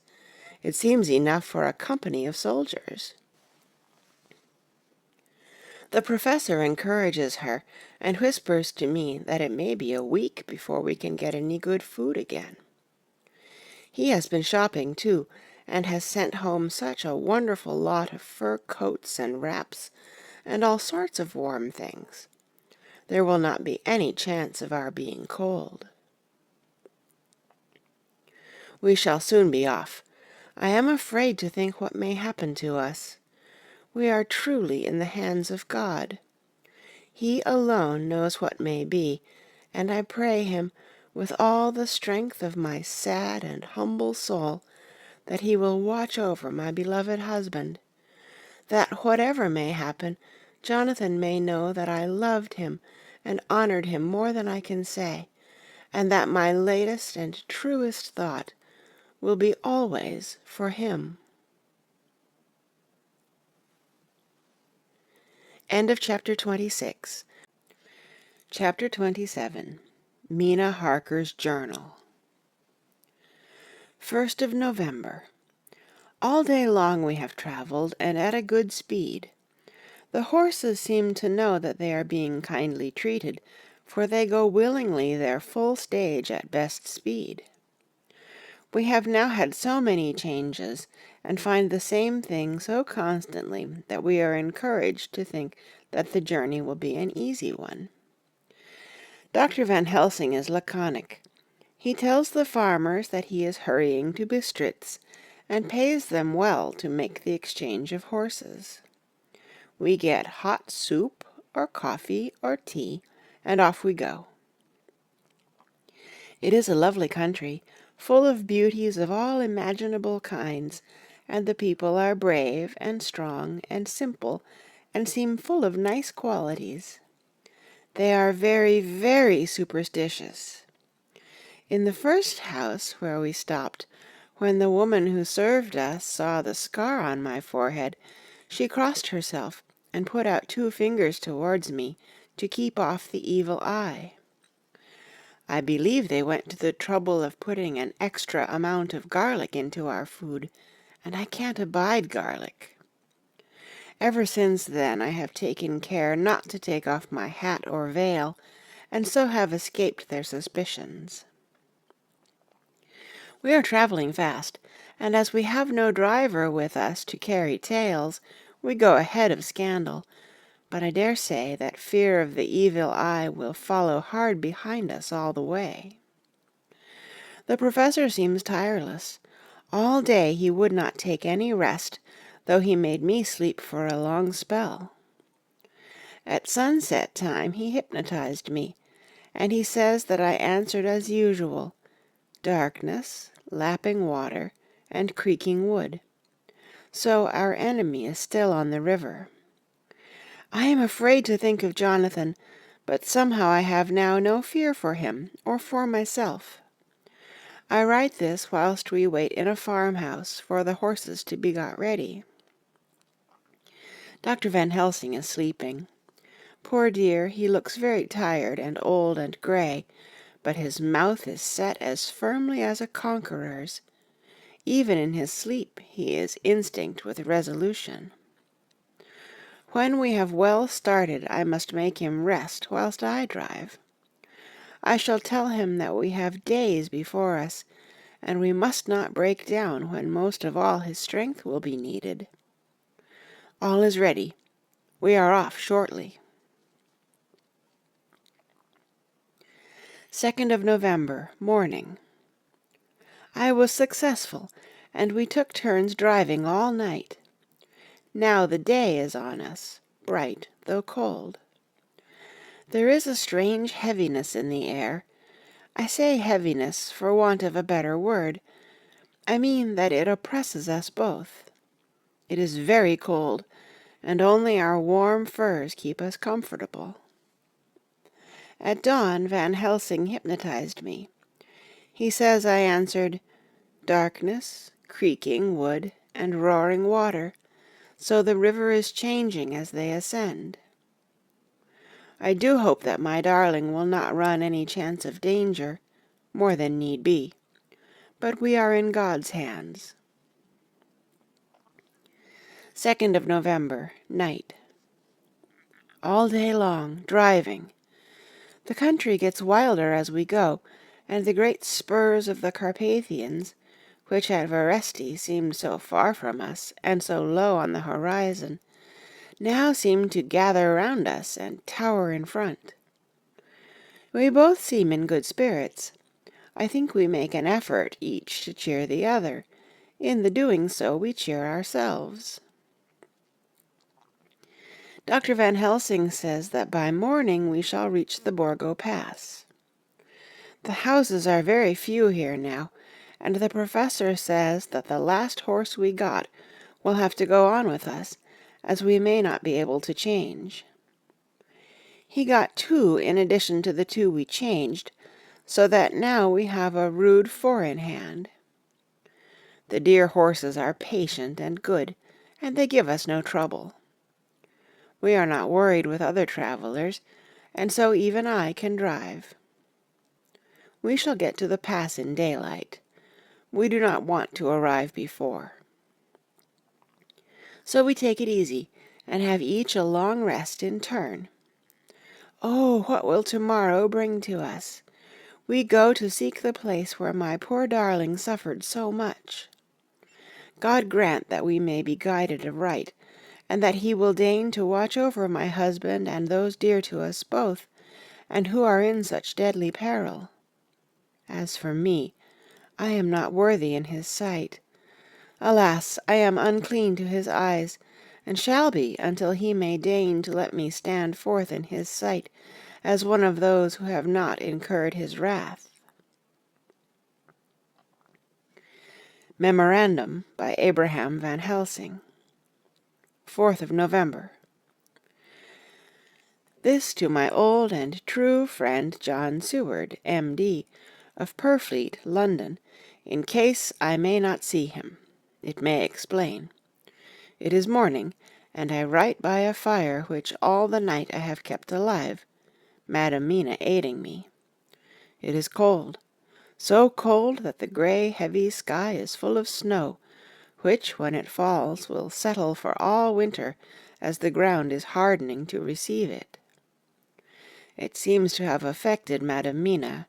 She has been so heavy of head all day that she was not like herself. She sleeps and sleeps and sleeps. She, who is usual so alert, have done literally nothing all the day. She even have lost her appetite. She make no entry into her little diary, she who writes so faithful at every pause. Something whisper to me that all is not well. However, tonight she is more vif. Her long sleep all day have refresh and restore her, for now she is all sweet and bright as ever. At sunset I try to hypnotize her, but alas, with no effect. The power has grown less and less with each day, and tonight it fail me altogether. Well, God's will be done, whatever it may be, and whithersoever it may lead. Now to the historical, for as Madam Mina write not in her stenography, I must, in my cumbrous old fashion, so that each day of us may not go unrecorded. We got to the Borgo Pass just after sunrise yesterday morning. When I saw the signs of the dawn, I got ready for the hypnotism. We stopped our carriage and got down so that there might be no disturbance. I made a couch with furs, and Madam Mina, lying down, yielded herself as usual, but more slow and more short time than ever, to the hypnotic sleep. As before came the answer, darkness and the swirling of water. Then she woke, bright and radiant, and we go on our way and soon reach the pass. At this time and place she become all on fire with zeal. Some new guiding power be in her manifested, for she point to a road and say, "This is the way." "How know you it?" I ask. "Of course I know it," she answer, and with a pause add, "Have not my Jonathan travelled it, and wrote of his travel?" At first I think somewhat strange, but soon I see that there be only one such by-road. It is used but little, and very different from the coach road from the Bukovina to Bistritz, which is more wide and hard, and more of use. So we came down this road. When we meet other ways, not always were we sure that they were roads at all, for they be neglect, and light snow have fallen. The horses know, and they only. I give rein to them, and they go on so patient. By and by we find all the things which Jonathan have note in that wonderful diary of him. Then we go on for long, long hours and hours. At the first I tell Madam Mina to sleep. She try, and she succeed. She sleep all the time, till at the last I feel myself to suspicious grow, and attempt to wake her. But she sleep on, and I may not wake her though I try. I do not wish to try too hard, lest I harm her, for I know that she have suffer much, and sleep at times be all in all to her. I think I drowse myself, for all of a sudden I feel guilt, as though I have done something. I find myself bolt up with the reins in my hand, and the good horses go along, jog, jog, just as ever. I look down, and find Madam Mina still asleep. It is now not far off sunset time, and over the snow the light of the sun flow in big yellow flood, so that we throw great long shadow on where the mountain rise so steep. For we are going up, and all is oh so wild and rocky, as though it were the end of the world. Then I arouse Madam Mina. This time she wake with not much trouble, and then I try to put her to hypnotic sleep. But she sleep not, being as though I were not. Still I try and try, till all at once I find her and myself in dark. So I look round, and find that the sun have gone down. Madam Mina laugh, and I turn and look at her. She is now quite awake, and looks so well as I never saw her since that night at Carfax, when we first enter the Count's house. I am amazed, and not at ease then, but she is so bright and tender and thoughtful for me that I forget all fear. I light a fire, for we have brought supply of wood with us, and she prepare food while I undo the horses and set them, tethered in shelter, to feed. Then when I return to the fire, she have my supper ready. I go to help her, but she smile, and tell me that she have eat already, that she was so hungry that she would not wait. I like it not, and I have grave doubts, but I fear to affright her, and so I am silent of it. She help me, and I eat alone, and then we wrap in fur and lie beside the fire, and I tell her to sleep while I watch. But presently I forget all of watching, and when I sudden remember that I watch, I find her lying quiet, but awake, and looking at me with so bright eyes. Once, twice more the same occur, and I get much sleep till before morning. When I awake, I try to hypnotize her, but alas, though she shut her eyes obedient, she may not sleep. The sun rise up and up and up, and then sleep come to her too late, but so heavy that she will not wake. I have to lift her up and place her sleeping in the carriage, when I have harnessed the horses and made all ready. Madam still sleep, and she look in her sleep more healthy and more redder than before. And I like it not. And I am afraid, afraid, afraid. I am afraid of all things, even to think but I must go on my way. The stake we play for is life and death, or more than these, and we must not flinch. 5th of November, morning. Let me be accurate in everything, for though you and I have seen some strange things together, you may at the first think that I, Van Helsing, am mad, that the many horrors and the so long strain on nerves has at the last turned my brain. All yesterday we travel, ever getting closer to the mountains, and moving into a more and more wild and desert land. There are great frowning precipices, and much falling water, and nature seemed to have held some time her carnival. Madam Mina still sleep and sleep, and though I did have hunger and appeased it, I could not waken her, even for food. I began to fear that the fatal spell of the place was upon her, tainted as she is with that vampire baptism.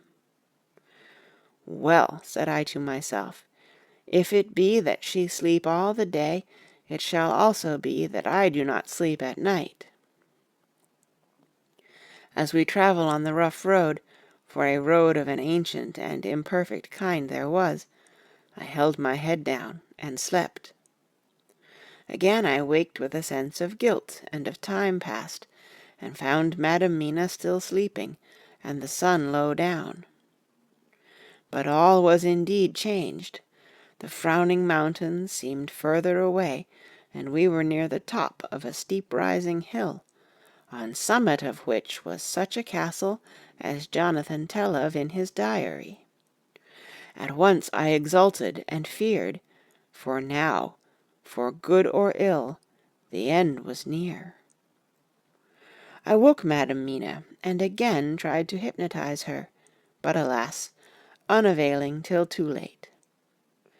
Then, ere the great dark came upon us, for even after down sun the heavens reflected the gone sun on the snow, and all was for a time in a great twilight, I took out the horses and fed them in what shelter I could. Then I make a fire, and near it I make Madam Mina, now awake and more charming than ever, sit comfortable amid her rugs. I got ready food, but she would not eat, simply saying that she had not hunger. I did not press her, knowing her unavailingness. But I myself eat, for I must needs now be strong for all. Then, with the fear on me of what might be, I drew a ring so big for her comfort, round where Madam Mina sat, and over the ring I passed some of the wafer, and I broke it fine, so that all was well guarded. She sat still all the time, so still as one dead, and she grew whiter and ever whiter, till the snow was not more pale, and no word she said. But when I drew near she clung to me, and I could know that the poor soul shook her from head to feet with a tremor that was pain to feel. I said to her presently, when she had grown more quiet, "Will you not come over to the fire?" For I wished to make a test of what she could. She rose obedient, but when she had made a step, she stopped, and stood as one stricken. "Why not go on?" I asked. She shook her head, and, coming back, sat down in her place. Then, looking at me with open eyes, as of one waked from sleep, she said simply, "I cannot," and remained silent. I rejoiced, for I knew that what she could not, none of those things we dreaded could. Though there might be danger to her body, yet her soul was safe. Presently the horses began to scream, and tore at their tethers till I came to them and quieted them. When they did feel my hands on them, they whinnied low as in joy, and licked at my hands, and were quiet for a time. Many times through the night did I come to them, till it arrived to the cold hour when all nature is at lowest, and every time my coming was with quiet of them. In the cold hour the fire began to die, and I was about stepping forth to replenish it, for now the snow came in flying sweeps, and with it a chill mist. Even in the dark there was a light of some kind, as there ever is over snow, and it seemed as though the snow flurries and the wreaths of mist took shape as of women with trailing garments. All was in dead, grim silence, only that the horses whinnied and cowered, as if in terror of the worst. I began to fear, horrible fears, but then came to me the sense of safety in that ring wherein I stood. I began, too, to think that my imaginings were of the night, and the gloom, and the unrest that I have gone through, and all the terrible anxiety. It was as though my memories of all Jonathan's horrid experience were befooling me, for the snowflakes and the mist began to wheel and circle round, till I could get as though a shadowy glimpse of those women that would have kissed him. And then the horses cowered lower and lower, and moaned in terror as men do in pain. Even the madness of fright was not to them, so that they could break away. I feared for my dear Madam Mina when these weird figures drew near and circled round. I looked at her, but she sat calm and smiled at me. When I would have stepped to the fire to replenish it, she caught me and held me back, and whispered, like a voice that one hears in a dream, so low it was, "No, no, do not go without. Here you are safe." I turned to her, and looking in her eyes, said, "But you? It is for you that I fear." Whereat she laughed, a laugh low and unreal, and said, "Fear for me? Why fear for me? None safer in all the world from them than I am." And as I wondered at the meaning of her words, a puff of wind made the flame leap up, and I see the red scar on her forehead. Then, alas, I knew. Did I not, I would soon have learned, for the wheeling figures of mist and snow came closer, but keeping ever without the holy circle. Then they began to materialize till, if God have not taken away my reason, for I saw it through my eyes, there were before me in actual flesh the same 3 women that Jonathan saw in the room when they would have kissed his throat. I knew the swaying round forms, the bright hard eyes, the white teeth, the ruddy colour, the voluptuous lips. They smiled ever at poor dear Madam Mina, and as their laugh came through the silence of the night, They twined their arms and pointed to her, and said in those so sweet tingling tones that Jonathan said were of the intolerable sweetness of the water-glasses, "Come, sister, come to us. Come, come." In fear I turned to my poor Madam Mina, and my heart with gladness leapt like flame, for oh, the terror in her sweet eyes, the repulsion, the horror, told a story to my heart that was all of hope. God be thanked she was not yet of them. I seized some of the firewood which was by me, and holding out some of the wafer, advanced on them towards the fire. They drew back before me and laughed their low horrid laugh. I fed the fire and feared them not, for I knew that we were safe within our protections. They could not approach me whilst so armed, nor Madam Mina whilst she remained within the ring, which she could not leave no more than they could enter. The horses had ceased to moan, and lay still on the ground. The snow fell on them softly, and they grew whiter. I knew that there was for the poor beasts no more of terror. And so we remained till the red of the dawn to fall through the snow gloom.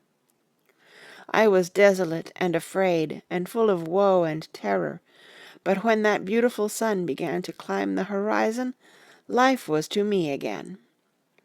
At the first coming of the dawn, the horrid figures melted in the whirling mist and snow. The wreaths of transparent gloom moved away towards the castle, and were lost. Instinctively, with the dawn coming, I turned to Madam Mina, intending to hypnotize her, but she lay in a deep and sudden sleep, from which I could not wake her. I tried to hypnotize through her sleep, but she made no response, none at all, and the day broke. I fear yet to stir. I have made my fire and have seen the horses. They are all dead.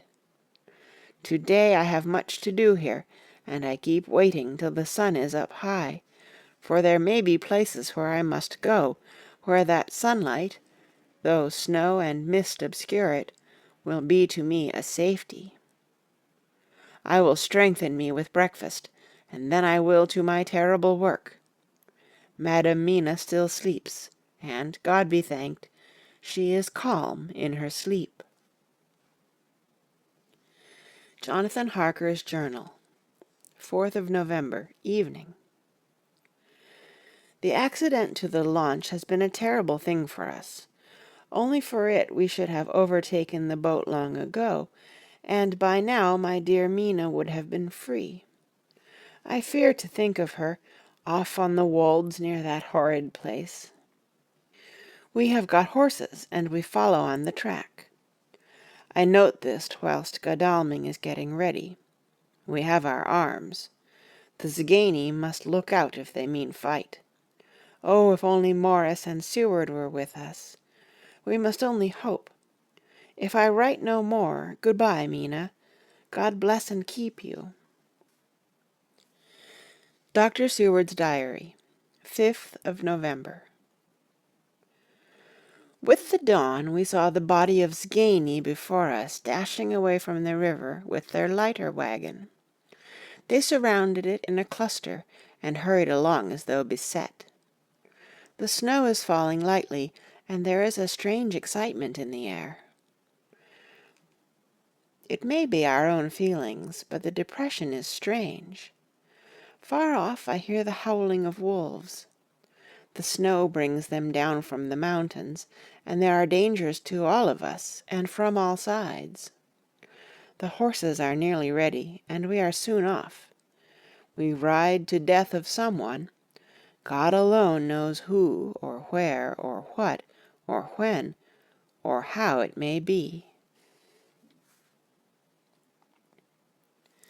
Dr. Van Helsing's Memorandum, 5th of November, afternoon. I am at least sane. Thank God for that mercy at all events, though the proving it has been dreadful.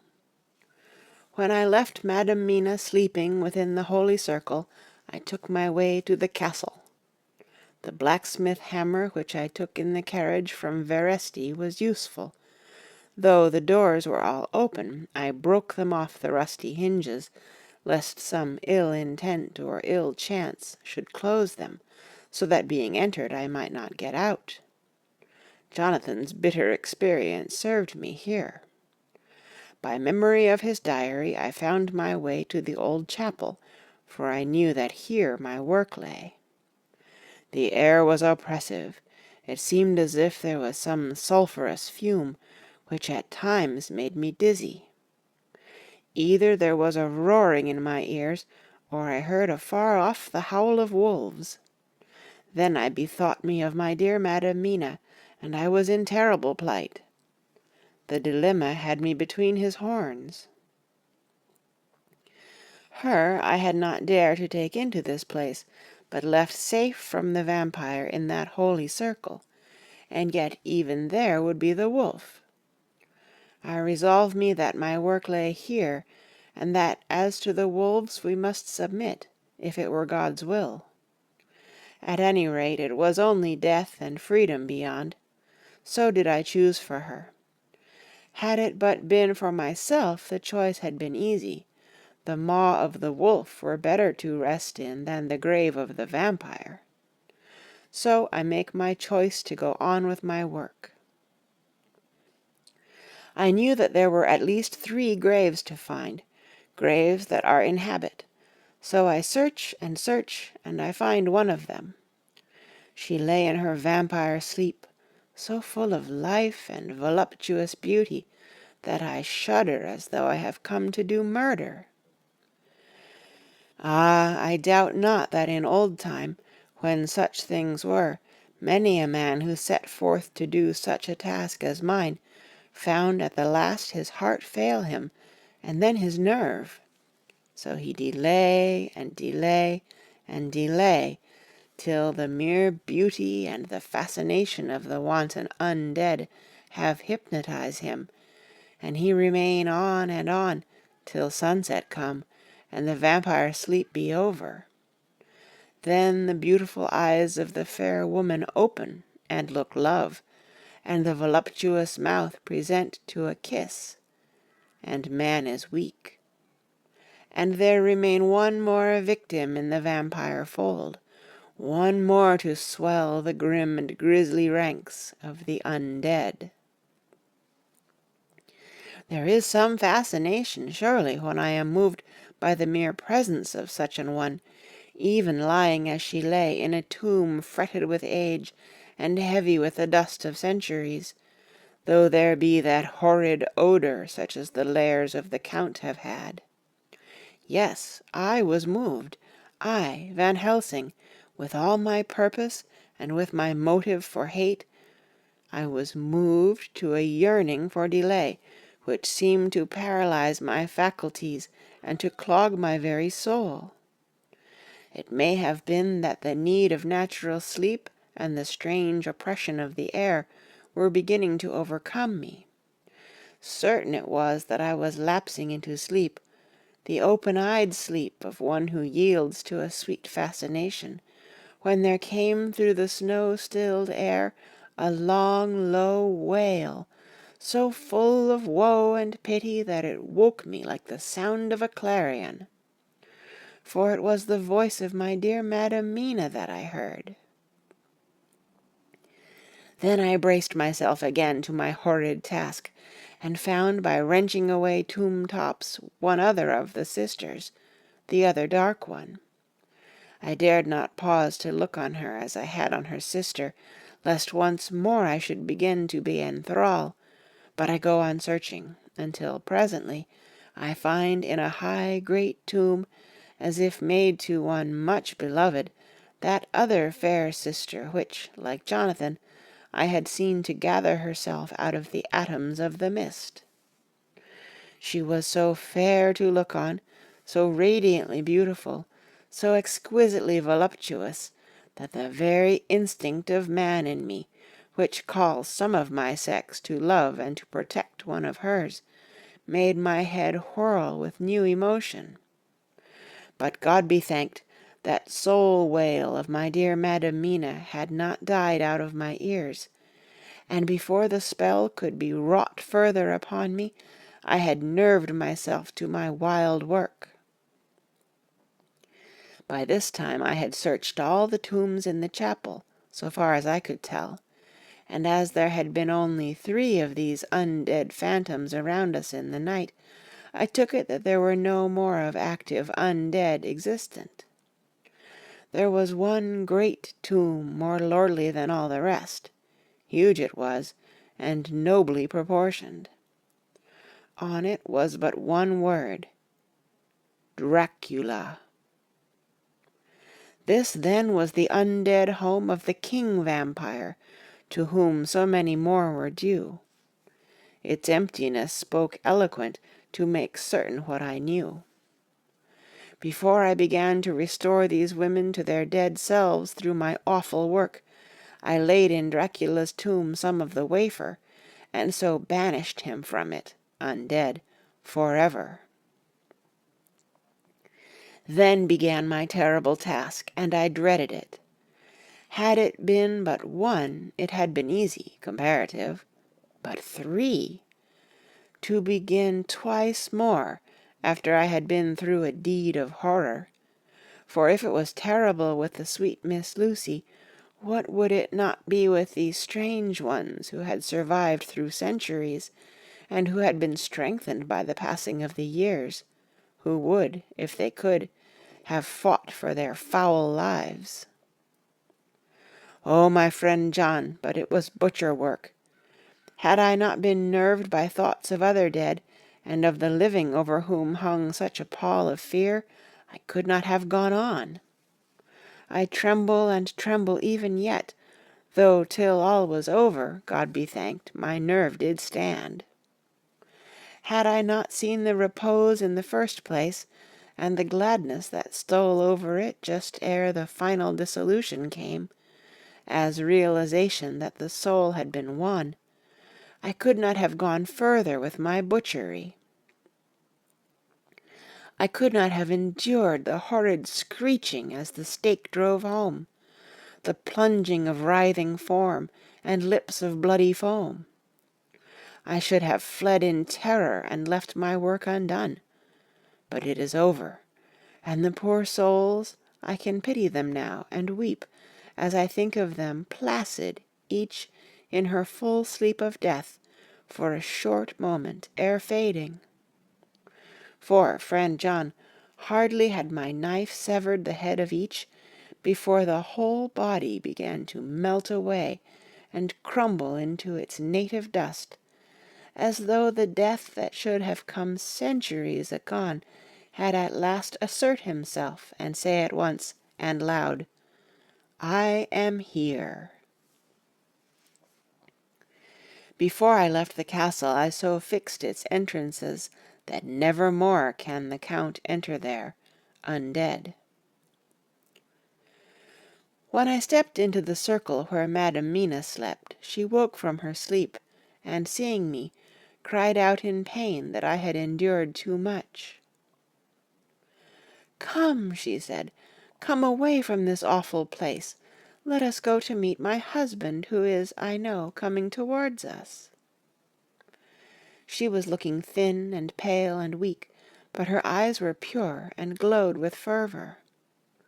I was glad to see her paleness and her illness, for my mind was full of the fresh horror of that ruddy vampire sleep.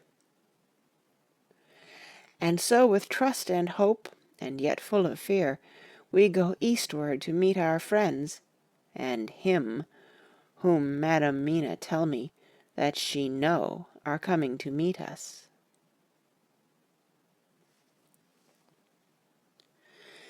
Mina Harker's Journal, 6th of November. It was late in the afternoon when the Professor and I took our way towards the east, whence I knew Jonathan was coming. We did not go fast, though the way was steeply downhill, for we had to take heavy rugs and wraps with us. We dared not face the possibility of being left without warmth in the cold and the snow. We had to take some of our provisions, too, for we were in a perfect desolation, and, so far as we could see through the snowfall, there was not even the sign of habitation. When we had gone about a mile, I was tired with the heavy walking, and sat down to rest. Then we looked back, and saw where the clear line of Dracula's castle cut the sky. For we were so deep under the hill whereon it was set, that the angle of perspective of the Carpathian Mountains was far below it. We saw it in all its grandeur, perched 1,000 feet on the summit of a sheer precipice, and with seemingly a great gap between it and the steep of the adjacent mountain on any side. There was something wild and uncanny about the place. We could hear the distant howling of wolves. They were far off, but the sound, even though coming muffled through the deadening snowfall, was full of terror. I knew from the way Dr. Van Helsing was searching about that he was trying to seek some strategic point where we would be less exposed in case of attack. The rough roadway still led downwards. We could trace it through the drifted snow. In a little while the professor signaled to me, so I got up and joined him. He had found a wonderful spot, a sort of natural hollow in a rock, with an entrance like a doorway between two boulders. He took me by the hand and drew me in. "See," he said, "here you will be in shelter, and if the wolves do come, I can meet them one by one." He brought in our furs, and made a snug nest for me, and got out some provisions and forced them upon me. But I could not eat. To even try to do so was repulsive to me, and, much as I would have liked to please him, I could not bring myself to the attempt. He looked very sad, but did not reproach me. Taking his field glasses from the case, he stood on the top of the rock and began to search the horizon. Suddenly he called out, "Look, Madam Mina, look, look!" I sprang up and stood beside him on the rock. He handed me his glasses and pointed. The snow was now falling more heavily and swirled about fiercely, for a high wind was beginning to blow. However, there were times when there were pauses between the snow flurries, and I could see a long way round. From the height where we were, it was possible to see a great distance, and far off, beyond the white waste of snow, I could see the river lying like a black ribbon in kinks and curls as it wound its way. Straight in front of us, and not far off, in fact, so near that I wondered we had not noticed before, came a group of mounted men hurrying along.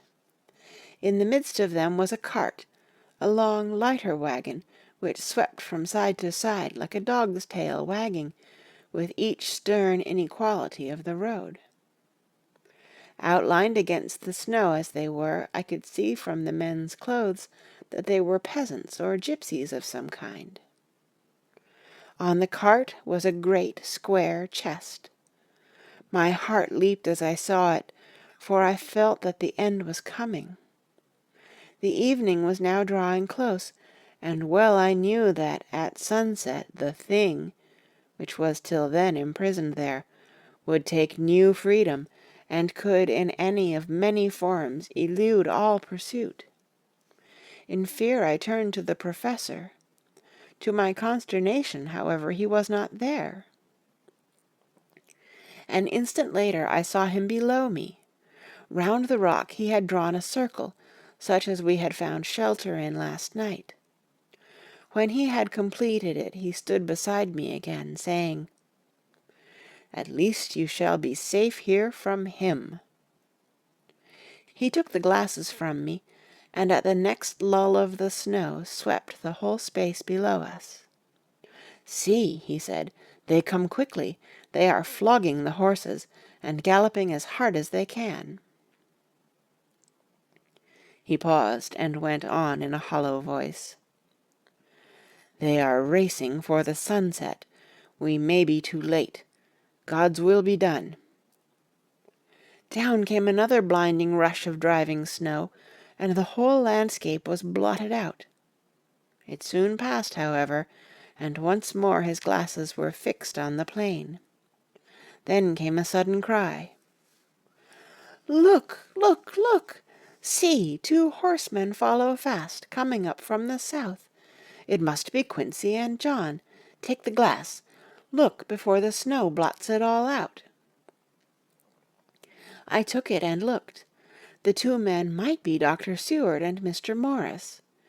I knew at all events that neither of them was Jonathan. At the same time, I knew that Jonathan was not far off.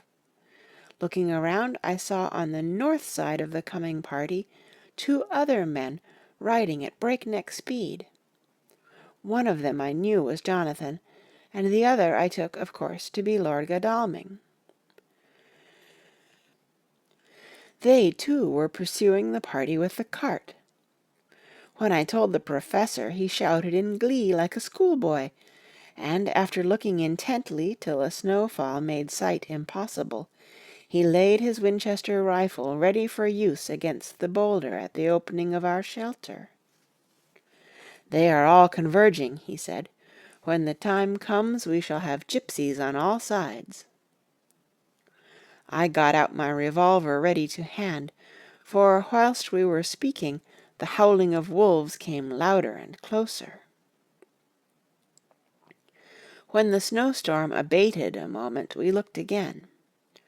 It was strange to see the snow falling in such heavy flakes close to us, and beyond the sun shining more and more brightly as it sank down towards the far mountain tops.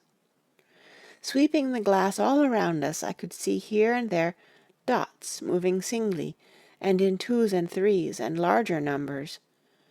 The wolves were gathering for their prey. Every instant seemed an age whilst we waited.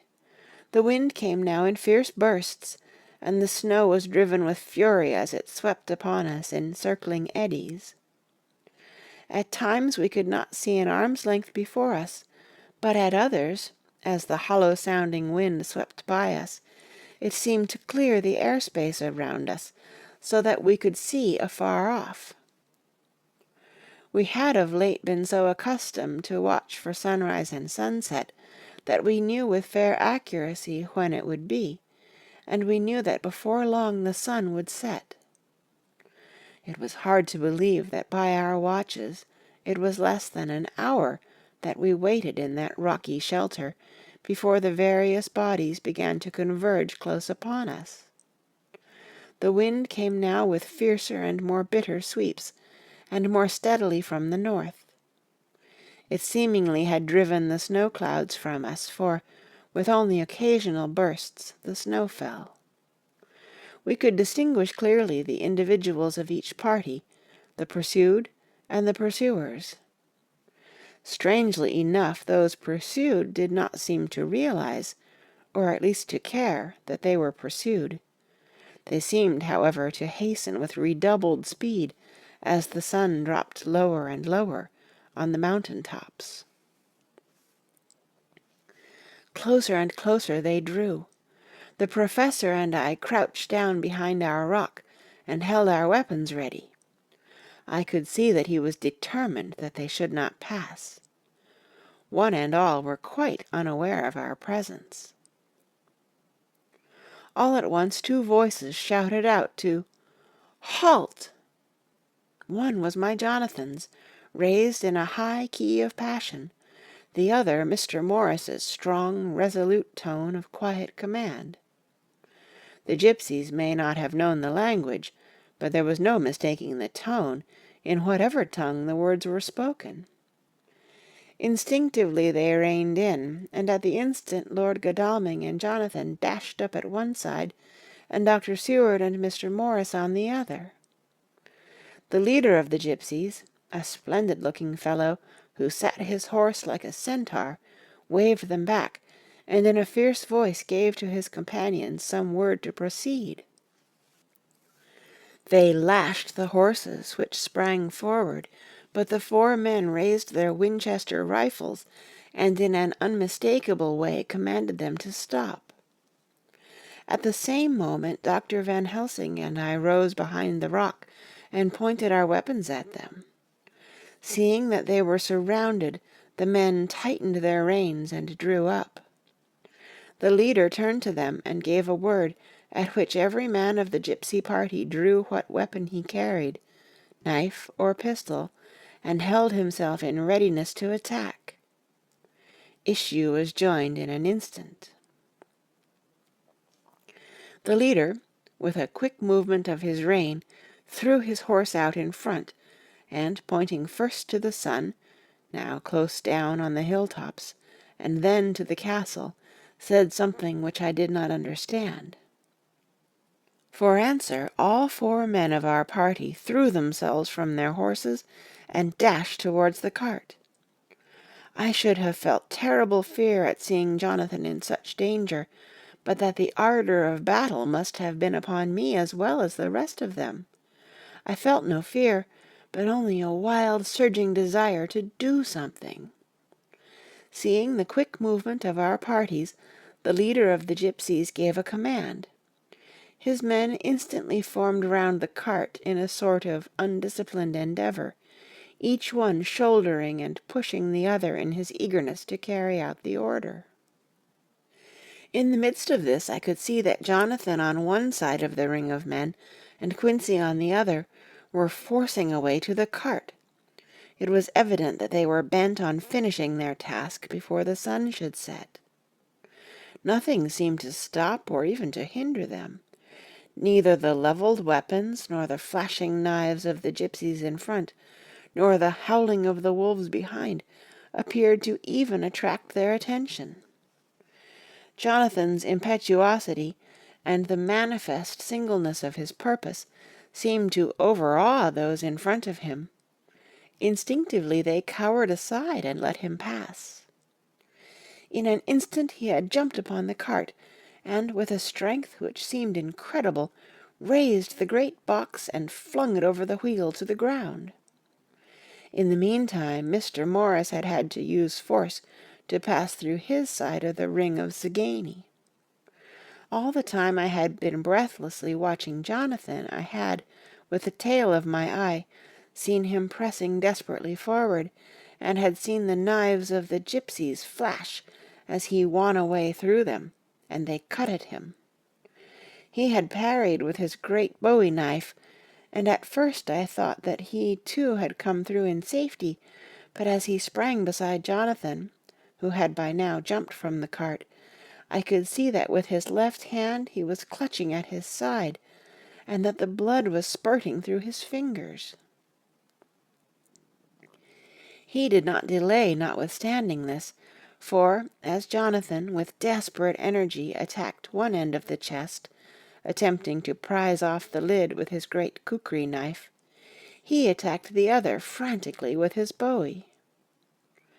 Under the efforts of both men the lid began to yield, the nails drew with a quick screeching sound, and the top of the box was thrown back. By this time the gypsies, seeing themselves covered by the Winchesters and at the mercy of Lord Godalming and Dr. Seward, had given in and made no resistance. The sun was almost down on the mountain tops, and the shadows of the whole group fell long upon the snow. I saw the Count lying within the box upon the earth, some of which the rude falling from the cart had scattered over him. He was deathly pale, just like a waxen image, and the red eyes glared with the horrible vindictive look which I knew too well. As I looked, the eyes saw the sinking sun, and the look of hate in them turned to triumph. But on the instant came the sweep and flash of Jonathan's great knife. I shrieked as I saw it shear through the throat, whilst at the same moment Mr. Morris's bowie knife plunged into the heart. It was like a miracle, but before our very eyes, and almost in the drawing of a breath, the whole body crumbled into dust and passed from our sight. I shall be glad as long as I live that even in that moment of final dissolution there was in the face a look of peace, such as I never could have imagined might have rested there. The castle of Dracula now stood out against the red sky, and every stone of its broken battlements was articulated against the light of the setting sun. The gypsies, taking us as in some way the cause of the extraordinary disappearance of the dead man, turned, without a word, and rode away as if for their lives.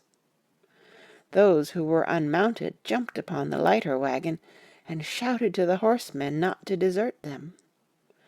The wolves, which had withdrawn to a safe distance, followed in their wake, leaving us alone. Mr. Morris, who had sunk to the ground, leaned on his elbow, holding his hand pressed to his side. The blood still gushed through his fingers. I flew to him, for the holy circle did not now keep me back. So did the two doctors. Jonathan knelt behind him, and the wounded man laid back his head on his shoulder. With a sigh he took, with a feeble effort, my hand in that of his own which was unstained. He must have seen the anguish of my heart in my face, for he smiled at me and said, "I am only too happy to have been of any service. Oh, God!" he cried suddenly, struggling up to a sitting posture and pointing to me. "It was worth for this to die. Look, look!" The sun was now right down upon the mountain top, and the red gleams fell upon my face, so that it was bathed in rosy light. With one impulse the men sank on their knees, and a deep and earnest "Amen" broke from all as their eyes followed the pointing of his finger. The dying man spoke. "Now God be thanked that all this has not been in vain. See, the snow is not more stainless than her forehead. The curse has passed away."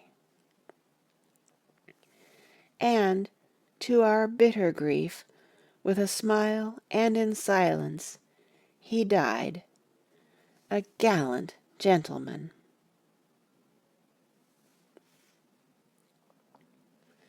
Note: 7 years ago we all went through the flames, and the happiness of some of us since then is, we think, well worth the pain we endured. It is an added joy to Mina and to me that our boy's birthday is the same day as that on which Quincey Morris died. His mother holds, I know, the secret belief that some of our brave friend's spirit has passed into him. His bundle of names links all our little band of men together, but we call him Quincey. In the summer of this year we made a journey to Transylvania, and went over the old ground which was and is to us so full of vivid and terrible memories. It was almost impossible to believe that the things which we had seen with our own eyes and heard with our own ears were living truths. Every trace of all that had been was blotted out. The castle stood as before, reared high above a waste of desolation. When we got home we were talking of the old time, which we could all look back on without despair, for Godalming and Seward are both happily married. I took the papers from the safe where they had been ever since our return so long ago. We were struck with the fact that in all the mass of material of which the record is composed, there is hardly one authentic document, Nothing but a mass of typewriting, except the later notebooks of Mina and Seward and myself, and Van Helsing's memorandum. We could hardly ask anyone, even did we wish to accept these as proofs of so wild a story. Van Helsing summed it all up as he said, with our boy on his knee. "We want no proofs. We ask none to believe us. This boy will some day know what a brave and gallant woman his mother is. Already he knows her sweetness and loving care. Later on he will understand how some men so loved her that they did dare much for her sake." Jonathan Harker. The End. End of chapter 27 and the end of Dracula by Bram Stoker.